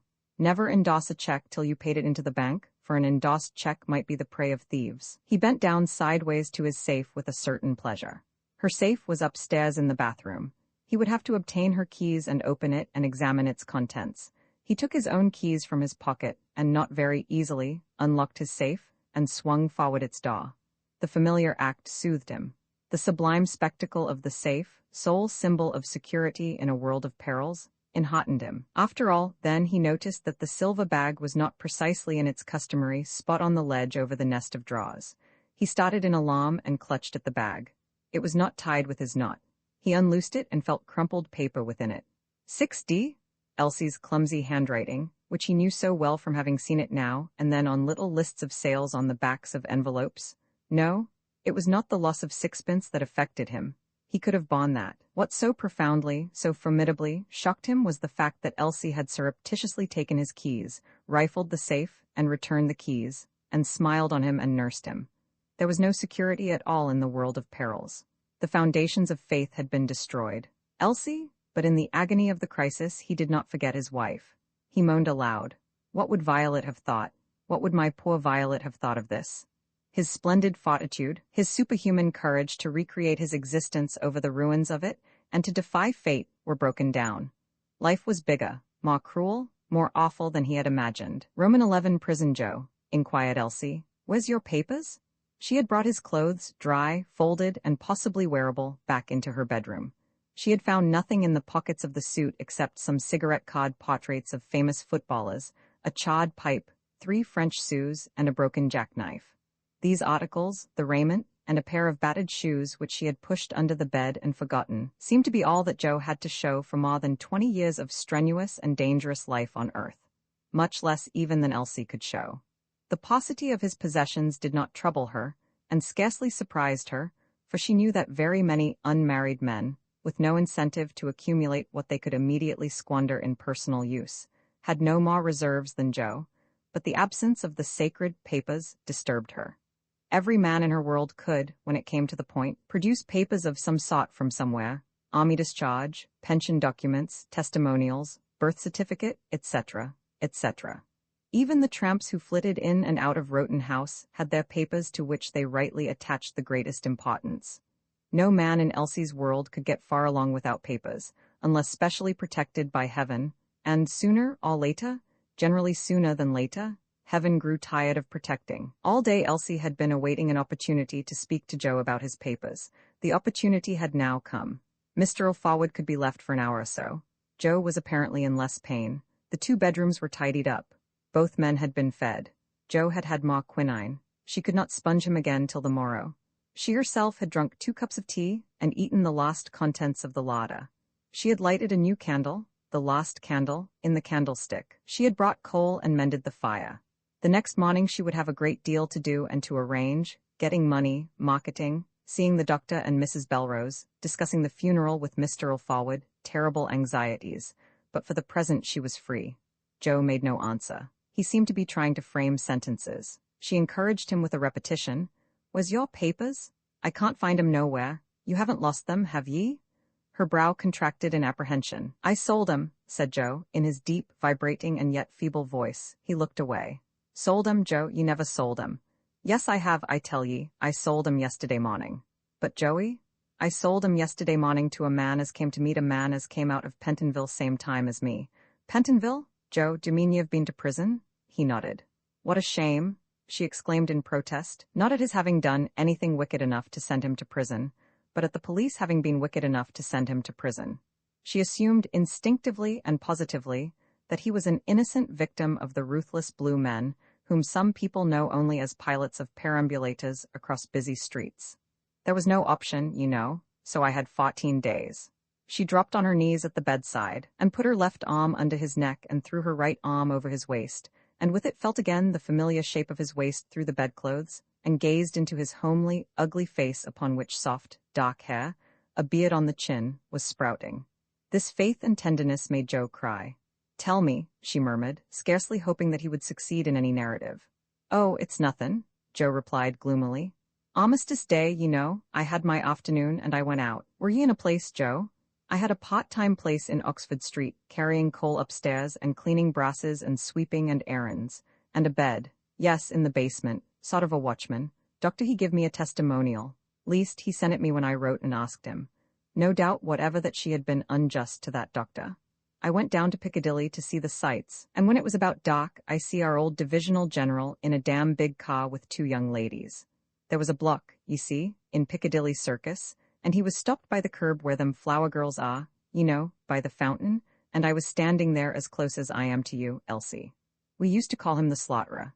That was how we called him. We never called him nothin' else. And there he was with his 2 rows o' ribbons and his flash women, perhaps they weren't flash, and I didn't like the look of his face, hard, you know, cruel. We knowed him, we did. And then I thought of the 2 minutes silence and hats off and stand at tension and the cenotaph, and it made me laugh. I laughed at him through the glass, and he didn't like it, he didn't. I was as close to him as I am to you, you see, and he lets down the glass and says something about insultin' behavior to these ladies, and I put my tongue out to him. That tore it, that did. That fair put the lid on. I felt something coming over me, you know. Then there was a crowd, and I caught a policeman one on the shoulder. Oh, they marched me off, 3 of 'em. The doctor at the station said I was drunk, me as hadn't had a drop for 3 days. Next morning the beaky said he'd treat me lenient because it was Armistice Day, and I'd had some and I'd fought for the old country, but assaulting an officer of the law, he couldn't let that pass. No option for that, so he give me 14 days. But your master, Joe? It was an old woman. Wouldn't she? No, she wouldn't, said Joe roughly. And another thing, I didn't go back there either afterwards. Did you leave your things there? Yes, a bag and some things, and I shan't fetch it either. I shall, said Elsie resolutely. I won't let her have him. I shall tell her you was taken ill, and I shall bring him away. Joe offered no remark. But why did you sell your papers, Joe? He give me 4 and 6 for 'em. I was on me uppers, he give me 4 and 6, and then we went and had a meal after all that skilly and cocoa and dry bread. No good me going back. I'd left without notice, I had. But why didn't you come to me straight, Joey? Joe didn't answer. After all this inordinate loquacity of his, he had resumed his great silence. Elsie still gazed at him. The candle light went down and up. A burst of heavy traffic shook the bed, and now Elsie had a desire to tell Joe all about her own story, all about Mr. Ulfaward and the death of Mrs. Ulfaward, and the troubles awaiting her in the morning. She wanted to be confidential, and she wanted to discuss with him a plan for putting him on his feet again after he was better, for she was sure she could restore his self-respect to him and him to his proper position in the world. But he did not seem interested in anything, not even in herself. He was absorbed in his aches and pains and fever, and she was very tired. So, without moving her arms, she just laid her head on his breast, and was indignant against the whole of mankind on his behalf, and regarded her harsh, pitiless self as the author of all his misfortunes and loved him. Roman 12 asleep, Mr. and Mrs. Belrose occupied a small bedroom at the top of their house. As for her sister and his sister, they fitted their amplitudes into some vague, somewhere else. And those of the curious who in the way of business or otherwise knew how nearly the entire house was devoted to wholesale, wondered where the 2 sisters-in-law did in fact stow themselves. The servant slept out. In the middle of the night, Mrs. Belrose raised her magnificent form out of the overburdened bed and went to the window to look forth on the steps. "Charlie," said she, coming back to the bed and shaking her husband. He awoke unwillingly and grunted, and muttered that she was taking cold, an absurd suggestion, as he knew well, for she never took cold, and it was inconceivable that she should take cold. That light's still burning at TTS in the shop. I don't like the look of it. She lit the room, and the fancies of night seemed to be dispelled by an onrush of realism, dailiness, and sagacity. Mr. and Mrs. Belrose considered themselves to be two of the most sagacious and imperturbable persons that ever lived, and they probably were. No circumstances were too much for their sagacity and their presence of mind. Each had complete confidence in the kindly but unsentimental Haas sense of the other.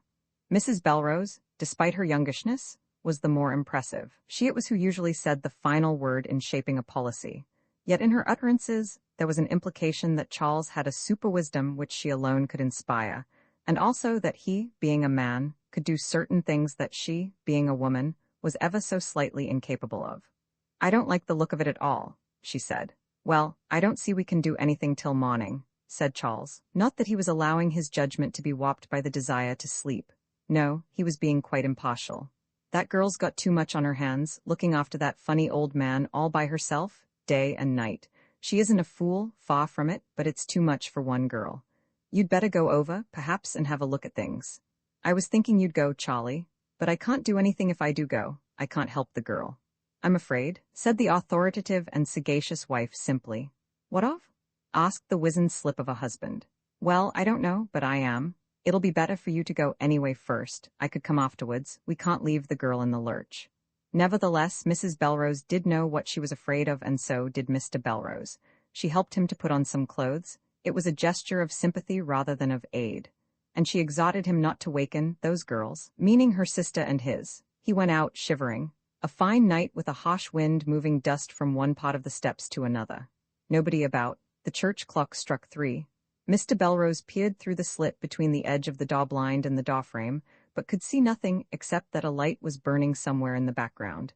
He rapped quietly and then loudly on the glass. No response. The explanation of the scene, doubtless, was that Elsie had come down into the shop on some errand and returned upstairs, having forgotten to extinguish the light. Mr. Belrose was very cold. He was about to leave the place and report to his wife when his hand discovered that the door was not fastened. Elsie, in the perturbation caused by doing a kindness to the boy Jerry, had forgotten to secure it. Mr. Belrose entered and saw Mr. O'Forward, wearing a smart new suit, moveless in a peculiar posture in his office chair. He now knew more surely than before what his wife had been afraid of. But he had a very stout and stolid heart, and he advanced firmly into the office. A faint glow of red showed in the ash-strewn grate. The electric light descended in almost palpable rays on Mr. O'Forward's grizzled head. The safe was open, and there was a bag of money on the floor.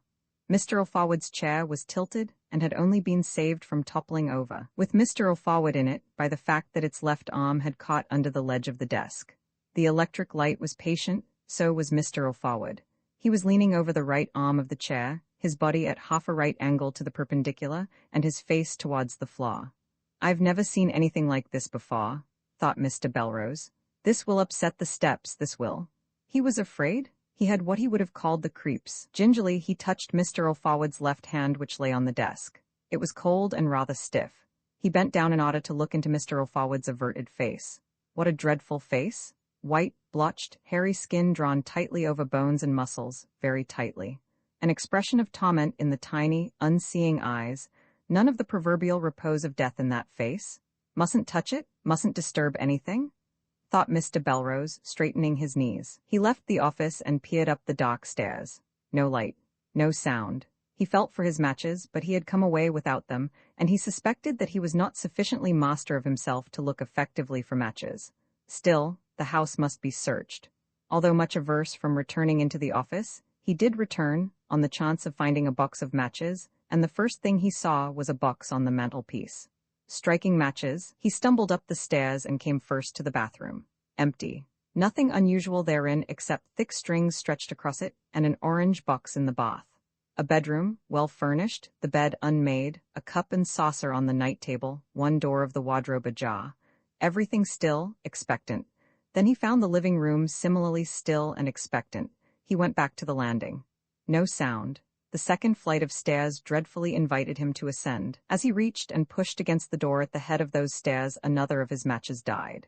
He struck a fresh one, and when it slowly flamed, he stepped into the faintly firelit room and was amazed, astounded, thrilled, shocked, and very seriously shaken to descry a young man lying on the bed in the corner and a young woman, Elsie, lying in abandonment across him, her head sunk in his breast. And he heard a regular sound of breathing. There was something in the situation of the pair which penetrated right through Mr. Belrose's harsh sense and profoundly touched his heart. Never had he had such a sensation at once painful and ravishing, yes, ravishing to the odd cheesemonger, as he had then. The young man raised his head an inch from the pillow and dropped it again. "She's asleep," said the young man in a low, deep, tired voice. "Don't wake her." Roman 13 Disappearance of T.T. S. The transience of things human was wonderfully illustrated in the next fortnight. A short and drab account of the nocturnal discoveries of Mr. Belrose at T.T.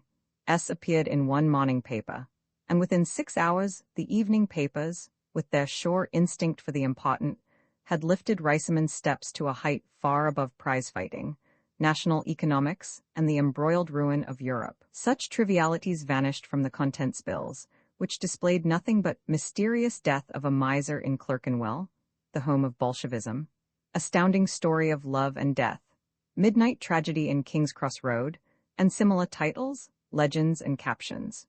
Riceyman's Steps was filled with ferreting special reporters and photographers. The morning papers next following elaborated the tale.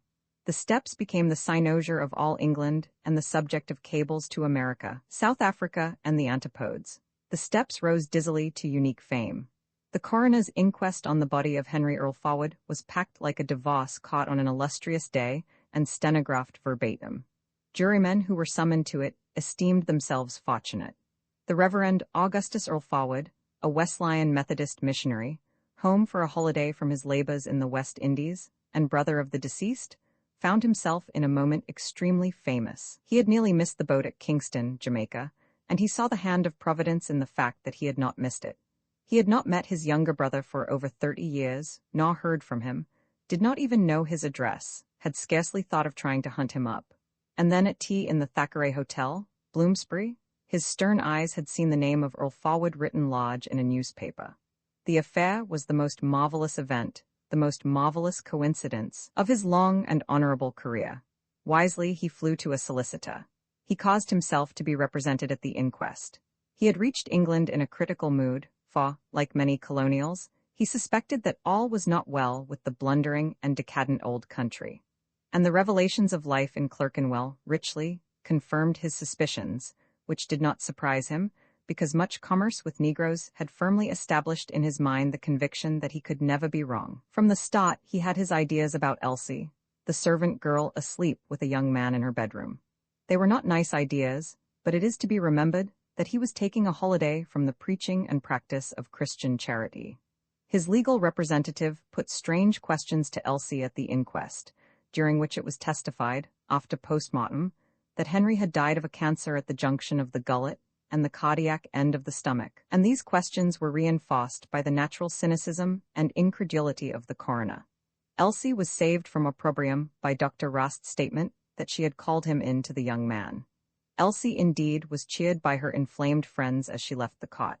She said never a word about the coroner or the missionary afterwards, and, inexcusably, she never forgave either of them. But the missionary forgave Elsie and permitted her and the sick young man to remain in the house. Neither Mr. nor Mrs. Earl Forward had made a will, and the missionary was put into a good humor by the proof that the wealthy Violet had left no next of kin. Thus the whole of her property, in addition to the whole of Henry's, went to Augustus, whereas if Violet had had next of kin, Augustus would have got only half of Violet's property. Clerkenwell expected that the world glory of the Steps would continue indefinitely, but it withered as quickly as it had flowered, and by the afternoon of the morrow of the inquest it had utterly died. The joint funeral of the Earl Forwards did not receive a line in the daily press. Nevertheless, it constituted a great spectacle in King's Cross Road, not by reason of its intrinsic grandeur, for it fell short of Henry's conception of the obsequies which he would bestow on his wife, but by reason of the vast multitude of sightseers and followers. The Reverend Augustus, heir to a very comfortable competency unwittingly amassed for him by the devices of Mr. Obb, the clock of works, the prudent policy of Mr. Earl Forward, and the imitativeness of Violet, found himself seriously inconvenienced for ready cash. because before he could touch the heritage he had to fulfill all sorts of expensive and tedious formalities, and tiresomely, to prove certain facts which he deemed to be self-evident, as, for instance, that he himself was legitimate. He saw no end to the business, and he cabled to the connectional authorities in Jamaica that he should take extra leave. He did not ask for extra leave. In his quality of a rich man, he merely took it, and heavenly propaganda had to be postponed. The phrasing of that cable was one of his compensations in a trying ordeal. He had various other compensations, of which the chief was undoubtedly the status of landlord with unoccupied property at his disposition. Not only all Clerkenwell, but apparently all London, learnt in a few hours that he had this status. Scores of people, rendered desperate by the house famine, telegraphed to him, many scores of people wrote to him, and some dozens personally called upon him at his hotel, and they all supplicated him to do them the great favor of letting to them the T.T. Riceyman premises on lease at a high rent. A few desired to buy the property. The demand was so intense and widespread as to induce in Augustus the belief that he was a potential benefactor of mankind. Preferring to enjoy the fruits of riches without being troubled by the more irksome responsibilities thereof, he decided to sell and not to let, and he entered into a contract for sale to Mr. Belrose. He chose Mr. Belrose because Mr. Belrose and all his women were Wesleyan Methodists, and also, perhaps because Mr. Belrose did not haggle and was ready and anxious to complete the transaction, and indeed paid a substantial deposit before the legal formalities of Augustus' title to the property were finished. Thenceforward event succeeded event with increasing rapidity. The entire stock of books was sold by private treaty to a dealer in Charing Cross Road, who swallowed it up and digested it with gigantic ease. The books went away quietly enough in vans. Then the furniture and the clothes were sold, including Mr. Earl Forward's virgin suits and shirts, to another sort of dealer in Islington. And a pantechnicon came for the furniture, etc., including the safe and the satin shoe, and it obtained permission from the highways authorities to pass over the pavement and stand on the flagstones of the steps at the shop door. And furniture was swept into it, almost like leaves swept by the wind. And on that afternoon, Mr. Belrose arrived from across with a group of shop-fitting and decorating contractors, and in the emptying interiors of the home, and amid the flight of pieces of furniture, Mr. Belrose discussed with the experts what he should do, and at what cost, to annihilate the very memory of T.T. Riceyman's by means of improvements, fresh dispositions, and paint. Idlers sauntered about watching the gauging of the pantechnicon and the erasing of T.T. Riceyman's from the steps, and what occupied their minds was not the disappearance of every trace of the sojourn on earth of Henry and Violet or Forward, but the conquering progress of that powerful and prosperous personage, Charles Belrose, who was going to have 2 shops, and who would without doubt make them both pay handsomely. Henry and Violet might never have lived. They were almost equally strangers to the Reverend Augustus, who, moreover, was lying somewhat ill at his hotel, result of the strain of inheriting. Violet had always been regarded as a foreigner by the district. She had had no roots there. And as for Henry, though he was not a foreigner but of the true ancient blood of Clerkenwell, and though the tale of his riches commanded respect, he had never won affection, and was classed sardonically as an oddity, which designation would have puzzled and annoyed him considerably. Violet and Henry did, however, survive in one place Elsie's heart. She arrived now in the steps, dressed in mourning, new black frock, new black hat, the old black coat and black gloves. She had bought mourning from a sense of duty and propriety. She had not wished to incur the expense, but conscience forced her to incur the expense. She was carrying a shabby grip bag, which seemed rather heavy for her, and she was rather flushed and breathless from exercise of an unaccustomed sort. A dowdy, overplump figure, whom nobody would have looked twice at. A simple, heavy face, common except for the eyes and lips, with a harassed look, fatigued also. She had been out nearly all day. She pretended not to notice it, but the sight of the formidable pantechnicon, squatted in the steps, brought moisture into her eyes. She sturdily entered the shop, which, Charles Belrose and his company of renovators having left, was empty save for 1 or 2 pieces of furniture waiting their proper niches in the pantechnicon. A man was pulling down the shelves and thus destroying the bays. Dead planks which had once been living, burden-bearing shelves, were stacked in a pile along one wall. She had to wait at the foot of the stairs while a section of Violet's wardrobe awkwardly descended in the hairy arms of 2 Samsons. Then she went up and on the first floor peeped into all the rooms one after another. They were scenes of confusion, dirt, dust, higgledy-pigglediness, difficult to believe that they had ever made part of a home, been regularly cleaned, watched over like helpless children incapable of taking care of themselves.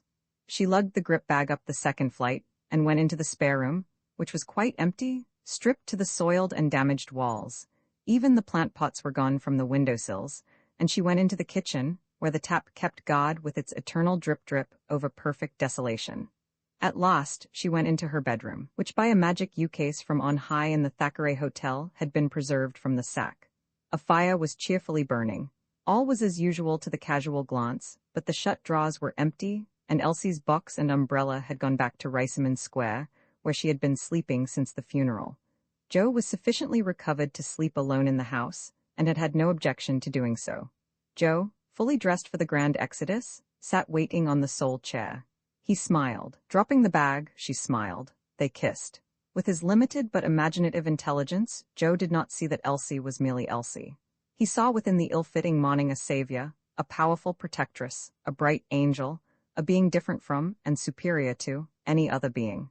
They were dumb and happy in the island of homeliness around which swirled the tide of dissolution and change.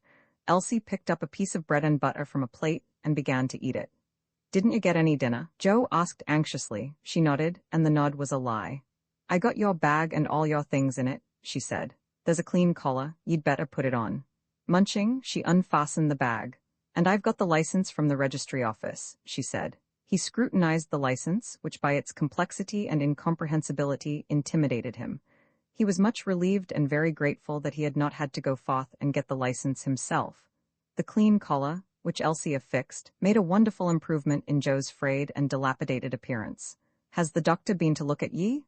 Elsie asked. Joe shook his head. "Well, ye can't go till he's been to look at ye." The doctor had re-engaged Joe, who was to migrate direct to Middleton Square that afternoon, and would take up his duties gradually, as health permitted. He had already been tentatively out in the morning, but only to the other side of King's Cross Road to get a shave. Perhaps it was to be regretted that Joe was going off in one of Mr. Earl Forward's grey flannel shirts. Elsie, had she been strictly honest, would have washed this shirt and returned it to the wardrobe, but she thought that Joe needed it, and her honesty fell short of the ideal. There was a step on the stair.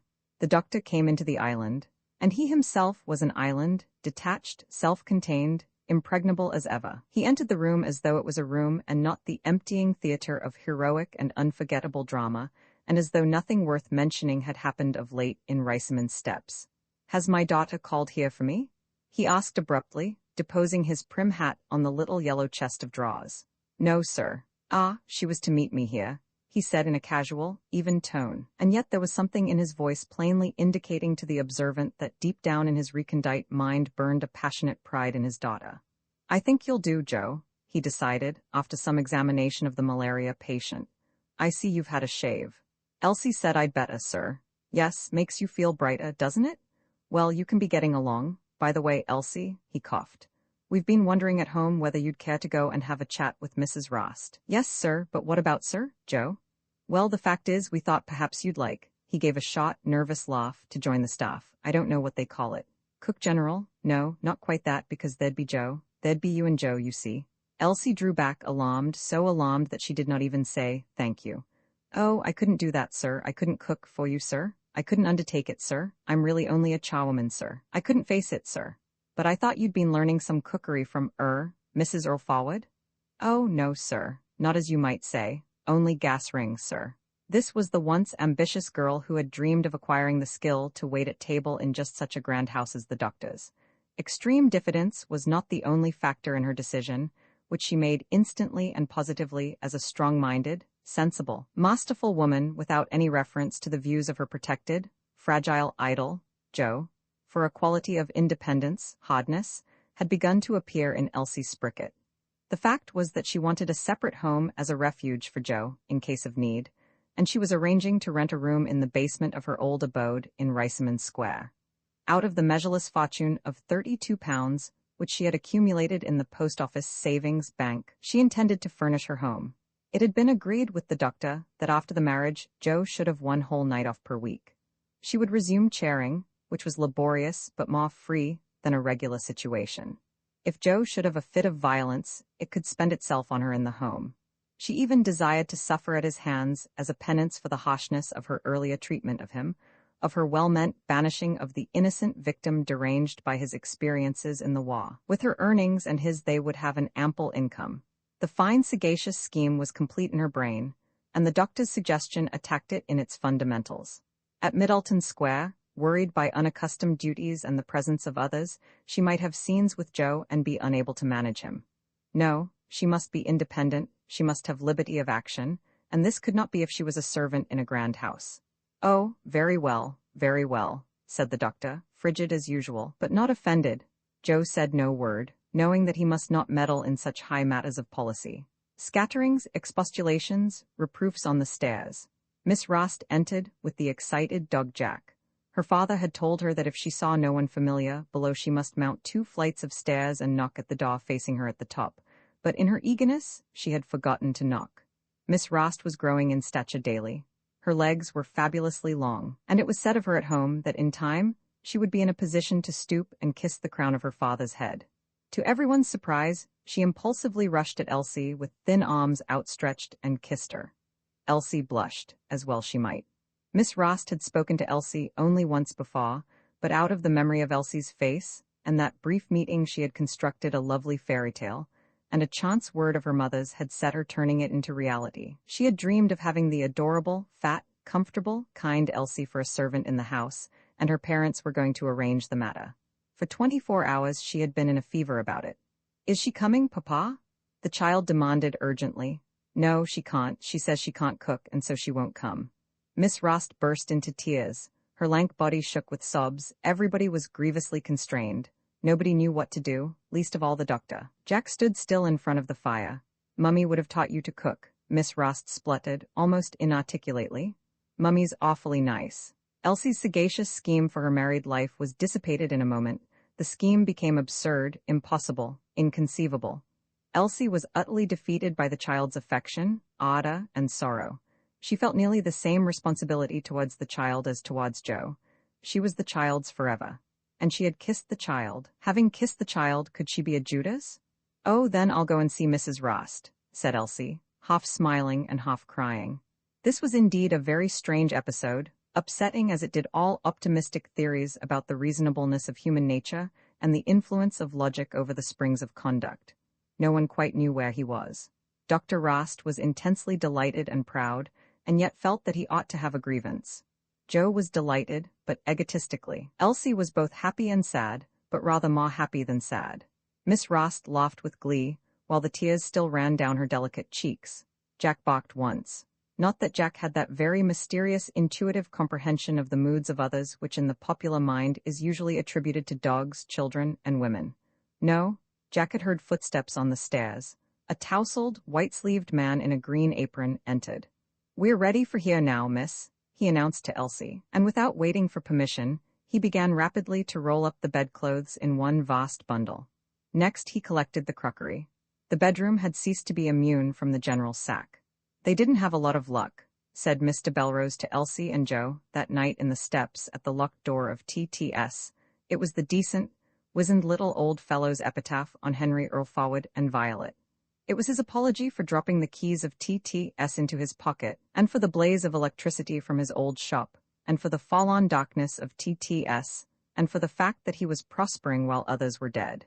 He did not attribute the fate of the Earl Forwards to Henry's formidable character. He could not think scientifically, and even had he been able to do so, good nature would have prevented him, and even if he had attempted to do so, he might have thought wrong. The affair, like all affairs of destiny, was excessively complex. Elsie, for her part, laid much less stress than Mr. Belrose on luck. With a gentleman like he was, she thought, meaning Henry Earl Forward, something was bound to happen sooner or later. She held Mr. Earl Forward responsible for her mistress's death, but her notions of the value of evidence were somewhat crude, and similarly, she held herself responsible for her master's death. She had noticed that he had never been the same since the orgy of her wedding cake, and she had a terrible suspicion that immoderate wedding cake caused cancer. Thus she added one more to the uncounted theories of the origin of cancer, and nobody yet knows enough of the subject to be able to disprove Elsie's theory.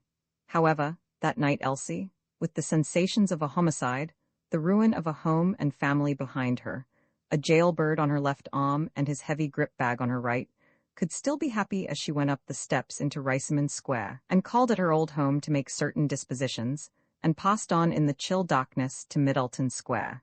She was apprehensive about future dangers and her own ability to cope with them, but she was always apprehensive. Joe, belonging to the contemplative and passionate variety of mankind, was not at all apprehensive. He knew his soul as intimately as a pretty woman knows the externals of her body.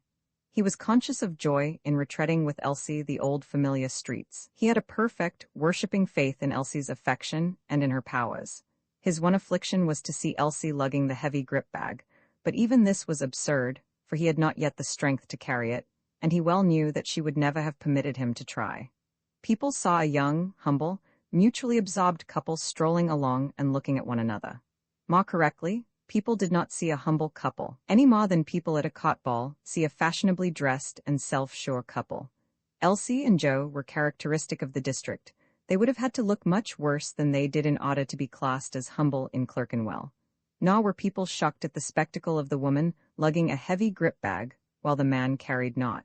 Such dreadful things were often witnessed in Clerkenwell. The gift Mrs. Obb was listening to a customer and giving change. "And when you've got children of your own," she said, "and when you've got children of your own," that was her remark. The customer, an insecurely fat woman, was saying.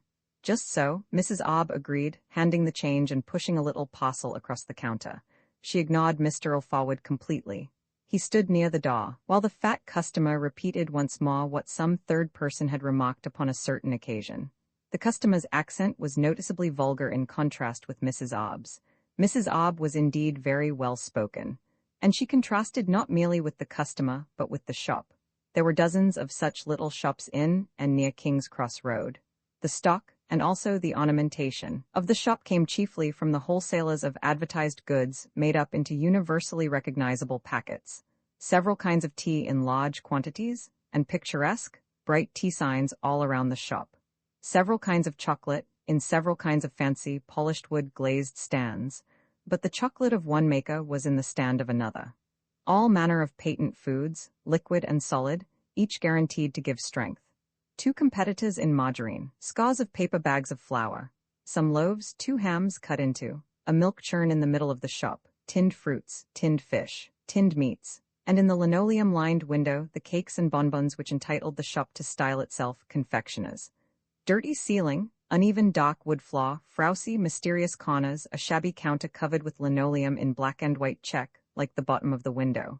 1 chair, 1 small, round, iron table. No cash desk, no writing apparatus of any sort. A smell of bread, ham and biscuits. A poor little shop, showing no individuality, no enterprise, no imagination, no potentiality of reasonable profits. A shop which saved the shopkeeper from the trouble of thinking for himself. The inevitable result of big advertising, and kept up to the average mark by the constant visitation of hurried commercial travelers and collectors who had the magic to extract money out of empty tills. And Mrs. Obb, thin, bright, cheerful, with scintillating eyes, in a neat check dress and a fairly clean white apron. Yes, she was bright, she was cheerful, she had a keen face.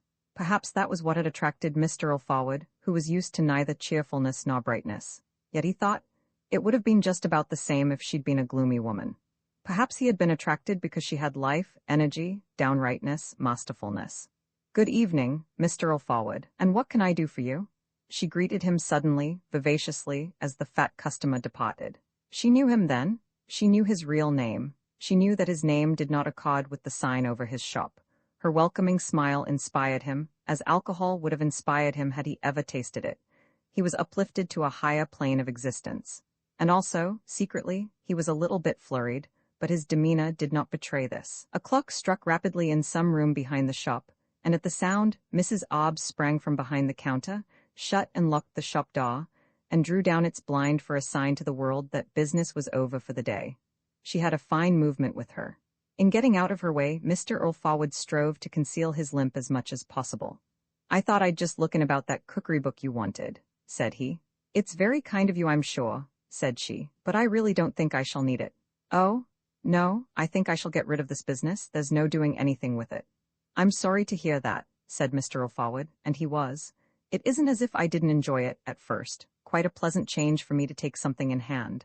My husband died 2 years ago and left me nicely off, and I've been withering up ever since till this came along. It's no life, being a widow at my age, but I couldn't stand this either for long. There's no bounce to this business, if you understand what I mean. It's like hitting a cushion. You've soon decided. I haven't decided, but I'm thinking about it. You see, it's a queer neighborhood. Queer? He was shocked, perhaps a little hurt, but his calm tone disclosed nothing of that. He had a desire to explain to Mrs. Obb at great length that the neighborhood was one of almost unique interest. Well, you know what I mean. You see, I come from Fulham, Chelsea you might call it. I'm not saying that when I lived in this shop before, 18 years ago, is it?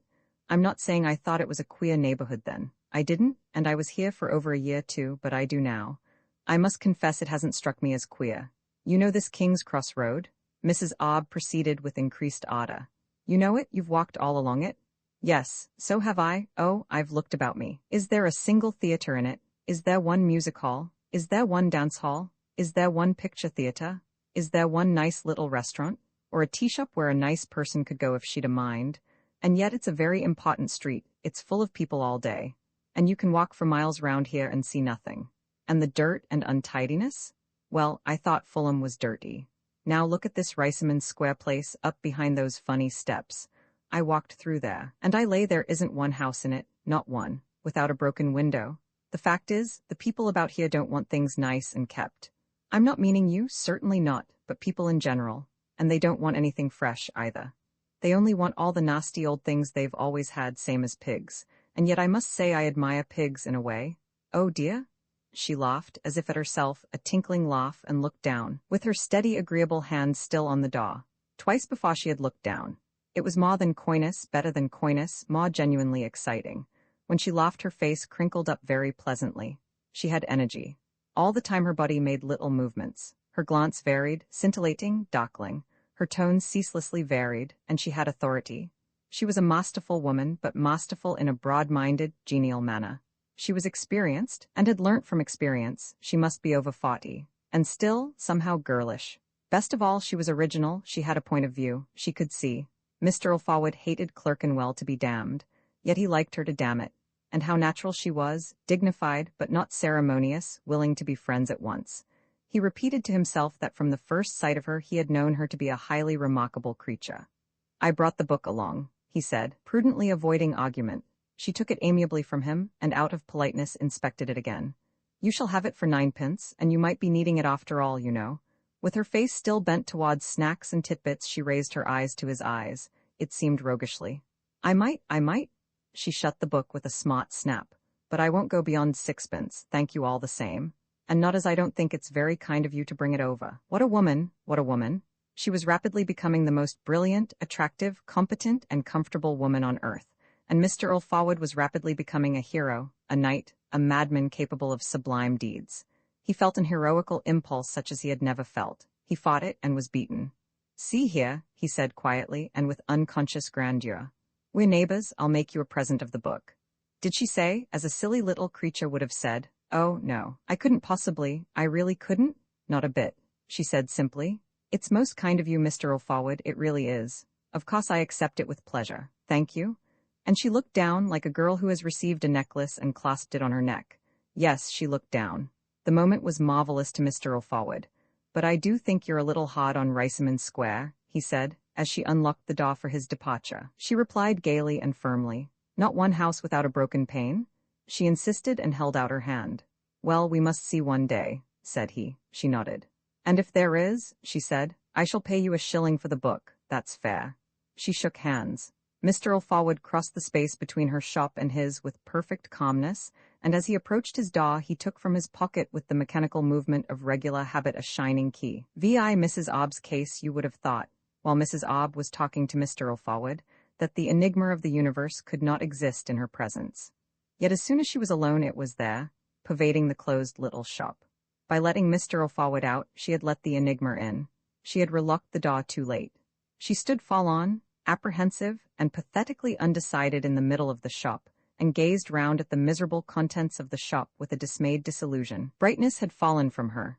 Impossible to see in her now, the woman whose abundant, attractive vitality had vitalized Mr. Alfawad into a new and exalted frame of mind. She had married, raising herself somewhat, in her middle 20s, a clock of works, popular not only with architects but with contractors. Mr. Ob had been clock of works to some of the very biggest erections of the century. His vocation carried him here and there.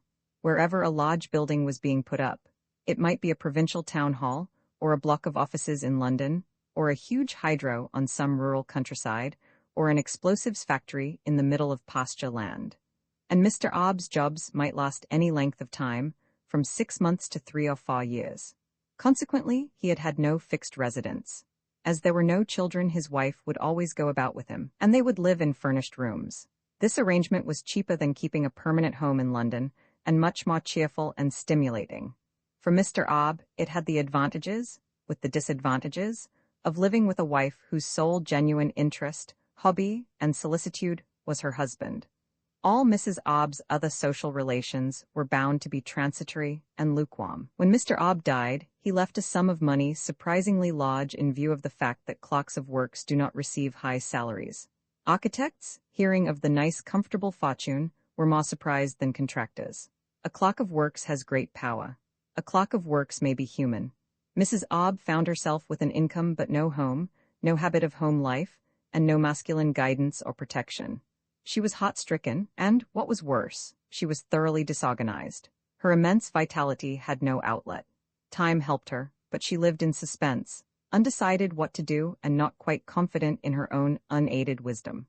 An incredible letter from a solicitor, announcing that she had inherited the confectioner's business and premises, and some money in Riceyman steps, shook and roused her. These pleasant and promising things had belonged to her grandmother's much younger half-sister, whom she had once helped by prolonged personal service in a great emergency. The two had not met for many years, owing to Mrs. Ob's nomadic existence, but they had come together at the funeral of Mr. Ob, and had quarreled magnificently, because of Mrs. Ob's expressed opinion that the old lady's clothes showed insufficient respect for the angelic dead. The next event was the solicitor's letter. The old lady had made a deathbed repentance for the funeral costume. Mrs. Ob abandoned the furnished rooms in Fulham, where she had been desiccating for 2 years, and flew to Clerkenwell in an eager mood of adventure. She did not like Clerkenwell, nor the look of the business, and she was beginning to be disappointed. But at worst she was far happier and more alive than she had ever been since Mr. Ob's death. She had, nevertheless, a cancer, not a physical one, the secret abiding terror lest despite all her outward assurance she might be incapable of managing her possessions. The more she inherited, the more she feared. She had a vision of the business going wrong, of her investments going wrong, and of herself in poverty and solitude. This dread was absurd, but not less real for that. It grew. She tried to counter it by the practice of severe economy.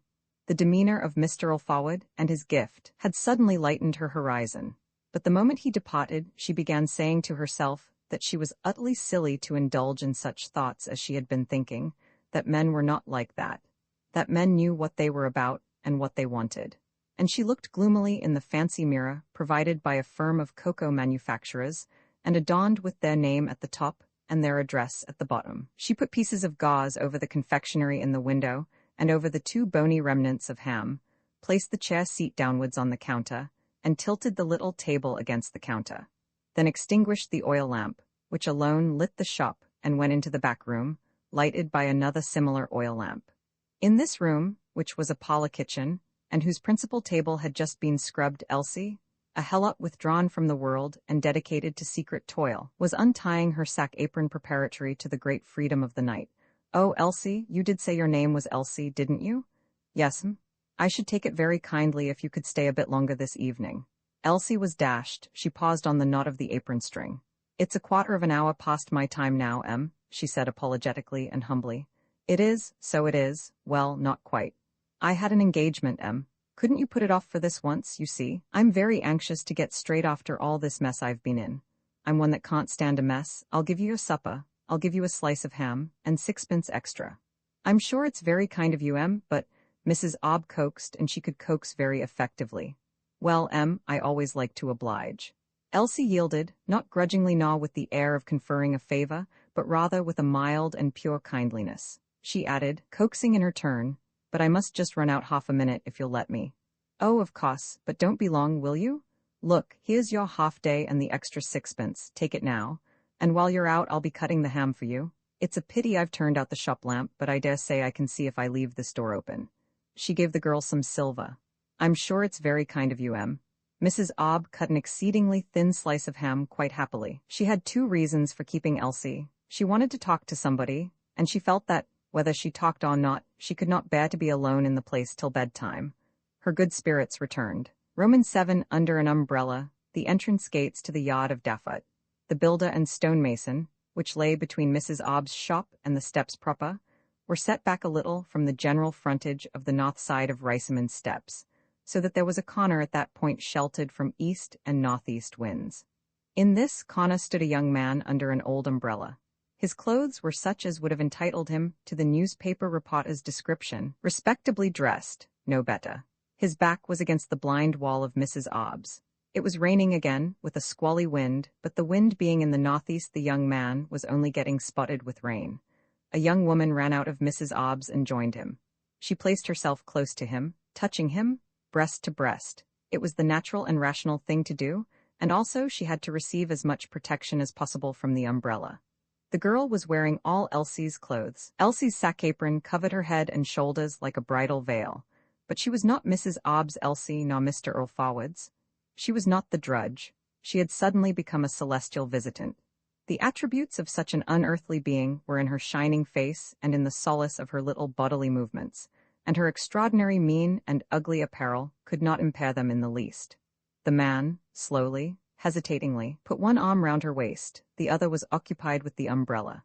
She yielded her waist to him and looked up at the man, and he looked down at her.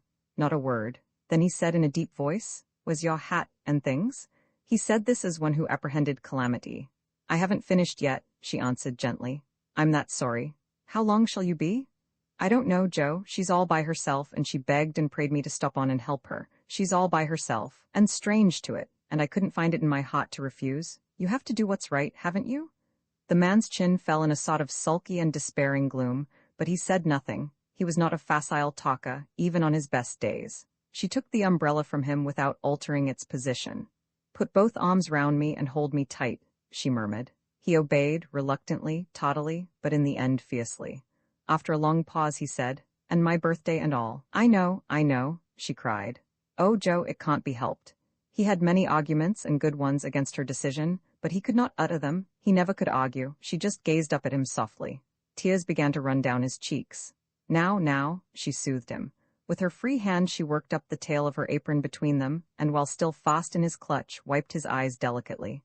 She kissed him, keeping her lips on his. She kissed him until she knew from the feel of his muscles everywhere that the warm, soft contact with her had begun to dissolve his resentment. Then she withdrew her lips and kissed him again, differently. They stood motionless in the dark corner under the umbrella, and the rain patted dully on the umbrella, and dropped off the umbrella and round them, and patted with a bright sound on the flagstones of Riceyman steps. A few people passed at intervals up and down the steps, but the clasped pair ignored them, and the wayfarers did not look twice, nor even smile at the lovers, who, in fact, were making love as honest love is made by lovers whose sole drawing rooms and sofas are the street. "Look here, Joe," Elsie whispered. "I want you to go home now, but you must call at Smithson's on your way. They don't close till 9 o'clock, and get them braces as I'm giving you for a birthday present. I see 'em still in the window this morning. I should have slipped in and bought 'em then, but I was on an errand for Mr. Forward, and besides, I didn't like to, somehow, without you, and me with my apron on too. But you must buy 'em tonight so as you can wear 'em tomorrow. I want to say to myself tomorrow morning, he's wearing them braces. I've brought you the money." She loosed one of his hands from her waist, got at the silver in her pocket, and inserted it into his breast pocket. "You promise me, Joe? It's a fair and square promise?" He made no reply. "You promise me, darling Joe?" she insisted. He nodded. He could not speak in his desolation and in his servitude to her. She smiled her lovely thanks for his obedience. "Now let me see ye start off," she cajoled him. I know what you'll do if I don't see you start with me own eyes." "Then it's tomorrow night?" he said gruffly. She nodded. They kissed again. Elsie pushed him away, and then stood watching until he had vanished round the corner of the disused mission hall into King's Cross Road. She stood watching, indeed, for some moments after that. She was crying. "My word, said Mrs. Obb vivaciously. "I was beginning to wonder if you meant to come back after all. You've been that long your tea'll be cold. Here's the ham, and very nice it is too." Roman ate the carving knife. The two women were working together in a living room over the shop. An oil lamp had been hung on a hook which would have held a curtain loop had there been any curtains. The lamp, tilted slightly forward, had a round sheltered reflector behind it. Thus a portion of the lower part of the room was brilliantly lighted, and all the rest of the room in shadow. Elsie was scrubbing the floor in the full glare of the reflector. She scrubbed placidly and honestly, with no eagerness, but with no sign of fatigue. Mrs. Obb sat in the fireplace with her feet upraised out of the damp on the rail of a chair, and cleaned the mantelpiece. She had worked side by side with Elsie through the evening, silent sometimes, vivaciously chatty sometimes, desirous generally of collecting useful pieces of local information. Inevitably, a sort of community had established itself between the two women. Mrs. Obb would talk freely, and yet give nothing but comment. Elsie talked little and yet gave many interesting facts. "Let me see," said Mrs. Obb with a casual air. "It's that Mr. O'Forward you say you work for in the mornings, isn't it? But I told you I did when you sent me in about the book, and I told you before that, too," Elsie answered, surprised at such forgetfulness. "Oh, of course you did. Well, does he live all alone?" "Oh, yes, And what sort of a gentleman is he?" Elsie, instinctively loyal, grew cautious. "He's a very nice gentleman, Treats you well, does he?" "Well, of course, he has his ways, but he's always very nice." "Nice and polite, eh?" "Yes, and I'll say this too, he never tries to take any liberties, no, that he doesn't. And so he has his ways. Is he eccentric?" "Oh, no, at least I don't know what you mean, I'm sure I don't. He's very particular in some things, but then, in plenty of things he takes no notice of you, and you can do it or leave it as you choose." Elsie suspected and mildly resented a mere inquisitiveness on the part of Mrs. Obb, and added quickly, "I think this flaw's about done." She wrung a cloth out in the pail at her right hand. The clock below struck its quick, wiry, reverberating note. It kept on striking. "That's never 11 o'clock?" Mrs. Obb exclaimed, completely aware that it was 11 o'clock. "How time flies when you're hot at it, doesn't it?" Elsie silently disagreed with this proposition. In her experience of toil she had found that time lagged. "Well, Elsie, I'm sure I'm much obliged to you. I can finish myself. Don't you stay a minute longer." "No, said Elsie, who had exchanged 3 hours overtime for sixpence and a slice of ham. At this moment, and before Elsie had raised her damp knees from the damp floor, a very sharp and imperious tapping was heard. "My gracious, who's that?" "It's the shop door," said Elsie. "I'll go." Mrs. Obb decided the procedure quite cheerfully. She was cheerful because the living room, with other rooms, was done, and in a condition fit to be seen by possible purchasers of her premises and business. She had no intention to live in the living room herself. And also she was cheerful because of a wild and silly, and yet not wholly silly, idea that the rapping at the shop door came from Mr. O'Forward, who had made for himself some absurd manlike excuse for calling again that night. She had, even thus early, her notions about Mr. O'Forward. The undying girl in her ran downstairs with a candle and unlocked the shop door. As she opened it, a man pushed forward roughly into the shop. Not Mr. O'Forward, a young man with a dangerous look in his burning eyes, and gestures indicating dark excitement. "What do you want?" she demanded, trying to control the situation firmly and not succeeding. The young man glanced at her. She perceived that he carried a torn umbrella and that his clothes were very wet. She heard the heavy rain outside. "You can't come in here at this time of night," she added. "The shop's closed." She gave a sign for him to depart. She actually began to force him out, mere temerity on her part. She thought, "Why am I doing this? He might attack me." Instead of departing, the young man dropped his umbrella and sprang for the big carving knife, which she had left on the counter after cutting the slice of ham for Elsie. In that instant, Mrs. Obb decided absolutely, and without any further vacillation, that she would sell the place, sell it at once, and for what it would fetch. Already, she had been a little alarmed by the sinister aspect of several of her customers. She remembered the great Clerkenwell murder. She saw how foolish she had been ever to come to Clerkenwell at all. The man waved the carving knife over his head and hers. "Where's Elsie?" He growled savagely, murderously. Mrs. Obb began dimly to understand. "This comes of taking charwomen you don't know," she said pathetically to herself. "And yet I could have sworn by that girl." Then a strong light shone in the doorway leading to the back room. Elsie stood there holding the wall lamp in her hand. As soon as he caught sight of her, the man, still brandishing the knife, ran desperately towards her. She hesitated and then retreated a little. The man plunged into the room and banged the door. After that, Mrs. Obb heard not a sound. She was nonplussed, helpless, and panic-stricken. If the late Mr. Obb had been alive, how he would have handled the affair, not by force, for he had never been physically strong, but by skill, by adroitness, by rapid chicane. Only she could not imagine precisely what the late Mr. Obb would have done in his unique and powerful sagacity. She was overwhelmed by a sudden and final sense of the folly, the tragedy, of solitary existence for a woman like her. She had wisdom, energy, initiative, moral strength, but there were things that women could do and things that women could not do. And a woman who was used to a man needed a man for all sorts of purposes, and she resolved passionately that she would not live alone another day longer than she could help. This resolve, however, did not mitigate her loneliness in the candle-lit shop with the shut door in front of her hiding dreadful matters and the rain pelting on the flagstones of Riceyman's steps. She looked timidly forth. A policeman might by heaven's mercy be passing. If not, she must run in the wet, as she was, to the police station. She then noticed a faint light in Mr. O'Forwood's shop, and dashed across. Through the window she could see Mr. O'Forwood walking in his shop with a candle in his hand. She tattooed wildly on the window. A tramcar thundered down King's Cross Road, tremendously heedless of murders. After a brief, terrible interval the lock of Mr. O'Forwood's pottle grated, and Mr. O'Forwood appeared blandly in the doorway holding the candle. "Oh, Mr. O'Forwood?" she cried, and stepped within, and clutched his sleeve, and told him what had occurred. And as she pawed out the words, and Mr. O'Forwood kept apparently all his self-possession and bland calm, an exquisite and intense feeling of relief filled her whole being. "I'll come over," said Mr. O'Forwood. "Rather wet, isn't it?" He cut a fine figure in the eyes of Mrs. Obb.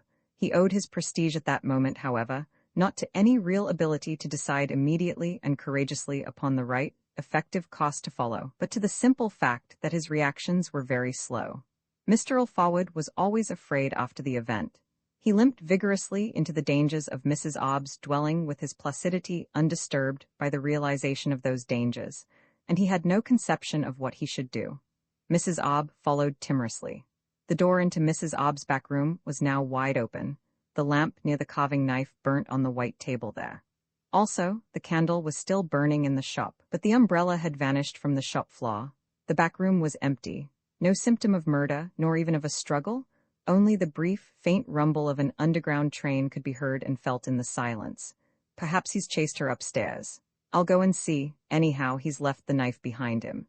Mr. O'Forwood picked up the carving knife and thereby further impressed Mrs. Obb. "Take the lamp," said Mrs. Obb. "Nobody up here?" he called from the first floor. Mrs. Obb ascended. Together they looked into each room. "She's taken her jacket?" exclaimed Mrs. Obb, noticing the empty peg behind the door when they came down again to the back room. "Ah, that's better," Mr. O'Forwood commented, expelling breath. "I've left my candle lighted," he said a moment later. "I'll go and blow it out. But, oh, I'm coming back, I'm coming back." While he was gone, Mrs. Obb had a momentary lapse into terror. Suppose she glimpsed again the savage and primeval passion half disclosed in the gestures and the glance of the young man, hints of forces uncontrollable, terrific and fatal. "I expect he's that young fellow that's running after her," said Mr. O'Forwood when he returned. "Seems he's had shell shock, so I heard. She'll have to leave him alone, that's clear." He was glad to think that he had found a new argument to help him to persuade Elsie not to desert him. "She seemed to be so respectable," observed Mrs. Obb. "Well, she is. Poor girl," sighed Mrs. Obb. She felt a genuine, perturbing compassion for Elsie. "Ought I to go and tell the police, Mr. O'Forwood? If I were you, I shouldn't have the police meddling. It's all right." "Well, anyhow, I can't pass the night here by myself." "No, I can't, and that's flat." She smiled almost comically. "You go off to bed," said Mr. O'Forwood, with a magnificent wave of the hand. "I'll make myself comfortable in this rocking chair. I'll stop till daylight." Mrs. Obb said that she couldn't think of such a thing, and that he was too kind. He mastered her. Then she said she would put a bit of coal on the fire. "You needn't." He stopped her. "I'll go across and get my overcoat and a quilt and lock up there. It'll be all right, it'll be all right." He reappeared with his overcoat on and the quilt a little rain-spotted. Mrs. Obb was wearing a long, thick mantle. "What's this?" he asked. "What's the meaning of this?" "I couldn't leave you to sit up by yourself. I couldn't really. I'm going to sit up too." Roman 9 Sunday morning. She never came to you this morning?" questioned Mr. O'Forwood with eager and cheerful interest. "No, did she to you?" Mr. O'Forwood shook his head, smiling. You seem to be quite the philosopher about it, said Mrs. Obb, but it must be most inconvenient for a man. Oh no, I can always manage, I can. Well, it's very wonderful of you, that's all I say. This was Sunday morning, the third day after the episode of the carving knife. What's so funny, said Mrs. Obb, is that she should come yesterday and Friday, just as if nothing had happened, and yet she doesn't come today. And yet it was settled plainly enough she was to come, early, an hour to you and an hour to me, wasn't it now? I do think she might have sent round a message or something, even if she is ill. Yes, but you see it never strikes them the inconvenience they're causing. Not that she's a bad girl. She's a very good girl. They always work better for gentlemen, remarked Mrs. Obb with an air vivacious and enigmatic. Mr. Alfawad, strolling towards the steps, had chanced, if in this world there is such a thing as chance, to see Mrs. Obb, all dressed, presumably, for church, standing in her shop and regarding the same with the owner's critical, appreciative eye. Mr. Alfawad had a good view of her, as anybody else might have had, because only the blue blind of the door was down, this being the recognized sufficient sign to the public of a shut shop. The two small windows had blinds, but they were seldom drawn, except to protect butter against sunshine. The pair had exchanged smiles, Mrs. Obb had hospitably unlocked, and Mr. Alfawad had entered. To him she presented a finely satisfactory appearance, dressed in black, with vermilion flowers in her hat, good shoes on her feet, and good uncreased gloves held in her ringed hand. She was slim. Mr. Alfawad thought of her as petite, but she was imposing, with all her keen restlessness of slight movements and her changing glance. No matter how her glance changed, it was always the glance of authority and of intelligence. On her pot, Mrs. Obb beheld Mr. Alfawad with favor. His pointed shot beard, so well trimmed, seemed to give him the status of a pillar of society. She still liked his full red lips and his fresh complexion, and he was exceedingly neat. True, he wore the same black, shirt-hiding tie as on weekdays, and his wristbands were still invisible. His hat and overcoat were not distinguished, but he had on a distinguished new blue suit. She was quite sure that he was inaugurating it that day. His slight limp pleased and touched her. His unshakable calmness impressed her. Oh, he was a man with reserves, both of character and of goods. Secure in these reserves, he could front the universe. He was self-reliant without being self-confident. He was grave, but his little eyes had occasionally a humorous gleam. She had noticed the gleam even when he picked up the carving knife on Thursday night. His demeanor in that dreadful crisis had been perfect. In brief, Mr. Alfawad, considered as an entity, was nearly faultless. Mr. Alfawad, on the other hand, was still secretly trembling as he realized more and more clearly the dangers which he had narrowly escaped in the Thursday night affair, and he had not begun to tremble until Friday morning. Rather early, isn't it, if you're going to church? He suggested. I always like to be early if it's a strange church, and I've not been in there at all yet. St. Andrew's? I don't know what its name is, the one up the steps in the middle of the square. Yes, St. Andrew's, that is. Without another word, they then, by a common impulse, both moved out of the shop, which Mrs. Obb smartly locked up.